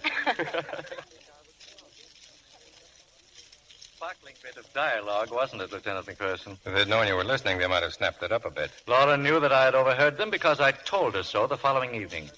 By then, I had some other information to tell her also. I don't care what you found out about Shelby. It's the snooping about Paul. It's degrading. Of course, but I thought you'd want to know. That sterling character almost went to jail last year for passing rubber checks. And after that, in Virginia, he was suspected of stealing his hostess's jewelry. Those are only insinuations. I know his faults. But a man can change, can't he? Oh, Laura, for heaven's sake, open your eyes. So Carpenter has changed. Yes, he's changed from you to Diana Redfern. Running around with her now. A model from your own office. Paul, how can you be so despicable? You know what you mean to me. How can you try so deliberately to hurt me? Hurt you? Paul, Shelby and I are going to be married next week. Ah. You gave him a cigarette case on his birthday, didn't you? A valuable case? Where did you get it? From the pawn shop where Diana Redfern took it after he gave it to her. I don't believe it. He probably needed money and was too proud to borrow. Perhaps that's why this pawn ticket is in her name. I won't let this go any further. I'm going to telephone him. You won't find him at his hotel. Tonight, Carpenter's deserted both you and Miss Redfern. He's dining with a young and wealthy widow. Someone you know. Your cousin. He's been treating her rather badly these days. I'll phone Anne at once. Really, my dear, you don't think that Anne would give him away, do you? Oh, it's nasty, I know it, but I must make you realize. Now, suppose we visit Cousin Anne, hmm? He won't be there. I know he won't.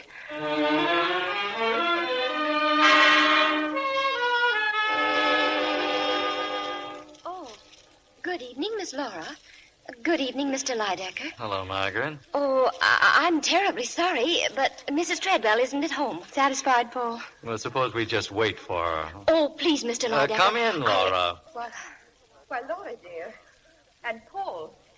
We were just having dinner. Yes, I know. Laura, I didn't expect to see you tonight. There you are, Laura, in a moment of supreme disaster. He's trite. I was just telling Anne about our getting married.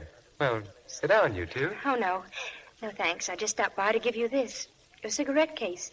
You must have misplaced it somewhere. Laura, wait a minute. Good night, Anne. Good night, Shelby. When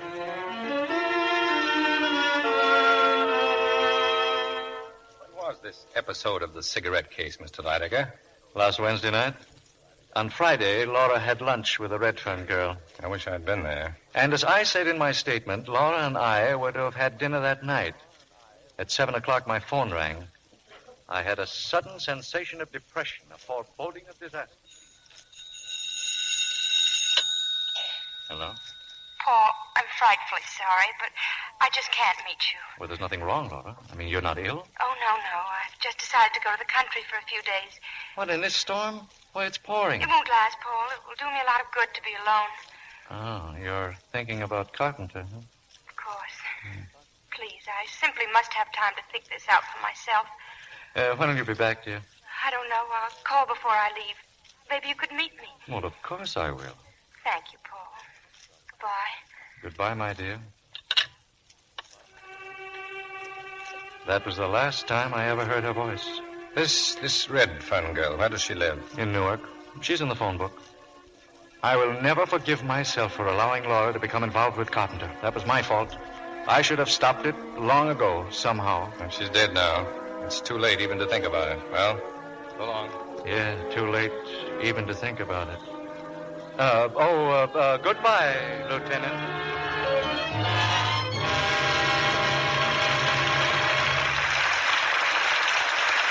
Our stars will return with Act Two of Laura in a moment. Now, here's what a young girl said to me the other day. Mr. Kennedy, why do you always talk as if only housewives wash dishes? Now, I work in an office from 9 to 5:30, but I'm the KP at home. Wash dishes every night for 5 of us.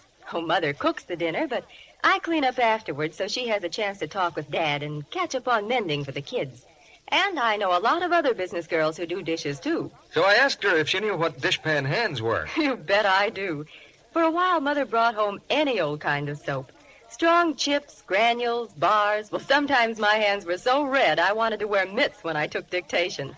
So that's why the dishpan tests you talk about interested me. Now, you say changing to Lux takes dishpan hands away, and you're right. One day, Mother brought some Lux Flakes home, and in just a few days, my hands looked nicer. Soon they were soft and smooth as you please. Then I said, maybe you're too young to worry about being thrifty. But that's another advantage with Lux. It goes a long way. Ounce per ounce does up to twice as many dishes, we've found, as other leading soaps tested. Then she said... Well, I can believe that, too. Some of the soaps I used to use didn't dissolve completely and made little gooey lumps in the dishpan. But with Lux, I get such quick and abundant suds. It dissolves so quickly. So I've told Mother to keep on getting Lux if she wants me to keep on washing dishes. And now, Mr. Barrymore returns to the microphone. Act Two of Laura, starring Jean Tierney as Laura, Dana Andrews as Mark McPherson, Vincent Price as Shelby Carpenter, and Otto Kruger as Lydica.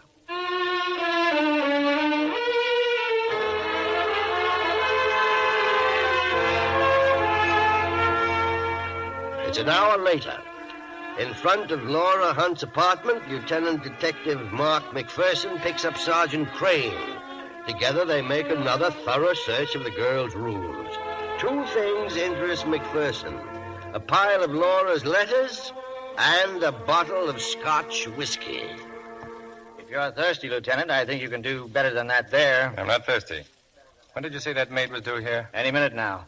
Say, where's McCavity? In the basement. I've had the telephone tapped. He's sitting on it. But who's going to use the phone besides us? Nobody I know of. Still a good idea. I'm making a call now myself. Go down in the basement and relieve Mac. I'll wait here for the maid. Carpenter's coming, too. Okay. Hello. Moscone's? This is Lieutenant McPherson, Homicide Bureau. Laura Hunt's been buying liquor from you, hasn't she? Yeah. Did she ever buy a brand of scotch called Black Pony? You sure of that? Okay. Thanks. Oh, come on in, Miss Clary. Never mind that Miss Clary stuff. My name's Bessie. Have a chair. It seems to me Those letters belong to her. Yeah. You've been reading her private letters. I said sit down. Cops. I was brought up to spit whenever I saw one. Okay, go ahead and spit if that'll make you feel any better. What do you want to find out? Who killed Laura Hunt? How would I know? You think I'd done it? Ask anyone. Anyone who ever came here. Why, I'd have worked for her, scrubbed for her, done anything she would have wanted of me. Pay or no pay. You're loyal, Bessie. It wasn't only on account of the wonderful things she'd done for me. It was because she was so wonderful herself. Miss Hunt was a real lady. Something cops wouldn't know about. How'd this bottle get into her cabinet? I put it there. It's cheap scotch, Bessie. Laura Hunt wouldn't buy cheap scotch. I found it on a kitchen shelf Saturday morning. You know what that means? It means that somebody brought it here Friday night. And that somebody was here with her Friday night. Now, who was it? I don't know. But I didn't want anybody to get any wrong idea about her. God rest her soul. That's why I put the bottle in the liquor cabinet. I done more than that. There were 2 glasses. I washed them out and cleaned off the bottle, too. Destroying evidence, Bessie. I don't care. I'll do anything to keep her name from being dragged through the mud. Relax. Bessie, I'd like some ice in the setup. You mind? I'll get it. A couple of highball glasses. I'm expecting somebody. More cops? No, Shelby Carpenter. Let him in and then get the glasses. The door's open, Lieutenant. Oh, come in. I didn't expect you, Mrs. Treadwell. Oh, are you either, Mr. Lydecker? Shelby's dropping me at the hairdresser later. I only sent for you, Carpenter. I know. So I thought I might as well come along. Yes, my excuse is equally feeble. I just dropped in to inquire as to the state of your health, Lieutenant. Insipid, I trust? He's about to have a drink. Oh, Bessie, 2 more glasses. Yes, sir. Hello, Bessie. What are you doing here? I'm paid up for the week, and I'm working regardless. Scotch, Lydecker? Excellent. Will this do? It's Black Pony. I'm a guest here. It'll have to do. Here's the ice and the glasses. You can skip mine, Lieutenant. I'm not much of a daytime drinker. Oh? Well, that'll be all, Bessie. You can go home now. But I... Yes, sir. I'll go. Thank you. I remember when Laura bought these glasses. She loved them. She loved all her things so. What are you going to do, sell them? I suppose so, if I'm appointed administrator. I'll probably call in Corey. Corey, the art dealer? Yes, he can dispose of everything. It'll be less gruesome that way. Not quite everything, Anne. There are 2 or 3 things that belong to me. That vase, for instance, the antique fire screen, and, of course, the clock. That's quite a hunk of clock. You've got one just like it, haven't you? I noticed it in your apartment. They were made 200 years ago by Corbet Fils. 2 clocks exactly the same, created at the order of the Prince of Wales. I lent one to Laura. Oh, really, Paul? Yes, really, but the vase is the gem of my collection, and I intend to have it back. I can take it with me now. Nothing's leaving here, Lydecker. Only you. Oh, is that your quaint way of indicating dismissal? Well, we're all leaving. I've got to get back to headquarters. But I don't understand, Lieutenant. I thought you sent for me. I did. Well, don't you want to ask me any questions? Nothing pressing. Oh, I see. Well, I bid you goodbye. The vase, Mr. Lydecker. Put it down. The what? Oh, of course. Just a slight touch of kleptomania.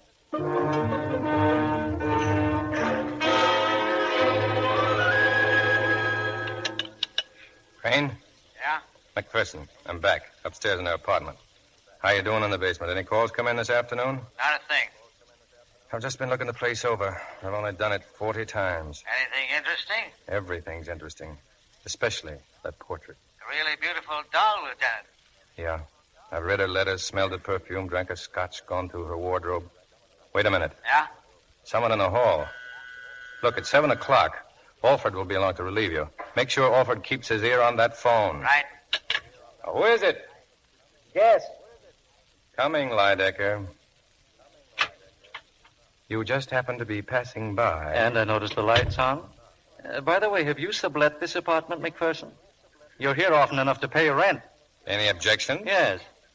Especially to your prying into Laura's letters. That bundle in your pocket, for instance. No, these. They're yours. The best of the bunch. That's the trouble with getting murdered, Lydecker. It ruins your privacy. And have detectives who buy portraits of murdered victims a claim to privacy? Lancaster Corey tells me you already put in a bid for Laura's portrait. That's none of your business. McPherson, did it ever strike you that you're acting very strangely? It's a wonder that you don't come here with roses and a box of drugstore candy. Have you been dreaming of Laura as your wife? By your side at the policeman's ball or in the bleachers? Or listening to the heroic saga of how you acquired a silver shin bone in a gun battle with a gangster? Yeah, I see you have. Why don't you go home? I'm busy. Well, perhaps we can come to terms now, huh? You want her portrait? Perfectly understandable. I want my possessions, my vase, my clock, my fire screen. Now, if you Get going. You'd better watch out, Lieutenant. You'll end up in the psychiatric ward. I don't think they've ever had a patient who fell in love with a beautiful girl who died before he met her. Or did you meet her? Well, good night, McPherson.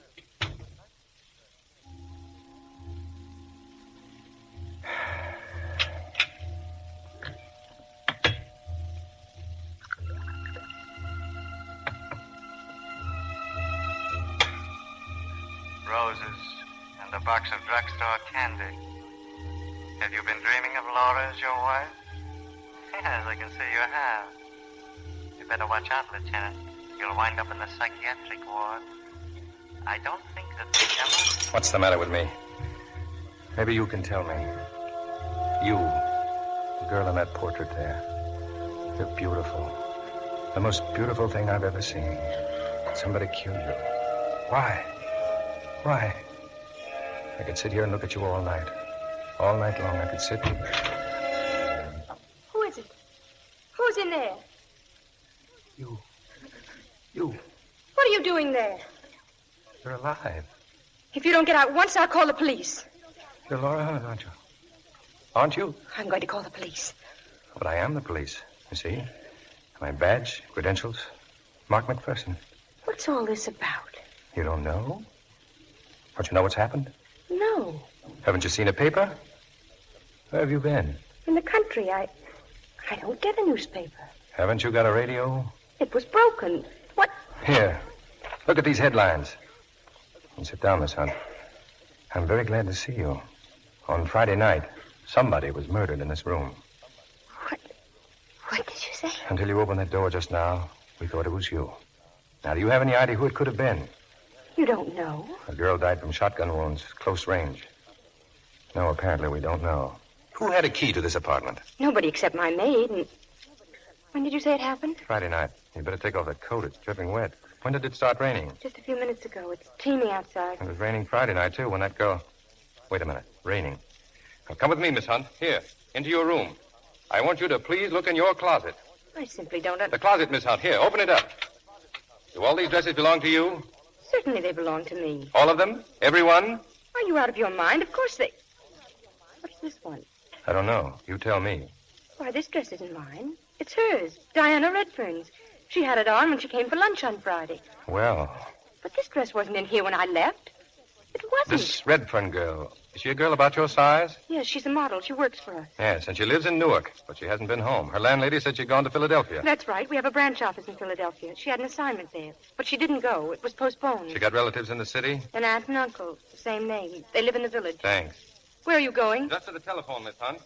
I think Miss Redfern's aunt and uncle had better go to the morgue right away to make an identification. Oh.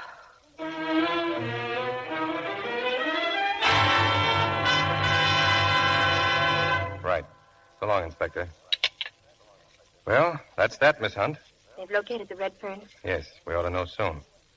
Now, Miss Hunt, when you went to the country Friday, did you see anyone you knew on the train? No. Then what?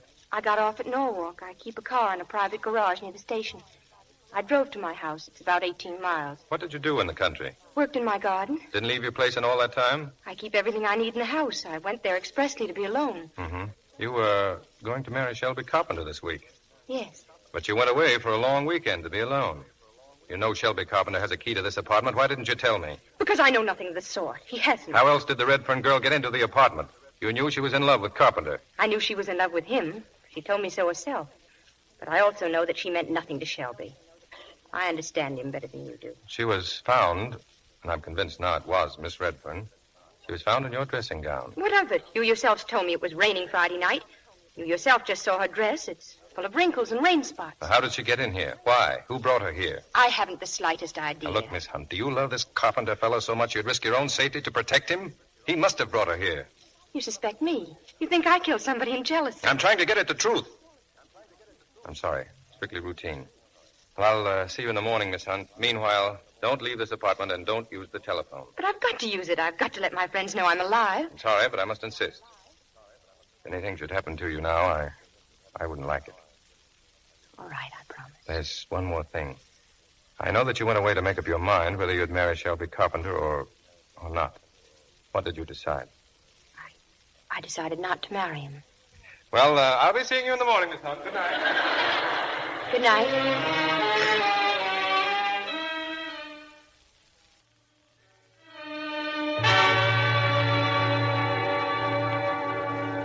Alford?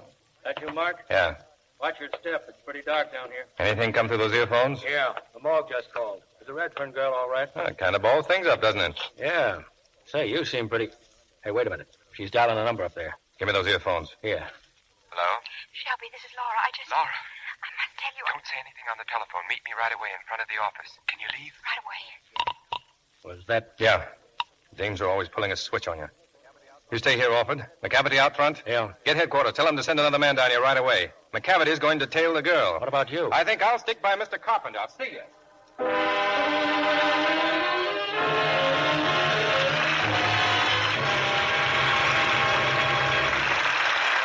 We pause now for station identification. This is CBS, the Columbia Broadcasting System.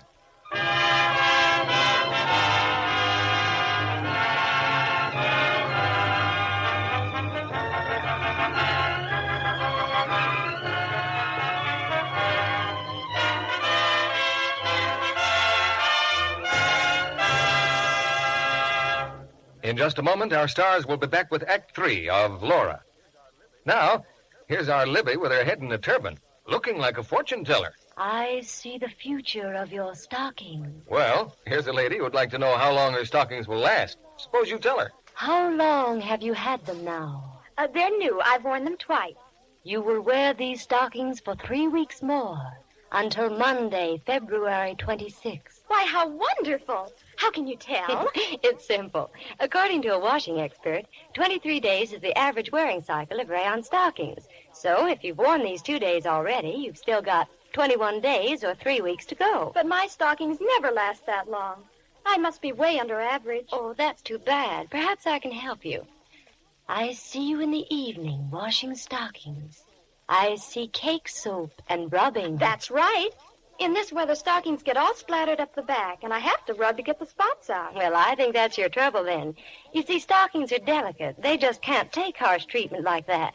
They need gentle care, lukewarm water and gentle Lux, and no rubbing.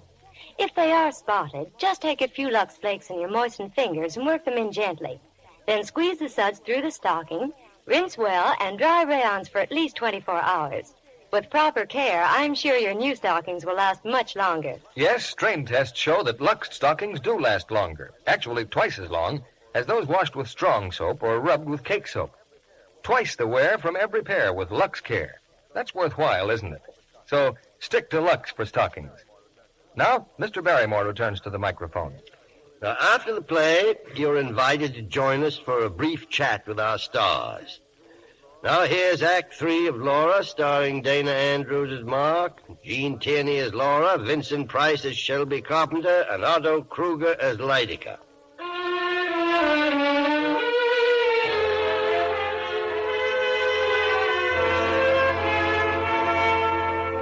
For 3 hours, Detective Lieutenant McPherson's been following Shelby Carpenter. Now in the black hours of night, he stops his car near a lonely house 18 miles from Norwalk and makes his way carefully toward the front door. It's not quite shut. He peers through the crack for a moment and then walks in. What are you doing with that shotgun, Carpenter? Well, I must admit this is somewhat embarrassing, Lieutenant. Let me see that gun. Been fired recently. Yes, I killed some rabbits with it. When? Oh, a while back. I don't know exactly. I gave the gun to Laura for protection. You haven't borrowed it lately. You didn't just bring it back. Now, you ought to know. You've been following me. You realize the spot you're in? You brought Diana Redfern to Laura's apartment. You knew all along it was she who was murdered. Didn't you know Laura would come back any day and spill the whole thing? Or did you plan to kill her, too? Oh, you're being fantastic, McPherson. You took a bottle of Black Pony to her house Friday night. I took it there over a week ago. Bessie says Friday night. I can't help what Bessie says. Where's the key to Laura's apartment? I haven't got one. I never had one. Okay, you didn't bring the scotch there Friday night and you never had a key. How did you get in? Well, Come on, talk. Talk? Oh, all right. You see, Laura kept an extra key in her office. I'd asked Diana to meet me in a restaurant. I wanted to have it out with her once and for all. You know, she thought she was in love with me. She started to get hysterical. We had to leave. Well, I couldn't very well take her to her room in Newark, could I? Or to my hotel room. So we started to walk. It began to rain suddenly, and we got drenched. I thought of the key, and I stopped by the office to get it. We couldn't find a taxi, and so we walked back to Laura's apartment. Yeah? Diana went to Laura's bedroom. When she came out, she had on a dressing gown. Well, we talked, argued maybe, for a couple of hours, and then the doorbell rang. Why didn't you go to the door? I suppose one of Laura's friends had found me there. What would they think of finding Diana there? I told her to say that Laura had lent her the apartment. Anybody who knew Laura would have believed that. Don't stop. Well, I heard Diana open the door, and then there was an awful explosion. By the time I reached her, the door was shut again. Diana just lay there on the floor. Didn't you go out to see who did it? I was too confused, too horrified to do anything. The hallway was dark. I don't remember what I did. I knew I had to keep out of it and keep Laura out of it, too. The only thing on my mind was the safety of a person whose life was dearer to me than my own. Don't you understand that? Did you think Laura had killed her? Did you? I don't remember what I thought. Do you think so now? No. On Saturday, when Detective Crane went to see you, you seemed sincerely shocked. I was. I hadn't expected the police to mistake Diana's body for Laura's. But your alibi was all ready. The concert. You knew the minute Laura got back to town, it wouldn't stick. I couldn't think that far ahead. I was groping for some way to keep Laura's name out of it. I was heartbroken about Diana and panic-stricken about Laura. Okay. And tonight you met Laura in front of her office. What did you talk about? About what I've just told you. Well, what are you turning on the radio for? To see if it works. Why don't you tell her the truth? She sent you here to get rid of that gun. She doesn't even know I came here. It was my own idea. The radio works fine, doesn't it? Well, why wouldn't it? I hoped it wouldn't. All right, we're driving back to New York. Well, am I under arrest? I don't know. Just don't leave town. It would be a very foolish thing to do.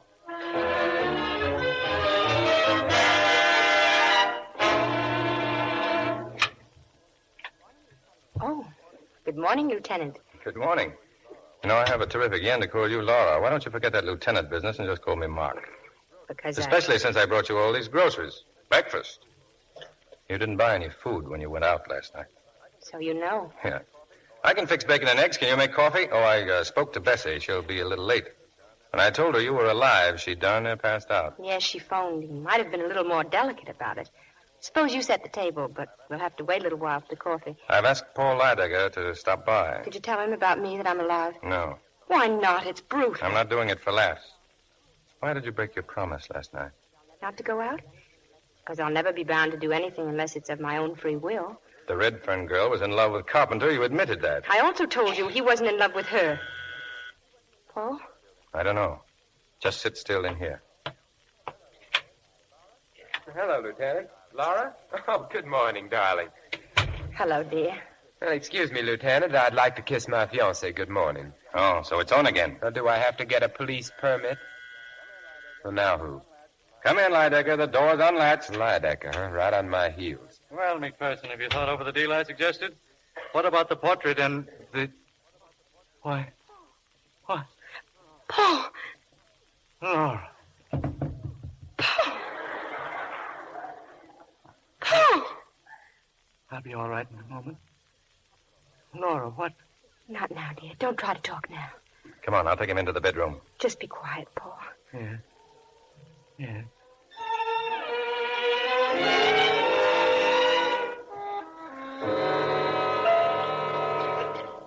How is he? He'll be all right. He's lying down. This is going just a little too far, McPherson. Your methods are vicious. Must have been a terrible shock to him, seeing me. Poor darling. Don't tell me you're in love with Lydecker, too. Stop talking that way to Miss Hunt. Laura, why do you cover up for a guy like Carpenter? What story did he tell you when you met him last night? Don't answer him, darling. Shut up. I've got enough on you, Carpenter, to arrest you right now. Break McPherson the handcuffs.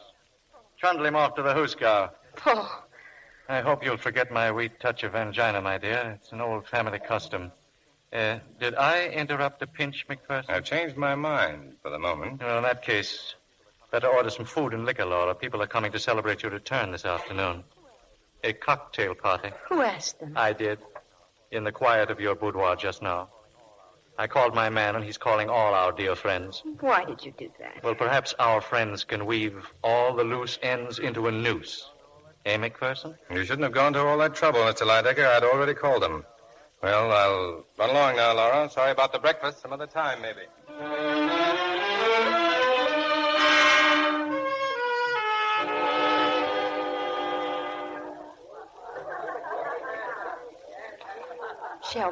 Shelby, come here. What's the matter, darling? Your party's a huge success. Shelby, tell me, I must know. Why did you go to the country last night? Laura. Well? You don't know? I was afraid you wouldn't think of hiding that shotgun. What shotgun? The one I gave you. Oh, darling, you don't have to lie to me. Well, what's going on here? Oh, nothing at all, Anne. In case you don't know it, that McPherson man hasn't taken his eyes off you. I know. Maybe it would be better if I, mingled with our guests. Laura, McPherson suspects him. Shelby. He suspects me, too. Oh, don't be absurd. You could never have done a thing like that. Darling. Yes. Are you as interested in Lieutenant McPherson as he is in you? Anne, I only met him last night. Sometimes that's more than long enough. Anyway, he's better for you than Shelby. Anybody is. Shelby's better for me. Why? Because I can afford him. He's no good, but he's what I... Wait a minute. He's coming. Mark. Oh, Mark, is it? I'm sorry to break up your party, Laura. But you haven't. You've been a model guest so far. I'm not joking. Get on your things. I'm taking you to headquarters. I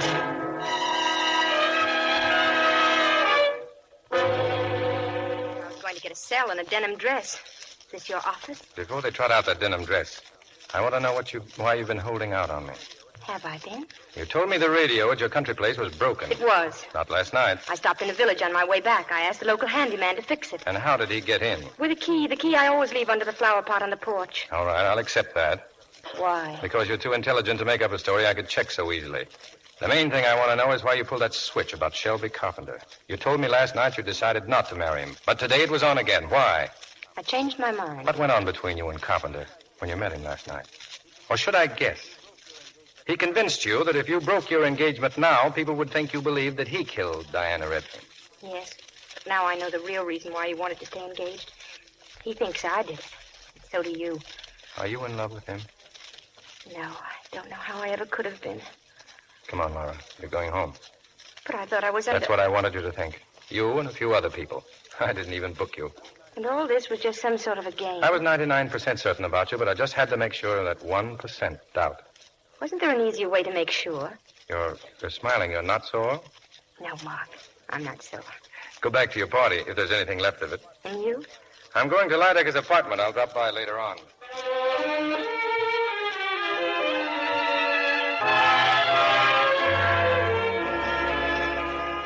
I'm glad they've all gone, Laura. It's been a long time since we've been together. Well, darling, what's the matter? Nothing, Paul. You're worried. Yes, McPherson. He's using you for something. I don't think so. I don't deny he's infatuated with you in some warped fashion, but he's incapable of any normal human relationship. He's been dealing too long with criminals. When you were unattainable, and he thought you were dead, that's when he wanted you most. Fell in love with your portrait. He was glad when I came back, as if he were waiting for me. You know what he calls women? Dames. A dame in Washington Heights once got a fox fur coat out of it. That's his very word. That doesn't mean anything, Paul. He isn't like that. Laura, my dear, you have one glaring weakness. With you, a lean, strong body is always the measure of a man, and you always get hurt. No man is ever going to hurt me again. No, not even you. I? Hurt you? What? Laura, look at me. You were a long time finding out about Shelby, but that's all over now. We'll be together again. Wait, the door just opened. Don't get up. Don't let me. Oh, haven't you heard of science's latest triumph, the doorbell? I'm glad you're here, Lydecker. I've just been to your apartment. Do you mind if I search your pockets? I found a shotgun. Oh. But I wasted my time. It wasn't the gun that killed Diana Redfern. First he tells you he thinks you're innocent, and then he proceeds to check up on you. I never said you're innocent. Me? I'm talking about Laura. My dear, this entire maneuver could be a trick to throw you off guard. It could be, but it isn't. I know. I believe you, Mark. See, I'm beginning to get annoyed. Laura, it's the same obvious pattern. If McPherson weren't full of muscles and good looks, in a cheap sort of way, you'd see through him in a second. Paul, I mean to be as kind about this as I know how. But you're the one following the same obvious pattern. First with that painter you thought was in love with me. Then with Shelby, and now I suppose... Laura, what are you saying? That I don't think we should see each other again. But, darling, you're not yourself. Yes, I am. For the first time in ages, I know what I'm doing. Very well. I hope you'll never regret what promises to be a disgustingly earthy relationship. Oh, listen to my broadcast in 10 minutes. I'm discussing the other great loves of history. That was the most difficult thing I've had to do in my whole life. Yeah, but I still haven't found it. I haven't found it. What? The gun that killed Diana Redfern. What are you doing? Taking a look at your clock. He's got one just like it, hasn't he? Yes, but... I wasn't alone just now in Lydecker's apartment. A guy named Sergeant Crane came with me. Crane's old man is a clockmaker. And while I wore myself out looking for a shotgun, all the sergeant did was drool about Lydecker's clock. He said probably there's not another one like it in the world. Obviously he was wrong. Yeah, and he showed me something about that clock. A little feature with all clocks made by Courbet Fils. Underneath, here, near the floor, is a little spring. You push the spring and the whole bottom compartment opens up. See? Like this. But I never knew. In the old days, I guess people used the compartment for a kind of safe. Today they use it for hiding other things. Shotguns, for instance. Well, this is it, Laura. I'm sure of it. And it was put here by the only man who knew about this clock, Paul Lydecker. Oh, no. Yeah. When the Redfern girl opened the door, this hallway was dark. Lydecker saw a girl, assumed it was you, and he fired. He figured if he couldn't have you for himself, he was going to make sure no one else did. He heard Carpenter, so he hid behind the stairway outside in the corridor. Carpenter was scared to death, and he got out as fast as he could. Then Lydecker slipped back in and tucked the gun away in the grandfather clock. Oh, I felt it ever since I came back. I'm the one to blame. Not for anything I did, but for what I didn't do. I should have stopped seeing Paul long ago. But I couldn't. I owed too much to him. I can understand all that. But I can't understand why you tried so hard to protect Carpenter. I was frantic you'd arrest him. I knew he wasn't guilty. But I knew Paul would do everything he could to incriminate him. It was his way of getting rid of Shelby, just as he got rid of every other man who might have meant something to me. For a charming, intelligent girl, you've certainly surrounded yourself with a remarkable collection of dopes. Now, look, don't touch anything. I'm leaving the gun and the clock. I'll have it picked up in the morning. You're going? Yeah, I'm picking up Lydecker. Mark. I've got to. You know that. Try and get some sleep, will you? Sleep? Well, maybe I can. I'll read a book, listen to the radio. Will you call me later? Sure. Try and forget all this. It's just a bad dream. Good night, Laura. Good night, Mark. Good night. And be careful, please.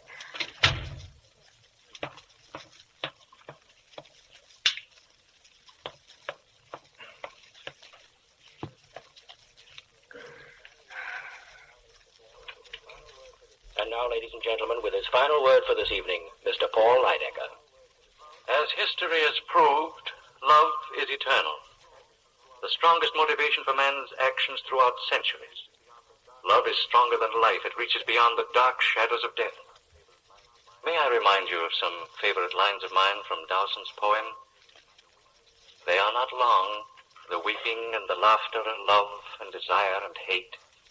I think they have no portion in us after we pass the gate. They are not long, days of wine and roses. Out of a misty dream, our path emerges for a while, then closes within a dream. That's the way it You've is, heard the isn't voice it, Laura? of Paul Lydecker by electrical transcription. This is the... There's the final irony to all of this, Laura. You know how I despise melodrama, and yet here I am, a gun in my hand, about to kill you. Oh, you've taken one life. Isn't that enough? The best part of myself, that's what you are, Laura. Do you think I'm going to leave you to the vulgar pawings of a second-rate policeman who thinks you're a dame? He'll find you, Paul. You know he will. Willie, don't you overestimate the man who thought I left a few moments ago. And all I did was wait in the hall, Laura. And then I let myself in again with the key I've always had. I'm not going to lose you, Laura. Open the door. Don't move, Laura. He didn't leave. He's somewhere in this building. Laura, are you all right? He'll find us together, darling. As always we should have been. As always we will be. No, Paul, no. Turn your face, darling. Please, turn your face. Sorry, Miss Hunt, but I had to do it. I better let the boss in before he busts down your door. Laura. It's all right, Mark. Get him through the window, Lieutenant, from the fire escape. I'll call headquarters. Fine detective. A fine detective I am. Laura. Goodbye. Goodbye, my love. It's all right, darling. It's all right. The bad dream is over.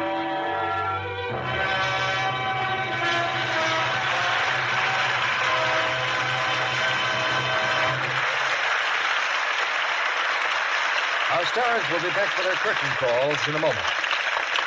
The war is far from over.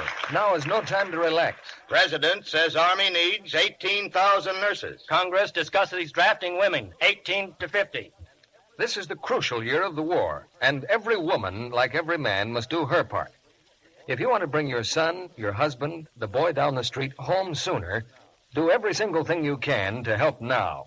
Even if you can't take a war job or be a nurse, you can still help by saving every drop of used fat.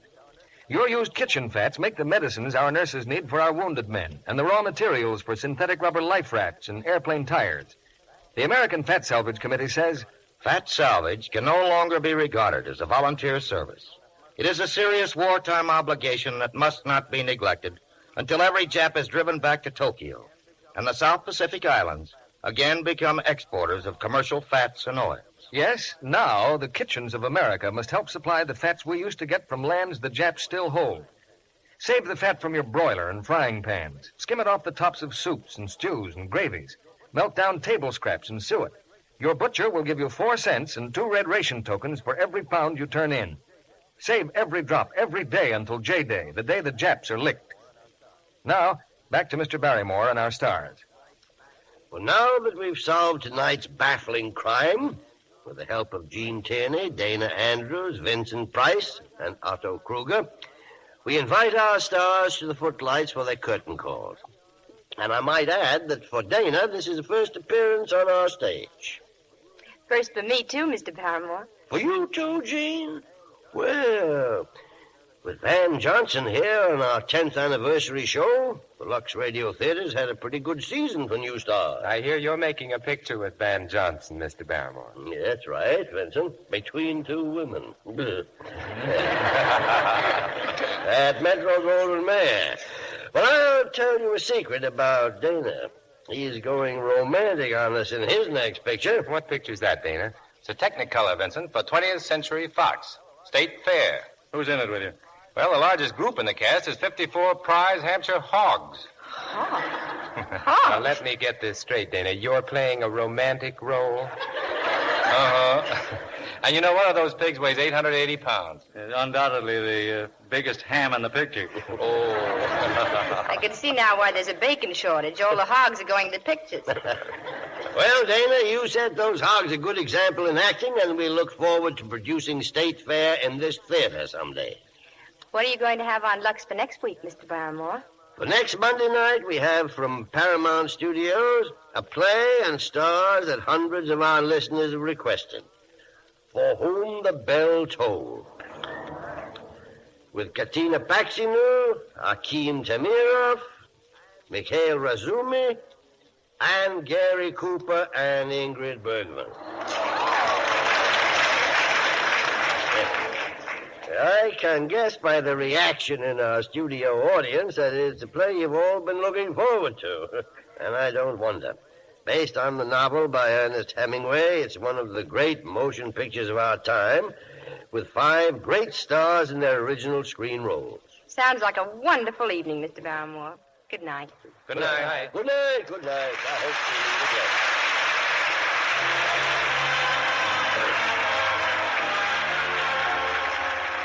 Our sponsors, the makers of Lux Flakes, join me in inviting you to be with us again next Monday night when the Lux Radio Theater presents Ingrid Bergman, Gary Cooper, Katina Paxinu, Akim Tamirov, and Mikhail Razumi in For Whom the Bell Tolls.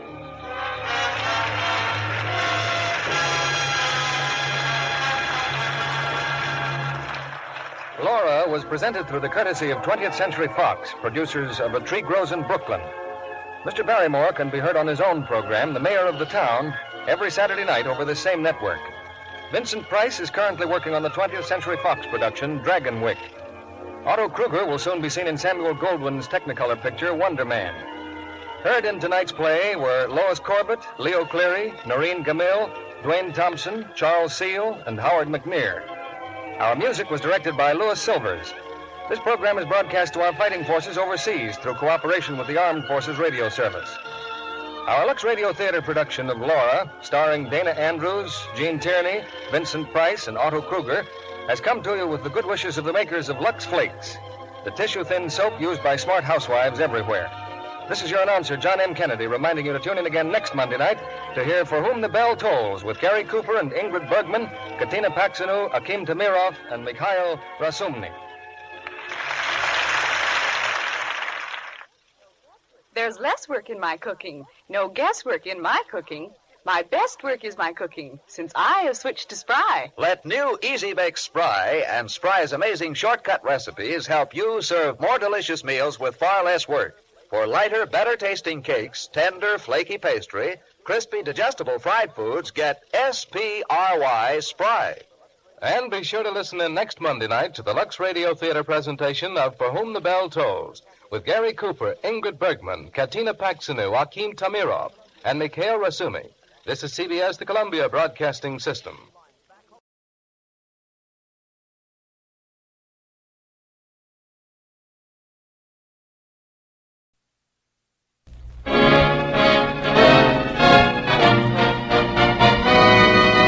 The Treasury Star Parade.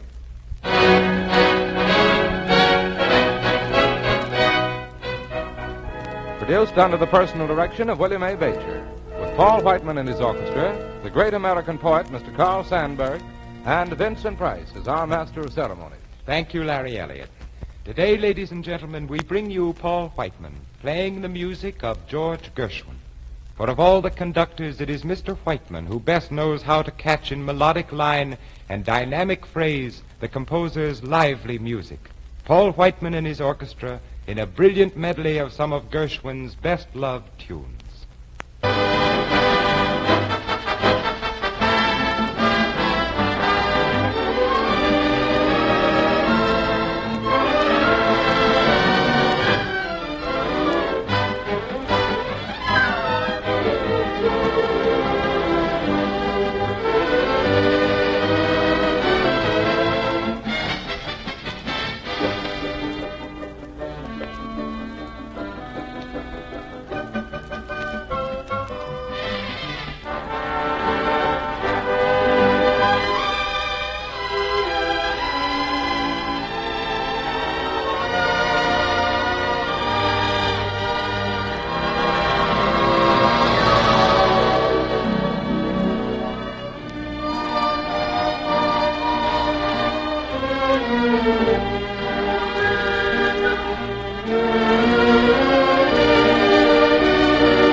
Thank you, Paul Whiteman.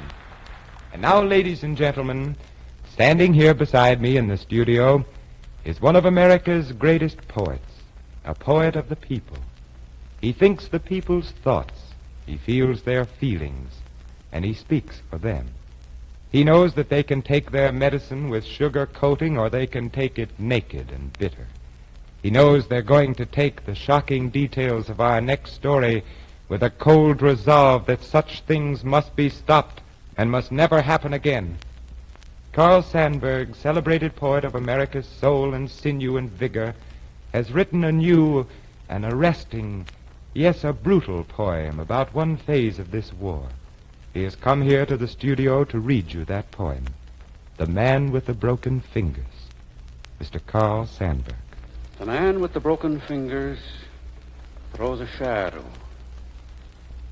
down from the spruce and evergreen mountain timbers of Norway and across Europe and the Mediterranean to the oasis palms of Libya. He lives and speaks a sign language of lost fingers. From a son of Norway who slipped the Gestapo nets, the Nazi patrols, the story comes as told among those now in Norway. Shrines in their hearts they have for this nameless man who refused to remember names. The Gestapo wanted. Tell us those names. Who were they? Talk. We want those names. And the man faced them, looked them in the eye, and hours passed, and no names came. Hours on hours and no names for the Gestapo. They told him they would break him as they had broken others. The rubber hose slammed around face and neck, the truncheon handing pain with no telltale marks, the distinction of the firing squad and death in a split second. The Gestapo considered these and decided for him something else again. Tell us those names. Who were they? Talk. Names now, or else. And no names came over and over, and no names. So they broke the little finger of the left hand. 3 fingers came next, and the left thumb bent till it broke. Still no names, and there was a day and a night for rest and thinking it over. Then again the demand for names, and he gave them the same silence. And the little finger of the right hand felt itself twisted, back and back twisted, till it hung loose from a bleeding socket. Then the 3 more fingers crashed and splintered one by one, and the right thumb back and back into shattered bone. Did he think about violins or accordions he would never touch again? Did he think of baby or woman hair he would never again play with? Or of hammers or pencils no good to him anymore?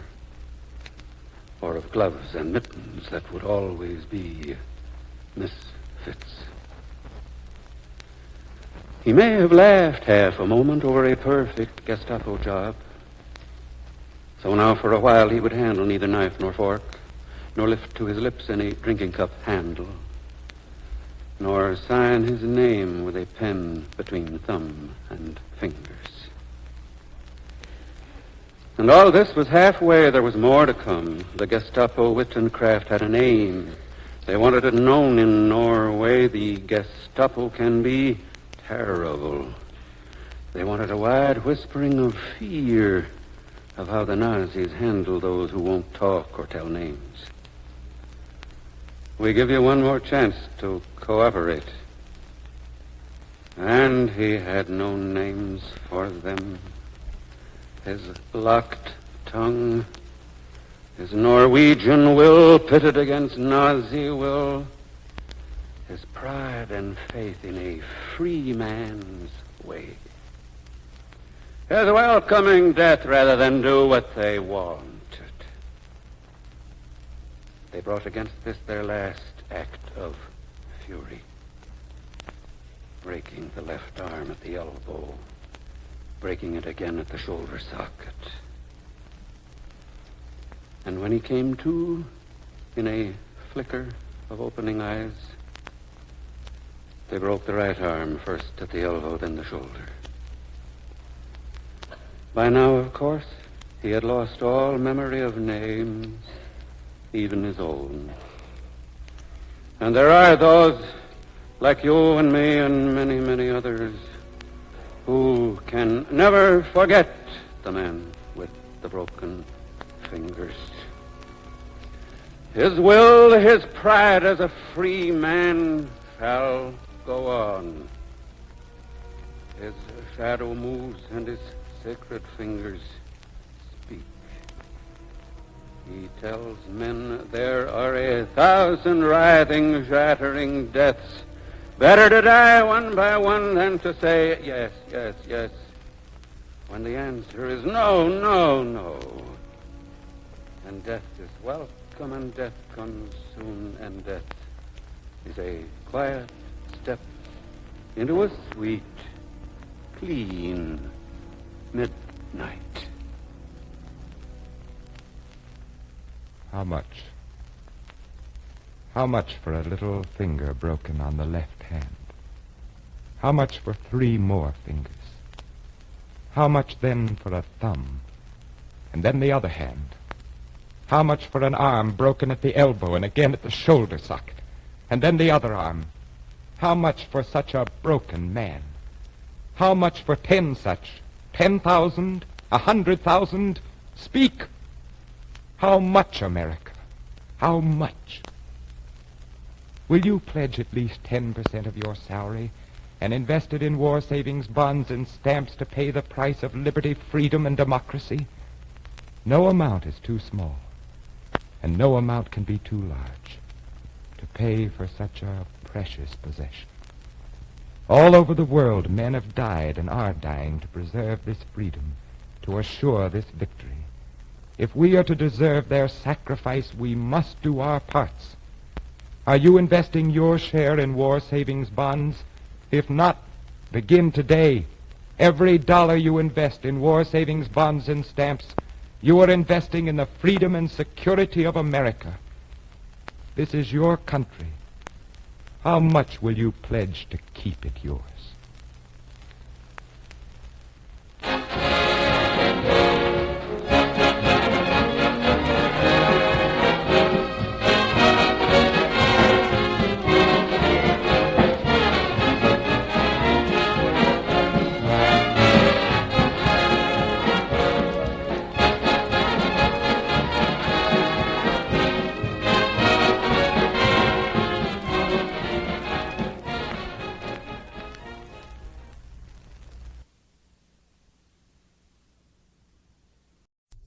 Lux presents Hollywood.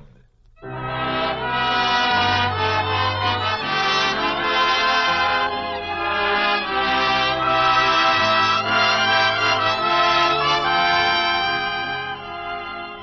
Lux Radio Theater brings you Betty Davis, Herbert Marshall, and Vincent Price in The Letter. Ladies and gentlemen, your producer, Mr. Cecil B. DeMille.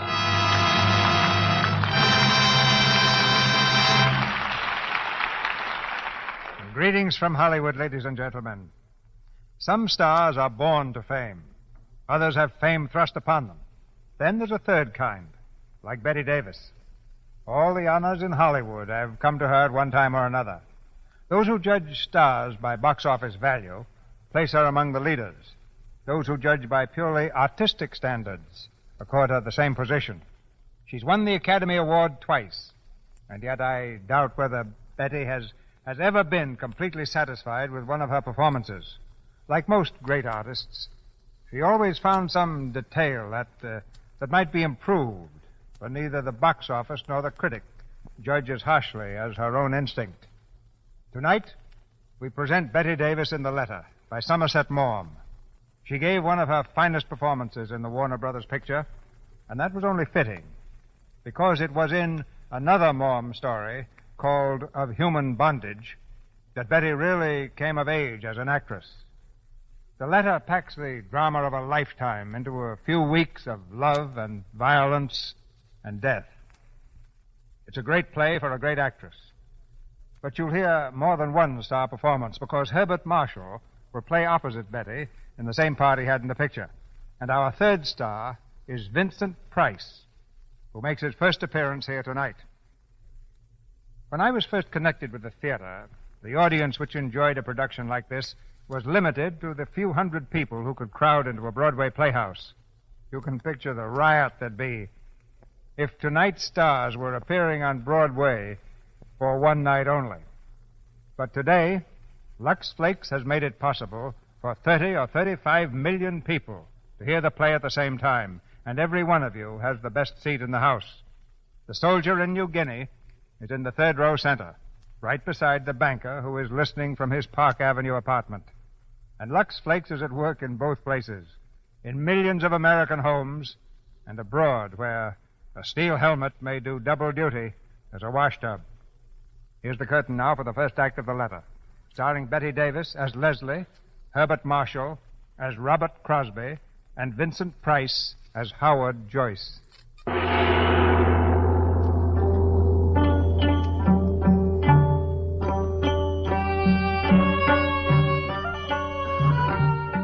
All of this happened a few years ago on the Malay Peninsula, in the days before the war.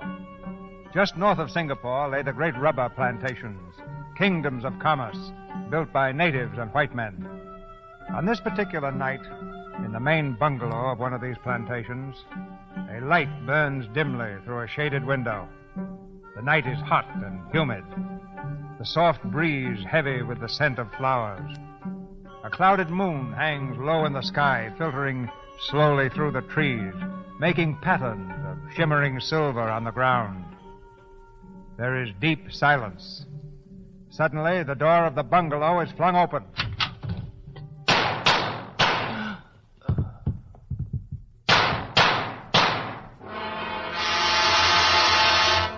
Missy, I hear a gunfire. Missy Crosby, I hear. That man, that is Mr. Hammond. Is he dead? I think him dead. You see him, Missy Crosby? Do you know where the new district officer lives? Yes, Missy. Send someone for him at once. Say there's been an accident and Mr. Hammond's dead. Yes, Missy. And get word to my husband. He's out somewhere on the number 4 plantation. Yes, Missy, I try.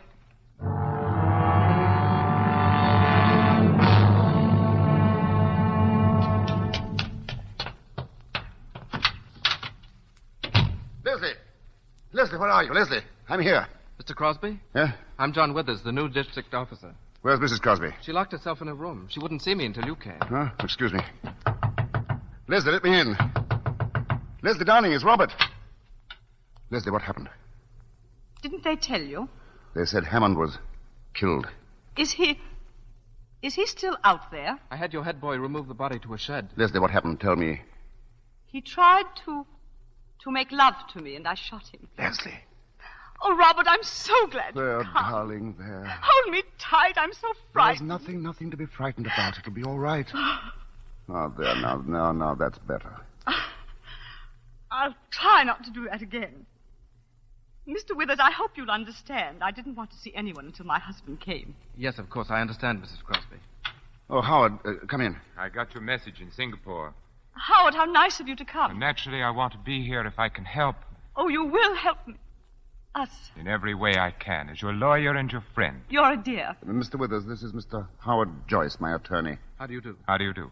How's Dorothy, Howard? Oh, she's very well and anxious to see you. Has her sister arrived from England? Adele? Oh, yes. She came last week. Oh. Oh, here now. Here now. Leslie, you better be rested. I do feel dreadfully faint.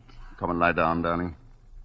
I'll get you a drink. I'm sorry to be so tiresome. Nonsense. You're being very brave. How long have you been here, Mr. Withers? About an hour. One of the Crosby houseboys came to fetch me. Was Hammond dead? Oh, yes. He was just riddled with bullets. What? Well, here's the revolver. All 6 chambers are empty. Here, you two. You better have a drink yourselves. Thanks, but I'm afraid I shouldn't. I'm on duty of a sort, you know. Well, I'll have one, Bob. You feeling any better, Leslie? Much better, thank you. Mrs. Crosby, I'm afraid it's my duty to ask you some questions. I think that can wait, Mr. Withers, until my wife... Oh, it's all right, Robert, really. I feel perfectly well now. Then suppose you tell us, Leslie, in your own words, exactly what happened. I'll try. And take your time, Mrs. Crosby. Remember, we're all friends here. You've been so patient. Well, as you know, Robert was spending the night at number 4 Plantation. Oh, I never mind being alone. A planter's wife gets used to that. Oh, I had dinner rather late, and I started working on my lace. Oh, I don't know how long I'd been working, when suddenly I heard footsteps outside, and someone came up on the veranda and said, "Good evening, can I come in?" I was startled because I hadn't heard a car drive up. "Who is it?" I asked. "Jeff Hammond." "Oh, of course," I said. "Come in and have a drink." Were you surprised to see him? Well, I was, rather. He hadn't been in the house for ages, had he, Robert? 3 months at least. I told him Robert was over at the number 4 Plantation getting out a shipment or something. Wasn't that it, darling? What did he say to that? He said, "Oh, I'm sorry. I felt rather lonely tonight, so I thought I'd just come over and see how you were getting on." Well, I put on my spectacles again and went on with my work. We chatted about one thing and another. He asked me if Robert had heard that a tiger had been seen on the road 2 or 3 days ago. He said he thought he'd try to get it over the weekend. Oh, yes, I know about that. Don't you remember I spoke to you about it yesterday? Did you? Oh, yes, I believe you did. Well, we went on chatting until... Well, suddenly he said something rather silly. What? It's hardly worth repeating. He paid me a little compliment. I think perhaps you'd better tell us exactly what he said, Leslie. He said, "You've got very pretty eyes. It's too bad to hide them under those ugly spectacles." Has he ever said anything of the sort to you before? Oh, no, never, and I thought it impertinent. I don't wonder. Did you answer him? I said I didn't care a row of beans what he thought about me, but he only laughed and said, "I'm going to tell you all the same. I think you're the prettiest thing I've ever seen." Leslie. Let her finish, Bob. Well, in that case, I said, I can only think you half-witted. He laughed again and moved his chair up closer. But, Mrs. Crosby, I wonder you didn't throw him out there and then. Well, I didn't want to make a fuss. I think a woman only makes a perfect fool of herself if she makes a scene every time a man pays her a compliment. When did you first suspect that Hammond was serious? The next thing he said. He looked at me straight in the face, and he said, "Don't you know that I'm awfully in love with you?" Swine. Were you surprised? Of course I was surprised. Well, we've known him for 7 years, Robert, and he's never paid me the smallest attention. Why, I didn't suppose he even knew what color my eyes were. We haven't seen very much of him the last few years. Yes. Go on, Leslie. Well, he helped himself to another whiskey and soda. I began to wonder if he'd been drinking before. "I wouldn't drink any more if I were you," I said. He emptied his glass and asked me in a funny, abrupt way, "You think I'm talking to you like this because I'm drunk?" I said, "That's the most obvious explanation, isn't it?" Oh, it's awful having to tell you all this. I'm so ashamed. I wish there was some way we could spare you, Mrs. Crosby. Leslie, it's for your own good that we know the facts, all you can remember of them. Very well. I'll tell you the rest. I got up from my chair. I was standing in front of the table about here. He rose and stood in front of me. "Good night," I said. But he just looked at me, and his eyes were all funny. "I'm not going," he said. Well, then I began to lose my temper.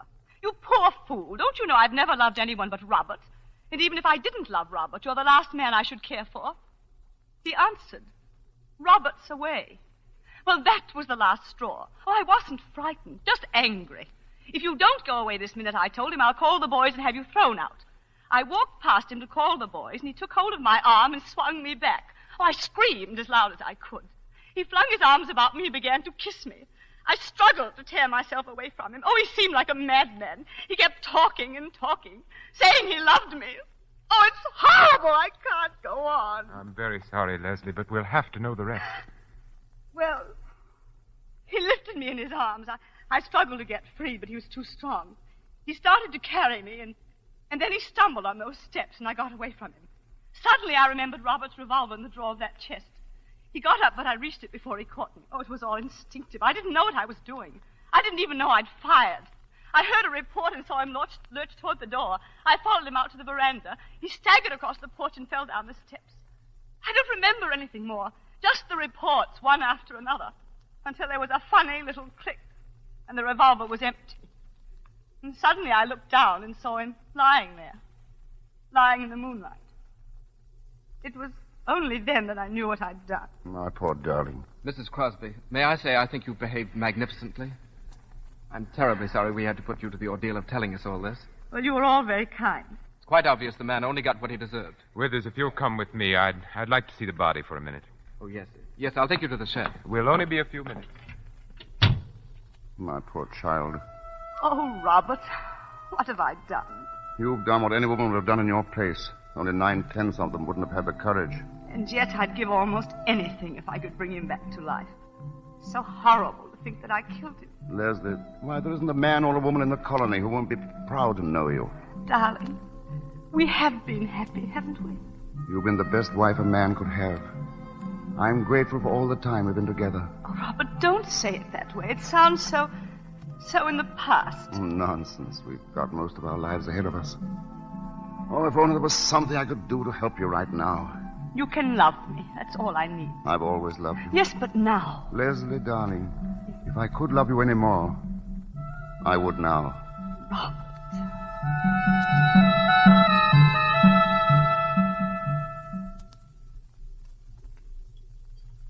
You'll have to be very indulgent towards my cooking, gentlemen. I can't vouch for it. Well, I can and will. Funny. The head boy running off tonight. Yeah, it is odd. Well, he couldn't have done any better than this, my dear. It's delicious. It certainly is. Thank you, gentlemen. I think we should start for Singapore as soon as we're finished. Right away? It's still dark, Howard. It'll be 8 o'clock by the time we get there. We'll ring the Attorney General and find out when we can see him. I think that's the first thing to do, don't you, Withers? Yes, I think that's the best thing to do. Would I have to be arrested? Well, you see, Mrs. Crosby, as a matter of fact, I think you're by way of being under arrest now. It's purely a matter of form, Mrs. Crosby. Shall I be imprisoned? Well, that's up to the Attorney General. But it's quite possible he'll be able to accept bail. He's a very good fellow, and I'm sure he'll do everything he can. How do you mean, be able to accept bail? Well, my dear, it depends on what the charge is. What do you mean by that? I think it not unlikely that he'll say that only one charge is possible, and in that case, well, I'm afraid that an application for bail would be useless. What charge? Murder. Leslie. Oh, I'm quite all right. More coffee, dear.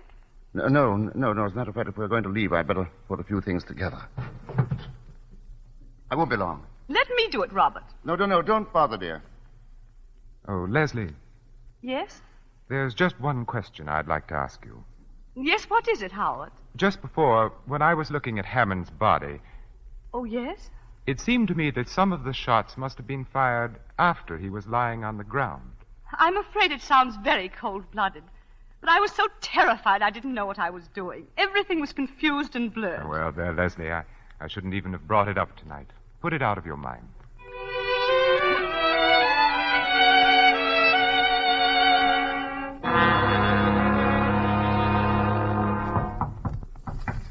Come in. Well, Longchi? Mr. Crosby to see you, sir. Oh, ask him to come in. Mr. Crosby. Thanks. Hello, Bob. How is she? Have you seen her? If I can be of any assistance, sir, I shall remain within call. Not at the moment, Ong, thanks. Ong has been a great help on the case. He finds out everything. He's the perfect confidential clerk. I tried to catch her at the house. I had to see you, Howard. Needn't hesitate about coming to the office, Bob. You know you're always welcome. How is everything? Everything's fine. In fact, Leslie's much better than you. She hasn't turned a hair. She's worth 10 of me. I don't mind confessing I'm all in. The first time we've been separated for more than a day since we were married. Oh, you mustn't let yourself go to pieces, old man. I've tried to work, but it's no good. The estate can go to blazes for all I care. I hate the house and every tree on the place. But then why not stay in town with us? Dorothy's for it, and so am I. Thanks, I think I will. I won't be so lonely. Oh, you'd better get some sleep before you see Leslie. You don't want her to have to cheer you up. She's a plucky woman. It's monstrous they should have to keep her in that filthy prison all this time. They had no choice. Anyway, it's only a week now before the trial. Well, the whole thing's a farce. Why subject her to the ordeal of a trial? Because she admitted killing a man. A trial is inevitable. She shot him as she would have shot a mad dog. You don't have to convince me, Robert. You know, it's curious Hammond was able to keep his life so hidden. That gambling house he owned, and especially the Eurasian woman. Will she be one of the witnesses? And I shan't call her. I'll just produce evidence that Hammond was married to her. He managed to keep that marriage a secret, too. Oh, I know you're busy, Howard. I can't tell you how grateful I am. Oh, nonsense. Now, stop worrying. That's your lawyer's job. All right, thanks, old man. I'll see you up at the house. Yes? Mr. Joyce. Well, Long? If you are not too busy, sir, may I trouble you for a few words in private conversation? No trouble at all. It has to do with the case of the Crown versus Crosby. Yes?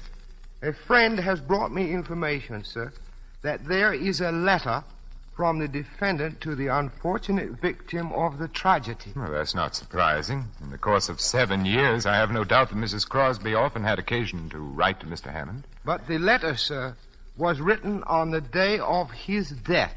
Well? You will recall that Mrs. Crosby had stated that until the fatal night, she had had no communication with the deceased for several weeks. This letter indicates that her statement is not in every respect accurate. Have you seen the letter? I have with me a copy, sir. The original is in the possession of a woman who happens to be the widow of Mr. Hammond, deceased. May I read it? Oh, certainly, sir. Of course, as I said, this is but a copy. Can you understand it, sir? Perfectly. Ong, it's inconceivable that Mrs. Crosby should have written such a letter. May I suggest, sir, that it would be well to make sure, since my friend is of the opinion that the letter would be of some interest to the prosecutor. I'm obliged to you, Ong. I'll give the matter my consideration. Very good, sir. Do you wish me to communicate that to my friend? It might be well if you kept in touch with him. Yes, sir. It might be very well.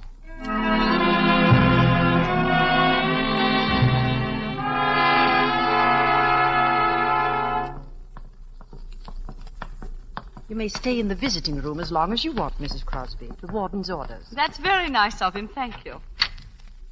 Howard, how good of you to come. I wasn't expecting you today. Good morning, Leslie. You're looking very well. Thank you, Howard. Well, the trial's only 5 days off now. I know. Each morning when I awake, I say to myself, 1 day less. Just like I used to at school with the holidays coming. Oh, Leslie. Oh, don't feel sorry for me, Howard. The time has really passed quite quickly. I've read a great deal and worked on my lace. But I will confess something to you, Howard. I'm not looking forward to testifying in court. Leslie, one of the things that it's impressed me is that each time you've told your story, you've told it in exactly the same words. You've never varied a hair's breadth. And what does that suggest to your legal mind? Well, it suggests either that you have an extraordinary memory or that you're telling the plain, unvarnished truth. I'm afraid I have a very poor memory. Leslie, I suppose I'm right in thinking that you had no communication with Hammond for several weeks before the catastrophe. Oh, quite. I'm positive of that. Let's see. Well, the last time we met was at a tennis party at the McFarrens'. I don't think I said more than 2 words to him. And you hadn't written to him? Oh, no. At one time, you'd been on fairly intimate terms with him. How did it happen that you stopped asking him to anything? Well, we hadn't anything much in common. He was very popular, you know, and, well, there didn't seem to be any need to shower him with invitations. Are you quite certain that was all? Well, I may as well tell you. We heard about his wife. And once, just by chance, I actually saw her. Oh, well, you never mentioned that. What was she like? Horrible. Covered with gold chains and bangles and bracelets. And a face like a mask. And it was after you knew about her that you stopped having anything to do with Hammond. Yes. Leslie, I think I should tell you that there is in existence a letter in your handwriting from you to Jeff Hammond. Well, I've often sent him little notes to ask him something or other. This letter asked him to come and see you because Robert was going to be away. Oh, but that's impossible. I never did anything of the kind. Here, you'd better read it for yourself. This is not my handwriting. I know that. It's said to be an exact copy of one written on the day of Hammond's death. Well, Leslie? What does it mean? That's for you to say, Leslie. I didn't write it. I swear I didn't write The it. original is in your handwriting. It would be useless to deny it. But it could be a forgery. It would be difficult to prove that, Leslie. It would be very easy to prove that it was genuine. Well, it's not dated. It might have been written years ago. Oh, if you'll just give me a little time, I'll try to remember. Leslie, the prosecution could cross-examine your houseboys. They would soon find out whether someone took a letter to Hammond on the day of his death. I swear to you, I did not write this letter. Very well. And there's nothing further to talk about. I'll be going. Howard, wait a minute. I did write it. But you see, I was afraid to mention it. I thought none of you'd believe my story if I admitted that he'd come there at my invitation. Go on. You see, I was preparing a surprise for Robert's birthday. I knew he wanted a new gun, and, I'm so dreadfully stupid about sporting things. I thought I'd talk to Jeff about it and get him to order it for me. Perhaps you've forgotten what's in the letter. Will you have another look at it? No, I don't want to. Then let me read it to you. Robert will be away. I absolutely must see you. I'm desperate, and if you don't come, I won't answer for the consequences. Don't drive up to the door. Leslie, I'll have to talk to you very plainly. I told Robert today that I was certain of your acquittal. And I didn't say that just to cheer him up. I don't believe the jury would have retired at all. But this letter alters the case completely. I won't tell you what I personally thought when I read the letter. The duty of counsel is to defend his client and not to convict her, even in his own mind. I don't want you to tell me anything but what is needed to save your neck. Oh. They can prove Hammond came to your house at your urgent invitation. I don't know what else they can prove, Leslie, but if the jury comes to the conclusion that you didn't kill Hammond in self-defense... I know that... Leslie! Matron, quickly! Yes, sir? Call the nurse. Mrs. Crosby is ill.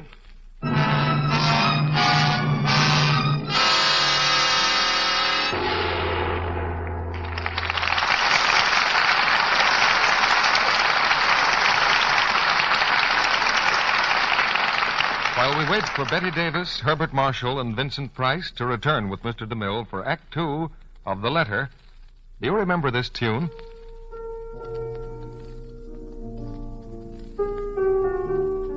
It's a song I've always liked.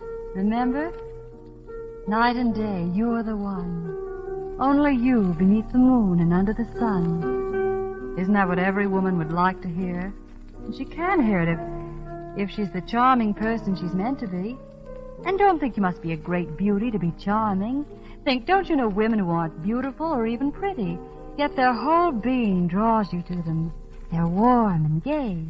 Yes, aren't they always very dainty? Flower fresh and immaculate? And isn't that the picture in your mind when I speak of Lux girls? They go together, Lux and daintiness. Yes, because these gentle Lux flakes make this appealing quality so very, very easy to have. We women are busy. Oh, yes, there's so much to do these days. But all the more reason to remember Lux. It's so quick. That dainty habit of dipping under things daily in Lux, a little thing seemingly, but a major part of charm. So let's never be too busy to use Lux Fake Flakes for undies each day. The ABC of charm is Lux. Then you're sure to hear from the one you want most to hear it from. Night and day, you are the one. Only you beneath the moon and under the sun. We pause now for station identification. This is CBS, the Columbia Broadcasting System.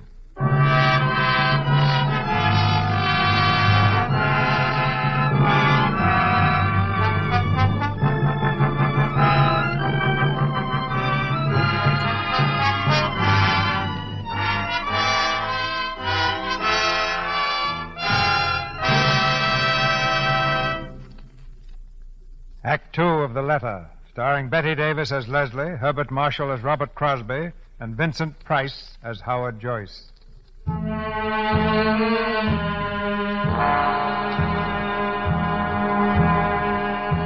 that split fraction of a moment, before her mind slipped into blackness, Leslie Crosby realized that the letter she had written to Jeff Hammond was damning evidence. Evidence enough to hang her. Now, a few minutes later, in the first aid room of the prison hospital, she leans wearily back in a chair, her eyes half closed. I'm afraid I've made rather a mess of things. I'm sorry. For Robert, not for me. You've distrusted me from the beginning, Howard. That's neither here nor there, Leslie. Who's got the letter now? The Eurasian woman who was Hammond's wife. Oh. Howard, are you going to let me be hanged? What do you mean by that, Leslie?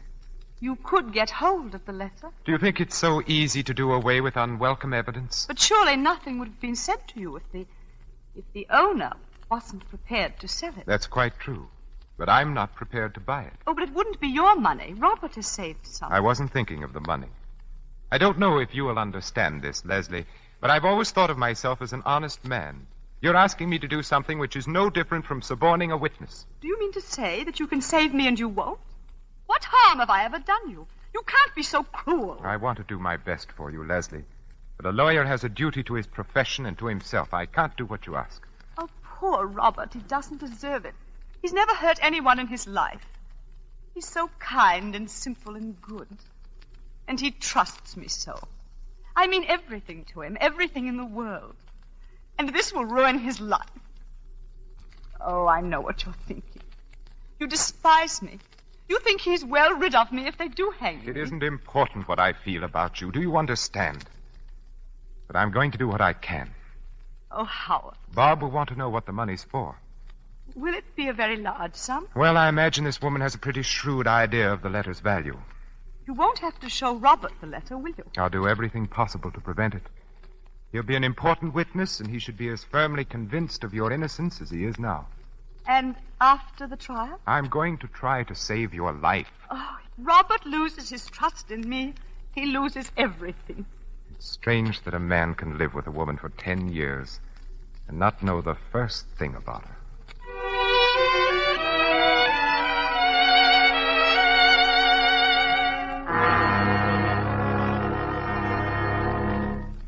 You say your friend could be induced to part with the letter? I believe so, sir. But my friend has not got the letter, sir. The woman has it.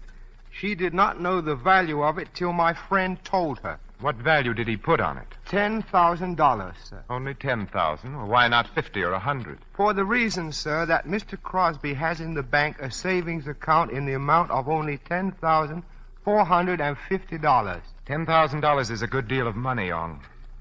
Well, I'll speak to Mr. Crosby. Have the woman come to my office. I was about to mention, sir. She made 2 conditions.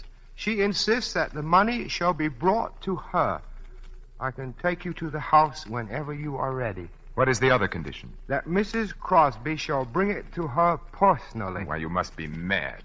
Great heavens, man. Do you suppose Mrs. Crosby can just walk out of a prison cell whenever she feels like it? My friend thinks you could arrange to have her stay at your house until the trial.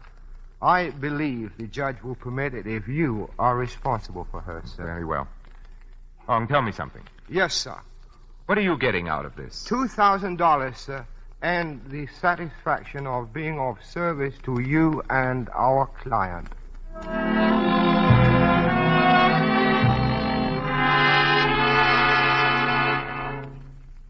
Sit down, Howard. I've taken the liberty of ordering for you. Oh, thanks. You're looking more cheerful, Bob. I feel better since this morning. I guess you finally convinced me we have nothing to worry about. Well, as a matter of fact, Bob, something has come up. Oh, it's nothing very much, but I thought I'd better have a talk with you about it. Yes? Well, it seems Leslie wrote a letter to Hammond asking him to come to the bungalow on the night he was killed. Why, that's impossible. You heard her say she'd had no communication with him for weeks before it happened. Nevertheless, she did write the letter. She wanted his advice on something she was buying you for your birthday. Your birthday was about then, wasn't it? Yes, it was the end of April. In the excitement, she forgot the letter at the time and then later was afraid to say she'd made a mistake. But that's not like Leslie. She isn't afraid of anything. This was a pretty serious mistake, and she realized it. Who has the letter? Hammond's widow. She threatens to turn it over to the prosecution. Well, what if she does? Leslie can explain it in court just as she explained it to you. Yes, but don't you see, it might alter things a good deal in the minds of the jury if if Hammond came to your home by invitation. Well, what's to be done about it? I think we must get hold of that letter. I want you to authorize me to buy it. I'll do whatever you think is right. All right, buy the letter. I'll pay you back whatever it costs. Good. Now put the matter out of your mind. Oh, by the way, Leslie will be at the house tonight. I've arranged to have her released pending trial.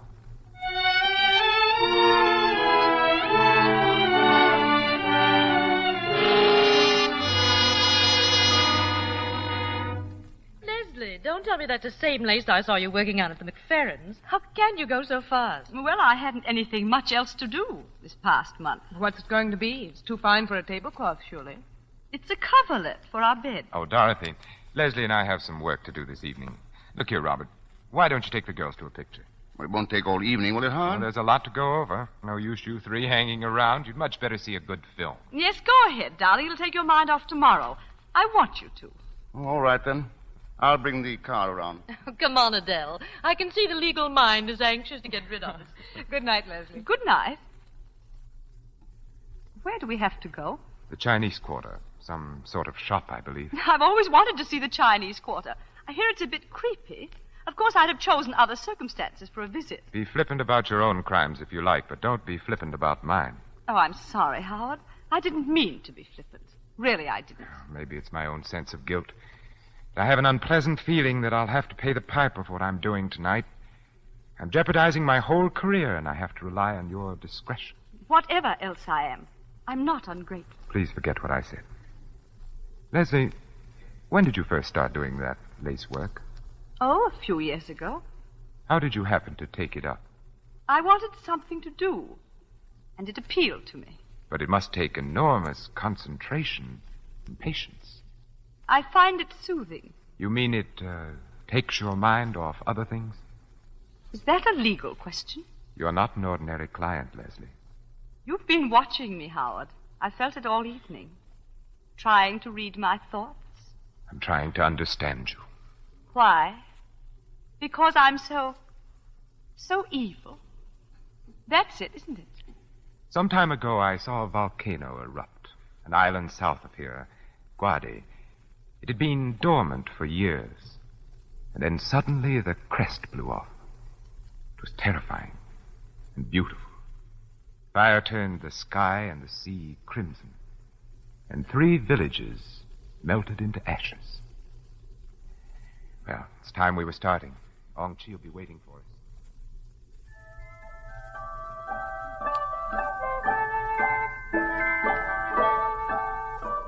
Come in, please, come in. This is the shop of my friend.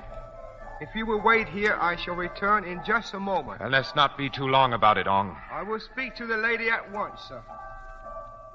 They seem to have a little of everything to sell here. Yes, most of these shops do. That looks like good jade. And this dagger. See the workmanship on the ivory handle? Imagine all that on a knife. He who kills with an unworthy tool commits 2 crimes. One against himself. Will you follow me, please? The lady will see you now.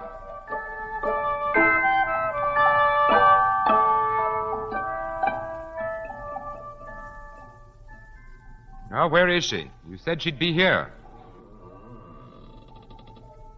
She is coming, sir.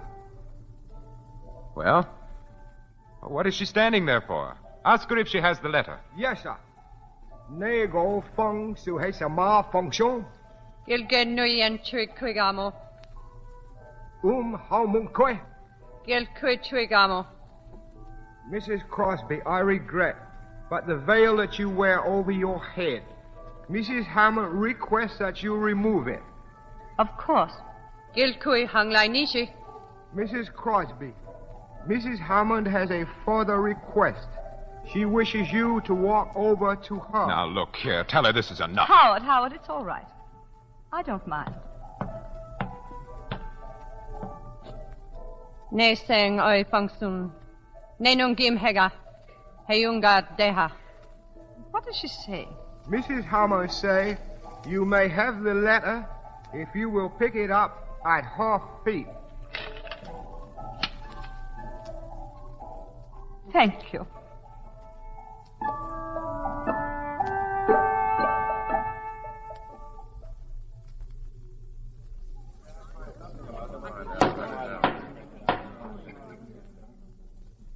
Gentlemen of the jury, have you agreed upon a verdict? We have, Your Honor.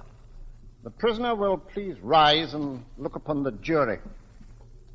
Do you find the prisoner at the bar, Leslie Crosby, guilty or not guilty? We find the defendant not guilty.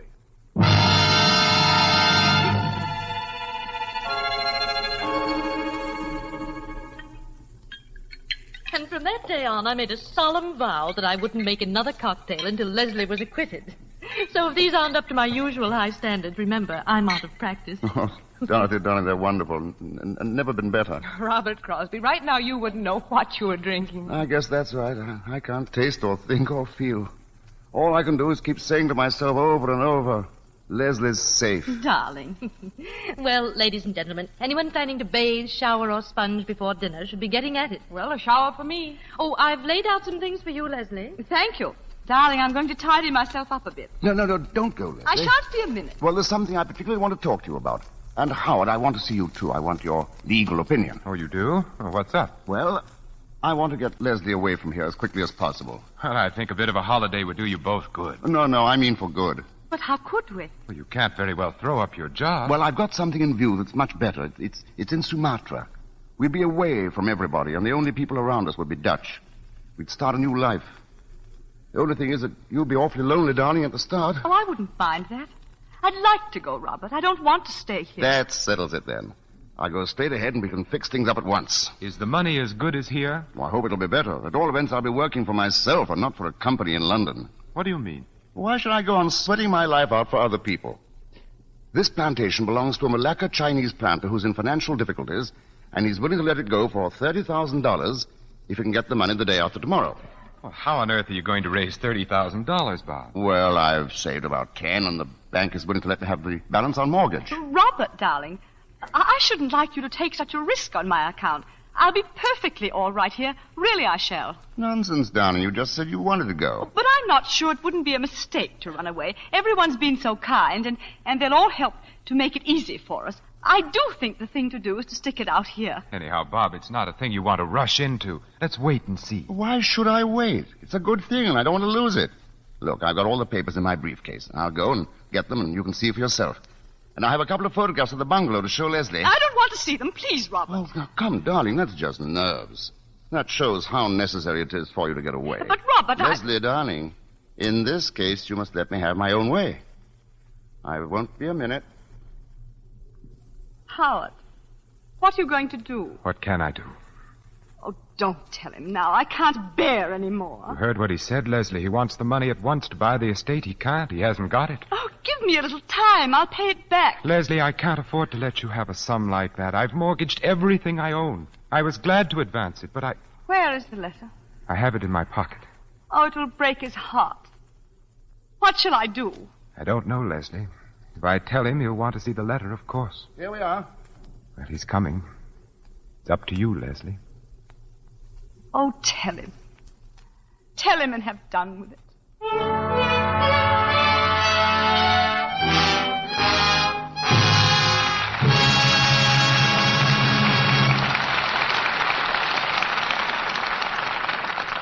Mr. DeMille presents Betty Davis, Herbert Marshall, and Vincent Price in the final act of The Letter in a moment. Right now, we have a special guest to tell you not about Lux Flakes, but about our boys who have been dishing it out to the Japs, and taking it, too. She's Lieutenant Leda Jelinek, an Army nurse stationed at Birmingham General Hospital at Van Nuys, California.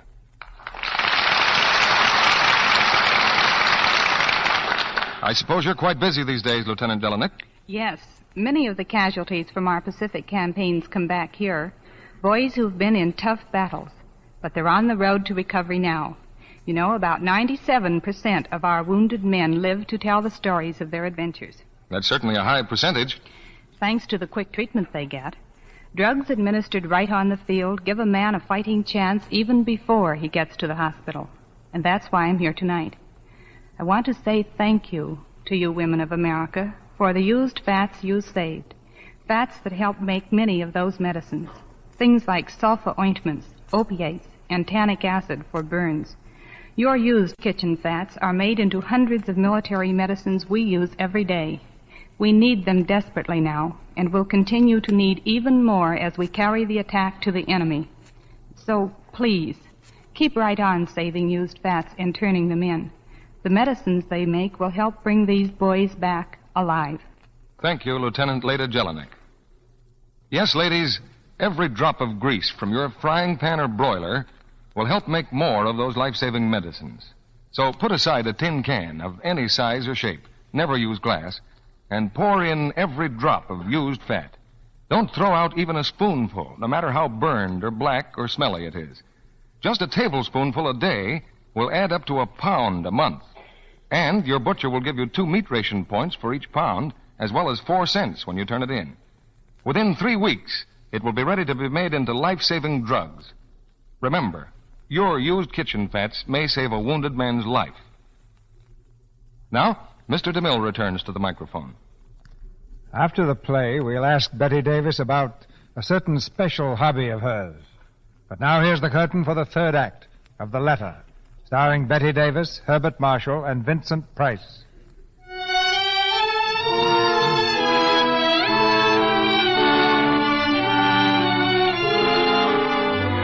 Robert Crosby has returned to the room, his thoughts full of plans for the purchase of the new plantation.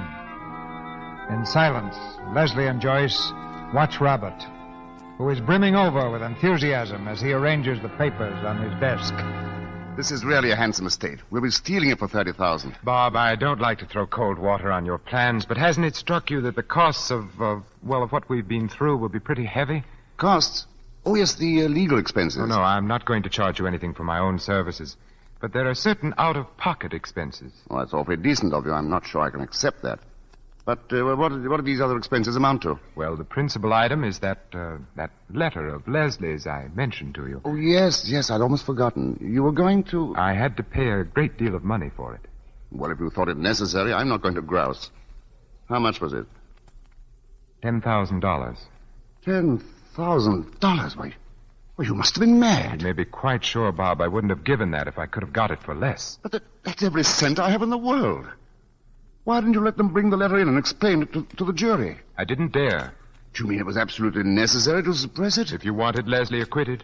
But what was there in the letter? I told you at the time. It was very stupid of me, Robert. I remember now. You wrote to Hammond to ask him to come to the bungalow. Yes. You wanted to get something for me, didn't you? Yes, I wanted to get you a gun. He knew all about that sort of thing, and you know how ignorant I am.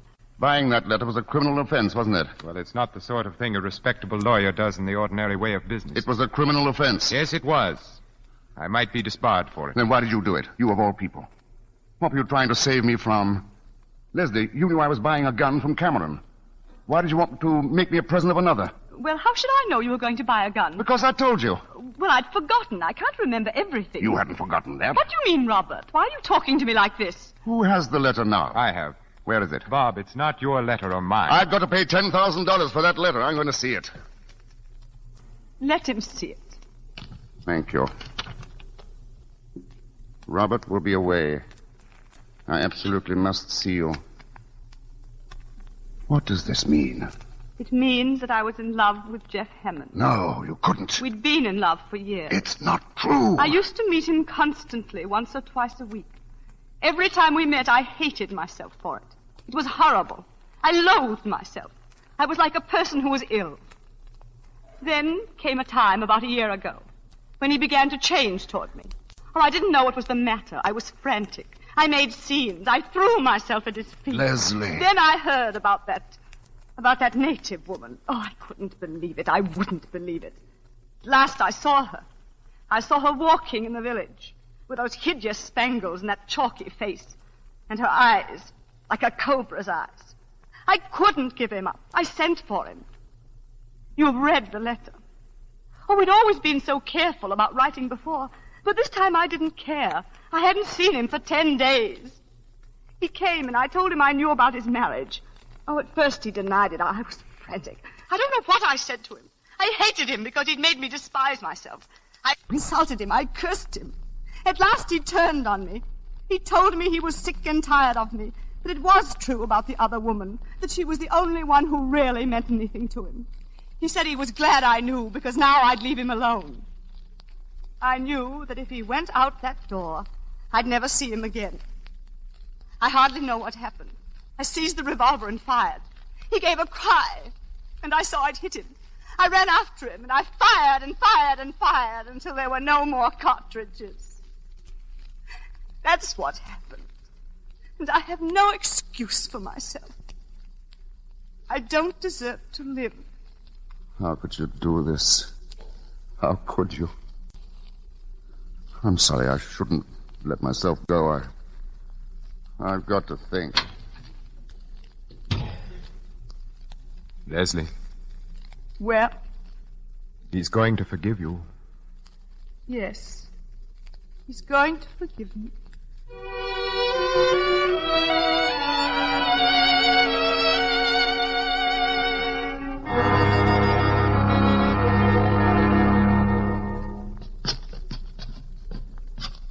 And the fifth couple are the Prescotts. Oh, yes, Robert's told me about them. Oh, you'll adore them, Leslie. Well, now, both of you get a good sleep because it'll be a late party. Good night. Good night, Dorothy. Good night. It's lucky you brought your dinner coat, Robert. You hardly fit in one of Howard's. Now, let's see what else you'll need. Oh, well, how about your studs? They're probably still in the bureau at home. Home. Robert, it's no use, is it? We can't make it go, can we? I don't know. I'm not sure. Robert, you're so kind and so generous. You should have had the sort of wife you really deserve. Through no fault of yours, I've failed you, wrecked your life. I can't ask you to forgive me. If you love a person, you can forgive anything. But what about you? Can you go on? I'll try. I'll really try. That's not what I'm asking. I'll do everything to make you happy, everything in my power. That isn't enough. Unless, Leslie, now, this minute, do you love me? Yes, I do. Kiss me then. Kiss me as if... Robert. No. No, I can't. I can't. Leslie, I can't. tell me, Leslie, what is it? With all my heart, I still love the man I killed.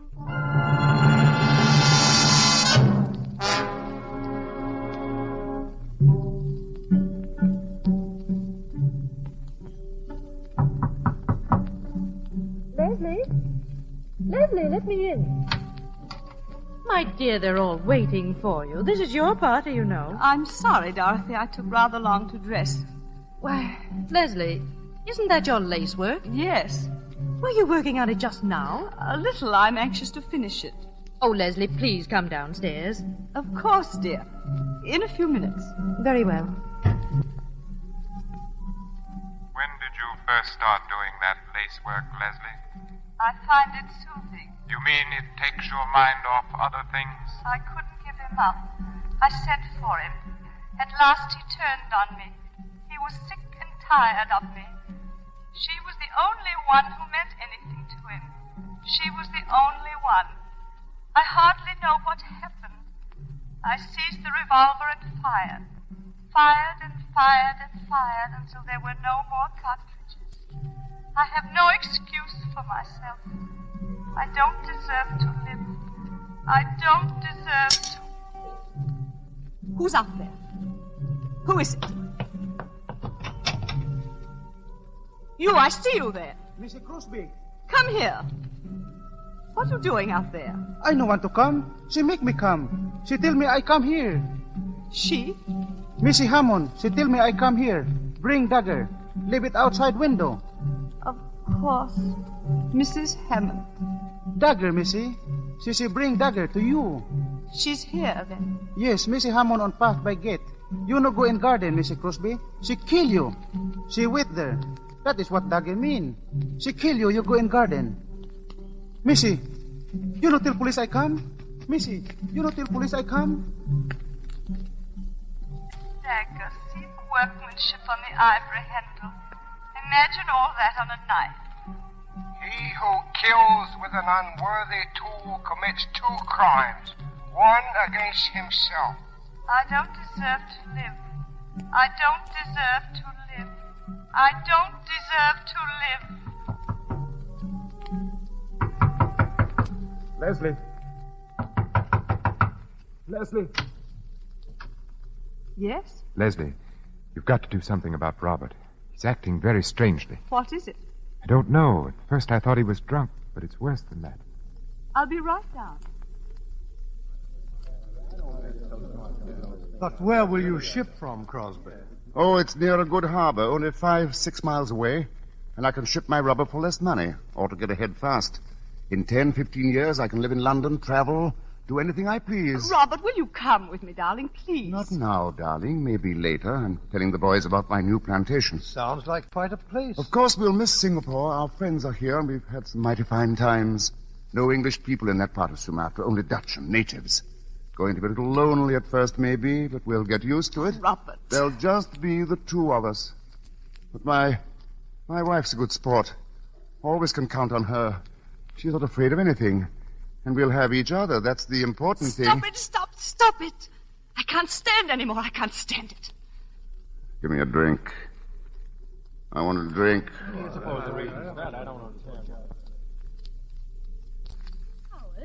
Where is Leslie? She ran out into the garden. Garden. Oh, I'll find her. No, let her alone. There's nothing you can do for her.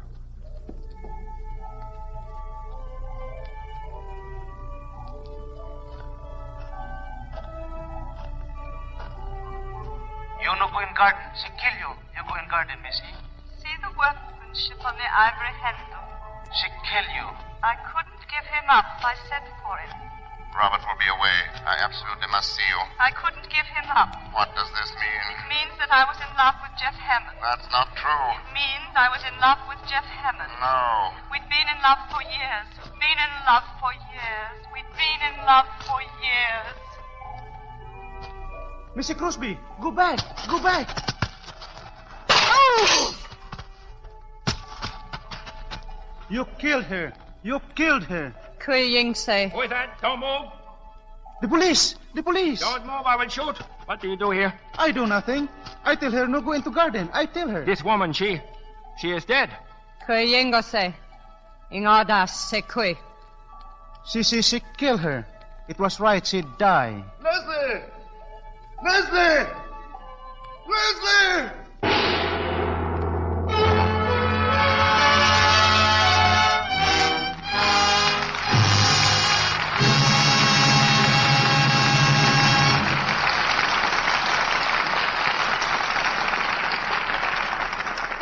Our stars will return for a curtain call in just a moment.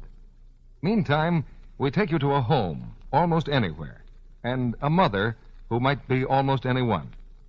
Mrs. Thompson is in her kitchen, and she's getting ready to do her dinner dishes.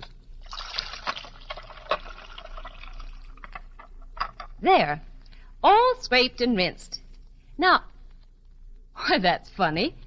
I know it was here when I did the luncheon dishes. Now, where did I put it? Not on the table. The closet. I know I haven't used it all. A box lasts me practically a month. Well, I suppose I could use the laundry soap, but it takes forever to make suds. Besides, it's hard on my hands. Alice! Oh, Alice! You know what happened to the box of Lux Flakes I keep here on the drain board? Oh, well, you bring it right down this minute. I need it for the dishes. Well, do your sweater later, dear. I have to have it now. Guess I'll have to get a box for the bathroom when I go to the store tomorrow. The man said he expected more this week. I hate to be caught without Lux. I know what those strong soaps do to my hands. Women everywhere say that once you've used Lux for dishes, you'll never want to use a strong soap again. Lux leaves hands so soft and lovely. Even if they're red and rough from using harsh soaps, just changing to gentle Lux Flakes will take away that dishpan look, make them smooth and attractive again. And Lux is thrifty. You can change dishpan hands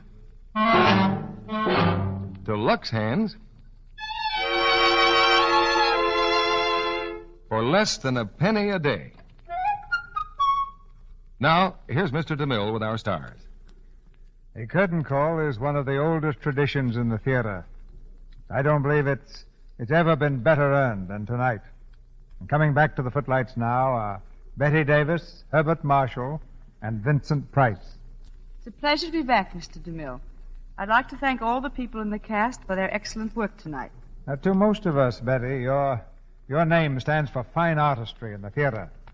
But I think that when this war is over, many, many thousands of soldiers will remember you for another reason. That being the Hollywood canteen which Betty started. I've seen the canteen in action, and it's a very fine thing to be remembered for. So that we can keep the record straight, let's give credit to the right people. There were really more than 6,000 who worked together in a team to make the canteen possible. I still say you coached that team, Betty. How many boys have visited the canteen, Betty? Well, I believe about 1.5 million, Vincent, many of whom greatly admired Bart Marshall's work as a busboy. You know, I've often wondered what the fellows talk about when they wander over to the snack bar to see you or Irene Dunn or Eddie Lamar. Well, I remember one boy who paid me a very nice compliment. "Hiya, Rosie," he said. "I can't stand you on the screen, but you're certainly sweetness and light around here." Well, that's quite a tribute to your acting, Betty. Have you picked a play for next week yet, Mr. DeMille? Yes. And it's a roaring drama of the West. Republic's current screen hit, In Old Oklahoma. And our stars will be Roy Rogers, Martha Scott, and Albert Decker. It's the story of a girl and a cowboy who discover romance as well as oil in the rich land of Oklahoma.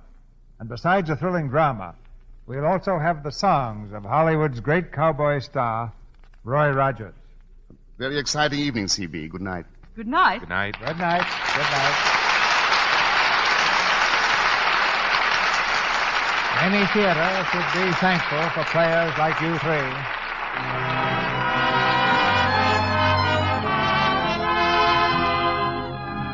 Our sponsors, the makers of Lux Flakes, join me in inviting you to be with us again next Monday night when the Lux Radio Theater presents Martha Scott, Roy Rogers, and Albert Decker in Old Oklahoma. This is Cecil B. DeMille saying good night to you from Hollywood.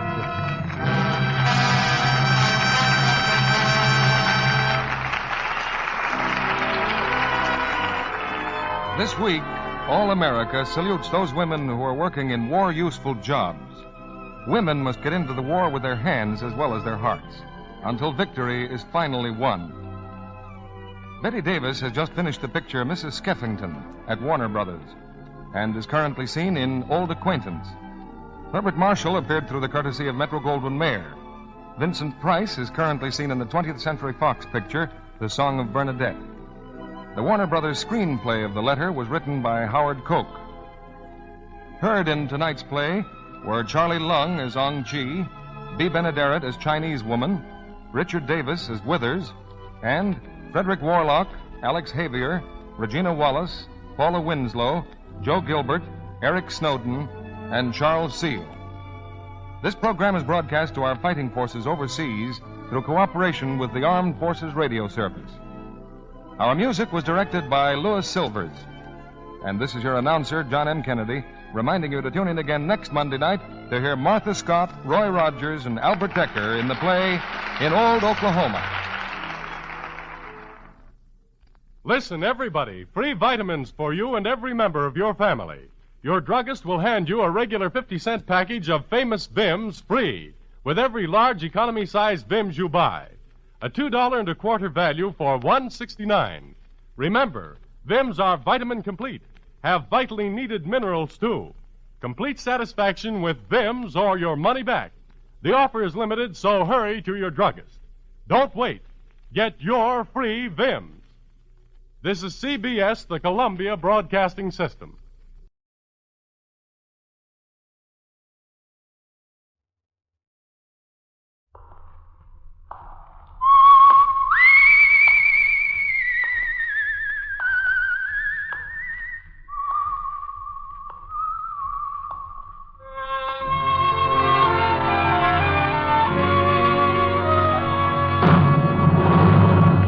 The Adventures of the Saint, starring Vincent Price.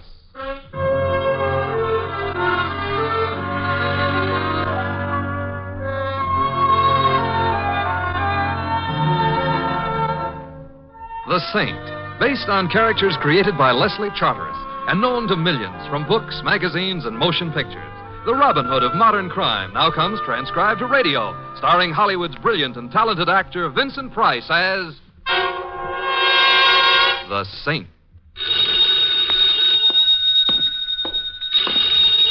Hello? Mr. Templar? Yes? Joe Collins. Remember me? Joe, sure I do. How are you, chap? It's been a long time. Yeah, I know. Hey, your fight's still on for tomorrow night? Yeah.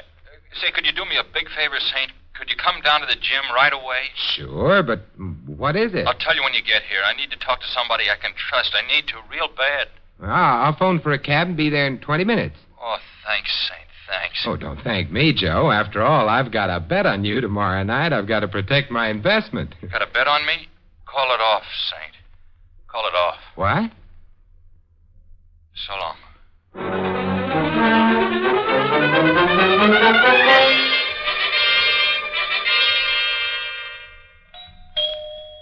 Yes?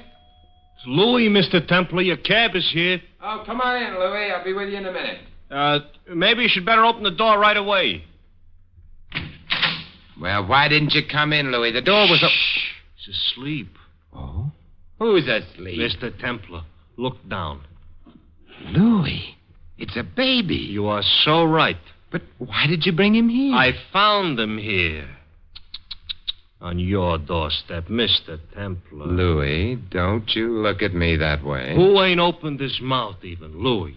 Well, let's get him inside. You want to carry him? Maybe you better. Oh, all right. Up we go. Oh, he's waking up, Mr. Templar. He's cute. Yeah, he is. What's your name, old fella? Donnie. Hey, he talks. What's your last name, Donnie? Donnie. Donnie, huh? How did you get here, Donnie? Donnie. Here, let me try him, Mr. Templar. I got away with kids. Donnie, tell your Uncle Louis how you got here, huh? Donnie. A gold mine of information. Wait a minute, look.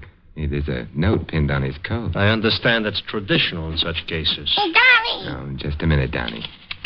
Here. Please keep him for a few days and don't tell anyone.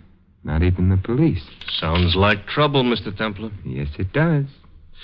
Well, I guess you won't be needing my cab now, huh? Oh, hey, the champ, I forgot. Louis, how are you as a babysitter? Huh? Who, me? Oh, no, wait a minute, Mr. Templar. I'm a cab driver. You can't drive while you sit. My locals got rules. I'll be back in an hour, Louis. Just to make it official, I'll borrow your cab. Hey, what do you... What? It looks kind of funny on you at that. Hey, look at the funny man with the hat, Donnie. Huh? Isn't that funny? I'll see you later, Louis.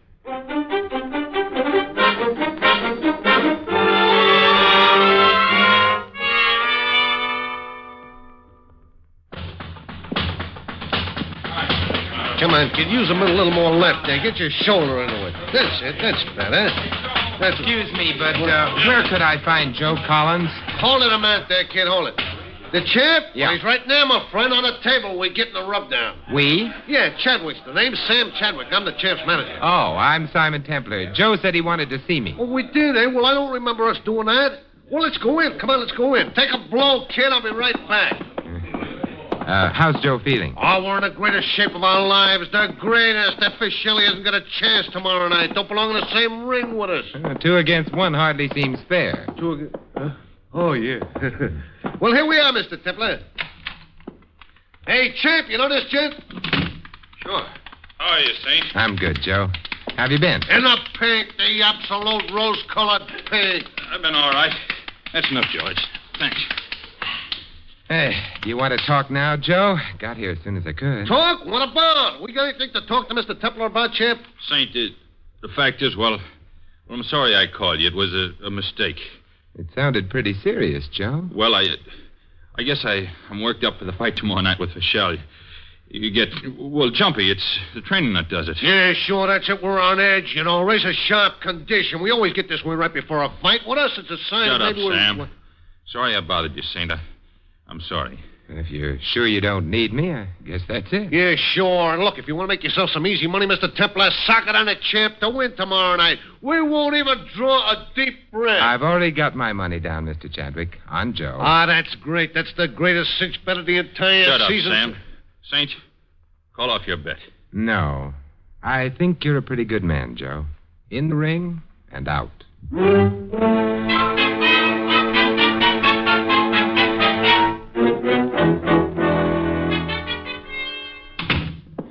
Morning, Louis. Hi, Mr. Templar. Came over as soon as I got your call.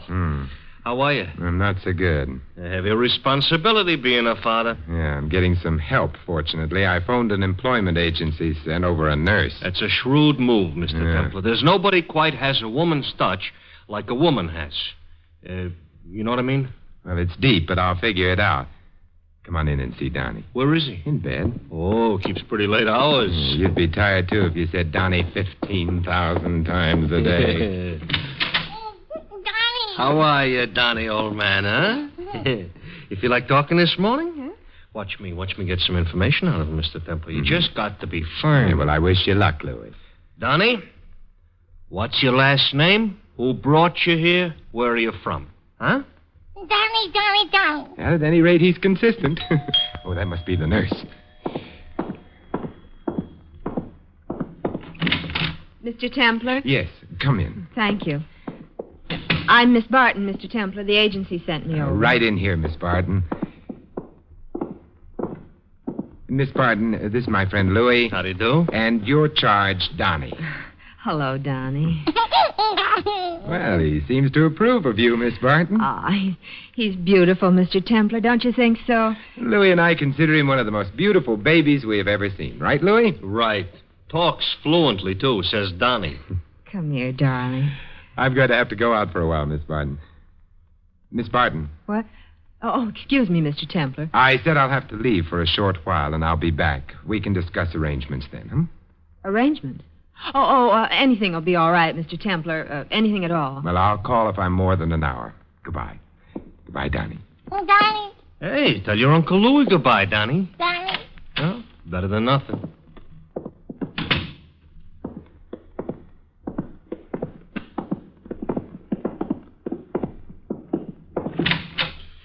Where to, Mr. Templar? I want to go see Kid Fischel, Louis. Well, the guy that's fighting Collins tonight. Huh? Yes. I wasn't at all satisfied yesterday that Joe Collins didn't have something to tell me.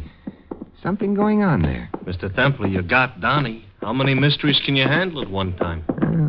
Sometimes one and one can be added together to get one, Louis. What does that mean? Just a hunch, as yet. Oh. I thought they came out with a new multiplication table. I ain't even learned the old one yet. Well, shall we be off, Mr. Templar? There is an obvious answer to that, Louis, which I shall spare you. Let us, by all means, be off.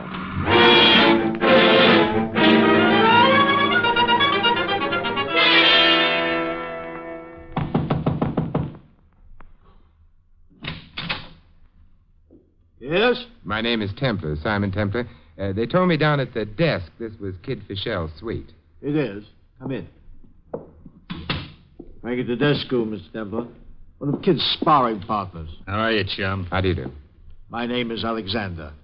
Fritz Alexander. You manage Kid Fischel? I look after him.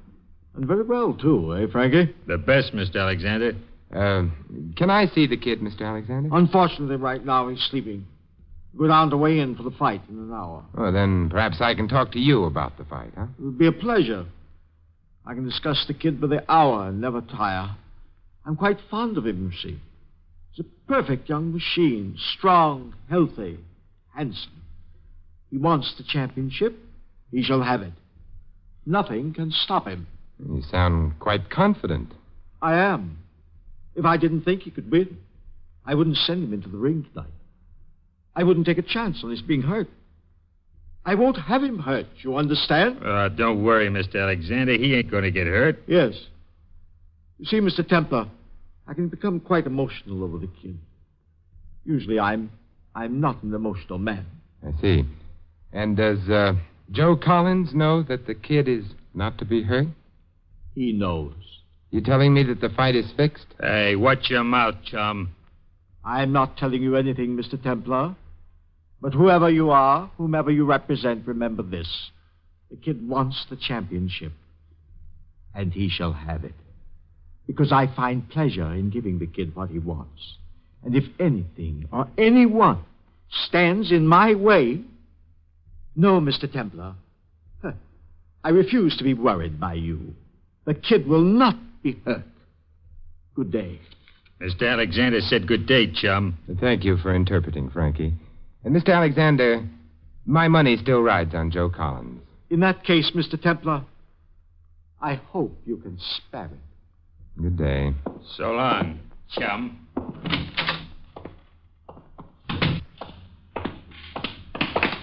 Mr. Templar! Mr. Templar, I've been looking for you. Oh, what is it, Louis? I called your house to check if everything was all right, like you told me, and Miss Barton said Sam Chadwick had been calling, wants you to call right away. Hey, that's Joe Collins' manager, Louis. Wonder what he wants. I don't know, but it's supposed to be urgent. Here's the number, and there's a phone booth out here by the elevator. Oh, thank you, Louis.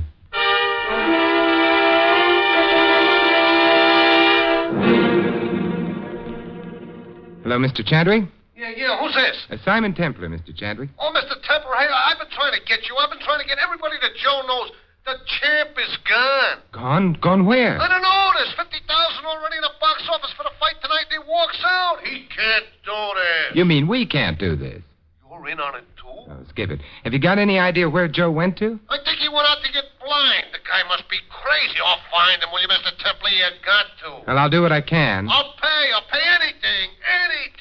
Within reason, that is. The fight has to go on. Well, I'll do what I can. This is one fight I wouldn't like to miss.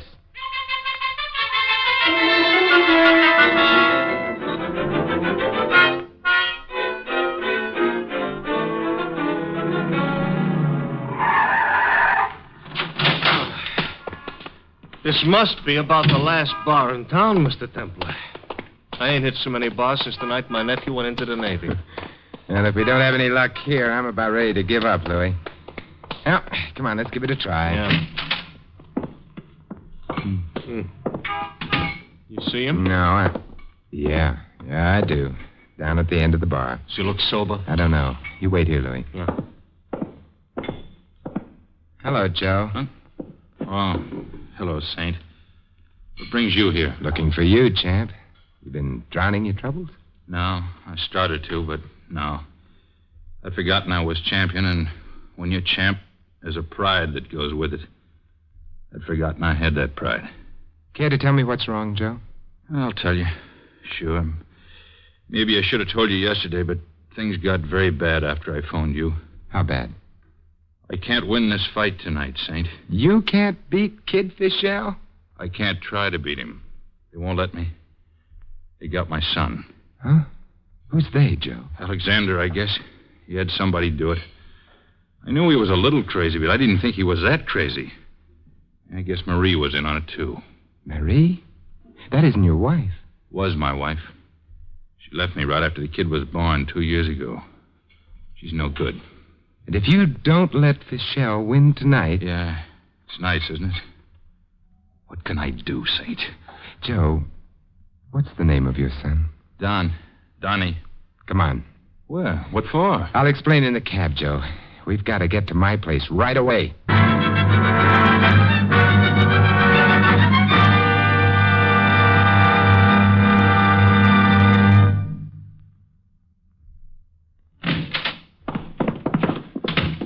This way, Joe. Right behind you, Saint.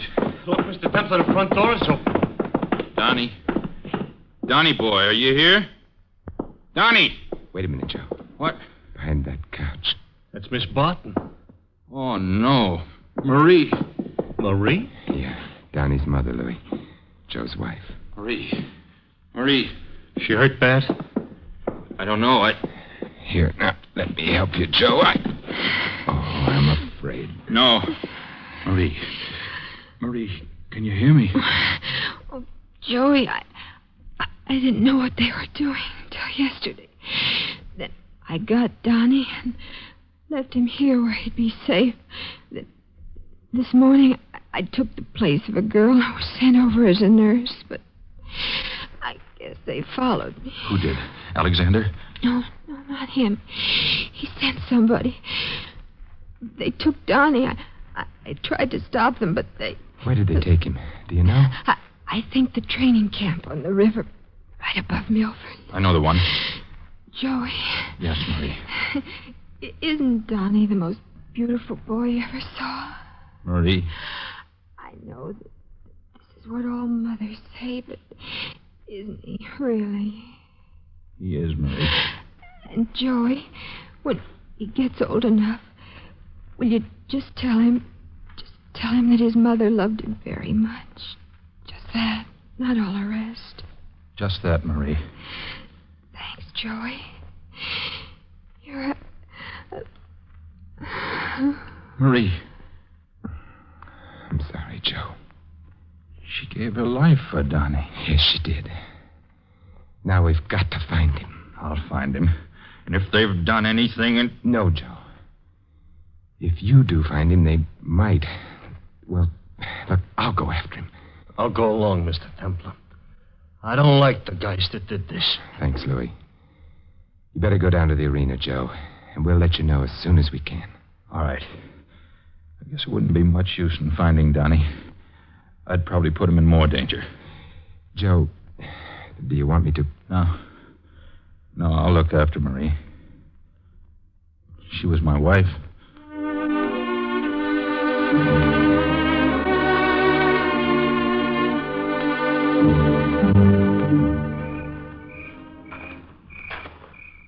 This looks like the place. All right, Mr. Templar. Want to look through that window where the light is? All right, Louis. Come on. Sorry, twig. Oh, keep down, Louis. I'm going to take a look. What did you see? Yeah, this is it. Donnie's in there, and that pug, Frankie, that I met with Alexander. You think we can take him? I think so. He's listening to the radio. Come on, let's see if we can get in the back way. If you say so, Mr. Templar. Come on. You got that tire iron, Louis? Not only have I got it, I love it like a brother. Good. Here's the kitchen door. Is it open? Yeah, we're in luck. Come on in, Louis. Quiet. And here at ringside, we're watching the introduction of various celebrities by the ring announcer before the Collins-Fischel title go. Pat Novotny, clever young welterweight from Syracuse, has just been introduced from the ring, gets a nice hand, and now there goes... I spar with a guy 2 months, and the night he's to win the title, I'm playing nursemaid. What are you laughing about? Donnie? Shut up. Louis, stand beside the door. I'll try to get him out here in the kitchen, and when I do... Just get him out here, Mr. Templar. I'll take it from there. Here goes. Hi, Frankie. What? Who's that? You've got company. Who's in there? Little boy, Blue. Wise guy, are you? Well, you'll end up so full of holes that you look like a... Bullseye, Louis. That was for Marie, Mr. Templar. Yeah, it should keep him quiet until the police get here. Maybe I should give him another one for myself. Yeah, I know how you feel, Louis, but no. Let's get Donnie and get out of here, huh? Sure, Mr. Templar. How are you, Donnie? Glad to see us? Yeah. Say hi to your Uncle Louis, Donnie. Donnie? Can't you say hi? Hi. Hi. I learned him a new word. How about that, Mr. Templar? Now he can say 2 words. Yes, you have a way with you, Louis. Sure. Now, what do you say to Uncle Louis, Donnie? Hi. That's it. And what's your name, Donnie? Hi. Louis, you should have given up while you were ahead. Come on.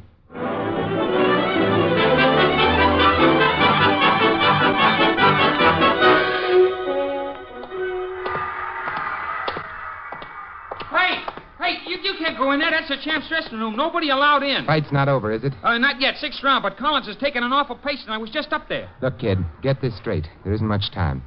Go up to Joe Collins' corner. Tell him Simon Templar has Donnie here safe. Have you got that? Sure, but I can't go up there and Here, tell him... look, does this persuade you? Yes, sir, Mr. Templar. Thank you. I'll tell him right away. Okay. Come on, let's go in and sit down, Louis. Donnie's about all in. Yeah, look at him. He can't keep his eyes open. Yeah. Why couldn't we go right up to Joe's corner ourselves, Mr. Templar? Couldn't risk it with Donnie. I couldn't tell what Alexander might do. Oh, yeah, sure. Ooh, poor Joe. You think we got here in time? I don't know, Louis. I don't know. guy must be taking a beating and can't fight back. Yeah, but he can now. If he's got anything left to fight with. Quiet up there now. Must be the end of a round. See, that crowd noise, I never heard it from down here. You know, it scares you. It should, Louis. It's the voice of the mob howling for blood. Same voice that howled in the Colosseum at Rome 2,000 years ago. For whose blood, the champs or Fichel's? Mob doesn't care, Louis. Just blood. Yeah. Scares you. What makes people go to these things, Mr. Templar? Will they ever stop? Well, they go because this is an allegory of their own lives, Louis. They'll stop when their lives cease to be conflict and pain. And when will that be? That's a good question. Hey, fight's starting up again. Yeah, that means the champ is still on his feet anyway. Come on, Joey boy, come on. Hey, is it wrong to root, Mr. Templar? We're all part of the crowd, Louis, one way or another. Yeah. Oh, something is happening up there. They don't yell like that for nothing. Come on, Joey. Come on, Joey. Do it. You can do it, Joey. Donnie's down here. You can fight now, Joey. Careful of that tire iron, Louis. Oh, sure. I'm sorry. Yeah. Come on. The straight left, champ. Come on, the straight left in the face, Joey, then cross with the right. Oh. What am I talking about? I can't even see him. Come on, Joe. Come on. Yeah. You too, Mr. Templar? Yeah, me too, Louis. Something happened, Mr. Templar. That was too short for a round. That was a knockout. It was, Louis, but who? Yeah, who? Oh, keep everything crossed, Mr. Templar. Fingers, toes, eyes, everything. Maybe he didn't get our message, Louis. Mr. Templar, don't say that. We'll soon know. It sounds like people coming down the hall outside. Yeah, but Joey couldn't have won. He would have had too much taken out of him. He couldn't have come back after the... Oh, was that great? Joe! Hey, we took him, Mr. Templar. We took him. Sam, clear everybody out of here, will you? Yeah, you heard us, everybody out. Come on, give us a chance to get our breath, will you? Everybody out. Come on. Blow, will you, fellas? Come on, spring. That's it. All out, champ. Hey, that was a great fight. I thought it was even better than the one we fought against Babyface. Oh, boy, am I proud of us, Joe. Thanks, Sam. Yeah, well, you can excuse me now. I got some dough to collect. Donnie. Donnie, come on now. Wake up and say hello to your daddy. No, let him sleep, Saint. I'm not very pretty right now. But you should see Fischel. You clobbered him, champ? Good. He was a very surprised young man. Yeah. How about Alexander? I don't know. I didn't see him after it was over. I rushed right down here. And I'd better get the police on his trail. He might be able to get away if I don't tell them to. Alexander. Joe, did you think you could get away with it? And Joe, did you think I'd stand by and see you? That gun must be heavy, Mr. Alexander. You better put it down. No. The police won't like your negative attitude. What do I care? After what he did to the kid, you think I care any more about anything? The kid will be all right. He was just knocked out. Just. That beautiful physical machine, blooded, battered, stretched out in the dirt. Oh. Do you think the kid can ever feel the same again? Do you think I can ever feel about him as I did? He had the championship. Had it. Before Collins double-crossed us. That's one way of looking at it. Why didn't you keep out Mr. Templar? Why? Put the gun away, Alexander. You haven't a chance. Maybe I haven't. But neither have you, Collins. I warned you not to hurt the kid, but you wouldn't listen. You're a sick man, Mr. Alexander. Perhaps I am. Perhaps the world is sick and I'm well, but I know what I'm going to do.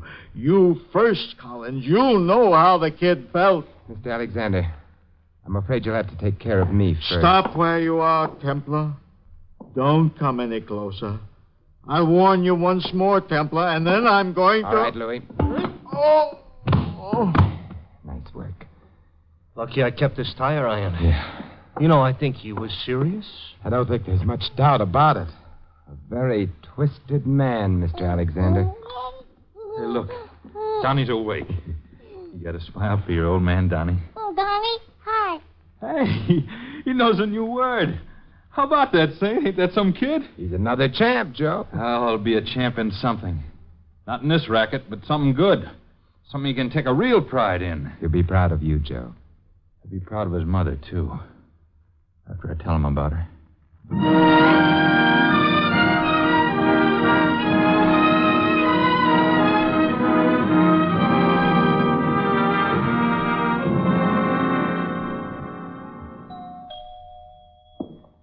Just a minute. Hi, Mr. Templar. Well, look who's here. Hi, Donnie. Champ, let me take him out for a walk. Hey, you know what, Mr. Templar? I've been teaching him all sorts of words. Honestly, Louis? Mm-hmm. The smartest kid there is. Watch this now, Mr. Templar. Watch. Donnie, what's my name? Wally. How about that? Some smart kid, huh? That's not all. Now, watch this. Donnie, what's Mr. Templar's name? Wally. Something go wrong? No, wait just a minute. Wait a minute. Donnie, Mr. Templar's name. Wally. All right, something else. Donnie, where do you live? Wally. Donnie, what's your daddy's name? Wally. No. Wally. Goodbye, Mr. Templar. Goodbye, Louis.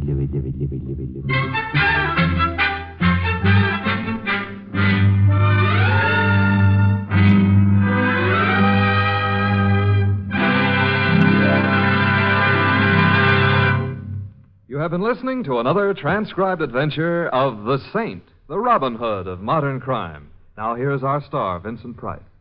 Ladies and gentlemen, there are certain things in our daily life which we take for granted.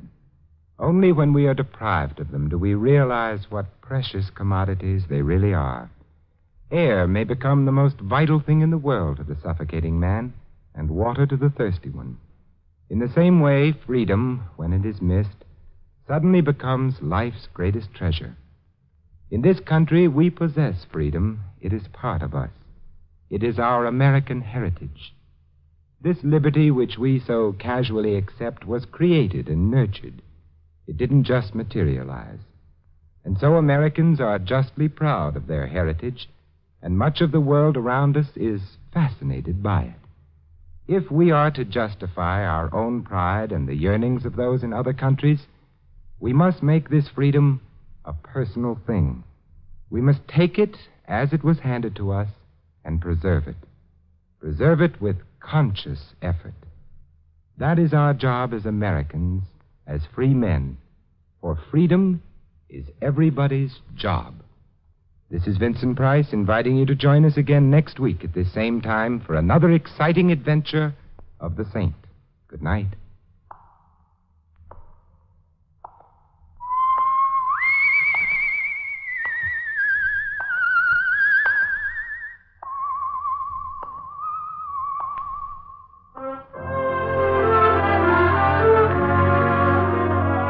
This adventure of the Saint was written by Dick Powell.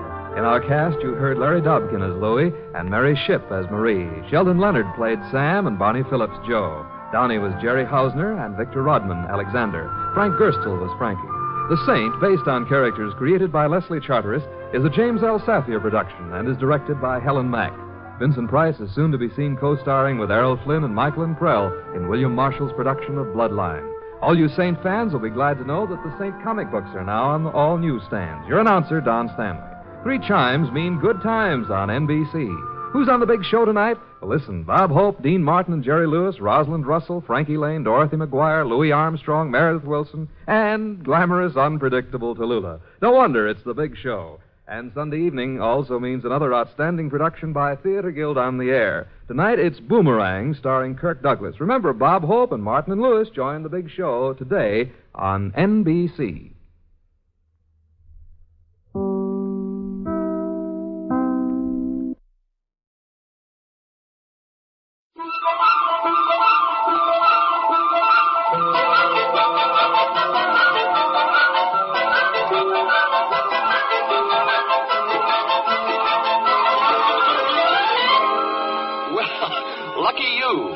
You happened to dial this program in time to attend a trial stranger than any since we first learned the knack of breathing.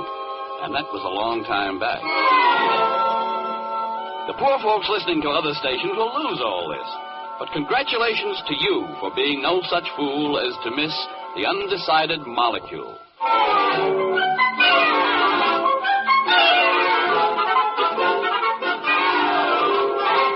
Columbia presents Corwin. Tonight, in the third of a limited series of 8 broadcasts for CBS, Norman Corwin brings you The Undecided Molecule, a rhymed fantasy concerning dangerous developments among the elements, as disclosed by Robert Benchley, Norman Lloyd, Groucho Marx, Vincent Price, Sylvia Sidney, Keenan Wynn, and the music of Carmen Dragon, conducted by Lud Gluskin. The Undecided Molecule.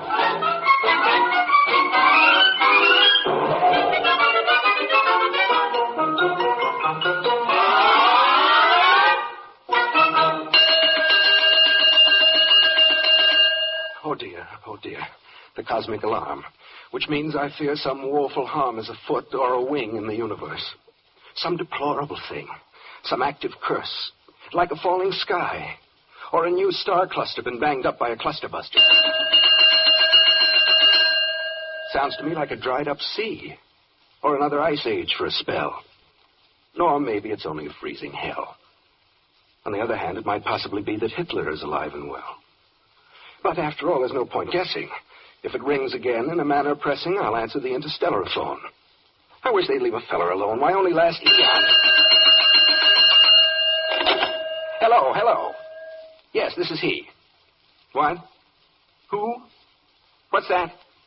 Say that again? But where? But how? But why? But when? Individually and solely? Now, wait a minute. Take it slowly. It did. Oh, no, not that. Holy jumping Jehoshaphat. I'll call a session right away. You bet. Uh-huh. Mm-hmm. Okay. Oh, grunt. Oh, moon. Oh, damn it. We are faced with a calamity. I must be cool as liquid air. Hold on. Who's that? Who's pulling my hair? Why, it is I. What am I scary at? Nonsense. I'll phone the Secretariat. Oh, dear, I am in such a tizzy. The obvious round the line is busy. I'll try again. There's no harm trying. Oh, I'm dying, Egypt. Dying. Hello. Say, this is the 5th VP in charge of physiochemistry. Now, listen here. An especially perky molecule has gone berserk. It has refused to be confined, incorporated, or assigned to anything. It simply sits with a calm expression, and it knits. Now, by all means, we must prevent such an utterly dangerous precedent. One holdout molecule, unpent, can cause the cosmos' great ferment. We must arraign this beast and try it. The charge? Inciting particles to riot. Okay, arrange. I mean arraign. I mean all 3. I mean the twain. No, never mind. Just get it booked. Or else the universe is cooked. Oh, me, oh, my. Goodbye.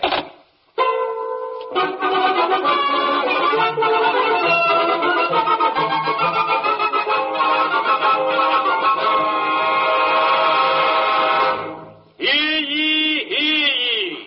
The Court of Arbitrations and Adjudications of Physiochemical Relations, Department of the Interior of the Atom, Criminal Sitting, Division of Investigation, Charge, Countercharge, Accusation, and Confession is now in session.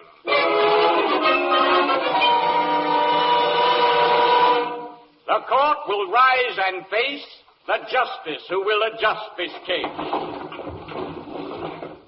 See that your concentration centers on His Honor the Justice just as he enters. Which he is doing even now. Everybody bow! Everybody bow! To it. Contrary notwithstanding, you may sit. Clegg, read the charge. May it please the court, et al. To wit. It pleases the court. Get on with it. Whose versus whom? The cosmos and all the spheres, systems, clusters, galaxies, orbits, planets, satellites, together with all species of animals, vegetables, and minerals appertaining thereto, of all conditions of age, social standing, and sex, versus the anonymous molecule hereinafter referred to as X. What's the charge against said molecule? Unwilling to be named, rebelling when defined, declining to be blamed, objecting when assigned, protesting when selected, resisting an attack, refusing to be directed, and talking back. Most serious, most dangerous, so strange it's almost strangerous, insidious, precarious, a shade below nefarious. The possibilities in sight are frightful, meaning full of fright, and rueful, meaning full of rue, and gruesome, meaning rather grew. Providing, Your Honor, the charges are true. Oh, why, yes, they must be proven true. Which is something we have yet to do. Quite right, but who was asking you? Now, is the prosecutor here? Present. Well, then, appear. The trial's on. Try not to miss it. Step up and state your case and be explicit. May it please the court, this case involves a very small matter. By this I don't mean mere trivia or idle chatter, but a particle of matter best described as little. Smaller than a jot? Even smaller than a tittle. Are you referring to molecule X? Yes. And why don't you say so? I will, if I may so. The point, Your Honor, is that should X be acquitted here, catastrophe will follow, since it must then be admitted here that all control of elements has given way to anarchy, and every substance will perforce be jittery and panicky. Thus, when we wish a molecule to join up with some other, to make a cop or lemon drop, or the Karamazov brothers, to be a fog or a catalogue, or a lawn to be idyllic on, a beagle or a bagel, or a mountain made of silicon, they may refrain, they may desist. And if enough of them should do so, there'll never be another tenor singer like Caruso. No dog to bark, no lark to hark, no grand old man like Talleyrand. No bee will be, you'll see no sea, no ostrich fan for Sally Rand. It's staggering. It's awesome, the damage X could wreak. By simply playing possum, it makes me rather weak. Clerk, order me a pony of spirits of ammonia. Now, there you are. If X's rebellion is indulged, I think it only safe to say, and fair to be divulged, there'll never be another atom of the element ammonium. So take that home and play it on Your Honor's own euphonium. Young man, I blasted you a disapproving snort and warn you, one more phrase like that. Contempt of court. Now, who is here for the defense? I am, Your Honor. Well, commence. I will. I do so. Now you see, sir. I see nothing of the sort. Who's paying you your fee, sir? No one at all. The way it is with me, sir, I'm acting out of interest in civil liberty, sir. What's liberty to do with it, if you will be so kind? Just this.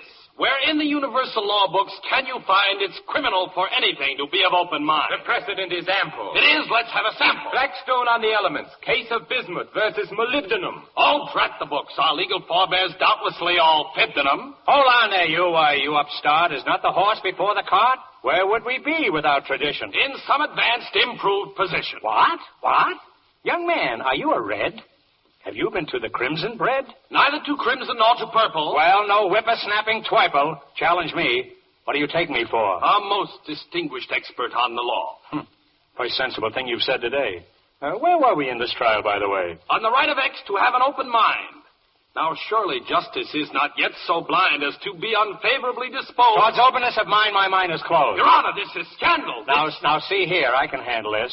Let's have no more of your bold to-do. A molecule must do what it is told to do. Now, that's decided. Suppose we break for lunch. I'm famished. Been a tiring day. I sure would like to crunch. A nice fresh salad bowl of crispy, tangy hashish. Your Honor, I cannot refrain from calling you a fashish. Contempt of court. Blake, find the counsel for defendant, please. He has the brass to charge the bench with having fascist tendencies. Ridiculous and ludicrous. Make it a heavy fine. How could I be a fascist? Why, I am so benign, I hardly ever beat my wife. My children bow before me. I'm much admired by rattlesnakes, and birds of prey adore me. I'm tender and I'm sensitive. An anti-insurrectionist. I wouldn't hurt a cobra. And I'm anti-vivisectionist. I'm sure that's absolutely true, and that you're not the sort who would deny a prisoner his right to speak in court. Your might is mixed with mercy, and wisdom's interfused. So how about a word or two from X, who is accused? Oh, very well. Since your appeal is to the better side of me, let no one say my conduct here is prejudiced or snide of me. We'll hear from X, but make it short. Where is the little dope? Right here beneath this new electronic super microscope. Swear him in. Put your right hand on the atomic table and say as loud as you are able, I do solemnly swear to tell the truth, the whole truth, and Buzz was the Muzzawalla, Buzzawalla, Hutsa, Fluga, Buga, Putt, Putt, Scuttlebutt, and nothing but the truth. So help me I. Now testify. What's that squeaking? My client, speaking. Well, how do you expect me to understand? There's an interpreter at hand. Where? I don't see any. Right at your elbow. Oh, yes. How do? Very well, Bo. Bo, aren't you getting a bit familiar? I suppose I am, but please think nil of it. Can you understand what the molecule says? Yes? That's my business, isn't it? A fake character.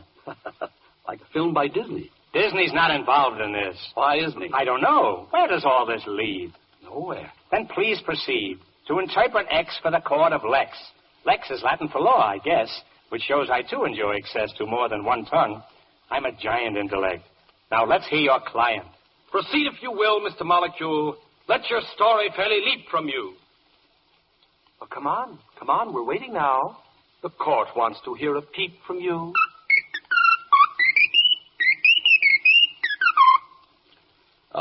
X says as follows. I cannot bring myself to be just anything that's asked of me. I cannot chide my inner soul. I must confide I've set a goal. I've thought it through and cannot bear to be shampoo for oily hair. My spirit sings, my fiber spiels of nobler things and high ideals. I'll fairly bust my heart within if I am just an onion skin. I worry some. What's drearier than to become bacteria? When I've tried hard to obey, my conscience cried, but hold, but stay. A worm for bait? I have my pride. I vacillate. I can't decide. Though Hamlet had a hard time, why, he wasn't so sad as little I. You see my lot? Yes. It's not for me to be or not, but what to be. Mm-hmm. My plight inside is bona fide. I can't decide. I can't decide. I've never been so touched or moved. I sniffle and I blubber. I thought my heart was made of steel, but it is made of rubber. Poor little thing, tormented so by dreams of the eugenic. Oh, fiddlesticks, this molecule is but a schizophrenic. How is it that in all the time since matter first appeared, each separate iota has loyally adhered to universal law without a solitary beef? Beef? Until this pipsqueak came along. Now suddenly there's grief. The heavens shake and earthquakes quake and oceans heave and slither. And dogs and cats and acrobats are in a frightful dither. A timid snip has lost its grip and whines of its neurosis.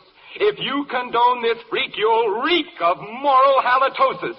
I strongly urge your honor, purge X to its smallest decimal, or else the infinite will bow before the infinitesimal. You're right.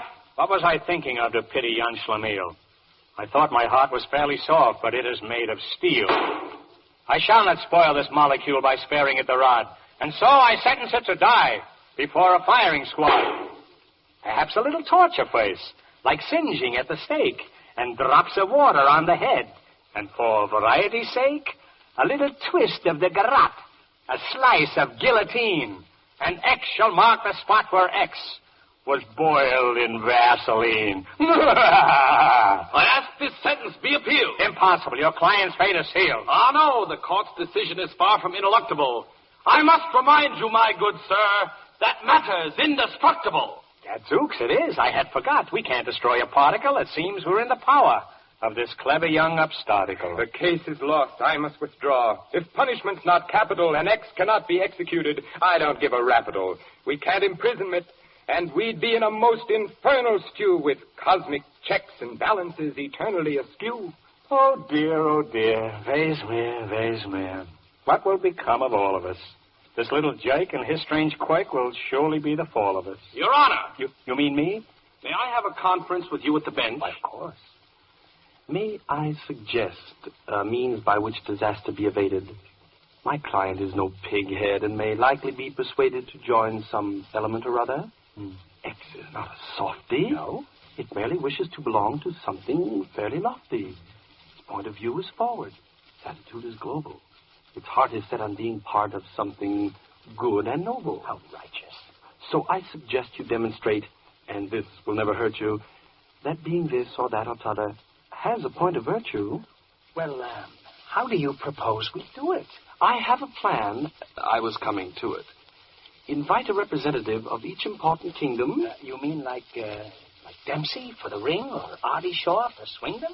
No, but you're warm. A lion for the jungle, or an eagle for all wingdom? Keep on. Remember, 3 of them, and 1 for every kingdom. Oh, I know. Animal and mineral and, I forget the third. The vegetable kingdom. Why, yes, of course. Absurd. That's splendid. We could get them here, and each could make a pitch. And X could then make up its mind to which it wished to hitch. I'll call a recess in this trial while we round up a trio. Meanwhile, some music. Clark? Yes, sir. Can you sing Solo Mio? No, but the court musicians would be very glad to play for you. Where's the conductor? I'm right here. Is everything okay for you? You bet. Shall I begin, Your Honor, with a prelude by Stravinsky or toccata for the G-string by the famous brothers Minsky? Have you anything around that Dmitri Shostakovich wrote? Oh, yes. A Passacaglia, and I'm sure that you will love it, Schnott. I've changed my mind. I'll have a slug of music by Lynn Murray. The one he calls Verklär der Nacht, one chicken mitten curry. Is that title correct? Yeah, I fear it is. Okay, then, play it. Here it is. 1, 2.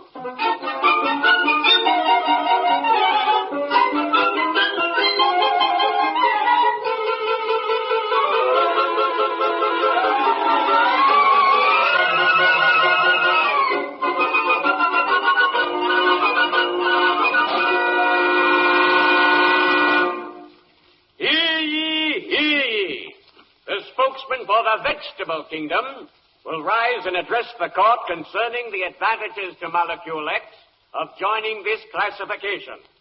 With handy allusions to paleontology, plant psychology, stems and flowers, roots and fruits, and outstanding examples of horticulture and botany, if he's got me.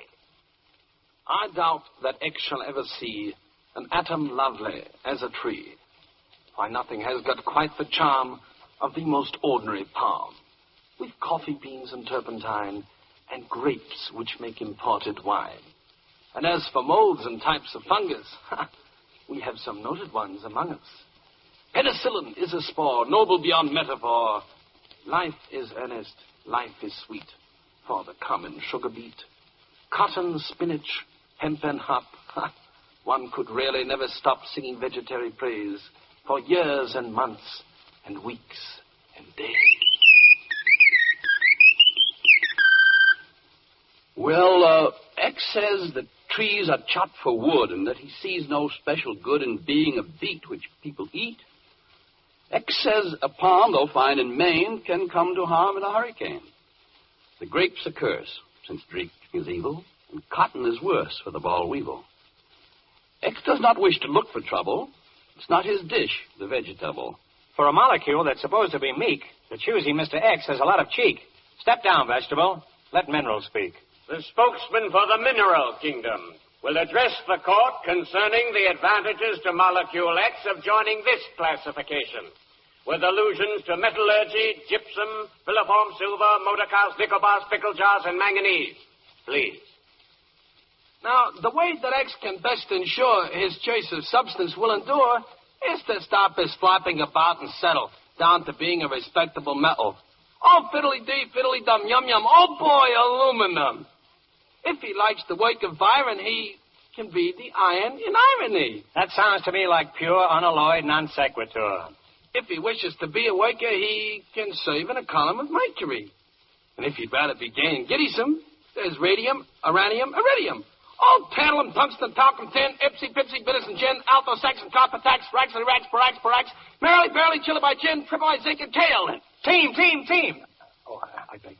Are these football yells necessary? Yes, sir. Very. Well, what do they mean? Well, amphibolsphene and pyroxene, being amygdaloidally idiochromatic, may create a stalactitic static, affecting the scalahedral speed. Mm-hmm. On this, the experts are fully agreed. Well, that clears it up very well indeed. Proceed. If X wants glamour, need he be told of silver, platinum, and gold? And the safest job on any planet is to be a nice, strong rock of granite. If he likes good cooking, a dinner will boil very nicely over mineral oil.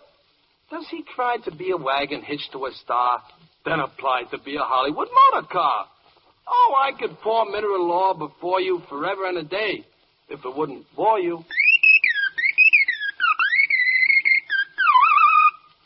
Well, X says he, that any jury'll find mercury somewhat mercurial.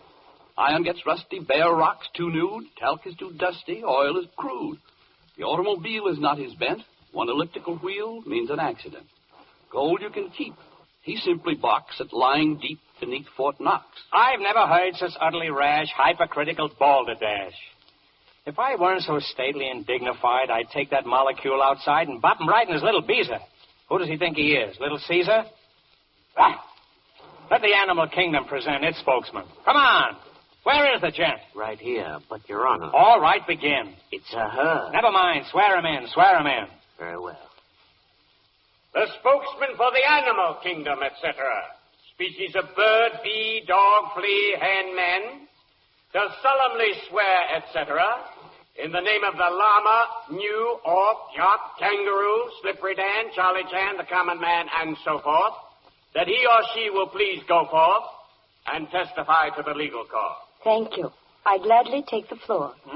Rather pretty. Eh bien? Hello? I could fascinate X with the mystery of our considerable natural history.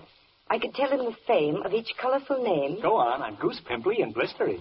I could tell of a bird named the smew, and another eclect, uraboo, of ticketai, doe, and a single row. And a fish that is called in canoe? Quite true. And a monkey that's called wanderoo? Quite true. Oh, I just love to listen to you. I could tell of the vinegaroon, the squacko, the guiduck, baboon, the antelope bongo, the crow known as drongo. Will you join me for lunch one day soon? For the record, may I ask whether these names are real or fictionary? Don't interrupt. They're all in your dictionary.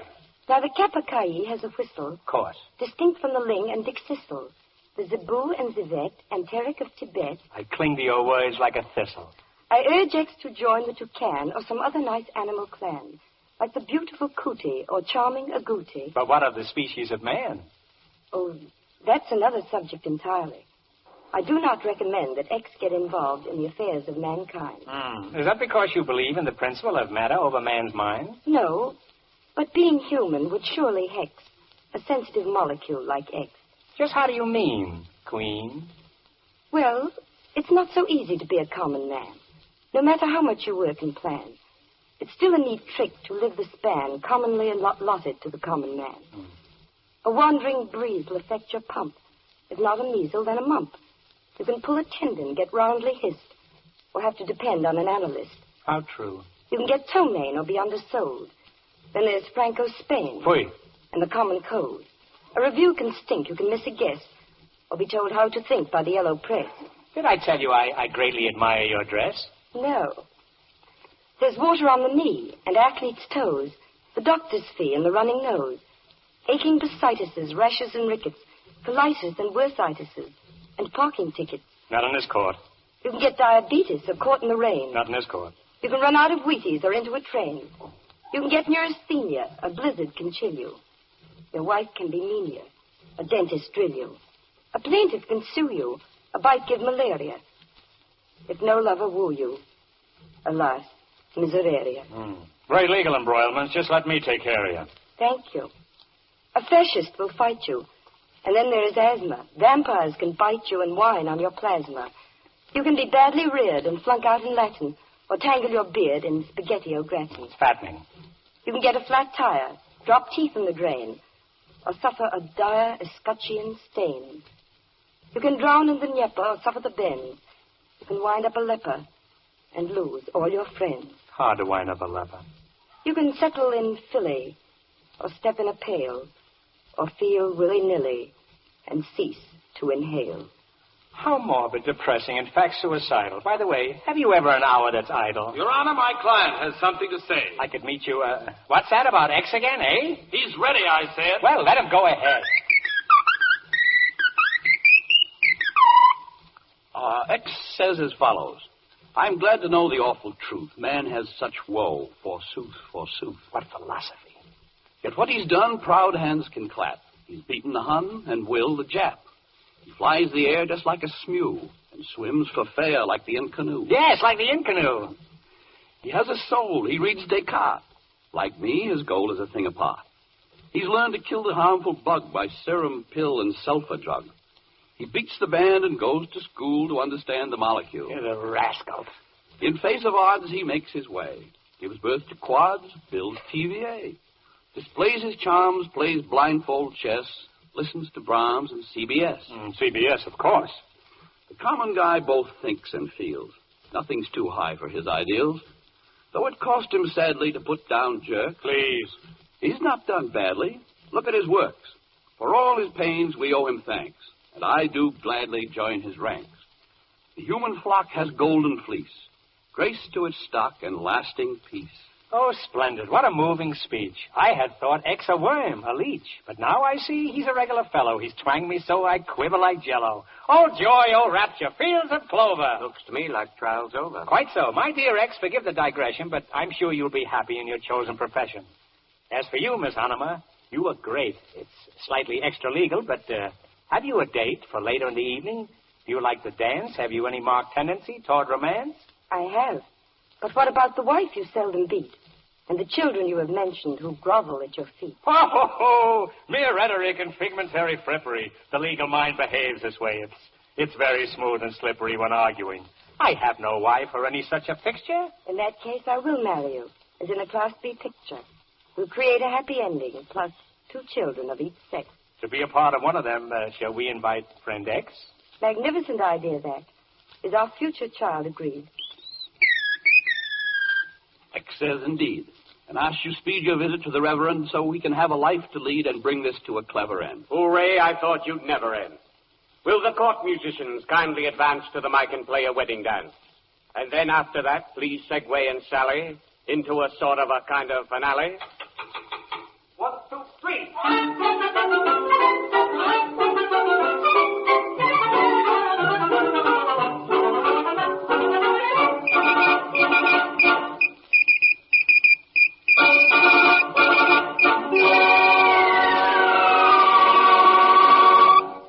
You have been listening to The Undecided Molecule, a rhymed fantasy written and directed and produced by Norman Corwin for CBS as the third of 8 programs in the series Columbia Presents Corwin.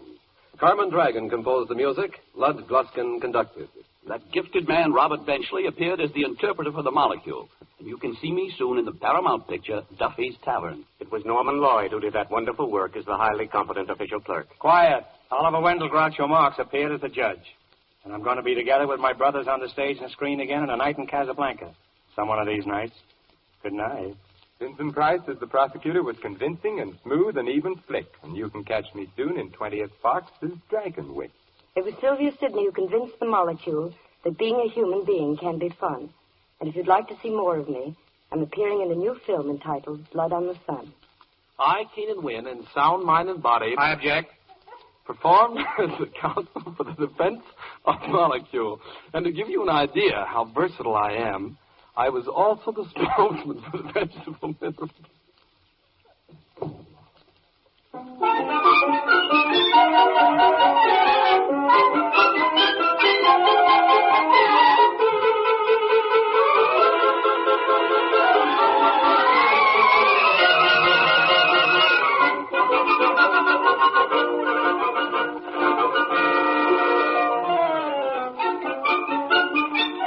Next week at this time, Columbia presents one of the most popular and often requested programs from last year's series, New York, A Tapestry for Radio, starring Orson Welles in the role of the narrator. This is CBS, the Columbia Broadcasting System.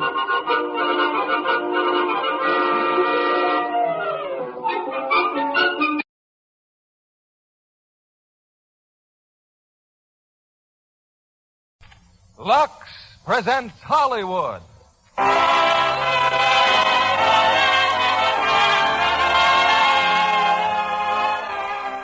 Lever Brothers Company, the makers of Lux Flakes, bring you the Lux Radio Theater, starring Ella Raines, Edmund O'Brien, and Vincent Price in The Web. Ladies and gentlemen, your producer, Mr. William Keighley.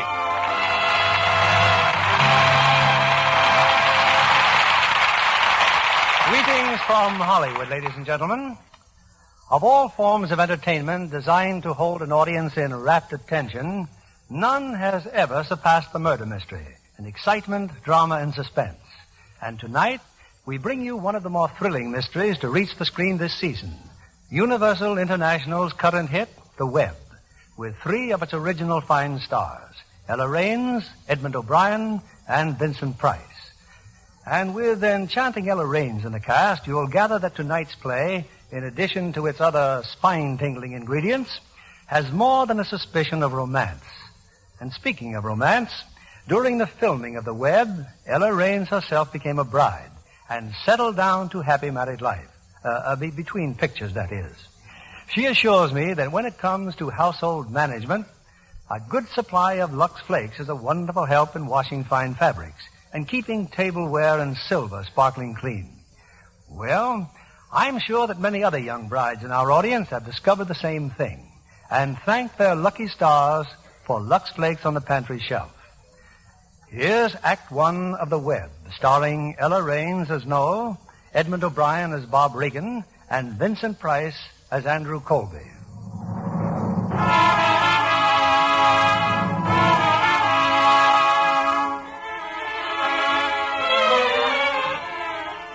New York City. Two men, complete strangers to each other, are determined to see a certain Mr. Andrew Colby. One of them, elderly, haggard, has just stepped off a train in Grand Central Station. Father. Oh, Father. Are you sure you're all right? I'm all right, Martha. You should have let me come up to meet you. To see me get out of prison? It's not a sight I'd want you to remember. You're free now, Father. That's all that matters. Where is Mr. Colby? He didn't come here? Did you expect him? Yes, of course I did. Father, please, don't upset yourself. Let's go home now. He should have been here. I must see him, Martha. I must see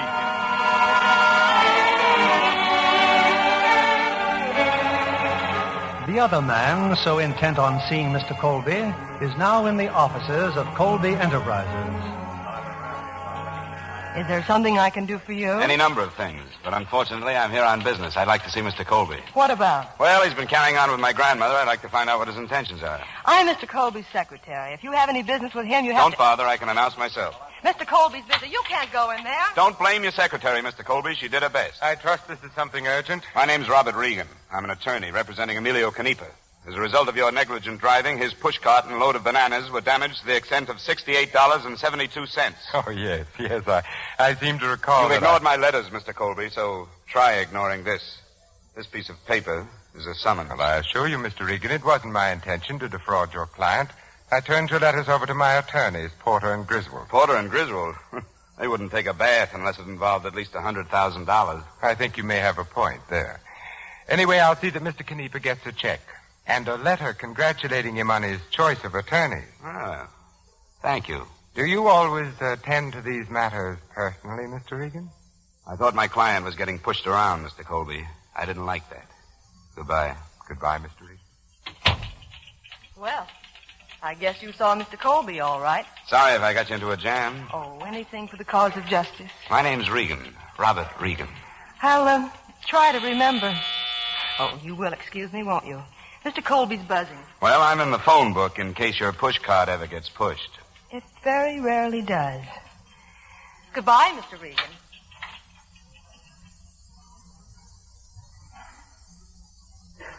I'm sorry about the interruption, Andrew. Regan? Oh, he was a welcome relief. What an intense young man. You seem in a very happy mood. Well, I ought to be. Noel Holcomb just phoned me. They've decided to back me 100%. Andrew, that's wonderful. You can wire our Paris office. We'll be ready to leave here in 2 weeks. May I come in? Oh, Charles, please do. We've been waiting for you. Kroner was on the train, all right. His daughter met him. Kroner. How does he look, Charles? About the same. Thinner, a little bitter. 5 years. It doesn't seem possible, does it? Noel, that Regan fellow, what did you think of him? Oh, I don't know. Brash, hot-headed. Fairly bright, I imagine. Have him come to see me tonight. Come to see you? Yes, at home. Say 9 o'clock. Will you want me there? Naturally, no. Naturally.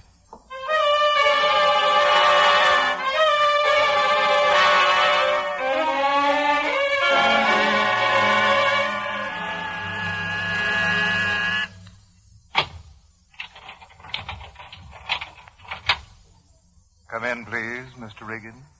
That's quite a display of hardware on your front door. Do you always... Good evening. Well, hello. You know, when I'm worth $40 million, I'm going to have a secretary who looks exactly like you. Oh, my tastes are fairly simple. $20 million would be quite enough. How's Emilio Canepa? Expecting a check. What's the idea of this interview? Ask Mr. Colby. Oh, I thought you were his personal secretary. He keeps a few secrets from me. I couldn't. Say, what kind of a guy is he, anyway? Handsome, generous, warm-hearted, brilliant. Come in, Mr. Regan. Ah, it's a very attractive secretary you have there, Mr. Colby. Yes, I'm still young enough to notice that myself. Uh-huh. You're wondering why I wanted to see you? Yes, I am. Well, I was very much impressed with you this morning, Mr. Regan. I liked your loyalty to your client. Loyalty is a very rare quality to find these days. Well, you can buy it at any dog store in town. Unfortunately, that's about the only place. How would you like to work for me? Ooh, sounds fine. At considerably more money than I believe you're earning now. Sounds even better. But what have I got to do that Porter and Griswold can't do? Well, briefly, it's this. Up until 5 years ago, I had a business associate, a man named Leopold Kroner. He became financially entangled and stole nearly $1 million worth of bonds belonging to our firm. He had counterfeit duplicates made of them, and then, using his position as an executive of the firm, he sold those counterfeit bonds. Clever boy. Not so clever. He was sent to prison for 5 years.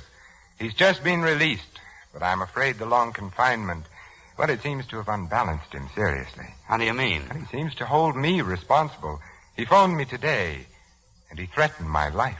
You better call the cops. If necessary, I will. But I'm negotiating rather a large loan, and if certain prospective backers were to hear that my life had been threatened... I see. On the other hand, if I were to engage a bright young man to be constantly at my side... Nobody would think a thing about it. Exactly. That is, nobody except me, and I'd think about it a lot, and I wouldn't like it. Why not? Because I'm a lawyer, not a bodyguard. It wouldn't be for long, Mr. Regan. I'll be leaving for Europe in 2 weeks.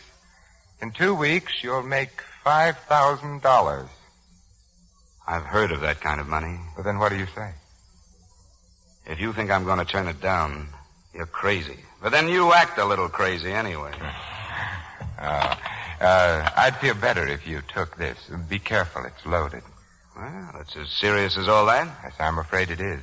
Can you get a permit to carry a gun? Oh, I can try. I have a friend in the police department, Lieutenant D'Amico, homicide.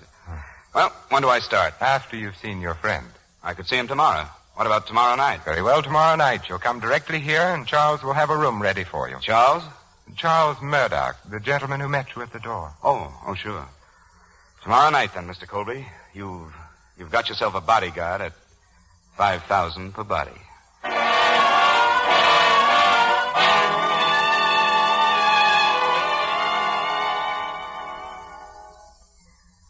What's bothering you tonight, Mr. Regan? Besides you, well, nothing really. I'd like to see the boss, though. I'm afraid he's still upstairs in his study. You keep long hours for a secretary. I'm, well paid. Oh. Where have you been? Oh, just looking the place over, getting the pan scared off me. That guy Murdoch. Does he always walk around in the dark? Oh, Charles. He was probably just checking up on you. You better tell him I've got a permit now for that gun. He ought to wear a taillight. What does he do apart from turning up unexpectedly? Oh, lots of things. He's been with Mr. Colby for years. Nice, compact little group. Murdoch, you, and Colby. There are a lot of double meanings in that remark. Oh, no. I just like to keep things straight. Who belongs to who? Why should you care? Well, we're all hired help together now. Maybe I have visions of asking you for a date sometime. With, what in mind? Dancing, drink or two. Catch as catch can. Thanks for warning me. I'll bring along my police whistle. Oh, that won't be necessary. My early years in reform school left a lasting impression. Problem child? Average. I'd set fire to my kid brother once in a while, but who doesn't? Well, that's very encouraging. Ask me nicely for a date sometime. Regan, help! Regan! Colby! Kroner, no, don't be a fool. Regan! Look out, Regan, he's got a gun. You better take his gun, Mr. Colby. Yes. Get it, Yes. Doctor, will you? No, wait. I didn't know my aim was so good. But he may just be pretending. I'd better... No, he's dead, Mr. Colby. I killed him. Who is he? Leopold Kroner. How did he get in here? I don't know. I'll call the police.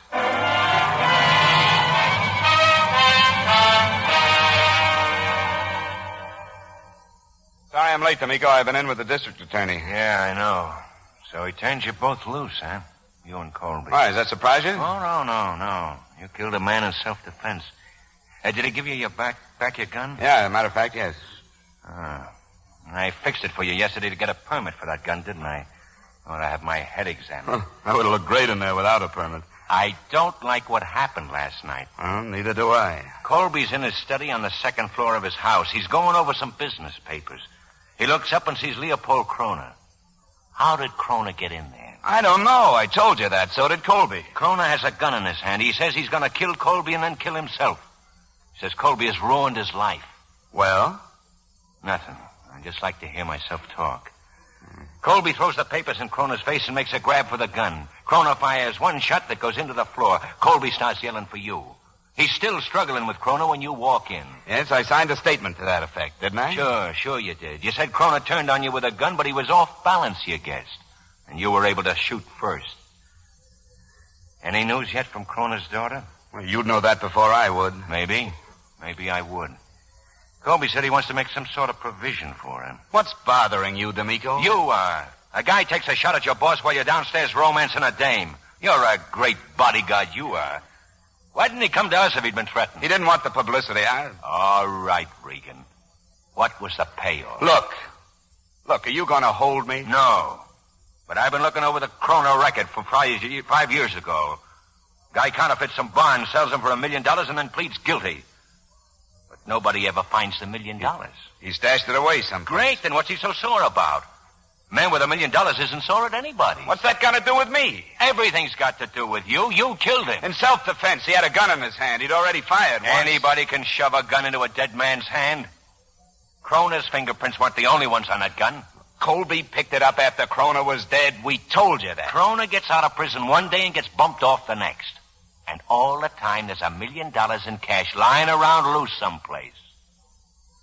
It couldn't be that you got a line on that money, could it? Now, lay off, D'Amico. You know me better than that. I only know one thing.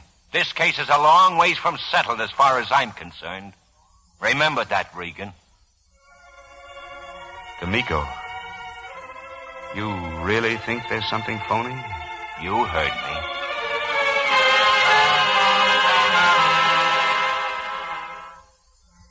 I've made out the check for Regan, Andrew. Here. Oh, thank you. Noel, I'm terribly sorry you had to be mixed up in all this. Maybe you'd like to go on to Paris ahead of me. No, I'll wait. But I hope it'll be soon. I'm beginning to... We're in here, Mr. Regan. Oh, come in, Bob. I haven't had much of a chance to really thank you for last night. Oh, forget it. I'd like to show my appreciation. Well, would a check for $20 million be asking too much? Yes. But here's the amount we agreed upon.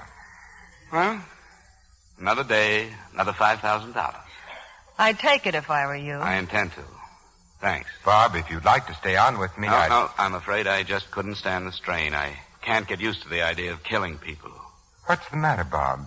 Did that police lieutenant say something? Nothing important. What's the matter with her? There's nothing the matter with me. Oh, I think Noel's a little depressed. That Kroner didn't get me first. Is that nice? You know, you and I were talking about a date. Let's make it for dinner tonight, huh? No, thanks. Oh, come on. We're both in the dumps. We really shouldn't inflict our company on anyone but each other. Why don't you, Noel? Call me later on. I'll let you know then. Okay, I will. Oh, Mr. Colby, here. My gun.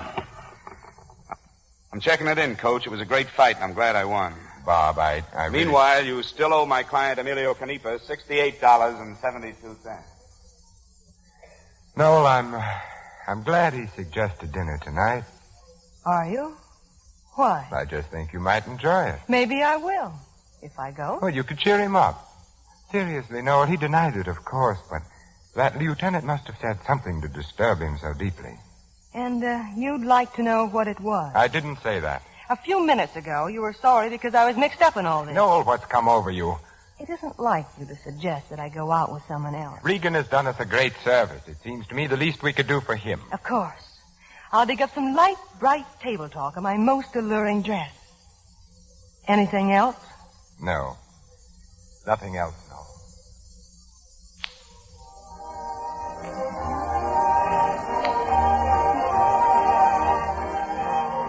More coffee, Noel? Would you rather dance?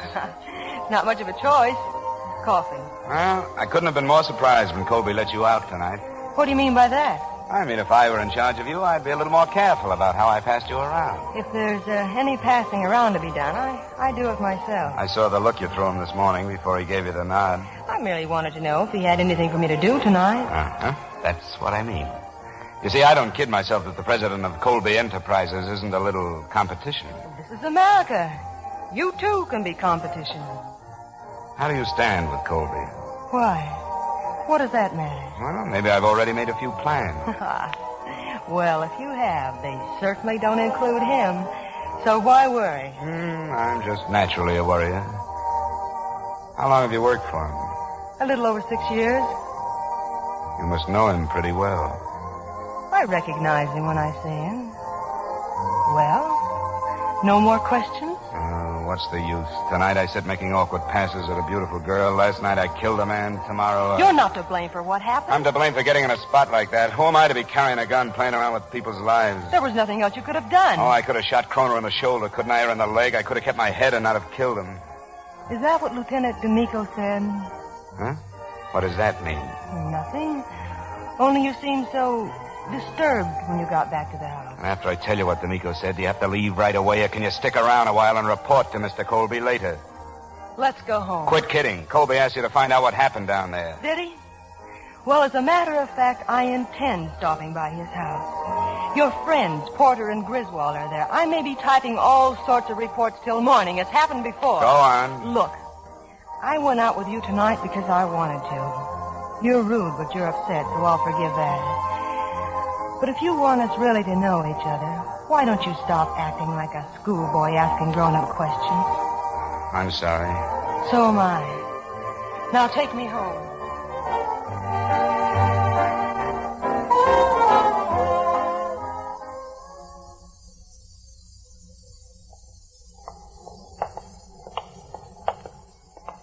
I'd ask you to come in, Bob, but Mr. Colby's probably still busy with the lawyers. Good night. Oh, wait a minute, Noah. I don't like to leave things like this. About tonight, I'm a warm-hearted, impulsive boy. Sometimes I say things I don't mean. You're forgiven. I'm not only warm-hearted, I'm shy. I need a lot of encouragement. To do what? Can I demonstrate? Kiss him good night, Noel, or I'll have him here for breakfast. You must wear rubber soles, Mr. Colby. Porter and Griswold left a half hour ago. It was such a nice night, I decided to take a walk. Did you tiptoe the whole way?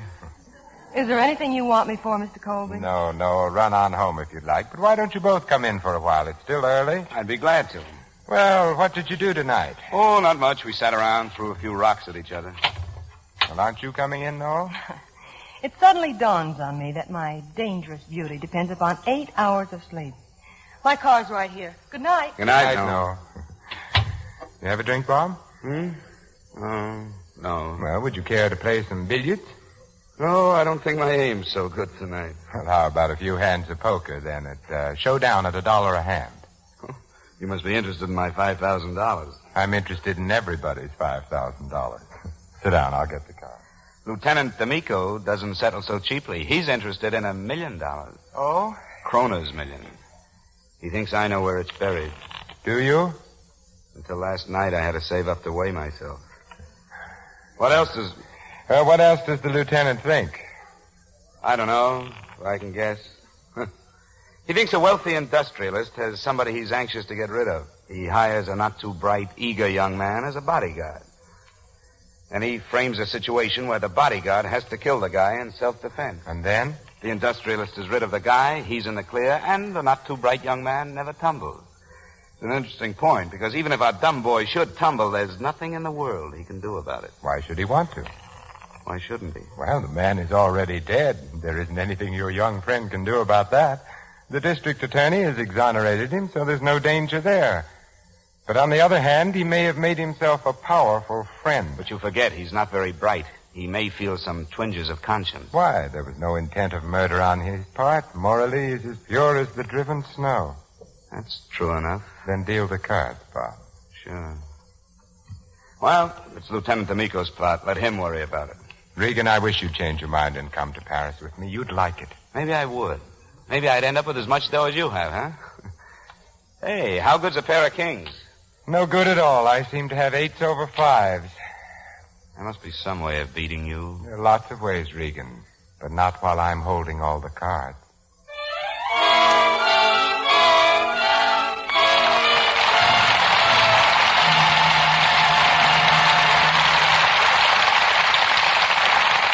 In just a moment, our stars return in Act 2 of The Web. Libby, what are you grinning about? Remembering one of the funniest pictures I've seen recently. And what is that? Universal International's forthcoming Western. I was fortunate enough to be on the set when they were filming it. A Western that's funny. Well, that's something new, isn't it, Libby? Yes, definitely new and hilarious. It's called The Wistful Widow of Wagon Gap. And in it, Abbott and Costello do a comedy version of the old six-shooter Western. Marjorie Main is the wistful widow with 7 children. And she makes a strong play for Costello. But she has a beautiful daughter, played by Audrey Young, who foils all her attempts at romance. Didn't Audrey Young start her career as a Broadway dancer? Mm-hmm. But she also shows a definite gift for comedy in The Wistful Widow of Wagon Gap. She dropped in on the set while I was watching Marjorie Main do a very muddy barnyard scene. And then, well, Audrey proved that she's a mighty smart girl. I can believe that. Especially when I tell you she's a Lux girl from way back. You see, we were both walking through the barnyard to chat with Marjorie Main between takes when our nylons got spattered all over with muddy water. Oh, they looked terrible. But Audrey said, "Oh, goodness, Libby, I don't mind that. A dip in Lux will fix them in no time." Well, of course, I cheered those sentiments. And she told me how she used to save her dancing stockings with Lux. She really raved, John, about the way Lux cut down the runs even in strenuous dancing routines. and she's so right, as you know, Libby. Our famous strain tests showed that stockings washed with Lux Flakes last twice as long. Not only nylons, but every type of stockings. Silk, rayon, cotton. Yes.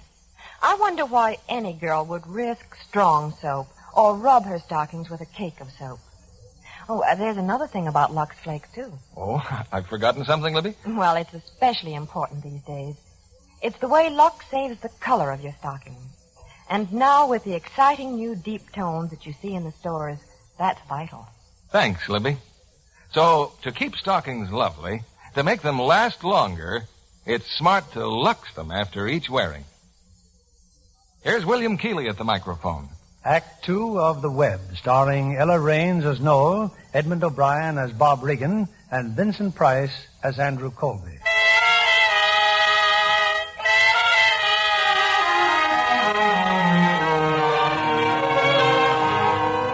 It's 20 minutes later. Deeply engrossed in the events of the past 2 days, Regan has gone home to his apartment. He's just opened the door when someone steps up behind him. Shut the door, Mr. Regan. You're Kroner's daughter. Yes. And I have a gun in my hand. How much hate does it take to kill a man, Mr. Regan? I didn't hate your father. I didn't even know him. And yet you murdered him. I had to shoot. You've got to believe that. Why? Why should I believe a hired gunman?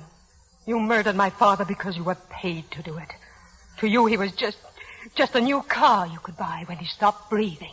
Your father wasn't himself. He tried to kill Colby. I never dreamed I could hate enough to want to kill.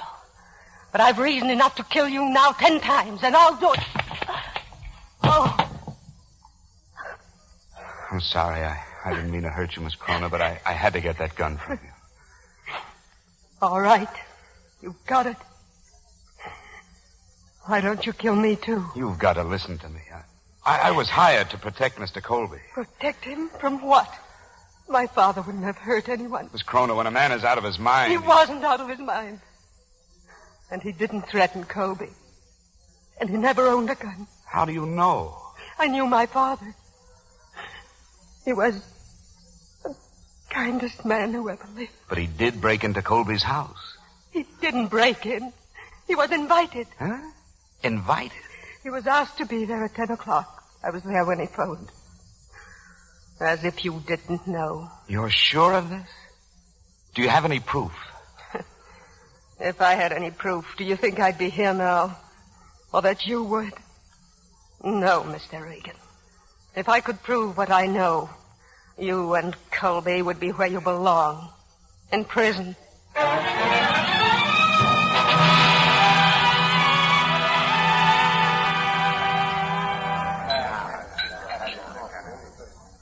You mind if I sit down, D'Amico? Or do you want to eat alone? What do you want, Regan? I just called police headquarters. They said I'd probably find you here. You know, you were absolutely right about people carrying guns. Here. Where'd you get this one? From a girl named Krona. When last seen, she was in my apartment trying to kill me. You asking for protection? I'm asking for information. D'Amico, how near are you to pinning Krona's death on me? I'll let you know when the time arrives. Suppose I told you that I agree with you, that I think it was murder. I've got a pen if you want to sign a confession. D'Amico, look. Everything I told you was the truth. And what are you worried about? Well, it's finally occurred to me that I might have been a patsy in all this, framed. What's got you so scared? This Krona dame know something? I just want to work with you on this case. I'm on the inside, and I might be able to dig something up. Sure, and cover it right up again. You seem to forget you're the one I'm after. You killed Krona. If it's murder, you did it. What was my motive? That $5,000 you deposited in the bank today? In other words, I better get out of town. You wouldn't get 3 feet out of town. If I were you, I'd go to church every day and pray that a certain dumb cop named D'Amico is running himself right up a blind alley. Well, that's great, except I like to sleep at night. And I just talked to the daughter of the man I killed. Oh, you're in a tough spot. D'Amico, isn't there some way we can get together on this? Certainly. You confess and I'll arrest you. Okay, D'Amico. Regan, for a lawyer, you're not very smart. If you can prove that it's murder, you prove that you're a murderer. If it's a frame, there's only one guy can clear you. Colby. And I don't think he'd be too anxious to run to the rescue, do you? Thanks for nothing, D'Amico. Anytime, Regan. Anytime at all.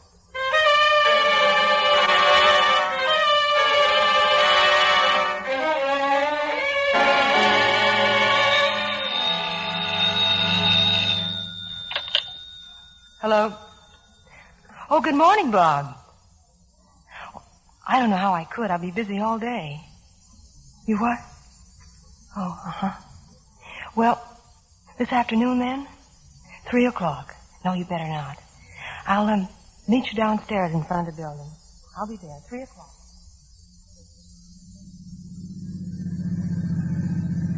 Now, isn't this better than working? A happy little drive through Central Park. You said it was important. When I feel like seeing you, it's very important. Why are you, stopping here? Oh, this is the best little parking spot in town. I used to operate from here all the time when I was in high school, except I'd hit it a lot later in the evening. Uh-huh. That must have been a progressive school you went to. Oh, it was. What'd you want to see me about? Well, made up my mind about a lot of things last night, Noel. For one thing, I'm not going to Paris with Colby. And I don't want you to go either. Really? What do you want me to do? See America first. You might get to meet someone you'd like.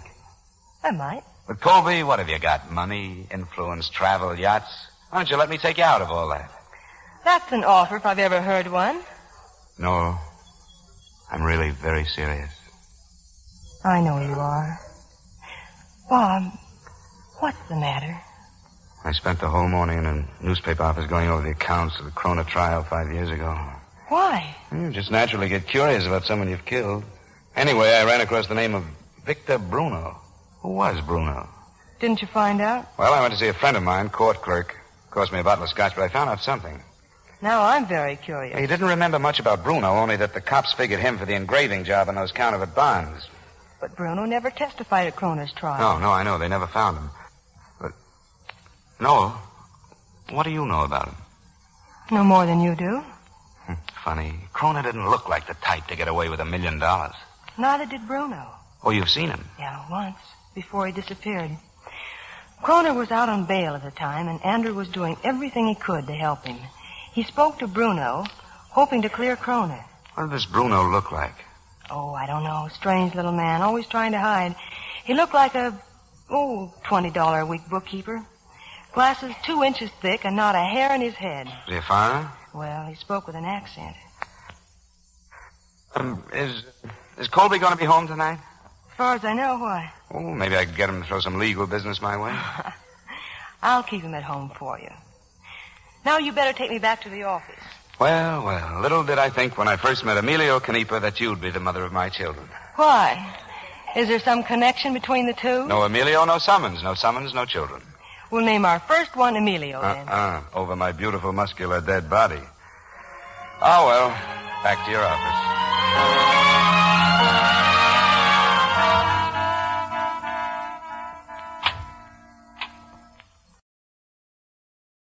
Hello, Murdoch. Good evening, Mr. Regan. Much killing going on around the place tonight? Mr. Colby is expecting you in the library. Ask a dull question, you get a dull answer. Oh, hello, Bob. Don't be so glad to see me until you find out what I want. I've already told him, Bob. Well, I'm sorry you won't come to Paris. Didn't you tell Mr. Colby about the services our new firm is prepared to offer? I thought I'd better save that for you. Well, we're offering everything in the legal line. Ambulance chasing and grave subpoenas. It sounds like an up-and-coming outfit. We'll sympathize with our clients' troubles and charge only $500 a day for the sympathy. Well, that's cheaper than the sympathy I'm getting from Porter and Griswold. Your proposition sounds very attractive. Oh, say, I almost forgot. You know, I think your house is being watched. Watched? Yeah, some little bald-headed guy, not a hair on his head. He just stopped me in front of the lamppost. I don't understand. He spoke with an accent, kept blinking at me through glasses 2 inches thick. Seemed like he was a $20 a week bookkeeper trying to act important. Oh, no. Perhaps, Charles. Perhaps. Why did he stop you? He asked me for a light, wanted to know if I was coming in here. Look out the window, Charles. He said something about being a friend of Kroner's and that you'd hear from him. He must have gone. There's no one out there now. There isn't any danger, is there? Oh, I don't think so, Why, Bob. if you'd like me to talk to him... If we want Bruno, we can always reach him. Mr. Colby, if there's any threat, I could see him thanks. tonight. Maybe we'll call on you later. I'm much obliged for the information. All right. But seriously, though, about my legal services... I'm sure there will be something for you, Bob. I'll have Porter and Griswold contact you. Oh, thank you. Thanks a lot, Mr. Colby. Good night. Good night, Noel. Good night. Bruno. I wonder what's brought him back. Kroner's death, of course, was in all the newspapers. Bruno never impressed me as being the sort of fellow who'd make threats. He was such a meek little man. Did you ever meet him, Noel? Probably. Oh, yes, of course you did. Sometimes I forget how long you've been with me, Noel, how long we've been together. Andrew, if you don't What mind... was it you once said about Bruno? That he reminded you of a $20 a week bookkeeper, wasn't it? Do you have anything else for me to do this evening? I don't think so. Well, then I'll say good night. Good night, Noel.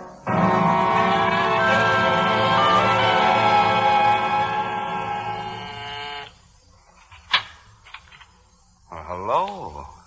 Hey, this could give me a pretty bad name with my landlady. But come in. Come on.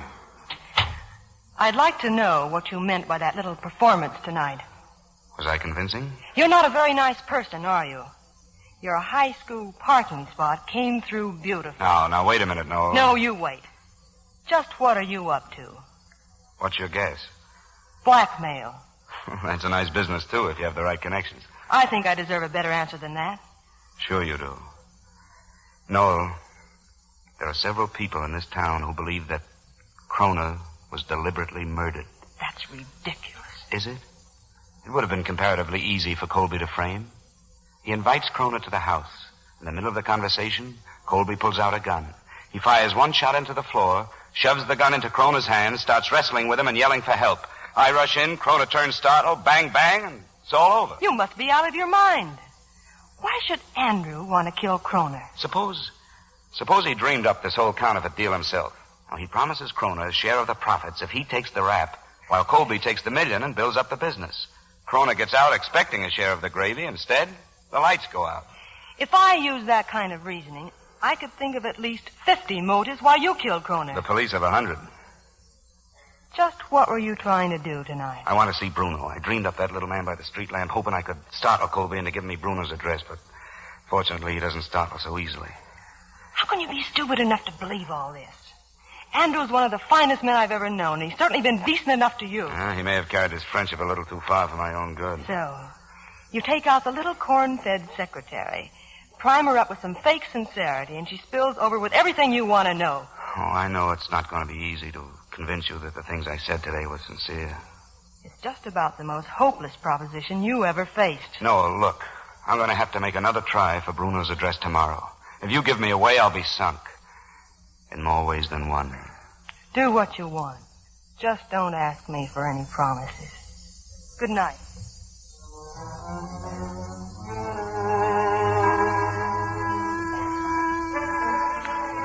Well, Charles, Where did she go? Straight to Regan's apartment. Yes, I was afraid she had. Why don't you forget about the girl and start thinking about Bruno? She's not easy to forget, Charles. I think a great deal of Noel. It isn't like her to do anything behind my back. What are you going to do about Bruno? Nothing now. I rather suspect he'll telephone us tomorrow. That'll be plenty of time to decide, Charles. Plenty of time.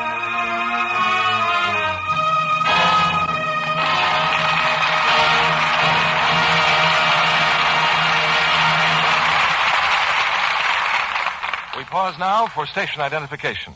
This is CBS, the Columbia Broadcasting System.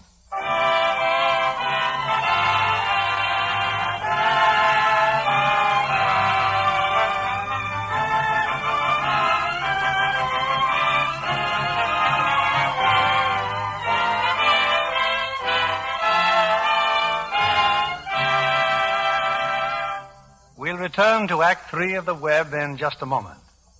One of Paramount's loveliest finds of the year is charming red-haired Nanette Parks, who came from St. Paul to Hollywood by way of the Pasadena Playhouse. Do you find your new life exciting, Nanette? Oh, tremendously, Mr. Keeley. You know, my very first visit to a set was during the filming of Cecil B. DeMille's new picture, Unconquered. An exciting spectacle indeed. The siege of Fort Pitt by the Indians with flaming arrows and authentic fireballs is really sensational. Modern Pittsburgh, on the site of old Fort Pitt, will have a chance to relive its history when the picture has its world premiere there October 3rd. I learned so much from watching the actors, too. No doubt, with Gary Cooper and Paulette Goddard heading such a fine cast of more than 5,000 players. I was especially thrilled when Paulette invited me to her dressing room one day while she was having a costume fitted. And you know the costumes for Unconquered were absolutely authentic for the period. Well, what thrilled me most was the gorgeous negligee Paulette wore between fittings. You know, I used to be afraid washing would fade such pretty things before I learned from the studio wardrobe people that Lux Care keeps lingerie lovely so much longer. But John Kennedy knows that. The studios see the practical results of Lux Care, Nanette. I've seen scientific proof. In actual washing tests, slips and nighties washed the Lux way stayed lovely 3 times as long. Those washed the wrong way soon looked faded and drab. That means girls who give their underthings Lux Care can have 3 times as many without spending any more. How do you figure that, Mr. Kennedy? Well, instead of constantly replacing faded drab underthings, you can buy pretty new ones, because those you Lux stay lovely 3 times as long. So, without spending any more than you would for replacements, you have 3 times as many pretty things. Thank you for coming tonight, Nanette Parks. We return you to William Keeley. Act 3 of The Web, starring Ella Raines as Noel, Edmund O'Brien as Bob Regan, and Vincent Price as Colby.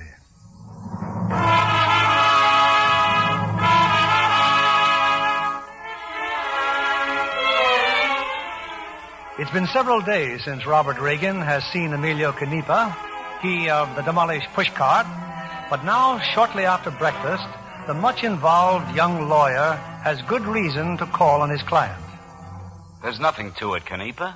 Just phone Colby and tell him exactly what I've told you to say. But you sure this ain't illegal? Look, haven't I always been your friend? Sure. Emilio, didn't I graduate from law school? Sure. Didn't I get you $68.72 for your pushcard? Not yet.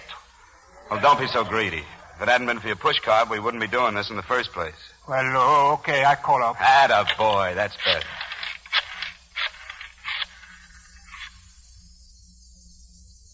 Hello? Hello?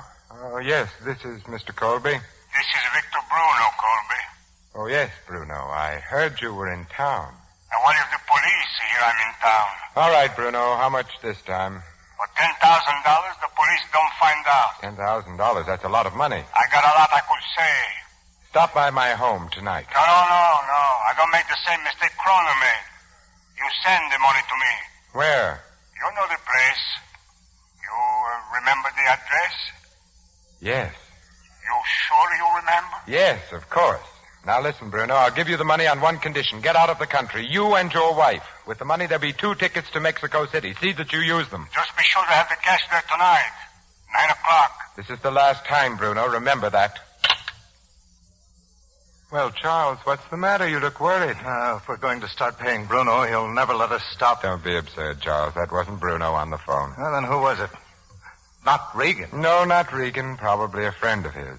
How do you know? Instinct, Charles. That's what makes me such an enormous success.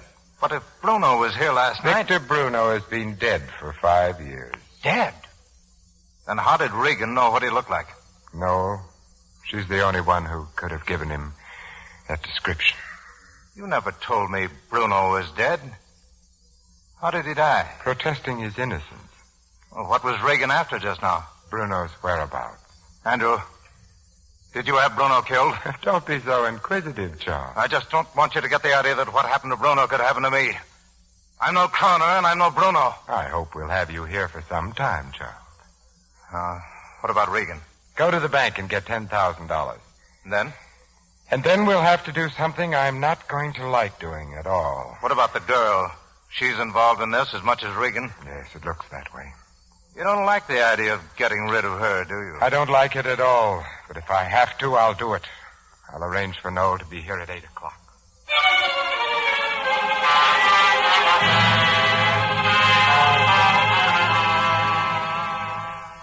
I'm sorry I'm late, Andrew. I had dinner downtown. I found your message when I got home. Noel, there's something I wish you'd do for me this evening. In the safe there is a large manila envelope with $10,000. Will you get it for me, please? Of course. And then I'd like you to go to the Pennsylvania station and get 2 tickets for Mexico City. When you've bought the tickets, phone me. I'll tell you then where to deliver the money. Oh, never mind. You can leave the safe open, Noel. Is this the envelope? Yes. It's for Victor Bruno. You know, it's strange, Noel. Right now, I'm on the verge of getting everything I ever wanted to have. And yet I find there's only one person I can really trust. Andrew, please. I wonder if you know how much I appreciate it. Andrew, that telephone call from Bruno... What about it, Noel? Nothing. It's not important. I'll see you later.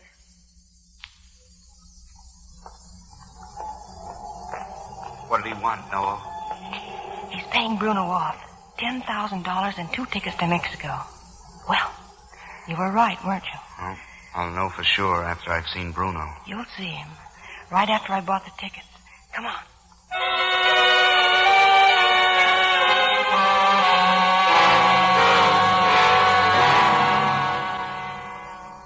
Well, she's on her way, Charles.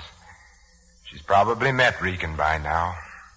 Why do you suppose she did it, Charles? Did she fall in love with him? What difference does it make? For a moment, I thought she was going to tell me. If she had, I would have forgiven her. Well, I'd better call the police. Andrew, wait.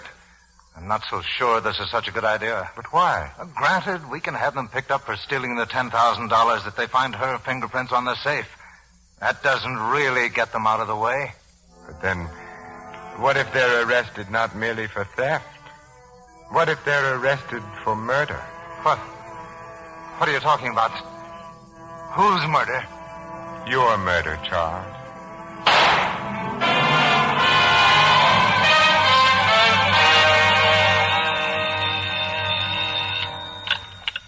Hello? Yes, this is Lieutenant D'Amico. Mr. Colby. What's that? Where? You sure? Penn Station, huh? Okay. Just sit tight, Mr. Colby.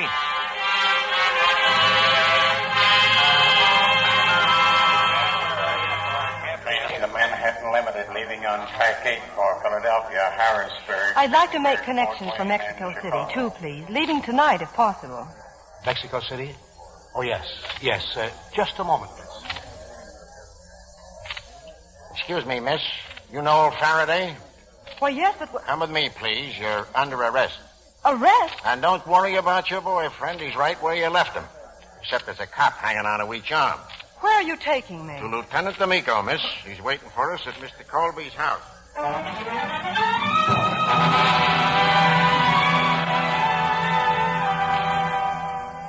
We got him all right, Lieutenant. Regan and the girl. Keep them there in the hall. Okay, Doc. Take the body in the library. Bob, look. On the stretcher. Murdoch. Just stay put, Regan. But what's happened? Why are they holding us? Because I'm the biggest lunkhead of the year. It never occurred to me Colby'd take it out on you. Andrew? Murdoch's dead. He's gotten rid of the last guy that knew anything about the phony bond deal, and he stuck us with a rap. But he couldn't possibly hope to get away with this. Why would we want to kill Charles? Don't worry. With Colby tailoring the evidence, it'll fit like a bathing suit. Well, a lot of good it does to say it, but I'm sorry, Noel. Bring him in, Johnson. Let's go. Well, laughing boy. I thought I told you not to leave town. Give out, D'Amico. What are the details? Murder and grand theft, and you haven't got a prayer. How does she figure in it? Oh, come on now, Regan. You got the money, Johnson? Here. And she was buying 2 tickets to Mexico City. Okay. Do you mind stepping in here, Mr. Colby? I hope you'll get this over with as quickly as possible. Andrew. You don't have to talk to her, Mr. Colby. Just identify this envelope. Yes, that's it. I assume the $10,000 is the same. Lieutenant, you understand this is very difficult for me. Miss Faraday has been my confidential secretary for years. Just tell me what happened. Well, I was up in my study doing some work. I heard a shot. I came downstairs and I found Charles dead on the floor with Regan's gun beside him, and the safe was open. My gun? That was his gun. I gave it back to him after You did? Funny it should have only your fingerprints on it. All right. Maybe mine are on it. When I gave it back to him, I set it on the table. Now, if he had this in mind, he wouldn't have touched it. Not without a glove. Regan, if you were me, would you believe that? If you knew Colby, you would. Who saw you give him back his gun? Miss Faraday, she... Oh. Yeah. Go ahead, Mr. Colby. Well, I realized Miss Faraday was the only person besides Charles and myself who knew the combination to the safe. Andrew, you had me open the safe yourself. A couple of nights ago, I happened to overhear a conversation between Mr. Regan and Miss Faraday in which Mexico City was mentioned. And she was buying 2 tickets to Mexico City when we grabbed her. You already told me that. What are you looking for, a promotion? Lieutenant, he knows why I had the money, and he sent me for the ticket. You'll get your chance to talk, miss. This is very awkward for me, Lieutenant. Well, we're almost finished, Mr. Colby. Why do you believe him, D'Amico? Only yesterday... That was yesterday. I'm not interested in the Krona case anymore. I got one right here that suits me fine. But this is a frame. You get framed more than any guy I ever met. You're supposed to be a lawyer. Look at the evidence. Lieutenant. Yeah, Doc. He's still alive. Murdoch's still alive. Charles. Stay right where you are, Mr. Colby. What are you talking about, Doc? That injection of adrenaline. We won't have him forever, but he may last through the night. Any chance of him coming to? Could be. Let me know the minute he does. Is it all right if we leave him in there, Mr. Colby? Couldn't we move him upstairs? No, don't let him near Murdoch. Are you still running this case? I'm telling you, don't let Colby near Murdoch. You're under arrest, Regan. Now, will you stop telling me my business? Lieutenant, Charles has been my closest friend for years. Naturally, I want to go to him. Well, later on, maybe. Right now, I'm waiting here in case he can talk. Maybe we all better wait here. Mr. Colby, suppose you wait upstairs. Uh, Gus? Yeah, Lieutenant. Pull up a chair in front of that room where Murdoch is. No visitors. Okay. Johnson, you wait in the front room. And, you, Regan, you and her can have this nice big library all to yourselves. And you better start reading up on alibi. Bob, why don't we tell him about Bruno? How do you think that'd sound from the witness stand? I was trying to find a man named Victor Bruno because I was convinced that the other killing I'd done was murder. No. Colby figured on that one. If only somebody could find Bruno. Bruno's probably dead, too. Otherwise, how could Colby have been so sure it wasn't Bruno on the phone? I suppose so. Oh, how could I have been such a dope? You? I've been second-guessing the whole way. You couldn't have put your life in worse hands. Listen. Huh? Andrew. His study's just above us. He's worried. He's walking back and forth. He's worried.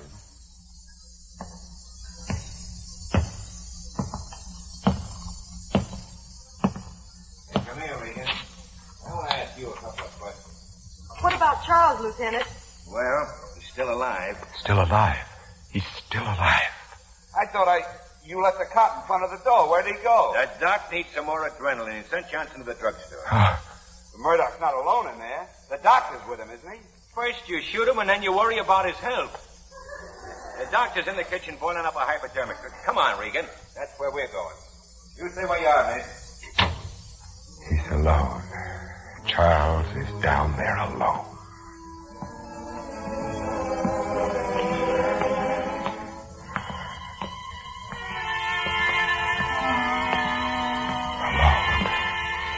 Alone.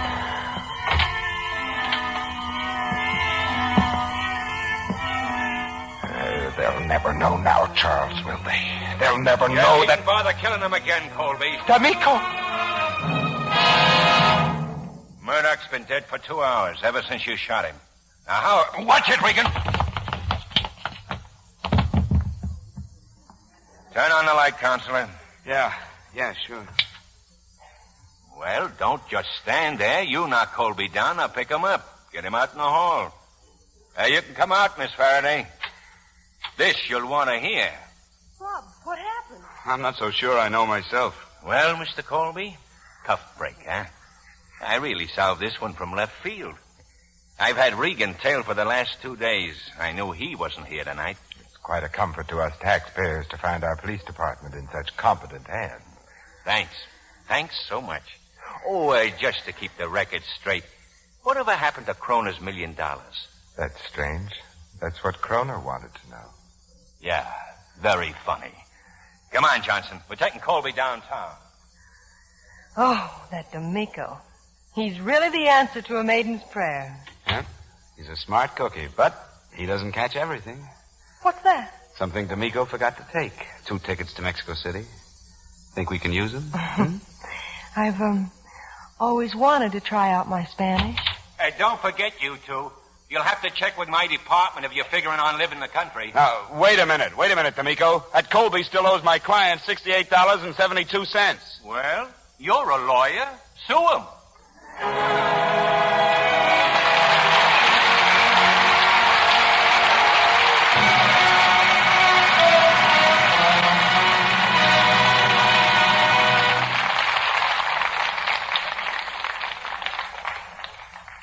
Our stars will return for their curtain calls in a moment.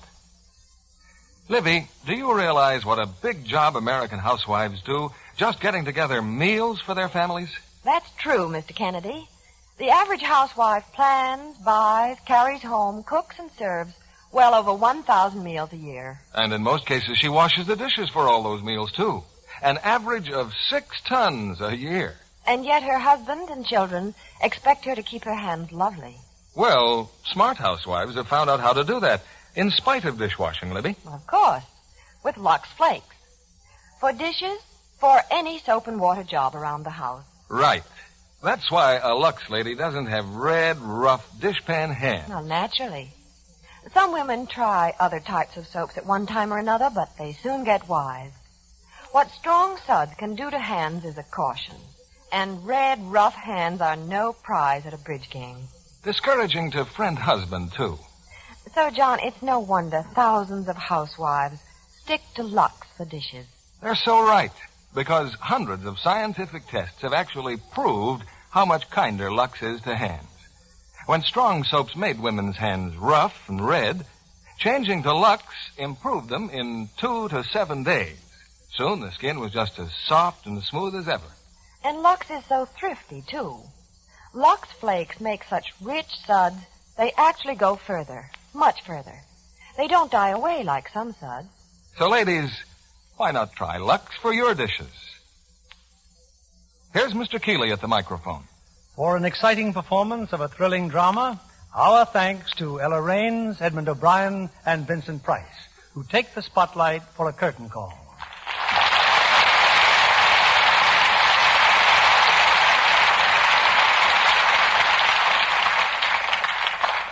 Ella, now that you and Edmund have solved the mystery of the moment, I wonder if, in an altogether different vein, you'd help our audience solve the burning question of the season. I'll do my best. What is it, Bill? As one of Hollywood's most photographed and best-dressed stars, where do you stand in the current fashion battle between long and short skirts? Well, I see that Ella takes a stand in short skirts for tonight's appearance. Well, that's because I happen to be wearing a suit. Now, does that fellow look at my suit? Still just below the ankle. But for women's suits, I feel the shorter length is smarter. For dresses, I prefer the current longer length. How do you feel about the question, Ed? Oh, I feel that women shouldn't be a slave to fashion, but ought to follow what looks attractive. You agree, Vince? Sure, I follow anything that looks attractive. Personally, when it comes to shorter skirts, I believe the eyes have it. You mean the masculine eyes, of course. How about you, Vince? Are you a member of that Little below the knee club? Well, it depends how little is below the knee. Uh-huh. De gustibus non disputandum. Did I say something I shouldn't? No, Vince. Ella means there's no disputing tastes. But there's no question of divided taste in what we're offering on this stage next Monday night. I understand it's something very special, Bill. Yes, one of the screen's most brilliant feminine stars, whose rare appearances in radio are always an event. Plus, one of Hollywood's outstanding male stars, in his first screen role since he left the Navy Air Corps. Katharine Hepburn and Robert Taylor. I guess you need say no more, Bill. No, indeed.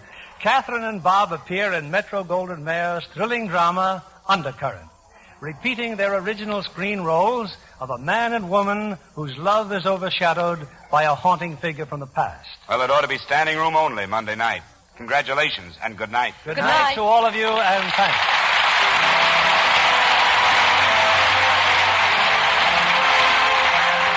Viva Brothers Company, the makers of Lux Flakes, join me in inviting you to be with us again next Monday evening when the Lux Radio Theater presents Katharine Hepburn and Robert Taylor in Undercurrent. This is William Keeley saying good night to you from Hollywood.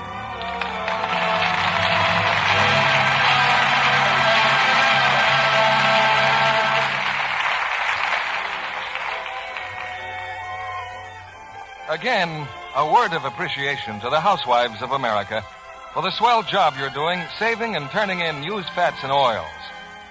The world shortage of fats is still very much with us, and industry needs every drop of used fat just as much as ever. So now that the weather is cooler and you're doing more cooking, keep a tin handy for used fat. Remember, your dealer will pay you well for every pound you turn in.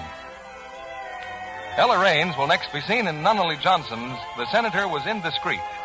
Edmund O'Brien will soon be seen in the Canaan production, A Double Life. Vincent Price's next Universal International picture will be Up in Central Park. Heard in our cast tonight were Maria Palmer as Martha, Bill Johnstone as D'Amico, Robert Griffin as Murdoch, and Norman Field, Jay Novello, Edwin Cooper, Cliff Clark, and Eddie Marr. Our music was directed by Louis Silvers. This program is rebroadcast to our servicemen and women overseas through the worldwide facilities of the Armed Forces Radio Service. And this is your announcer, John Milton Kennedy, reminding you to join us again next Monday night to hear Undercurrent with Katharine Hepburn and Robert Taylor.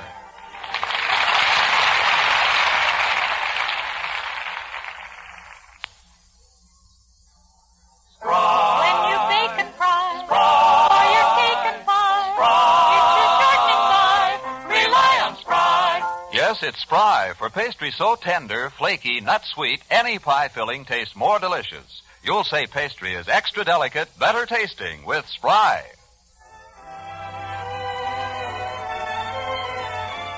Be sure to listen next Monday night to the Lux Radio Theater presentation of Undercurrent with Katharine Hepburn and Robert Taylor. Stay tuned for My Friend Irma, which follows immediately over most of these stations. This is CBS, the Columbia Broadcasting System.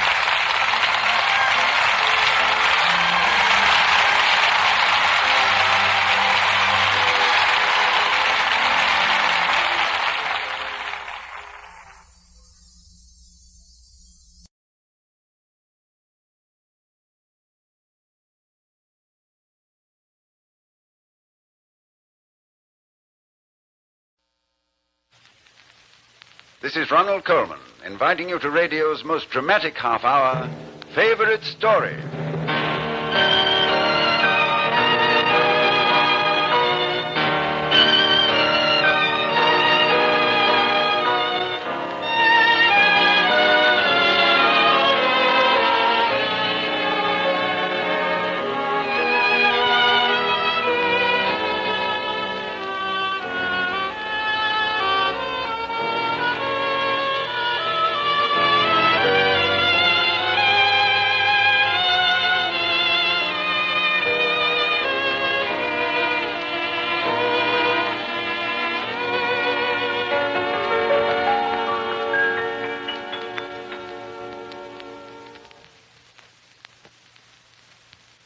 The sad treatment of writers by the motion picture studios is a frequent subject of discussion here in Hollywood, especially among the writers. They will tell you that they slave and strain over their hot typewriters day in, day out, writing magnificent screenplays which are slashed and butchered before the cameras. And what does the poor writer have to show for all his work? Nothing but a miserable fortune.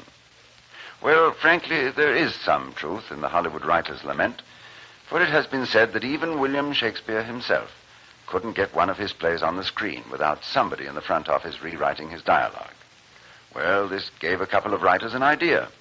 Jerome Lawrence and Robert E. Lee decided to do a story about what might happen if the greatest of all playwrights could come back out of the past to work for a modern motion picture studio. They called their story Mr. Shakespeare, and it was broadcast around the world by the Armed Forces Radio Service. By vote, it was the favorite radio play of troops in every part of the globe.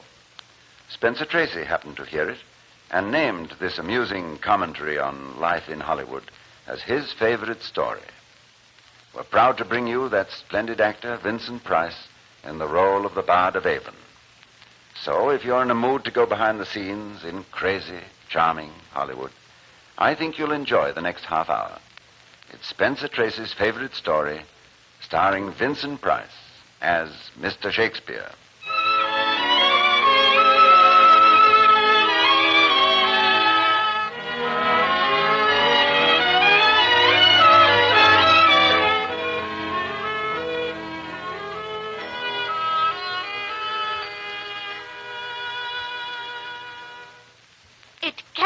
Done. It's the most absurd proposition This is a gag. Nat Wolf sent you here. I don't know, Mr. Wolf. You have my references right there. I'm not a fanatic and I'm not a fake. I suppose you want money in advance. I wouldn't touch it. Mr. Green, I've come to you with a perfectly honest, straightforward proposition. If you're not interested, there are other studios in Hollywood. No. Wait a minute, Mrs. Tidball. Mrs. Tidball. What do you expect me to do when somebody walks into my office and asks me to put a ghost under contract? Mr. Green, I do not believe in ghosts. The individual I shall recreate from the past will differ from your other employees only in that he shall consist of ectoplasm instead of protoplasm. Yeah? When this individual has arrived, materialized, shall we say, and you are completely satisfied, then you may draw me a check for $10,000. Uh-huh. You must understand why I'm doing this. My young niece, to whom I'm very devoted, will be ready for college this fall. I want her to be amply provided for. That is the only reason that I would consent to this commercialization of my talent. How long does it take? Well, that depends on a number of factors. I should say several hours. It's a great physical strain. Uh-huh. And how many people could you bring back? Oh, just one. I wouldn't think of bringing back more than one. Oh, frankly, Mrs. Tidball. Frankly, I don't believe you. But I'm a gambler, a little bit crazy, and this is Hollywood. You got yourself a deal. Your niece is practically in Vassar.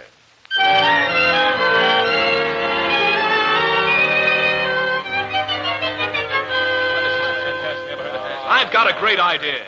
Have her get Boccaccio. Oh, no. Boston will never stand still for it. Then how about Milton? Are you kidding? In 14 years in the motion picture business, this is the craziest conference I've ever been in. Now, look, guys. I know that this sounds out of this world, but somehow I have a feeling that this dame is legit. Okay, Arthur. You're the doctor. Can we get a team? Gilbert and Sullivan, maybe. No. She'll only bring back one. They could do a great hunk of stuff for the Andrews sisters. Hey, how about Sarah Bernhardt? She'd die at the box office. Get a name you can plaster on the billboards. Cleopatra, Helena Troy. I say, let's get the biggest name in music. Beethoven, Bach, Tchaikovsky. No, Meredith. I think that's too specialized. We ought to get somebody who knows theater. Every department. You'd look a long time for a better man than Shakespeare. Yeah, how about that? He's lasted. You can't deny that. He's a good name. I'll buy that. I think that's it. Shakespeare. Hey, how about that? I know I'd come across with a good idea. How old would he be? How old? Let's see. He was born in 15-something. That would make him about 400 years old. Man, I'd sure like to collect his back Social Security.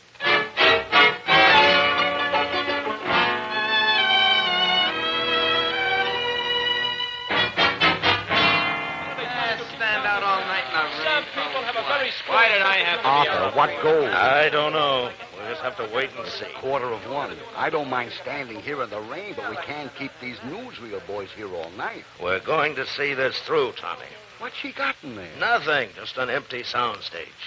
When I left, she was just sitting in there in the dark. Now she'll probably knock on the door when she's ready. Hey, Tommy. What cooks? Who you got in there? Fellas, I'd tell you if I could. All I can say is it's a surprise. The biggest surprise in show business. Hang on to him, Tommy. This will make the cover of Life. Hey, that's it. Get those cameras ready, guys. Hey, how about the line? Is everything set? Here she comes. This is what we've been waiting for. All right, slide back to the door, boys. Wait a minute, Arthur. What? Hold everything. All right, hold everything, boys. What's the matter, Maury? We've been checking up in the legal department. Arthur, you got to get rid of all these reporters and newsreels. Hey, what is Oh, why? Listen, the thing's a washout if it gets out. Just a minute, Mrs. Tidball. You can't write a binding contract with this guy. If Metro finds out you've got him, they'll have him in Culver City by tomorrow morning. But how? The guy's been dead 3 centuries. He's public domain. Oh, I never thought of that. Tommy, clear these guys out of here. Oh, Lord. Gang, I'm terribly sorry, but I'll have to ask you to leave. I'm terribly sorry, Arthur, but ectoplasm just won't stand up in court. That's okay, Maury. You're right. Well, I guess I'll be getting back to the legal department. Maury, don't go away. All right, I'm coming, Mrs. Tidball. Give me a hand, Maury. All right.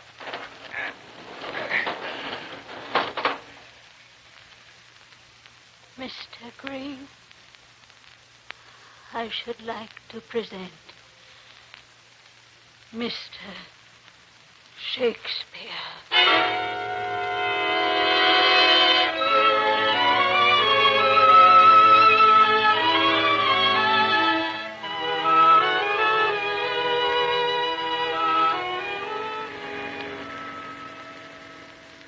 Hey, Arthur. Yes. Where are we taking him? The Beverly Wilshire. I've reserved a suite for him. Hey, don't you think it's kind of strange? He hasn't said anything. Give the guy a chance, will you? Listen. Gentlemen, I beg your forgiveness. I've been through a most harrowing experience. It seemed almost that I had been dead. But you... Maury, how are you feeling, Mr. Shakespeare? Strange. Quite strange. What manner of conveyance is this? Why, this is an automobile. You didn't have these in Stratford-on-the-Avon, did you? This is not Stratford. What place is this? Wilshire Boulevard. Yes, we're in Beverly Hills. In England? Oh, no, in California, the United States of America. I have never even heard of these places. In what direction do they lie from England? Why, west. Not Ireland. Oh, far to the west, across the ocean. The New World? Yeah. But I thought there were only savages here. Do they know of this in England? Here we are. Now, you be very careful, sir. The sidewalk's very slippery. To what king does this palace belong? Come right inside. Why, it's like day. All right, go over to the desk and register. It's room 704. We don't want to attract any attention in the lobby. Don't worry about his clothes. Any place else in the country, yes. But in Hollywood, they'll just think he's another dress extra. I'll see you upstairs. This way, Mr. Shakespeare. The elevators are back here. Elevators? Yes. And now, I know that this is going to seem very confusing to you. I can offer no explanation, but this is the 20th century. 20th century? Well, somehow we've been able to bring you back from the past. I hope you're not angry or annoyed. Angry? Why, this is the greatest thing that ever happened to me. What an idea for a play.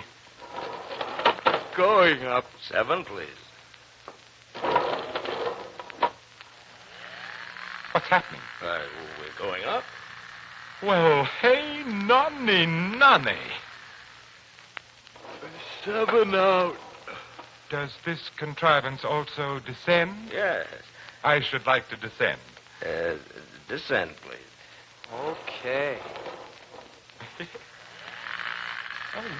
That's far enough. Back to 7, Yes, please. I like this.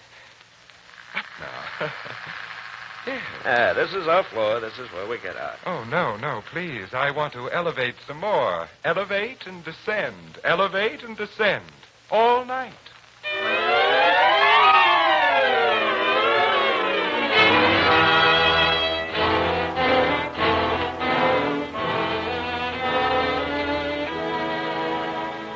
Well, where is he? You know as much as I do. We sent a car over for him at 10 o'clock. He'd already left the hotel. It's simple. He's a phony.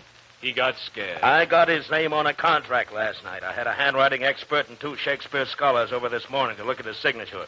There's no doubt about it. He's the McCoy. It's 1 o'clock. Does ectoplasm eat? I don't know. All I'm afraid of is that Zanuck got a hold of him.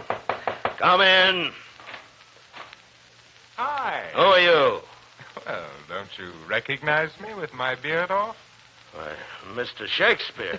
Well, where did you get those clothes? You like them? I've been shopping. This doublet is so much more comfortable than the old-fashioned ones, and look at the colors. Yes. This is the head of our story department, Bill Mosher. Hi. Hi. This is the most wondrous town I have ever seen. Have you had lunch? Already I have had strange and toothsome sweetmeats. Nut burgers. Won't you sit down, Mr. Shakespeare? Thank you. Now, I would like to tell you a little about our business here. We produce motion pictures. Motion pictures? Yes, it's a lot like the Globe Theater, Mr. Shakespeare, only we can do anything you can imagine with sound and color and music. And we could show the same performance at the same time in 500 different cities. Nothing in your world would astonish me. Well, you understand, of course, that your reappearance, shall we say, is of a very startling nature. Now, for your sake, we want to keep it quiet so that you can enjoy your return. We think it's best to keep your name and your identity a secret. Whatever you say. Now, while you're here, you're on your own. Write what you want to write anytime you want to write it. Now, we're sure that it will be box office. The studio has a lot of confidence in you, Mr. Shakespeare. Do you mind if we call you Bill? I prefer Will. Mosher, show our new writer to his cottage and introduce him to his secretary. We expect great things of you, Will.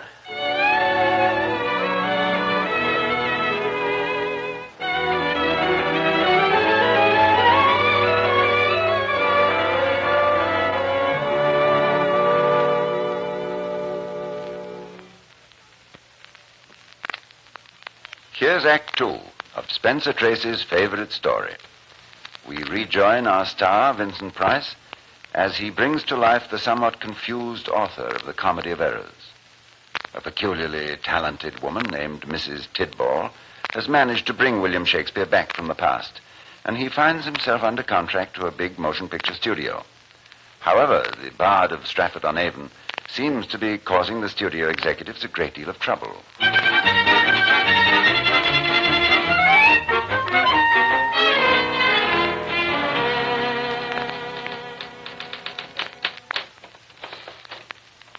I finished typing what you gave me, Mr. Just Will. It's quite difficult working for someone when you don't even know his last name. Oh, last names are a nuisance. I wish your name were only Anne. It is. But nothing else. I once knew a woman named Anne. You loved her. It was a long time ago. Here, now, let me see that manuscript. Oh, I like it. It's a beautiful sonnet. Nobody writes them anymore. Oh, that's too bad. It's so strong. It's almost Shakespearean. What did you say? It's like Shakespeare. How did you know? Well, I studied him in school. I've read everything he wrote. You studied me in school? I beg your pardon. Where did you pick up that name, Shakespeare? Everybody knows Shakespeare. Do they? Certainly, right here in your own bookcase. Here, look at it. The complete works of William Shakespeare, illustrated and annotated. For the love of heaven, where did they ever dig up this stuff? The Tempest, Coriolanus, Measure for Measure, that old wheeze. Romeo and Juliet. Say, as I remember, that one wasn't so bad. Twelfth Night, Hamlet. I used to play the ghost in that. I was sensational. Now, where the devil did they get a hold of these folios? I never even had copies of some of these myself. Look, here, in As You Like It. I remember when I made up this scene. It sagged in rehearsal. I thought up these changes and gave them to Burbage, and he memorized them. I never even set them down on paper. Oh, no. This part they have wrong. This isn't the way we used to do it. What the deuce is this? Titus Andronicus, indeed? I never wrote that tripe. Oh, and you think I'm mad? No. I can't explain. You're crying. What would my mother back in Elyria, Ohio, say if she knew that I was secretary to... You see, the only other job I ever had in Hollywood was working for Stanley Roberts on an Abbott and Costello picture. Well, what's wrong with Abbott and Costello? I wish I had him at the Globe. May I come in? Oh, come on in, Mr. Green. How are you doing? I've just finished something for you. Oh, you have, huh? Yes, here it is. See what you think of it. But this is poetry. Great poetry. Well, it's very nice, but we have no use for poetry. You told me to write whatever I pleased. Well, what we need from you is plays, screenplays, something commercial. Plays? I never wanted to write plays. I'm a poet, a sonneteer. But it's not box office. We've got to have something to show in movie theaters. Oh. After 3 centuries, I thought maybe people would learn to appreciate beautiful words by themselves without having them strung on stale plots. I was wrong. Anne, take a tragedy.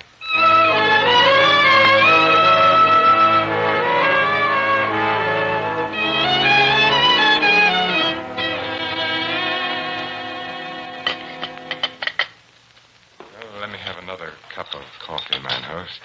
Cream and sugar? No, black. Very black. Spike, you're an intelligent citizen. I might even say a man of distinction. Suppose you were walking down Hollywood Boulevard. You see in bright lights in front of Grauman's Chinese, Romeo and the Cat People. What would you do? Is Simone in it? Granted. I'd go. Would it influence your behavior at the box office to know that Romeo and the Cat People was based on an omelet by William Shakespeare? Here's your coffee. Romeo and the Cat People. Oh, hello, Anne. Will, everybody at the studio's been trying to find you. Welcome to Barney's Beanery, milady, the Mermaid Tavern with a jukebox. Where did you go after they finished showing the rough cut? Anne, where would any intelligent man go after seeing that picture? But everybody at the studio's very happy with it. All they want's a little rewrite on the ending. That's why I've been looking for you. Just a little rewrite on the ending. And you know better than that. They should throw the whole thing out and start afresh. Especially that title. The Capulet Family. I could take almost everything except the scene where Judge Capulet has a man-to-man talk with his son. They want a sequel. Oh, I'll give them sequels. Romeo's Blonde Trouble. Romeo and Juliet Haunt a House. Romeo's Swing Fever. Romeo and the Cobra Woman. Can I interest you in some black coffee? I liked your first script. It's a shame they brought in all those other writers. Have you seen today's Variety? The studio's dickering to sell my story on the radio as a summer replacement for Milton Berle. They want to call it A Date with Juliet. Will, don't give up. You know why they do things like this, because they're afraid. They know these things work, and they're afraid to try anything else. But you can show them how. Your lip rouge is... it's on crooked. Will, you're 400 years away. 300. Don't go back. Give me the script. I'll fix the ending. I'll see you in the morning. I'd better go. What's her trouble? She's in love. With you? No. No, she's in love with a state of mind. She hasn't found the body to go with it. She's lovely. She's the kind of gal you like to write about. She's alive, you know? You a writer? I think so. Hey, listen to this. I just wrote it down. The jukeboxes mourn us. You like it? Good line. You a writer, too? Yes. How old are you? 22. Oh, I don't know where I get off calling myself a writer. I never sold anything. But it's all there. As if I had it in my fist. Words and lines they want to sing. Do you put them down? I got a closet full of them. But there's no beginning and middle and ending. They just flow. Nobody buys that kind of stuff. Well, then give them what they want to buy. I don't know how to write plots. Stories, that's what they want, but I can't come up with any new storylines. You know why? There aren't any. Ever read any Shakespeare? Sure. That guy never had an original plot in his life. The Comedy of Errors is a steal from the Menachmi by Plautus. As You Like It is straight out of Rosalind by Tom Lodge. Hamlet's just a rewrite job. Romeo and Juliet was lifted title and all from a dull little dilly by Arthur Brooke called Romeos and Juliet. But do you know what he gave that old stuff? He gave it heat. And a few good lines. Yeah. You know what Shakespeare had when he was 22? The same thing you have. A fist full of words. My name's Jimmy O'Neill. What's yours? Me? Oh, call me Francis Bacon.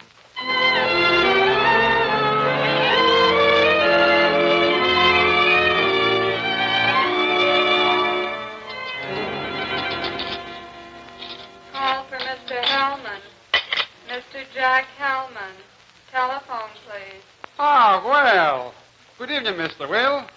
Welcome to the Brown Derby. Good evening, Chelius. How are you? Never better. You use your table, sir? No, not tonight, Chelius. You can put me up front, right here. So, we put you right here. Thanks. You're holding my other reservation? A table for two, Mr. O'Neill, right? That's right. And, Chelius, put them in your famous corner booth across the dining room. Ah, eavesdropper, eh? No, I'm playing puck tonight, and I want to hear what goes on. The way every word from that booth carries clear over here is one of the wonders of Hollywood. What a great acoustical accident. You think it was an accident? Oh, see, there's Jimmy and Ann now. Be sure they get the right table. Leave them to me. Thank you. Here we are, Mr. O'Neill. A table for you and the young lady. Thank you. Oh, thanks a lot. Waiter, a menu for Mr. O'Neill. Everything is set. How's the reception, sir? Man, you know, the first time I saw you, you hit me smack between the eyes, you know? But, well, I never thought we'd ever have a date like this. You haven't told me yet how you got my phone number. Oh, that's a secret. Let's order. They have pot roast Can you on the see wagon them from with where potato you're standing, Chelius? Yes. Are they sitting close to each other? Well, so. A foot and a half, maybe. I'd like to order from the wagon, too. Oh, we like the same kind of things. That's good. What else do you like, Jimmy? Oh, spaghetti, open cars, Joe Stafford, all kinds of things, lots of things, almost everything. Great Dane? Oh, love them. Chelius, how far apart are they now? Oh, 8, 9 inches, maybe. You've seen a lot of couples come and go, Chelius. To your expert eye, do those two look like star-crossed lovers? I don't know. This young lady still needs a little defrosting. Oh, I'm sorry to hear that. Chelius, I want to close my account as of tonight. Oh, you're going away? Yes. Yes, I'm going away. Flash, they're about 4 inches apart now. You know what kind of poetry I like? I'm a sonnet man myself. Well, what do you know? I like the real old sonnets best. Me too. This one's my favorite. Shall I compare thee to a summer's day? Hey. Thou art more lovely and more temperate. Rough winds do shake the darling buds of May, and summer's lease hath all too short a day. They're holding hands. No inches now. The old stuff still works. By heavens, I'm still in there pitching.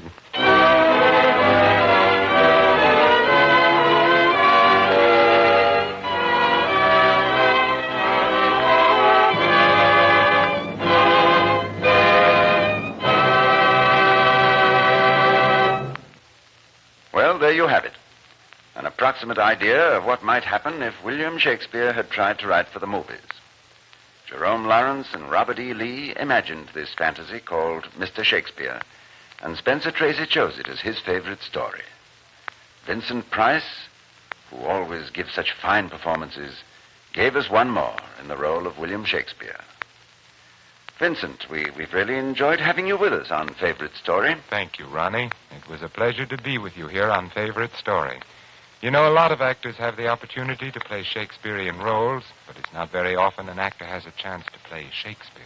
By the way, Vincent, our listeners may be interested to know that your secretary in this favorite story was Betsy Blair of the Broadway stage, known in these parts as Mrs. Jean Kelly. And the actor who played Chilius, the famous head waiter of the Hollywood Brown Derby, was Chilius, the famous head waiter of the Hollywood Brown Derby. Our thanks to all the cast, to Claude Sweeten for his splendid music, and to Spencer Tracy, who will soon be seen in another picture from Metro-Goldwyn-Mayer, the studio which films so many of your favorite stories. Next week, a special treat for all you baseball fans, Casey at the bat, the exciting and nostalgic story about the good old days in the Bush Leagues. It's the favorite story of the baseball immortal Tris Speaker, and it will star Lionel Stander as the mighty Casey and sports commentator Hal Berger as the manager of the Mudville Nine. We hope you'll be listening.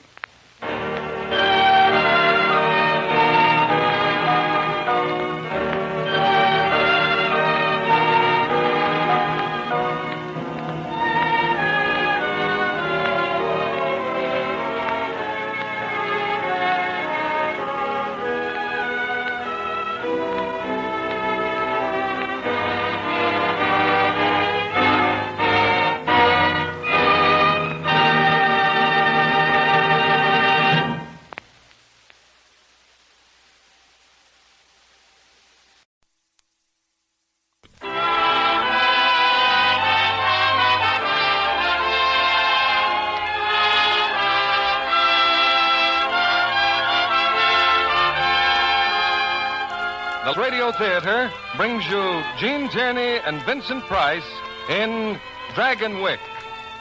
Ladies and gentlemen, your producer, Mr. William Keeley.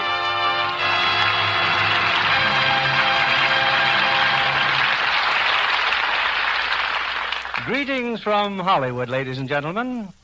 If I should offer any one of you a kingdom, I'm sure you'd accept it. And that's how a certain section of our country was settled. Under Dutch rule in the 1600s, wealthy Hollanders were offered vast estates along the Hudson River as an inducement to come to America. Over these land grants, or patroonships as they were called, the patroons had absolute authority, and many of them ruled until the middle of the 19th century, a unique phase of Americana that forms the background of tonight's play, 20th century's Fox screen hit, Dragon Wick. We are happy to have the fine stars of the picture, Gene Tierney in one of her greatest dramatic roles, and Vincent Price in the part that raised him to well-deserved stardom.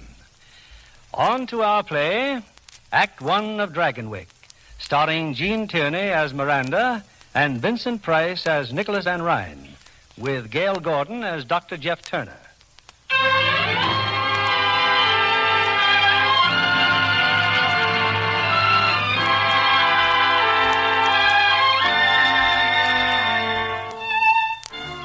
New York City, 1844. In a suite at the ultra-fashionable Astor House, Elfram Wells and his daughter await the arrival of a man they've never met. Oh, I never had such a dinner in my life, Pa. Imagine Mr. Van Ryn ordering all that food just for us. Wasteful extravagance is what it is. And how did he know what I wanted to eat? But there was everything you could possibly want. Everything is what no man should ever want, Miranda. Yes, Pa. We'll drink our coffee later. And renting these rooms for us. I just don't understand such a man as Nicholas Van Ryn. But what is there to understand? He wrote to us inviting me to live with his family at Dragonwick. After all, we are related. So distantly as to matter not at all. We've never even met him. Then why do you feel so suspicious, Pa? Because the wealthy effect and elegance that is against the word of God. Because he is a patroon. I'm a Yankee farmer, and we're as good and maybe better than any Dutchman on the Hudson River. Oh, of course, Pa. But there's no harm in my being a companion to his little daughter if he and his wife so wish it. I gave you my consent, however foolishly. And you're going to Dragonwick. I want you to read with me, Miranda. Hand me my Bible. Yes, Pa. I will sing with mercy and judgment unto thee, O Lord, will I sing. I will walk within my house with a perfect heart. I will set no wicked things before mine eyes. I will not know a wicked person. I had no wish to interrupt. I am Nicholas Van Ryn. Please continue. Him that hath a proud look will not I suffer. Mine eyes shall be upon the faithful of the land. But he that worketh deceit shall not tarry in my house.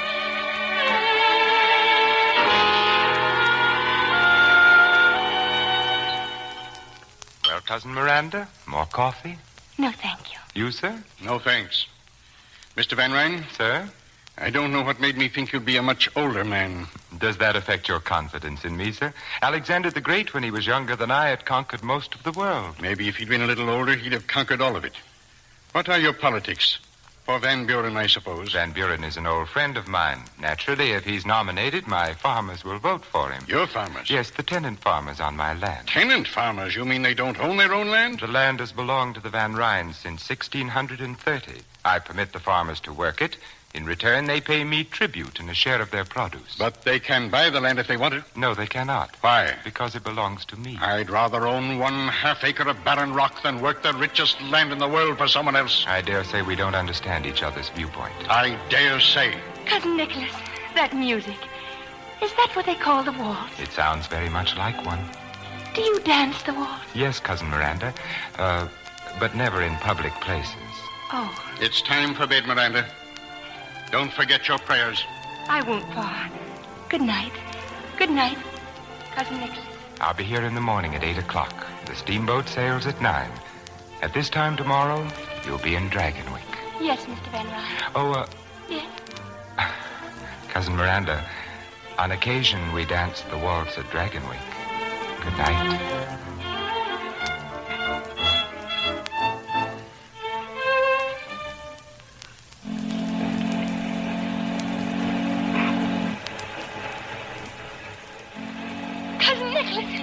Cousin Nicholas, I just saw it.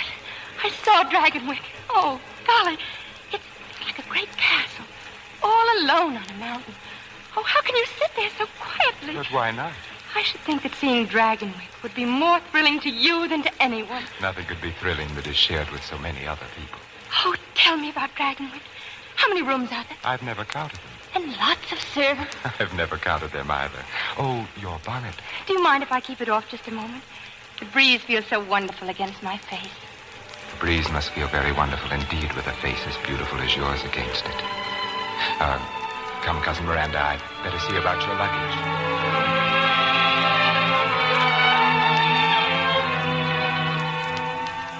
And this, Johanna, this is Cousin Miranda.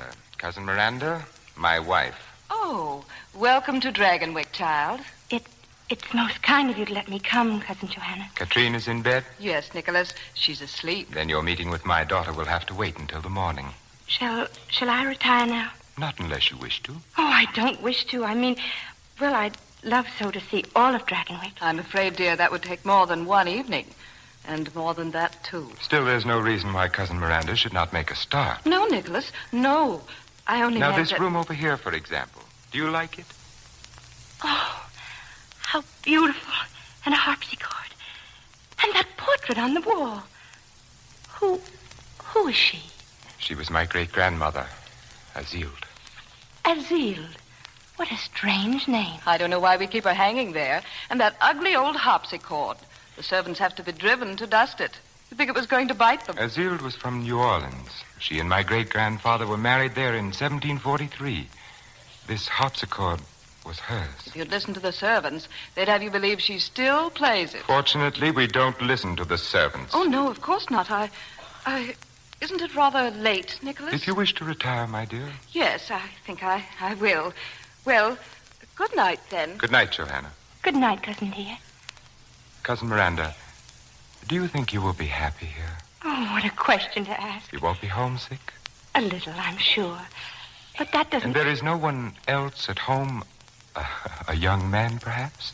No, Cousin Nicholas. No young man. Well, it is getting late, and you've had an exhausting day. I'll have the housekeeper show you to your room. Her name is Magda. Good night, Miranda.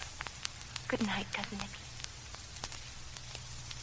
You're ready, Miss Wells. I'll show you upstairs. You're Magda? Yes, miss. This room, it's lovely, isn't it? It's called the Red Room. Was she very young, Magda? Who, miss? The lady in the portrait. About your age.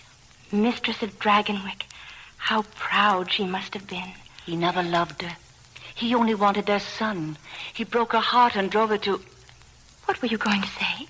Only what's been told for all these years. That she prayed for disaster to come to the Van Ryns and swore that when it came, she'd always be here to sing and play. She killed herself in this room, miss. Oh, that's just kitchen gossip. I'm sure it is. Oh, you mustn't take me seriously. No one ever does. Shall we go up now? Thank you. Of course. I've never heard Azil play. You won't hear her either, because you have no Van Ryn blood. But he'll hear her, the master, and so will the child, Katrine. This is your room, miss. I've lit candles. Thank you. Miss Wells, why have you come to Dragonwick? Do you think Katrine is in need of a companion? Why, that would be for her mother and father to decide. Don't you think Katrine is in need of a mother and father? That was a silly question, wasn't it? Do you like it here? Of course I do. Of course you do.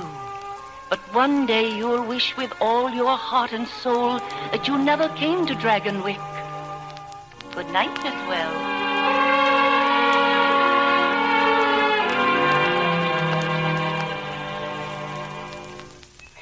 Well, Katrine, that's enough studying for today. Just think, it's 3 whole weeks I've been here. I'm glad you're my teacher. I'm glad, too, dear. Papa's kind of like a teacher to you, isn't he? He's been very kind and helpful, yes. What's he like? Your father? Does he like me? Katrine, your father and mother both love you very much. I don't love them, I only... Look, a carriage. That must be the de Grignier's. And the Count's such a funny-looking little man. A Count? Coming here? Oh, yes. By tomorrow, the house will be packed with people. Papa always has a 4th of July ball for the River families after the farmers have their kermesse. A ball? Everyone will want to dance with you, Miranda. Oh, golly, I hope so, Katrine. But what did you say the farmers did? Kermesse? What's that? It's like a carnival. And then in the afternoon, Papa sits in a chair under a tree, and the farmers bring him their tribute. I see. Miranda, we could go to the kermesse if we hide. But why must we hide? Papa doesn't want me to be seen with those people. Then we'll not go, of course. Oh, but it's so much fun, even just watching. They dance, they have games. We'll see, Katrine. Maybe if we just watch, well...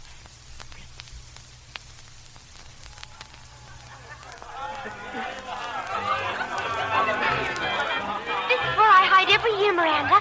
Sometimes after Papa leaves, I stand in the carousel. We shouldn't have come. It's wrong to disobey. Hello, Katrine. Hello, Dr. Turner. Oh, I didn't know you were with someone. This is Miranda Wells.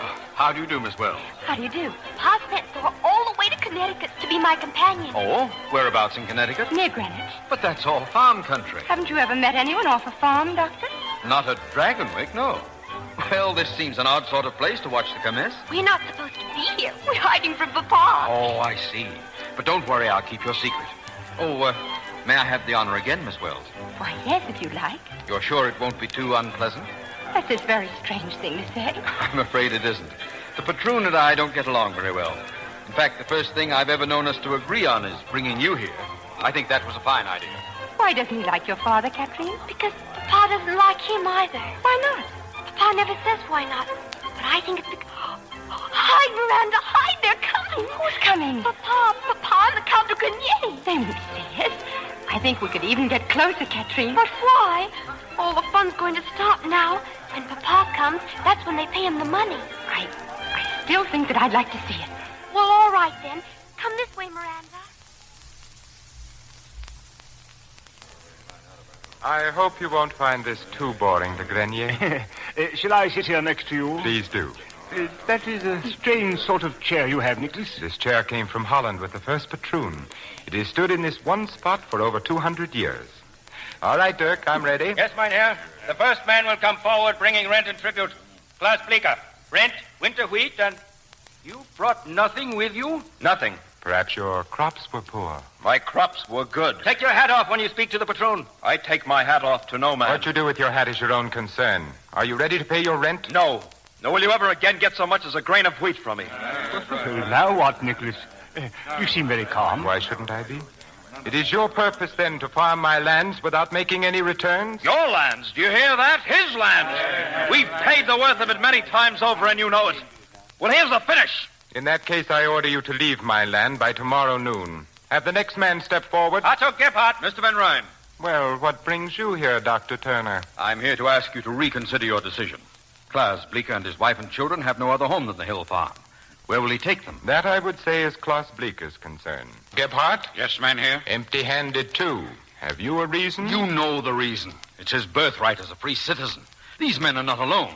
The anti-rent movement has swept the whole of New York State. Take your head out of the sand, Van Ryn, and help solve this problem peacefully. Because it's got to be solved peacefully or not. Well, speak up, Otto. I'll bring the rent and tribute tomorrow if that will suit. Tomorrow, then. Will the rest of you men step forward, please? I have something to say. No, man, no. I'm tired of listening and talking. I say an end to this here and now. Drop that knife, Bleeker. Kill him. Nicholas, look out. Fool, Bleeker, you... Well, Dr. Turner, I suppose I must regard what you just did as an effort to save my life. Klaas lost his head. None of us means violence. Dirk, you will have Klaas Bleeker placed under arrest. As for you, Doctor, I suppose I must thank you. If Klaas had killed you, it would have done these men infinitely more harm than you can ever do alive.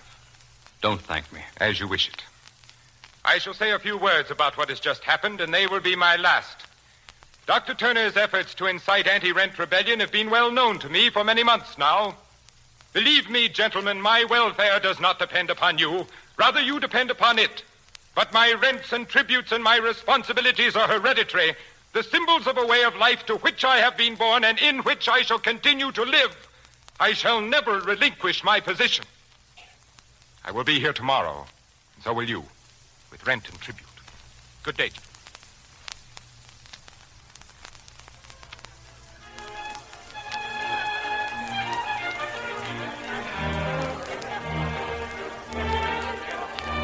All alone, Miranda? Yes, Nicholas. Are you enjoying the ball? I suppose everyone has commented on your gown and how beautiful you look. Not everyone. Do you like it, Nicholas? Very much. Do you think I'm beautiful? Yes, I do. Thank you. I'm very grateful. You haven't answered my question. Are you enjoying yourself?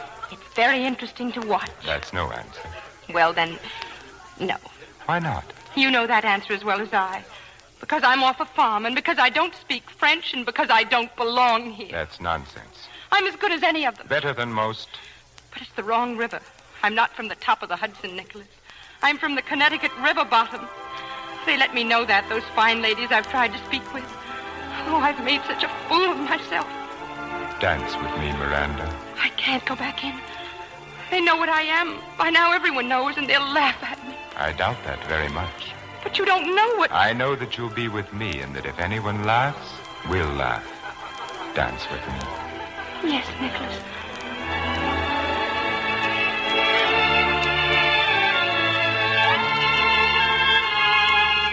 They're looking at us, Miranda. They're watching us dance.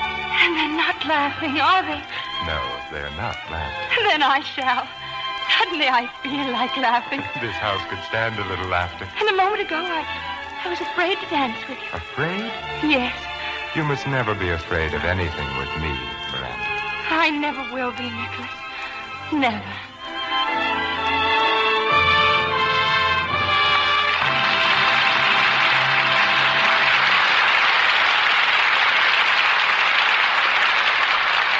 Our stars, Gene Tierney and Vincent Price, will return in Act Two of Dragonwyck in just a moment.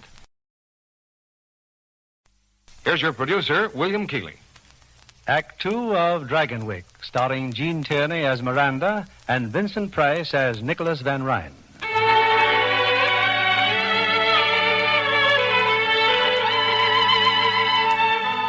In the weeks that have passed, the wealth and abundance of Dragonwyck had been to Miranda Wells like a beautiful dream. But now a pall has fallen over Dragonwyck, for Nicholas's wife, Johanna, is ill.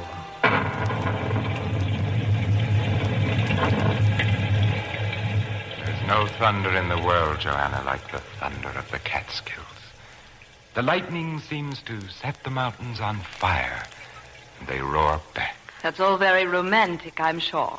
But it doesn't help my cold.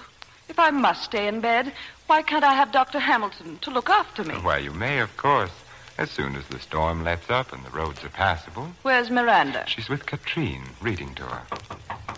Come in. What is it, Magda? Excuse me, madame. Mein Herr Van Ryn asked that this be brought to you, this plant. Why, Nicholas. Yes, Johanna. But your favorite plant. Your Grinalda. Why should it brighten my hothouse if it could brighten your room, my dear? Nicholas. Oh, thank you, Nicholas. I can't remember when anything has pleased me more. That will be all, Magda. Thank you. Yes, mein Herr. I know how you treasure it, Nicholas. And you sent it to me. Why, Johanna, you're smiling. How good to see you feeling better. Now I'm sure you'll want to rest. Nicholas, you're going to your tower room again? Yes, why? The servants think it's strange that you spend so much time in a tower room. And I find it strange that you should bother about what servants think. But what could you possibly do up there? It might be anything, Johanna, from pinning butterflies to hiding an insane twin brother. Actually, I read. I hope that satisfies you. I'm sick. And you haven't even let Dr. Hamilton know. Well, your happiness over the Grinalda plant seems to have faded most rapidly. But you can't imagine what it's like to be sick in this miserable, drab house. I cannot imagine that Dragonwyck could be miserable or drab except to those who reflect misery and drabness from within themselves. I will stop in and see you later, Johanna. Mein Herr. Yes? Dr. Turner has called. No one sent for a doctor. He says it's most urgent. My regrets to Dr. Turner. I cannot be disturbed. Yes, mein Herr. No. Magda, wait. I'll be glad to talk to Dr. I wouldn't have intruded, Mr. Van Ryn, were it not so important. Klaus Bleeker has been arrested for murder. Well, it's a pity you weren't there to stop him a second time, Dr. Turner. But I was there. He didn't kill anyone. There's been an anti-rent riot near Smoky Hollow. Oh, another rebellion, I see. Klaus wasn't anywhere near the man who was killed, but they blamed it on him. The farmers aren't going to stand for this. They've threatened to storm the jail. And just what do you want me to do? Help my enemy to defeat me? I want only your assurance that Bleeker will get a fair trial. Dr. Turner, whether Bleeker lives or dies is of no more concern to me than my life was to him or you. Good evening. Oh, Miranda. Come in, my dear. You see, in spite of the storm, we have a visitor. Dr. Turner. Good evening. Won't you stay for dinner, Doctor? Miranda, have Tompkins set another plate. Please, I'd rather not. Perhaps I've been a little hasty, Doctor. I may be able to help you after all. You've changed your mind? Is John Van Buren to prosecute? Yes. We're close friends. I assure you that Klaus Bleeker will have every consideration. Now, you might do something for me. Well, if it's at all within reason, I don't think you'll find me extravagant. My wife is ill. A severe cold. Will you help her if you can? Forgive me. Of course I will. And you will stay for dinner? Thank you, Miss Wells. I'll be very happy to.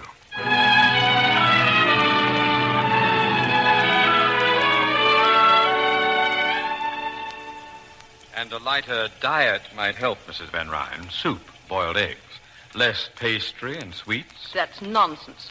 Dr. Hamilton always told me to stuff a cold. I'll eat all I please. You'd get well faster without it, but you'll get well anyway. Oh, what a beautiful plant. Yes, it's a Grinalda, Doctor. Quite rare in this country. You're sure my wife will be all right? Just a head cold. Oh, you don't know how relieved I am. Now, if you and Miranda will wait dinner for me, I'll visit a little longer with Mrs. Van Ryn. Yes, of course. Good night, Mrs. Van Ryn. You told him you wanted to visit with me. Of course I do, my dear. Oh, Nicholas, you confuse me so. Sometimes when you bring me flowers and smile at me, I think... What? That you like me, and sometimes... Yes? I feel that you hate me and would like me to die. Nicholas, could we go away together when I'm well again? Certainly, Joanna. As soon as you're well again. Oh, I feel well enough already. Well, in that case, I'm sure Dr. Turner would approve of your finishing your dinner. Shall I bring your cake? Looks very tempting. A rum cake. Oh, yes. Please. Here, my dear. Enjoy it.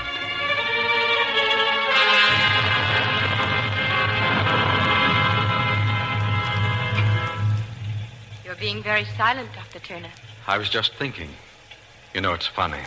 The day we first met, I thought we'd have very much in common. But the way it's worked out, frankly, right now, I don't think you have the slightest idea what to talk to me about. Would you care for some sherry wine, Doctor? No, thank you. I believe I'll... Forgive me for taking so long. We fell to reminiscing, Joanna and I. We should dine at once. This way, Doctor. The storm is still raging. Don't think of going back to the village, Doctor. You'll stay overnight. Oh, no, really, I have to... Consider all objections overruled. Of course you'll stay.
Really?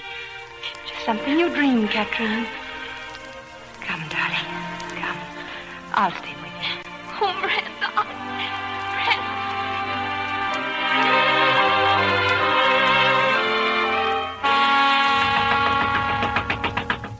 Yeah? Who is it? It's the housekeeper, Doctor. Mrs. Van Ryn. She's very sick, sir. Oh, please come, please.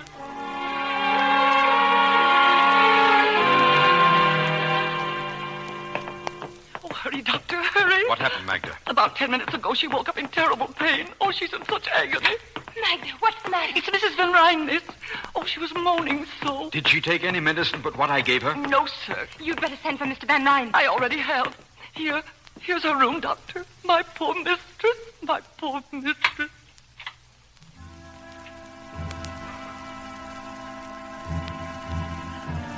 Mrs. Van Ryn. Mrs. Van Ryn. What is it? What's happened? Joanna.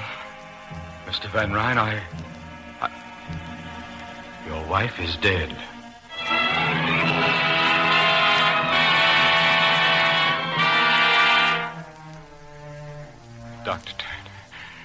Dr. Turner, what could have... I can't understand it. Are you sure she took nothing but those drops I left? Not while I was with her, sir. And except for Magda, no one was with her but myself. I gave her some cake. Acute gastritis. It's possible, but Is it also possible that she may have been more ill than you imagined? I'm afraid that's always a possibility. See that the pastor is notified at once. Yes, mein Herr. I'm sure he didn't mean that you were to blame. Whether he meant it or not, Miranda, I don't know why she died. And that's shameful. You'd better get some sleep. I thought I... Yes, Doctor.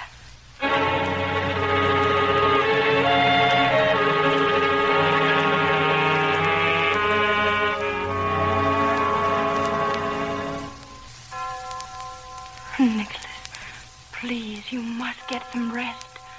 Do you hear that bell, Miranda? I remember how it rang when Joanna and I were married. She said it was a heavenly bell that would ring for us until death. But we were never happy, Miranda. Never.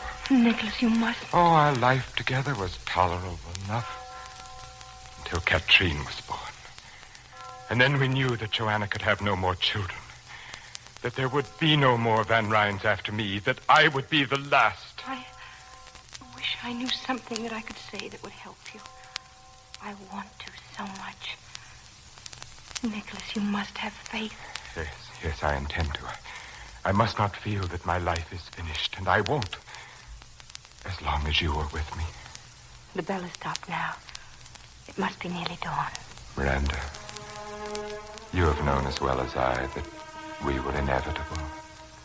Out of all this world, why should you have come to me and no one else?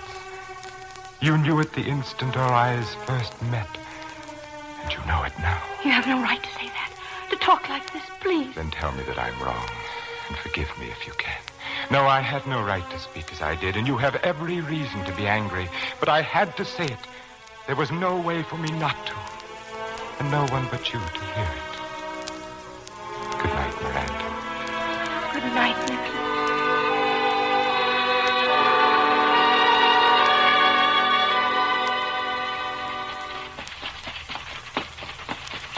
Whoa there, whoa. Why are you stopping, driver? There's someone down the road, miss. Looks like Dr. Turner. Dr. Turner? Miranda, I just heard you're going away. Yes, Jeff. I'm going home to Greenwich. I think it's fine that you're going back to your folks. Well, what I meant is that, well, Greenwich isn't so very far away, is it? Maybe I can come there and visit in a month or so? Of course. Whenever you're passing through, Jeff. Would next week? No, I guess that would be too soon. Well, I hadn't... Oh, I know there's so much you don't know about me, Miranda, but I've always hoped that in time I could show you how I really felt, and maybe... Miranda, you know what I'm trying to say, don't you? Yes, Jeff, I think I do. I'd like to think that in time I... Jeff. Is it that hopeless? I'm sorry. Have a good trip. Thank you. Bye, Miranda. Goodbye, Jeff.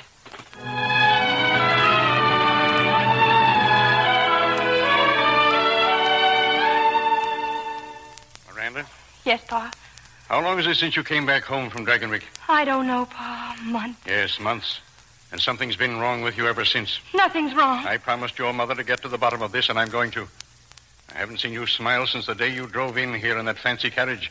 You've been no more one of us than if you never came home at all. I'm sorry, Pa, if I've upset everyone. It's because your home's not fine enough now, because we're not fine enough. That's not true. It has nothing to do with that. Ephraim!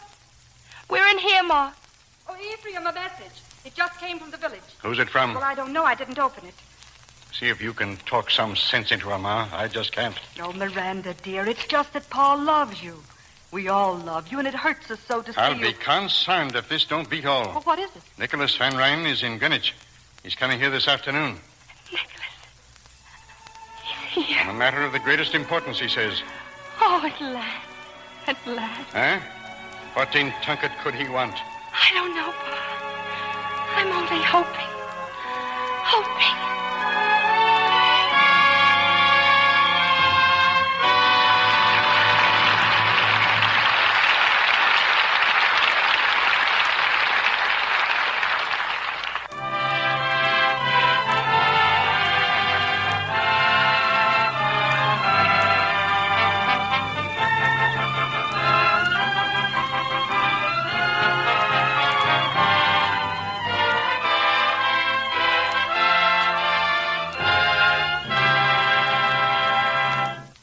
We'll bring you Act 3 of Dragonwick, starring Gene Tierney and Vincent Price in a moment.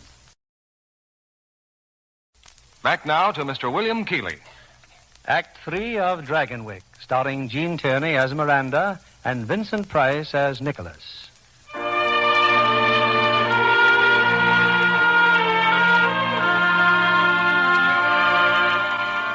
They returned to Dragonwick a few weeks later.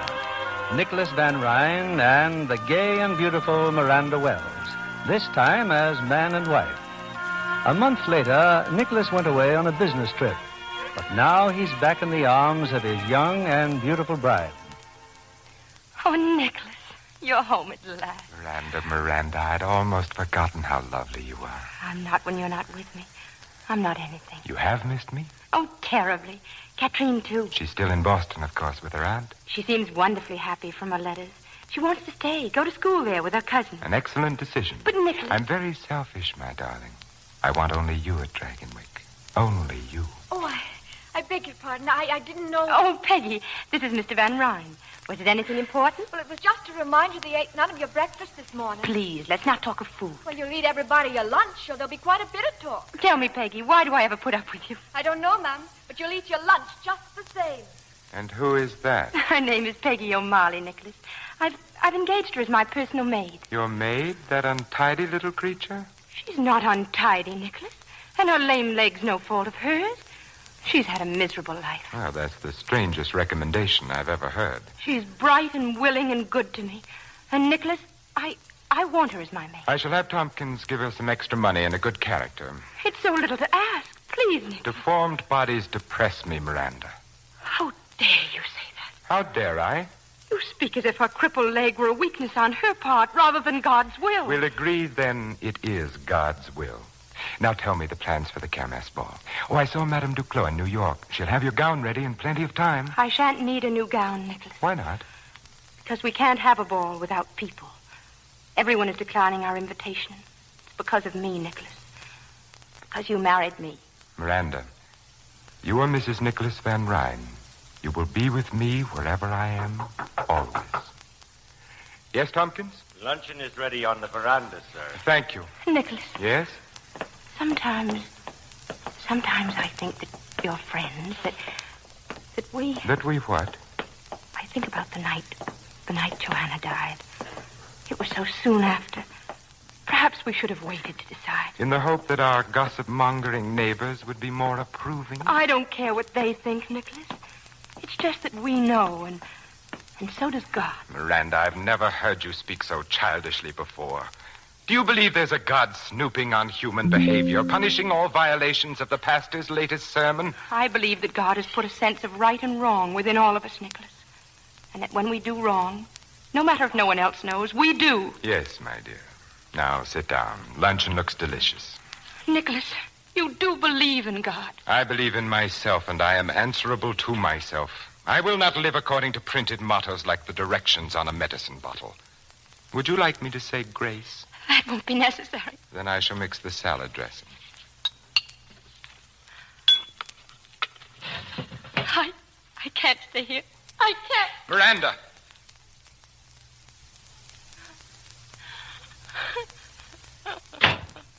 Miranda, what possible excuse can you have for humiliating me before the servants? What is the matter with you? I believe in God. Which is your privilege. I have no intention of And so will my child believe in him. Miranda. And I will pray to God to make him healthy and strong and happy. Oh, my darling, my darling. Have I done something to please you at last? May I kiss you, Miranda? Please, may I kiss you?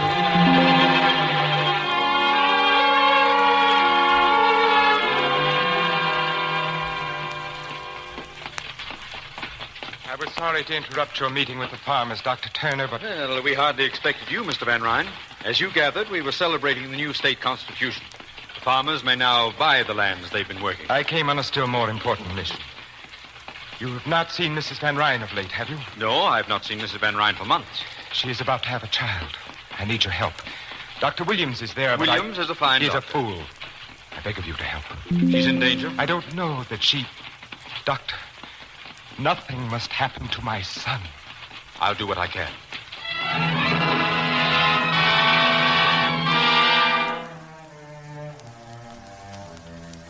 Thank heaven you've come, Doctor. I think Van Ryn would kill me if anything went wrong. But that's nonsense, Dr. Williams. Is it? When I tried to resign from the case last week, he had me locked in my room, watching me all the time through those icy eyes of his. About Mrs. Van Ryn. She'll have her child before evening. Everything's quite normal.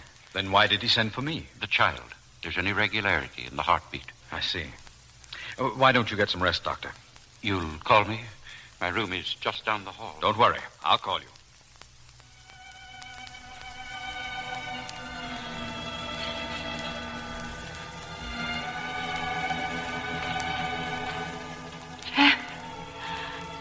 Jeff, is that you? Yes, Miranda. I don't know whether to believe this or not. You'll take care of me now. Yes, Miranda. I'll be all right then. I'm not afraid anymore. You'll help me. I'll help you. I'll always help you, Miranda. It's all right, Miranda. Everything will be all right.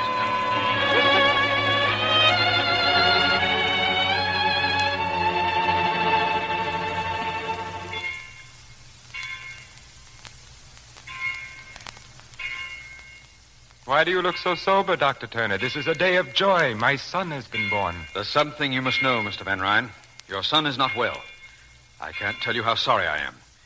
But your wife is fine, and in time, there's no reason why she can't have other children. My son is entirely well, Dr. Turner. His heart is malformed. It's nobody's fault. Nothing could have prevented it. It's just a tragic accident that he won't live. There's a carriage waiting to take you to the village.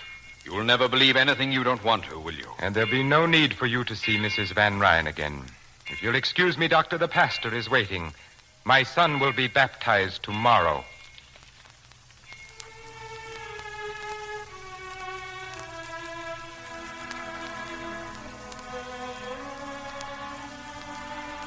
And in the name of the Father, and of the Son, and of the Holy Ghost, I do baptize thee, Adrian Peter Van Ryn.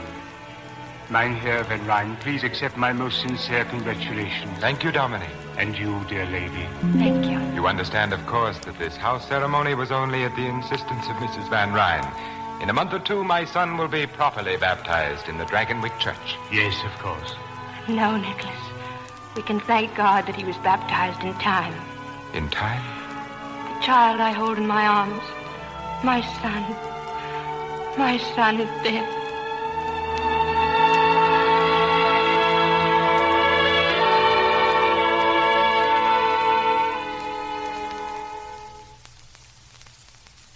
Is that you, Peggy? Yes, Mum. Should I light some candles? No, I like the dark. Oh, you'll ruin your eyes. How long has he been up there this time, in the tower room? A week, maybe more. Oh, ever since the baby. I'm sure it isn't very pleasant for him, Peggy. Oh, and what is it for you? Shut up there for days on end without a word or a sound. Peggy. Yes, ma'am. I'm going up to him. Oh, not alone. Don't be silly. Oh, I'll not let you go up there alone. No, don't, please. I'm afraid. I'm afraid.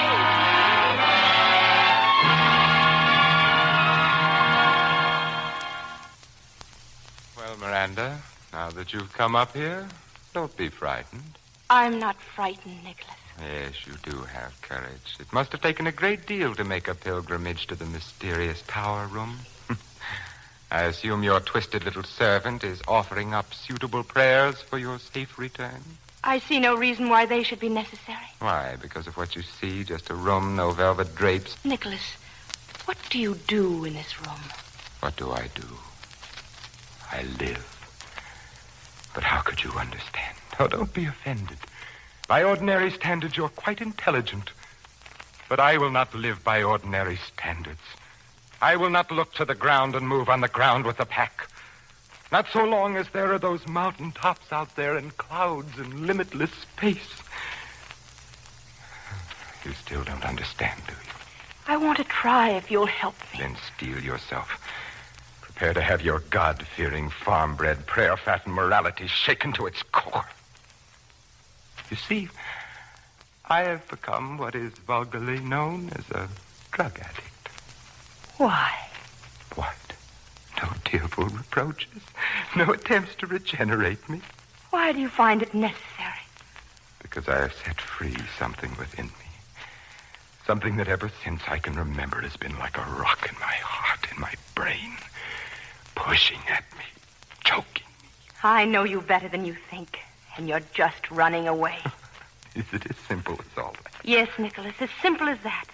When you've come up against something unpleasant that you couldn't change, like the rent law. Or the death of my son. Oh, son. Get out of here. I want to help you. I don't need to be helped. Help me, then. Please don't shut me out like this. Let me be unhappy with you and happy again. Let me be part of you. Let me love you and love me, too. That's how she would talk. Joanna. And Joanna is dead.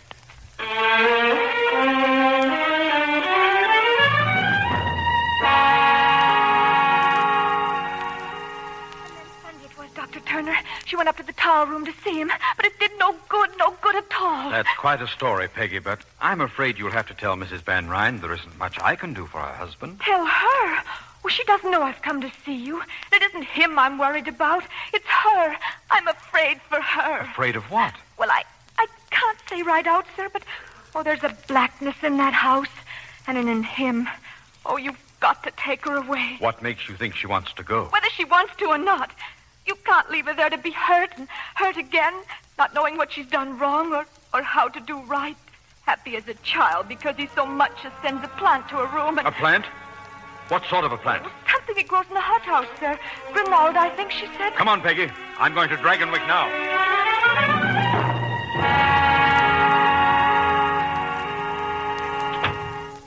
Why have you come to my room, Nicholas? What do you want? Inasmuch as this is my house, must I explain my presence in it? Of course not. Forgive me. I'm just so tired.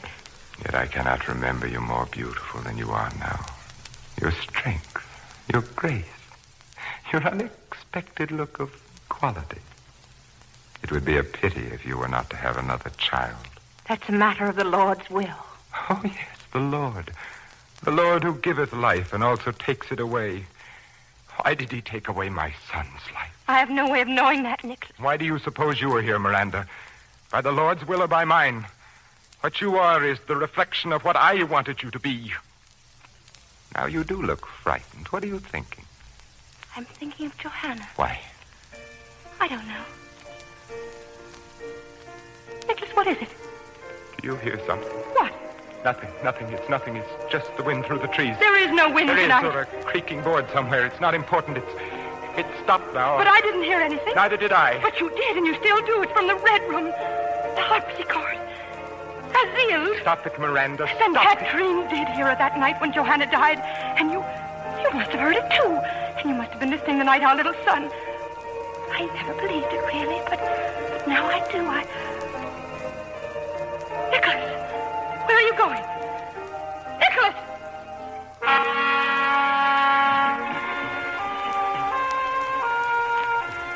He's in the Red Room, Doctor, staring at that picture on the wall. Just standing there staring at that picture. Wait here, Peggy.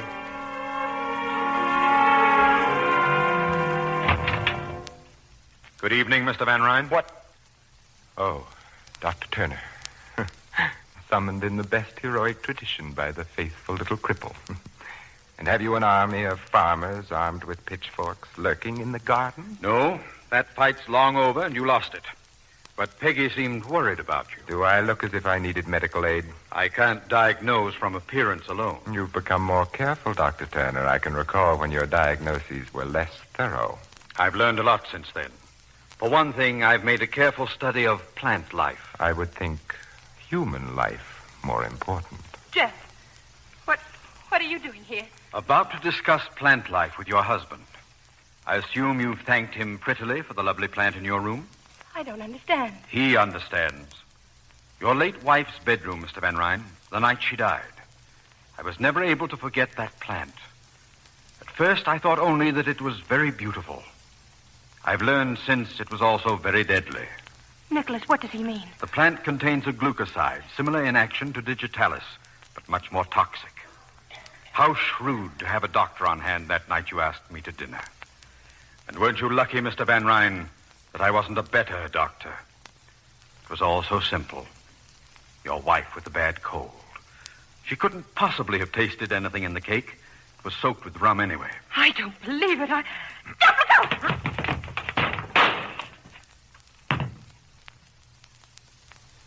Pick up his pistol, Miranda. I suggest that you stay here, Mr. Van Ryn. Don't try to leave Dragonwick. If you do, even your friend, the prosecutor, will be quite helpless to aid you. Nicholas. Let me alone and get out. All of you. Get out.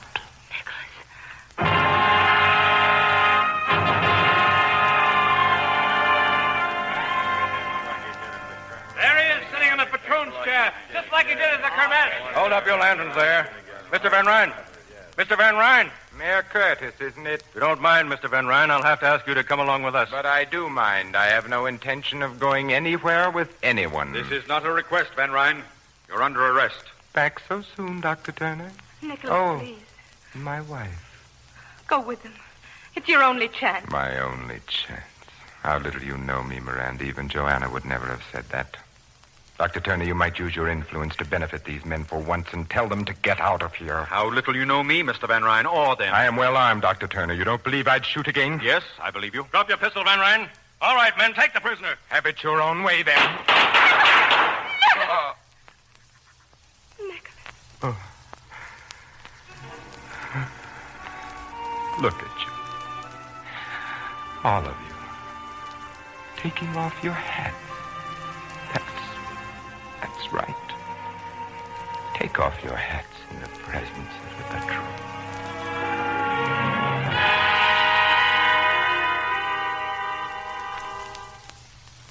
And now you're going home, Miranda, leaving Dragonwick. You could ride to the boat landing with me, Jeff. I'd like nothing better, except that I'd have to ride back here alone. Is that all you're taking with you?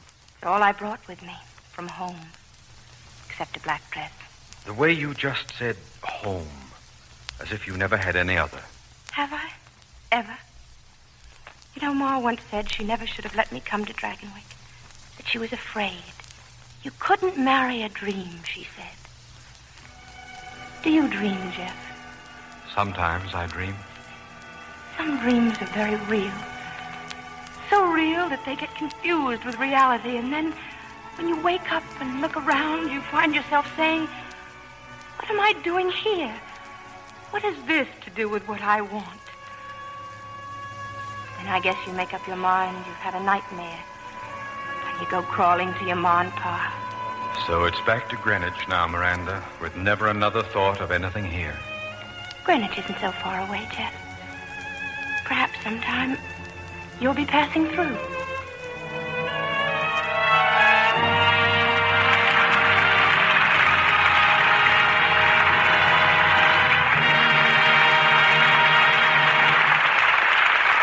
Here's Mr. Keeley with tonight's stars. As every producer knows, truly fine actors in a truly great play are surefire box office. And that's what we enjoyed tonight, with all our thanks to Gene Tierney and Vincent Price. Thank you, Bill. It was a real thrill doing Dragonwick again with Vince. Although I must say he makes a somewhat awesome patroon. You know, Gene, that title has always bothered me. I keep mixing it up with platoons, paltroons, doubloons, pontoons. And Looney Tunes. Thank you. Speaking of patroons, I wonder how many of our audience know that Vincent Price is one of Hollywood's most loyal patrons of the arts. Well, Bill, I've always been interested in painting and encouraging young painters. And you're a very talented painter yourself, Vince. Mostly out of curiosity. How do you mean, curiosity? Well, when I start a painting, I never know quite what it's going to be. And when I'm finished, I always wonder what it is. Do you go in for painting, Gene? All I know is the primary colors. Stop and go. I'd say Gene's sport is motion pictures. Good night. Good night, and come back again soon.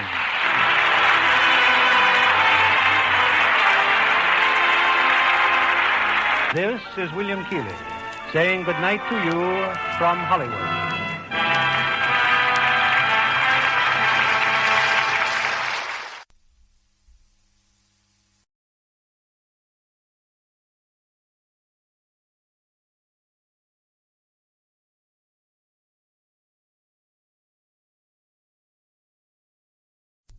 Lux presents Hollywood.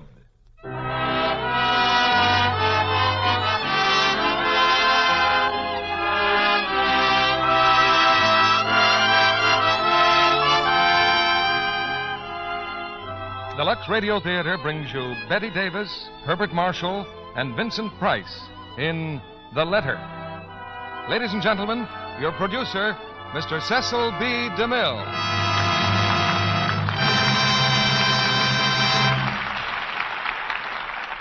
Greetings from Hollywood, ladies and gentlemen.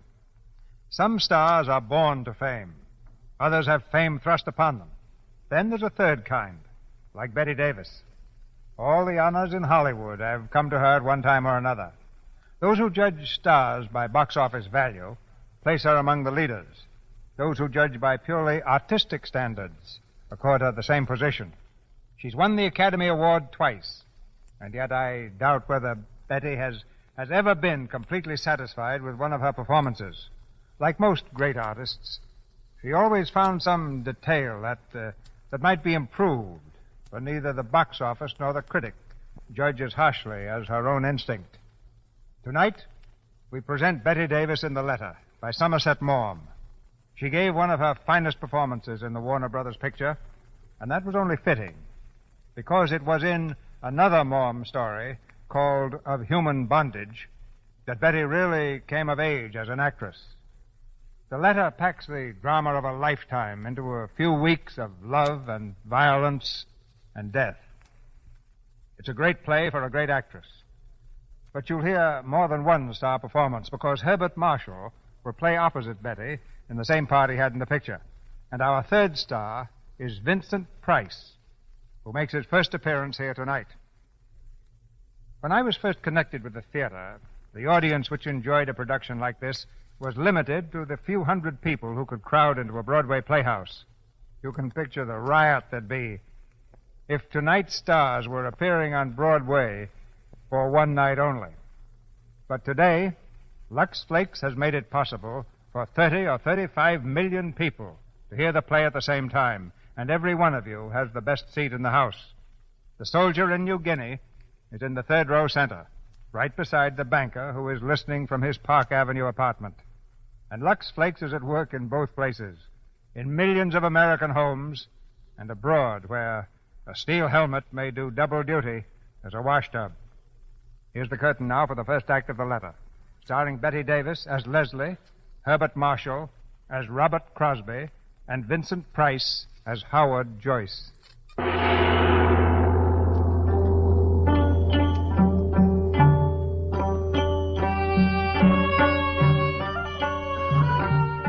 All of this happened a few years ago on the Malay Peninsula, in the days before the war. Just north of Singapore lay the great rubber plantations, kingdoms of commerce, built by natives and white men. On this particular night, in the main bungalow of one of these plantations, a light burns dimly through a shaded window. The night is hot and humid, the soft breeze heavy with the scent of flowers. A clouded moon hangs low in the sky, filtering slowly through the trees, making patterns of shimmering silver on the ground. There is deep silence. Suddenly, the door of the bungalow is flung open.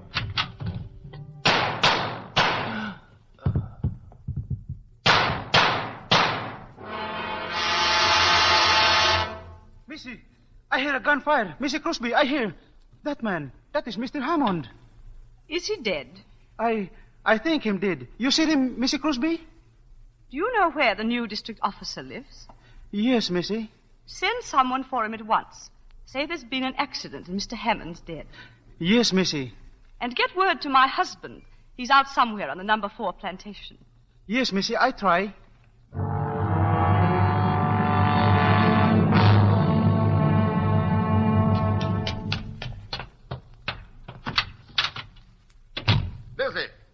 Leslie, where are you? Leslie, I'm here. Mr. Crosby? Yeah? I'm John Withers, the new district officer. Where's Mrs. Crosby? She locked herself in her room. She wouldn't see me until you came. Huh? Excuse me. Leslie, let me in. Leslie, darling, it's Robert.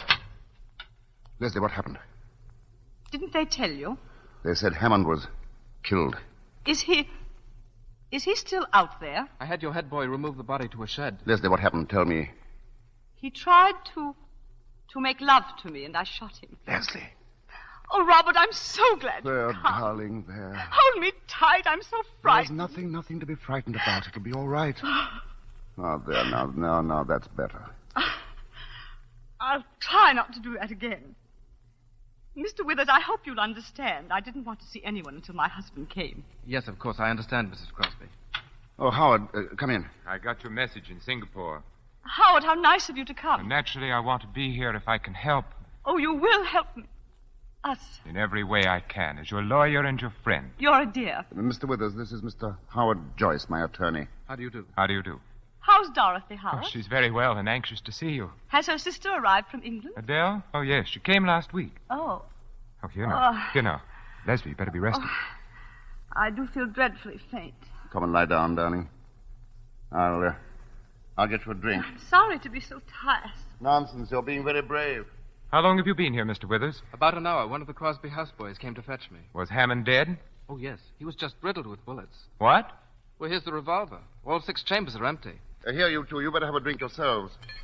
Thanks, but I'm afraid I shouldn't. I'm on duty of a sort, you know. Well, I'll have one, Bob. You feeling any better, Leslie? Much better, thank you. Mrs. Crosby, I'm afraid it's my duty to ask you some questions. I think that can wait, Mr. Withers, until my wife... Oh, it's all right, Robert, really. I feel perfectly well now. Then suppose you tell us, Leslie, in your own words, exactly what happened. I'll try. And take your time, Mrs. Crosby. Remember, we're all friends here. You've been so patient. Well, as you know, Robert was spending the night at number 4 Plantation. Oh, I never mind being alone. A planter's wife gets used to that. Oh, I had dinner rather late, and I started working on my lace. Oh, I don't know how long I'd been working, when suddenly I heard footsteps outside, and someone came up on the veranda and said, "Good evening, can I come in?" I was startled because I hadn't heard a car drive up. "Who is it?" I asked. "Jeff Hammond." "Oh, of course," I said. "Come in and have a drink." Were you surprised to see him? Well, I was, rather. He hadn't been in the house for ages, had he, Robert? 3 months at least. I told him Robert was over at the number 4 Plantation getting out a shipment or something. Wasn't that it, darling? What did he say to that? He said, "Oh, I'm sorry. I felt rather lonely tonight, so I thought I'd just come over and see how you were getting on." Well, I put on my spectacles again and went on with my work. We chatted about one thing and another. He asked me if Robert had heard that a tiger had been seen on the road 2 or 3 days ago. He said he thought he'd try to get it over the weekend. Oh, yes, I know about that. Don't you remember I spoke to you about it yesterday? Did you? Oh, yes, I believe you did. Well, we went on chatting until... Well, suddenly he said something rather silly. What? It's hardly worth repeating. He paid me a little compliment. I think perhaps you'd better tell us exactly what he said, Leslie. He said, "You've got very pretty eyes. It's too bad to hide them under those ugly spectacles." Has he ever said anything of the sort to you before? Oh, no, never, and I thought it impertinent. I don't wonder. Did you answer him? I said I didn't care a row of beans what he thought about me, but he only laughed and said, "I'm going to tell you all the same. I think you're the prettiest thing I've ever seen." Leslie. Let her finish, Bob. Well, in that case, I said, "I can only think you half-witted." He laughed again and moved his chair up closer. But, Mrs. Crosby, I wonder you didn't throw him out there and then. Well, I didn't want to make a fuss. I think a woman only makes a perfect fool of herself if she makes a scene every time a man pays her a compliment. When did you first suspect that Hammond was serious? The next thing he said. He looked at me straight in the face, and he said, "Don't you know that I'm awfully in love with you?" Swine. Were you surprised? Of course I was surprised. Well, we've known him for 7 years, Robert, and he's never paid me the smallest attention. Why, I didn't suppose he even knew what color my eyes were. We haven't seen very much of him the last few years. Yes. Go on, Leslie. Well, he helped himself to another whiskey and soda. I began to wonder if he'd been drinking before. "I wouldn't drink any more if I were you," I said. He emptied his glass and asked me in a funny, abrupt way, "You think I'm talking to you like this because I'm drunk?" I said, "That's the most obvious explanation, isn't it?" Oh, it's awful having to tell you all this. I'm so ashamed. I wish there was some way we could spare you, Mrs. Crosby. Leslie, it's for your own good that we know the facts, all you can remember of them. Very well. I'll tell you the rest. I got up from my chair. I was standing in front of the table about here. He rose and stood in front of me. "Good night," I said. But he just looked at me, and his eyes were all funny. "I'm not going," he said. Well, then I began to lose my temper. "You poor fool. Don't you know I've never loved anyone but Robert? And even if I didn't love Robert, you're the last man I should care for." He answered, "Robert's away." Well, that was the last straw. Oh, I wasn't frightened, just angry. "If you don't go away this minute," I told him, "I'll call the boys and have you thrown out." I walked past him to call the boys, and he took hold of my arm and swung me back. Oh, I screamed as loud as I could. He flung his arms about me and began to kiss me. I struggled to tear myself away from him. Oh, he seemed like a madman. He kept talking and talking, saying he loved me. Oh, it's horrible. I can't go on. I'm very sorry, Leslie, but we'll have to know the rest. Well, he lifted me in his arms. I struggled to get free, but he was too strong.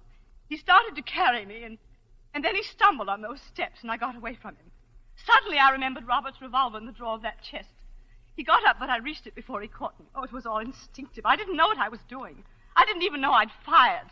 I heard a report and saw him lurch toward the door. I followed him out to the veranda. He staggered across the porch and fell down the steps. I don't remember anything more, Just the reports, one after another, until there was a funny little click, and the revolver was empty. And suddenly I looked down and saw him lying there, lying in the moonlight. It was only then that I knew what I'd done. My poor darling. Mrs. Crosby, may I say I think you've behaved magnificently? I'm terribly sorry we had to put you to the ordeal of telling us all this. Well, you were all very kind. It's quite obvious the man only got what he deserved. Withers, if you'll come with me, I'd like to see the body for a minute. Oh, yes. Yes, I'll take you to the shed. We'll only be a few minutes. My poor child. Oh, Robert, what have I done? You've done what any woman would have done in your place. Only 9/10 of them wouldn't have had the courage. And yet I'd give almost anything if I could bring him back to life. So horrible to think that I killed him. Leslie, why, there isn't a man or a woman in the colony who won't be proud to know you. Darling, we have been happy, haven't we? You've been the best wife a man could have. I'm grateful for all the time we've been together. Oh, Robert, don't say it that way. It sounds so in the past. Oh, nonsense. We've got most of our lives ahead of us. Oh, if only there was something I could do to help you right now. You can love me. That's all I need. I've always loved you. Yes, but now. Leslie, darling, if I could love you any more, I would now. Robert.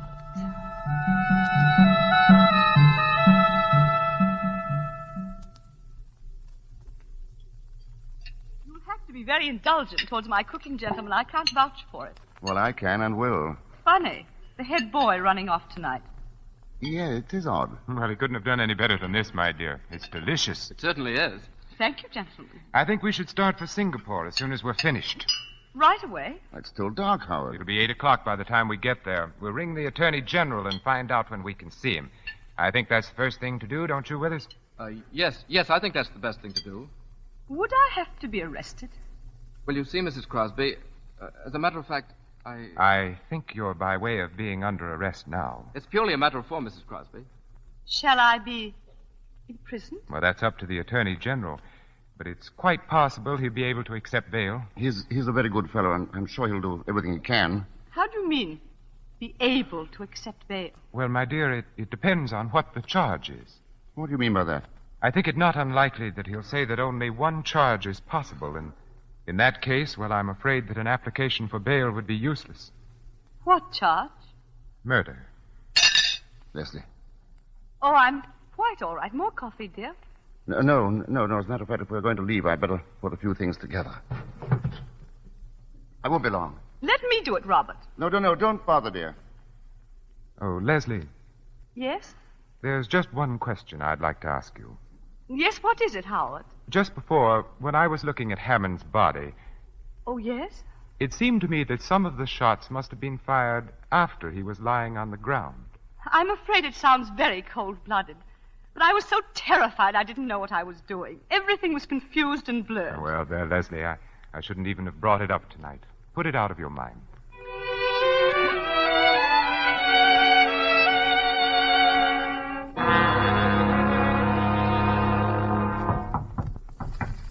Come in. Well, Longchi? Mr. Crosby to see you, sir. Oh, ask him to come in. Mr. Crosby. Thanks. Hello, Bob. How is she? Have you seen her? If I can be of any assistance, sir, I shall remain within call. Not at the moment, Ong, thanks. Ong has been a great help on the case. He finds out everything. He's the perfect confidential clerk. I tried to catch her at the house. I had to see you, Howard. Needn't hesitate about coming to the office, Bob. You know you're always welcome. How is everything? Everything's fine. In fact, Leslie's much better than you. She hasn't turned a hair. She's worth 10 of me. I don't mind confessing I'm all in. The first time we've been separated for more than a day since we were married. Oh, you mustn't let yourself go to pieces, old man. I've tried to work, but it's no good. The estate can go to blazes for all I care. I hate the house and every tree on the place. But then why not stay in town with us? Dorothy's for it, and so am I. Thanks, I think I will. I won't be so lonely. Oh, you'd better get some sleep before you see Leslie. You don't want her to have to cheer you up. She's a plucky woman. It's monstrous they should have to keep her in that filthy prison all this time. They have no choice. Anyway, it's only a week now before the trial. Well, the whole thing's a farce. Why subject her to the ordeal of a trial? Because she admitted killing a man. A trial is inevitable. She shot him as she would have shot a mad dog. You don't have to convince me, Robert. You know, it's curious Hammond was able to keep his life so hidden. that gambling house he owned, and especially the Eurasian woman. Will she be one of the witnesses? And I shan't call her. I'll just produce evidence that Hammond was married to her. He managed to keep that marriage a secret, too. Oh, I know you're busy, Howard. I can't tell you how grateful I am. Oh, nonsense. Now stop worrying. That's your lawyer's job. All right, thanks, old man. I'll see you up at the house. Yes? Mr. Joyce. Well, Long? If you are not too busy, sir, may I trouble you for a few words in private conversation? No trouble at all. It has to do with the case of the Crown versus Crosby. Yes? A friend has brought me information, sir, that there is a letter from the defendant to the unfortunate victim of the tragedy. Well, that's not surprising. In the course of 7 years, I have no doubt that Mrs. Crosby often had occasion to write to Mr. Hammond. But the letter, sir, was written on the day of his death. Well? You will recall that Mrs. Crosby had stated that until the fatal night, she had had no communication with the deceased for several weeks. This letter indicates that her statement is not in every respect accurate. Have you seen the letter? I have with me a copy, sir. The original is in the possession of a woman who happens to be the widow of Mr. Hammond, deceased. May I read it? Oh, certainly, sir. Of course, as I said, this is but a copy. Can you understand it, sir? Perfectly. Ong, it's inconceivable that Mrs. Crosby should have written such a letter. May I suggest, sir, that it would be well to make sure, since my friend is of the opinion that the letter would be of some interest to the prosecutor. I'm obliged to you, Ong. I'll give the matter my consideration. Very good, sir. Do you wish me to communicate that to my friend? It might be well if you kept in touch with him. Yes, sir. It might be very well.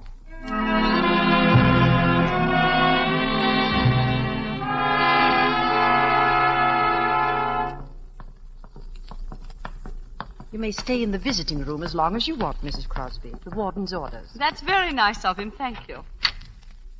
Howard, how good of you to come. I wasn't expecting you today. Good morning, Leslie.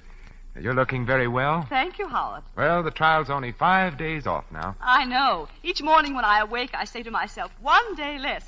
Just like I used to at school with the holidays coming. Oh, Leslie. Oh, don't feel sorry for me, Howard. The time has really passed quite quickly. I've read a great deal and worked on my lace. But I will confess something to you, Howard. I'm not looking forward to testifying in court. Leslie, one of the things that it's impressed me is that each time you've told your story, you've told it in exactly the same words. You've never varied a hair's breadth. And what does that suggest to your legal mind? Well, it suggests either that you have an extraordinary memory or that you're telling the plain, unvarnished truth. I'm afraid I have a very poor memory. Leslie, I suppose I'm right in thinking that you had no communication with Hammond for several weeks before the catastrophe. Oh, quite. I'm positive of that. Let's see. Well, the last time we met was at a tennis party at the McFarrens'. I don't think I said more than 2 words to him. And you hadn't written to him? Oh, no. At one time, you'd been on fairly intimate terms with him. How did it happen that you stopped asking him to anything? Well, we hadn't anything much in common. He was very popular, you know, and, well, there didn't seem to be any need to shower him with invitations. Are you quite certain that was all? Well, I may as well tell you. We heard about his wife. And once, just by chance, I actually saw her. Oh, well, you never mentioned that. What was she like? Horrible. Covered with gold chains and bangles and bracelets. And a face like a mask. And it was after you knew about her that you stopped having anything to do with Hammond. Yes. Leslie, I think I should tell you that there is in existence a letter in your handwriting from you to Jeff Hammond. Well, I've often sent him little notes to ask him something or other. This letter asked him to come and see you because Robert was going to be away. Oh, but that's impossible. I never did anything of the kind. Here, you'd better read it for yourself. This is not my handwriting. I know that. It's said to be an exact copy of one written on the day of Hammond's death. Well, Leslie? What does it mean? That's for you to say, Leslie. I didn't write it. I swear I didn't write The it. original is in your handwriting. It would be useless to deny it. But it could be a forgery. It would be difficult to prove that, Leslie. It would be very easy to prove that it was genuine. Well, it's not dated. It might have been written years ago. Oh, if you'll just give me a little time, I'll try to remember. Leslie, the prosecution could cross-examine your houseboys. They would soon find out whether someone took a letter to Hammond on the day of his death. I swear to you, I did not write this letter. Very well. And there's nothing further to talk about. I'll be going. Howard! Howard, wait a minute. I did write it. But you see, I was afraid to mention it. I thought none of you'd believe my story if I admitted that he'd come there at my invitation. Go on. You see, I was preparing a surprise for Robert's birthday. I knew he wanted a new gun, and, I'm so dreadfully stupid about sporting things. I thought I'd talk to Jeff about it and get him to order it for me. Perhaps you've forgotten what's in the letter. Will you have another look at it? No, I don't want to. Then let me read it to you. Robert will be away. I absolutely must see you. I'm desperate, and if you don't come, I won't answer for the consequences. Don't drive up to the door. Leslie, I'll have to talk to you very plainly. I told Robert today that I was certain of your acquittal. And I didn't say that just to cheer him up. I don't believe the jury would have retired at all. But this letter alters the case completely. I won't tell you what I personally thought when I read the letter. The duty of counsel is to defend his client and not to convict her, even in his own mind. I don't want you to tell me anything but what is needed to save your neck. Oh. They can prove Hammond came to your house at your urgent invitation. I don't know what else they can prove, Leslie, but if the jury comes to the conclusion that you didn't kill Hammond in self-defense... I know that... Leslie! Matron, quickly! Yes, sir? Call the nurse. Mrs. Crosby is ill.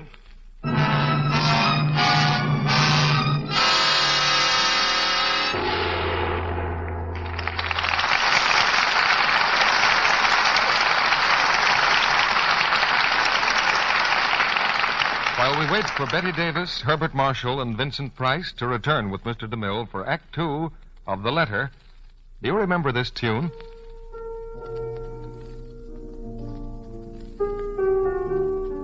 It's a song I've always liked. Remember? Night and day, you're the one. Only you beneath the moon and under the sun. Isn't that what every woman would like to hear? And she can hear it if she's the charming person she's meant to be. And don't think you must be a great beauty to be charming. Don't you know women who aren't beautiful or even pretty, yet their whole being draws you to them. They're warm and gay. Yes, aren't they always very dainty, flower fresh and immaculate? And isn't that the picture in your mind when I speak of Lux girls? They go together, Lux and daintiness. Yes, because these gentle Lux flakes make this appealing quality so very, very easy to have. We women are busy. Oh, yes, there's so much to do these days. But all the more reason to remember Lux. It's so quick. That dainty habit of dipping under things daily in Lux, a little thing seemingly, but a major part of charm. So let's never be too busy to use Lux Fake Flakes for undies each day. The ABC of charm is Lux. Then you're sure to hear from the one you want most to hear it from. Night and day, you are the one. Only you beneath the moon and under the sun. We pause now for station identification. This is CBS, the Columbia Broadcasting System.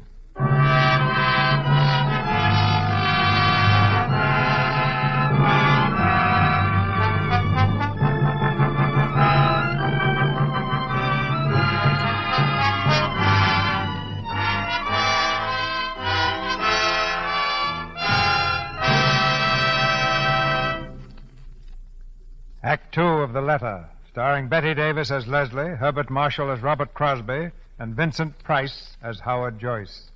In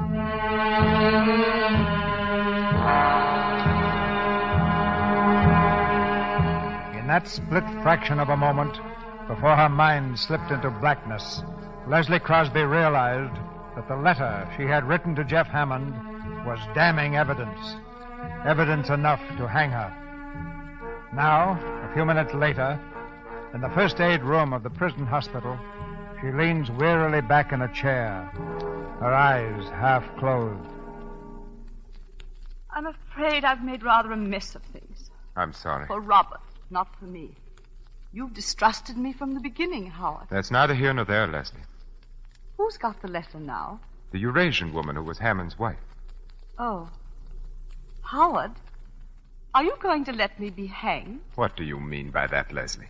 You could get hold of the letter. Do you think it's so easy to do away with unwelcome evidence? But surely nothing would have been said to you if the owner wasn't prepared to sell it. That's quite true. But I'm not prepared to buy it. Oh, but it wouldn't be your money. Robert has saved some. I wasn't thinking of the money. I don't know if you will understand this, Leslie, but I've always thought of myself as an honest man. You're asking me to do something which is no different from suborning a witness. Do you mean to say that you can save me and you won't? What harm have I ever done you? You can't be so cruel. I want to do my best for you, Leslie. But a lawyer has a duty to his profession and to himself. I can't do what you ask. Oh, poor Robert. He doesn't deserve it. He's never hurt anyone in his life. He's so kind and simple and good. And he trusts me so. I mean everything to him, everything in the world. And this will ruin his life. Oh, I know what you're thinking. You despise me. You think he's well rid of me if they do hang me. It isn't important what I feel about you. Do you understand? But I'm going to do what I can. Oh, Howard. Bob will want to know what the money's for. Will it be a very large sum? Well, I imagine this woman has a pretty shrewd idea of the letter's value. You won't have to show Robert the letter, will you? I'll do everything possible to prevent it. He'll be an important witness, and he should be as firmly convinced of your innocence as he is now. And after the trial? I'm going to try to save your life. Oh, if Robert loses his trust in me, he loses everything. It's strange that a man can live with a woman for 10 years and not know the first thing about her.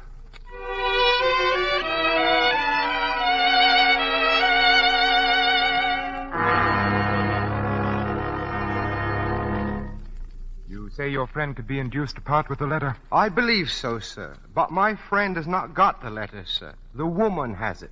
She did not know the value of it till my friend told her. What value did he put on it? $10,000, sir. Only 10,000? Well, why not 50 or 100? For the reason, sir, that Mr. Crosby has in the bank a savings account in the amount of only $10,450. $10,000 is a good deal of money, Ong. Well, I'll speak to Mr. Crosby. Have the woman come to my office. I was about to mention, sir. She made 2 conditions. She insists that the money shall be brought to her. I can take you to the house whenever you are ready. What is the other condition? That Mrs. Crosby shall bring it to her personally. Why, you must be mad. Great heavens, man. Do you suppose Mrs. Crosby can just walk out of a prison cell whenever she feels like it? My friend thinks you could arrange to have her stay at your house until the trial. I believe the judge will permit it if you are responsible for her, sir. Very well. Ong, tell me something. Yes, sir. What are you getting out of this? $2,000, sir, and the satisfaction of being of service to you and our client.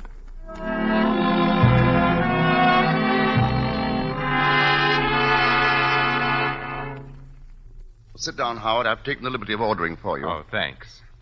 You're looking more cheerful, Bob. I feel better since this morning. I guess you finally convinced me we have nothing to worry about. Well, as a matter of fact, Bob, something has come up. Oh, it's nothing very much, but I thought I'd better have a talk with you about it. Yes? Well, it seems Leslie wrote a letter to Hammond asking him to come to the bungalow on the night he was killed. Why, that's impossible. You heard her say she'd had no communication with him for weeks before it happened. Nevertheless, she did write the letter. She wanted his advice on something she was buying you for your birthday. Your birthday was about then, wasn't it? Yes, it was the end of April. In the excitement, she forgot the letter at the time and then later was afraid to say she'd made a mistake. But that's not like Leslie. She isn't afraid of anything. This was a pretty serious mistake, and she realized it. Who has the letter? Hammond's widow. She threatens to turn it over to the prosecution. Well, what if she does? Leslie can explain it in court just as she explained it to you. Yes, but don't you see, it might alter things a good deal in the minds of the jury if Hammond came to your home by invitation. Well, what's to be done about it?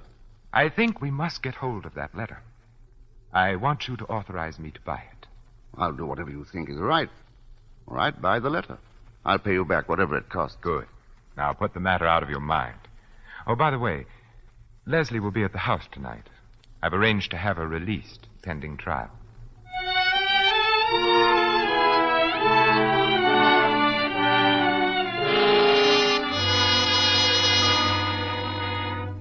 Leslie, don't tell me that's the same lace I saw you working on at the McFerrins. How can you go so fast? Well, I hadn't anything much else to do this past month. What's it going to be? It's too fine for a tablecloth, surely. It's a coverlet for our bed. Oh, Dorothy, Leslie and I have some work to do this evening. Look here, Robert. Why don't you take the girls to a picture? Well, it won't take all evening, will it, Hon? Well, there's a lot to go over. No use you three hanging around. You'd much better see a good film. Yes, go ahead, darling. It'll take your mind off tomorrow. I want you to. All right, then. I'll bring the car around. Come on, Adele. I can see the legal mind is anxious to get rid of us. Good night, Leslie. Good night. Where do we have to go? The Chinese Quarter. Some sort of shop, I believe. I've always wanted to see the Chinese Quarter. I hear it's a bit creepy. Of course, I'd have chosen other circumstances for a visit. Be flippant about your own crimes if you like, but don't be flippant about mine. Oh, I'm sorry, Howard. I didn't mean to be flippant. Really, I didn't. Maybe it's my own sense of guilt. I have an unpleasant feeling that I'll have to pay the piper for what I'm doing tonight. I'm jeopardizing my whole career, and I have to rely on your discretion. Whatever else I am, I'm not ungrateful. Please forget what I said. Leslie, when did you first start doing that lace work? Oh, a few years ago. How did you happen to take it up? I wanted something to do, and it appealed to me. But it must take enormous concentration and patience. I find it soothing. You mean it takes your mind off other things? Is that a legal question? You're not an ordinary client, Leslie. You've been watching me, Howard. I felt it all evening. Trying to read my thoughts. I'm trying to understand you. Why? Because I'm so evil. That's it, isn't it? Some time ago, I saw a volcano erupt. An island south of here, Guadi. It had been dormant for years. And then suddenly the crest blew off. It was terrifying and beautiful. Fire turned the sky and the sea crimson. And 3 villages melted into ashes. Well, it's time we were starting. Ong Chi will be waiting for us.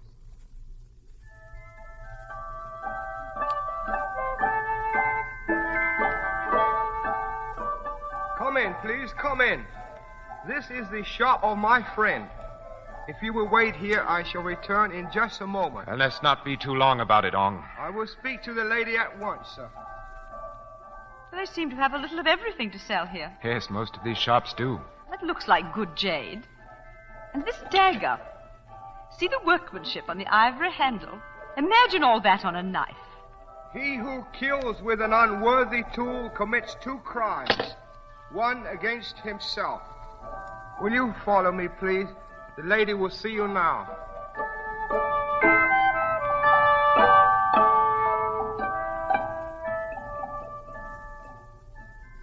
Oh, where is she? You said she'd be here.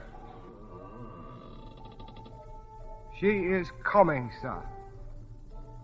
Well, what is she standing there for? Ask her if she has the letter. Yes, sir. 那個封是係什麼封信？ how munque? Mrs. Crosby, I regret, but the veil that you wear over your head, Mrs. Hammond requests that you remove it. Of course. Mrs. Crosby, Mrs. Hammond has a further request. She wishes you to walk over to her. Now, look here. Tell her this is enough. Howard, it's all right. I don't mind. Ne seng oi fangsun. Ne nung gim hega. Heyunga deha. What does she say? Mrs. Hammond say you may have the letter if you will pick it up at her feet. Thank you.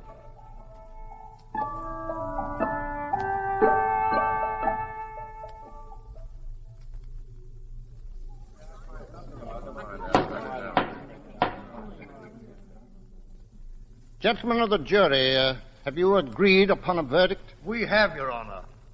The prisoner will please rise and look upon the jury. You find the prisoner at the bar, Leslie Crosby, guilty or not guilty? We find the defendant not guilty.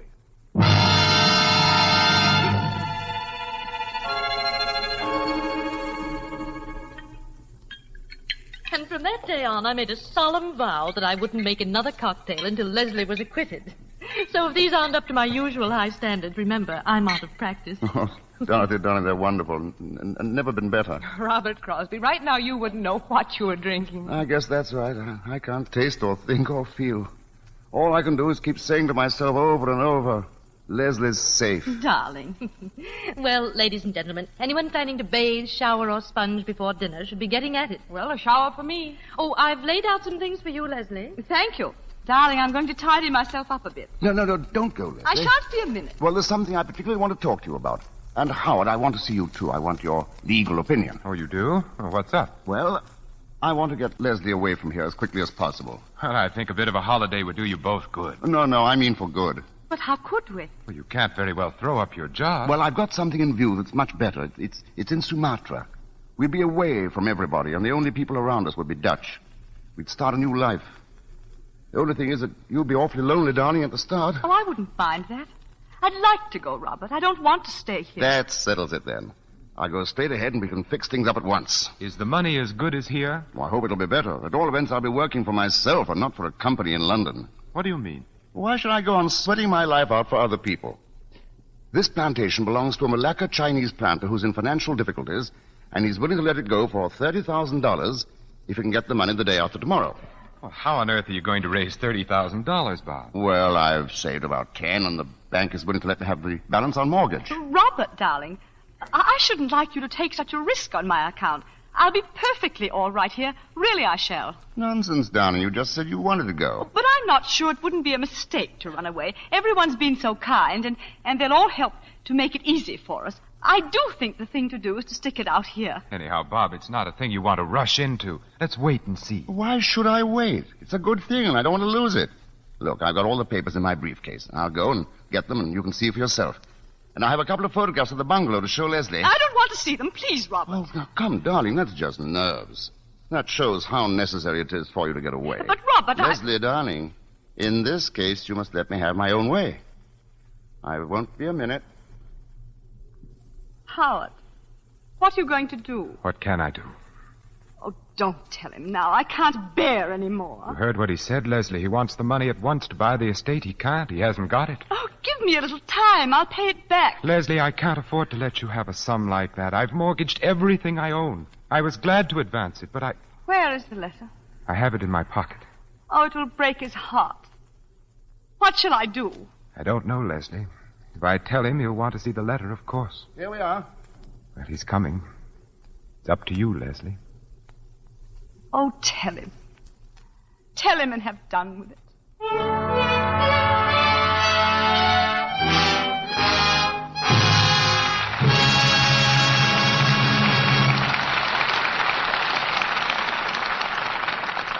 Mr. DeMille presents Betty Davis, Herbert Marshall, and Vincent Price in the final act of The Letter in a moment. Right now, we have a special guest to tell you not about Lux Flakes, but about our boys who have been dishing it out to the Japs, and taking it, too. She's Lieutenant Leda Jelinek, an Army nurse stationed at Birmingham General Hospital at Van Nuys, California.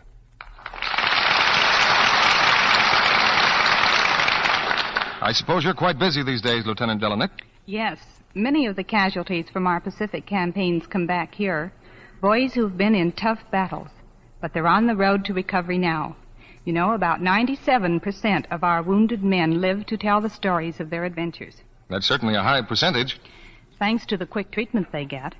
Drugs administered right on the field give a man a fighting chance even before he gets to the hospital. And that's why I'm here tonight. I want to say thank you to you women of America for the used fats you saved. Fats that help make many of those medicines. Things like sulfa ointments, opiates, and tannic acid for burns. Your used kitchen fats are made into hundreds of military medicines we use every day.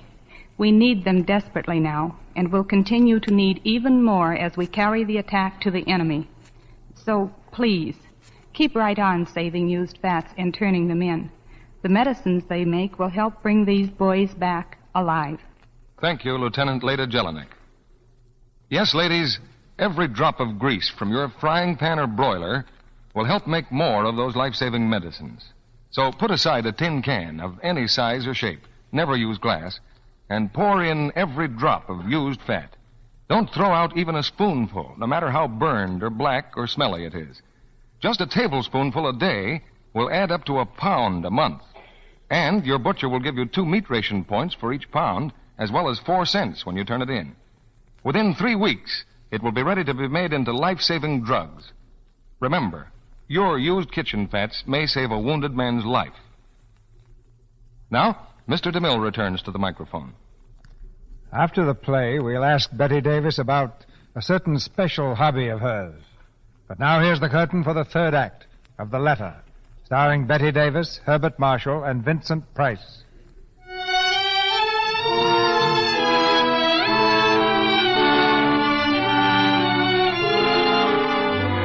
Robert Crosby has returned to the room, his thoughts full of plans for the purchase of the new plantation. In silence, Leslie and Joyce watch Robert, who is brimming over with enthusiasm as he arranges the papers on his desk.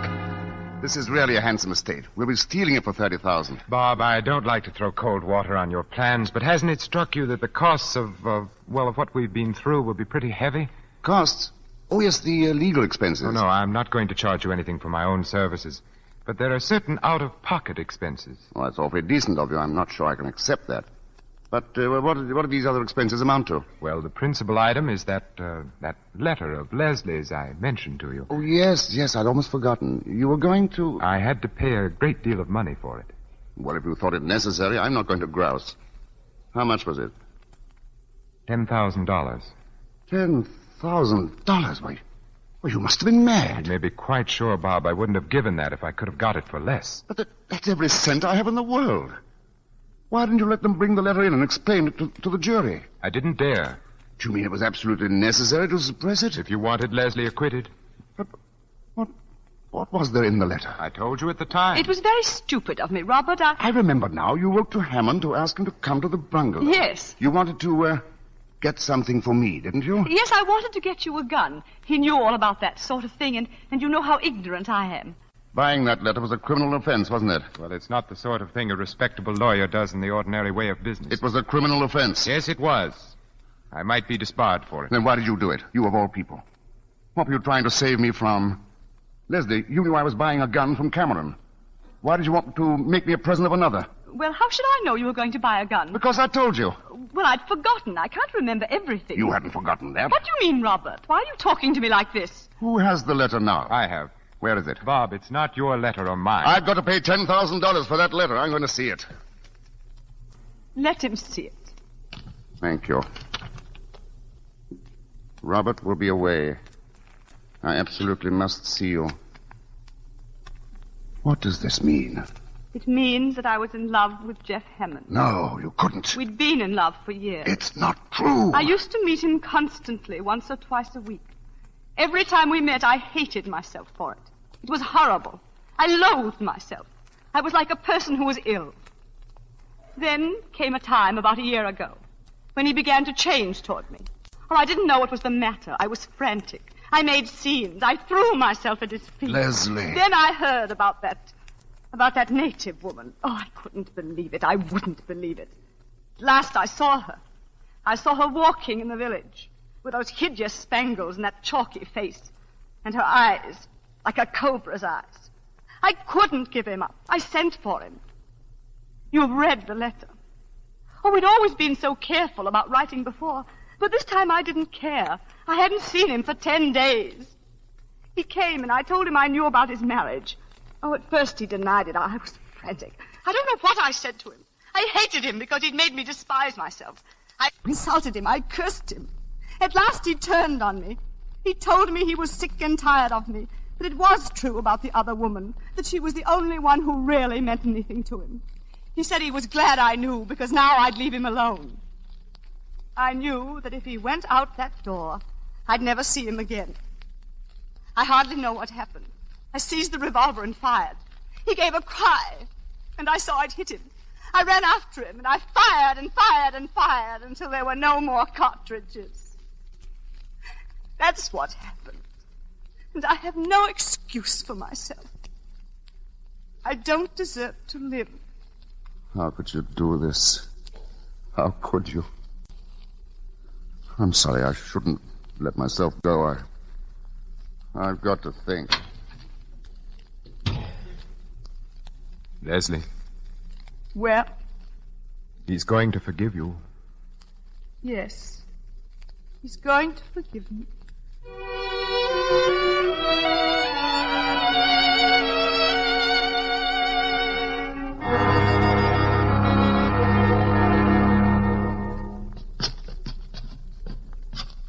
And the fifth couple are the Prescotts. Oh, yes, Robert's told me about them. Oh, you'll adore them, Leslie.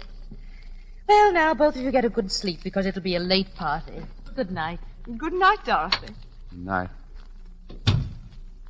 It's lucky you brought your dinner coat, Robert. You hardly fit in one of Howard's. Now, let's see what else you'll need. Oh, well, how about your studs? They're probably still in the bureau at home. Home. Robert, it's no use, is it? We can't make it go, can we? I don't know. I'm not sure. Robert, you're so kind and so generous. You should have had the sort of wife you really deserve. Through no fault of yours. I've failed you. Wrecked your life. I can't ask you to forgive me. If you love a person, you can forgive anything. But what about you? Can you go on? I'll try. I'll really try. That's not what I'm asking. I'll do everything to make you happy. Everything in my power. That isn't enough. Unless... Leslie, now, this minute... Do you love me? Yes, I do. Kiss me, then. Kiss me as if... Robert. No. No, I can't. I can't. Leslie, I can't. tell me, Leslie, what is it? With all my heart, I still love the man I killed.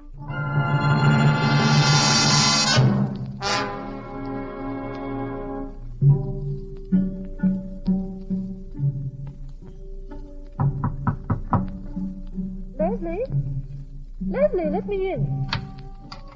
My dear, they're all waiting for you. This is your party, you know. I'm sorry, Dorothy. I took rather long to dress.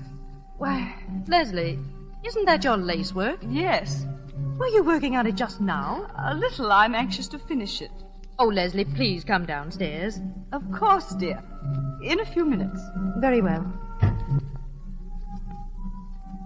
did you first start doing that lace work, Leslie?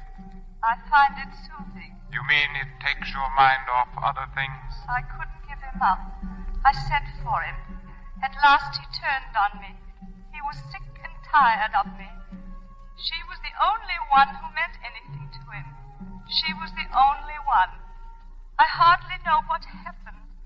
I seized the revolver and fired. Fired and fired and fired until there were no more cartridges. I have no excuse for myself.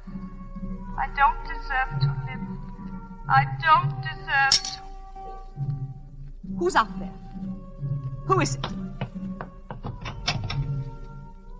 You, I see you there. Mr. Crosby. Come here. What are you doing out there? I no want to come. She make me come. She tell me I come here. She? Missy Hammond. She tell me I come here. Bring dagger. Leave it outside window. Of course.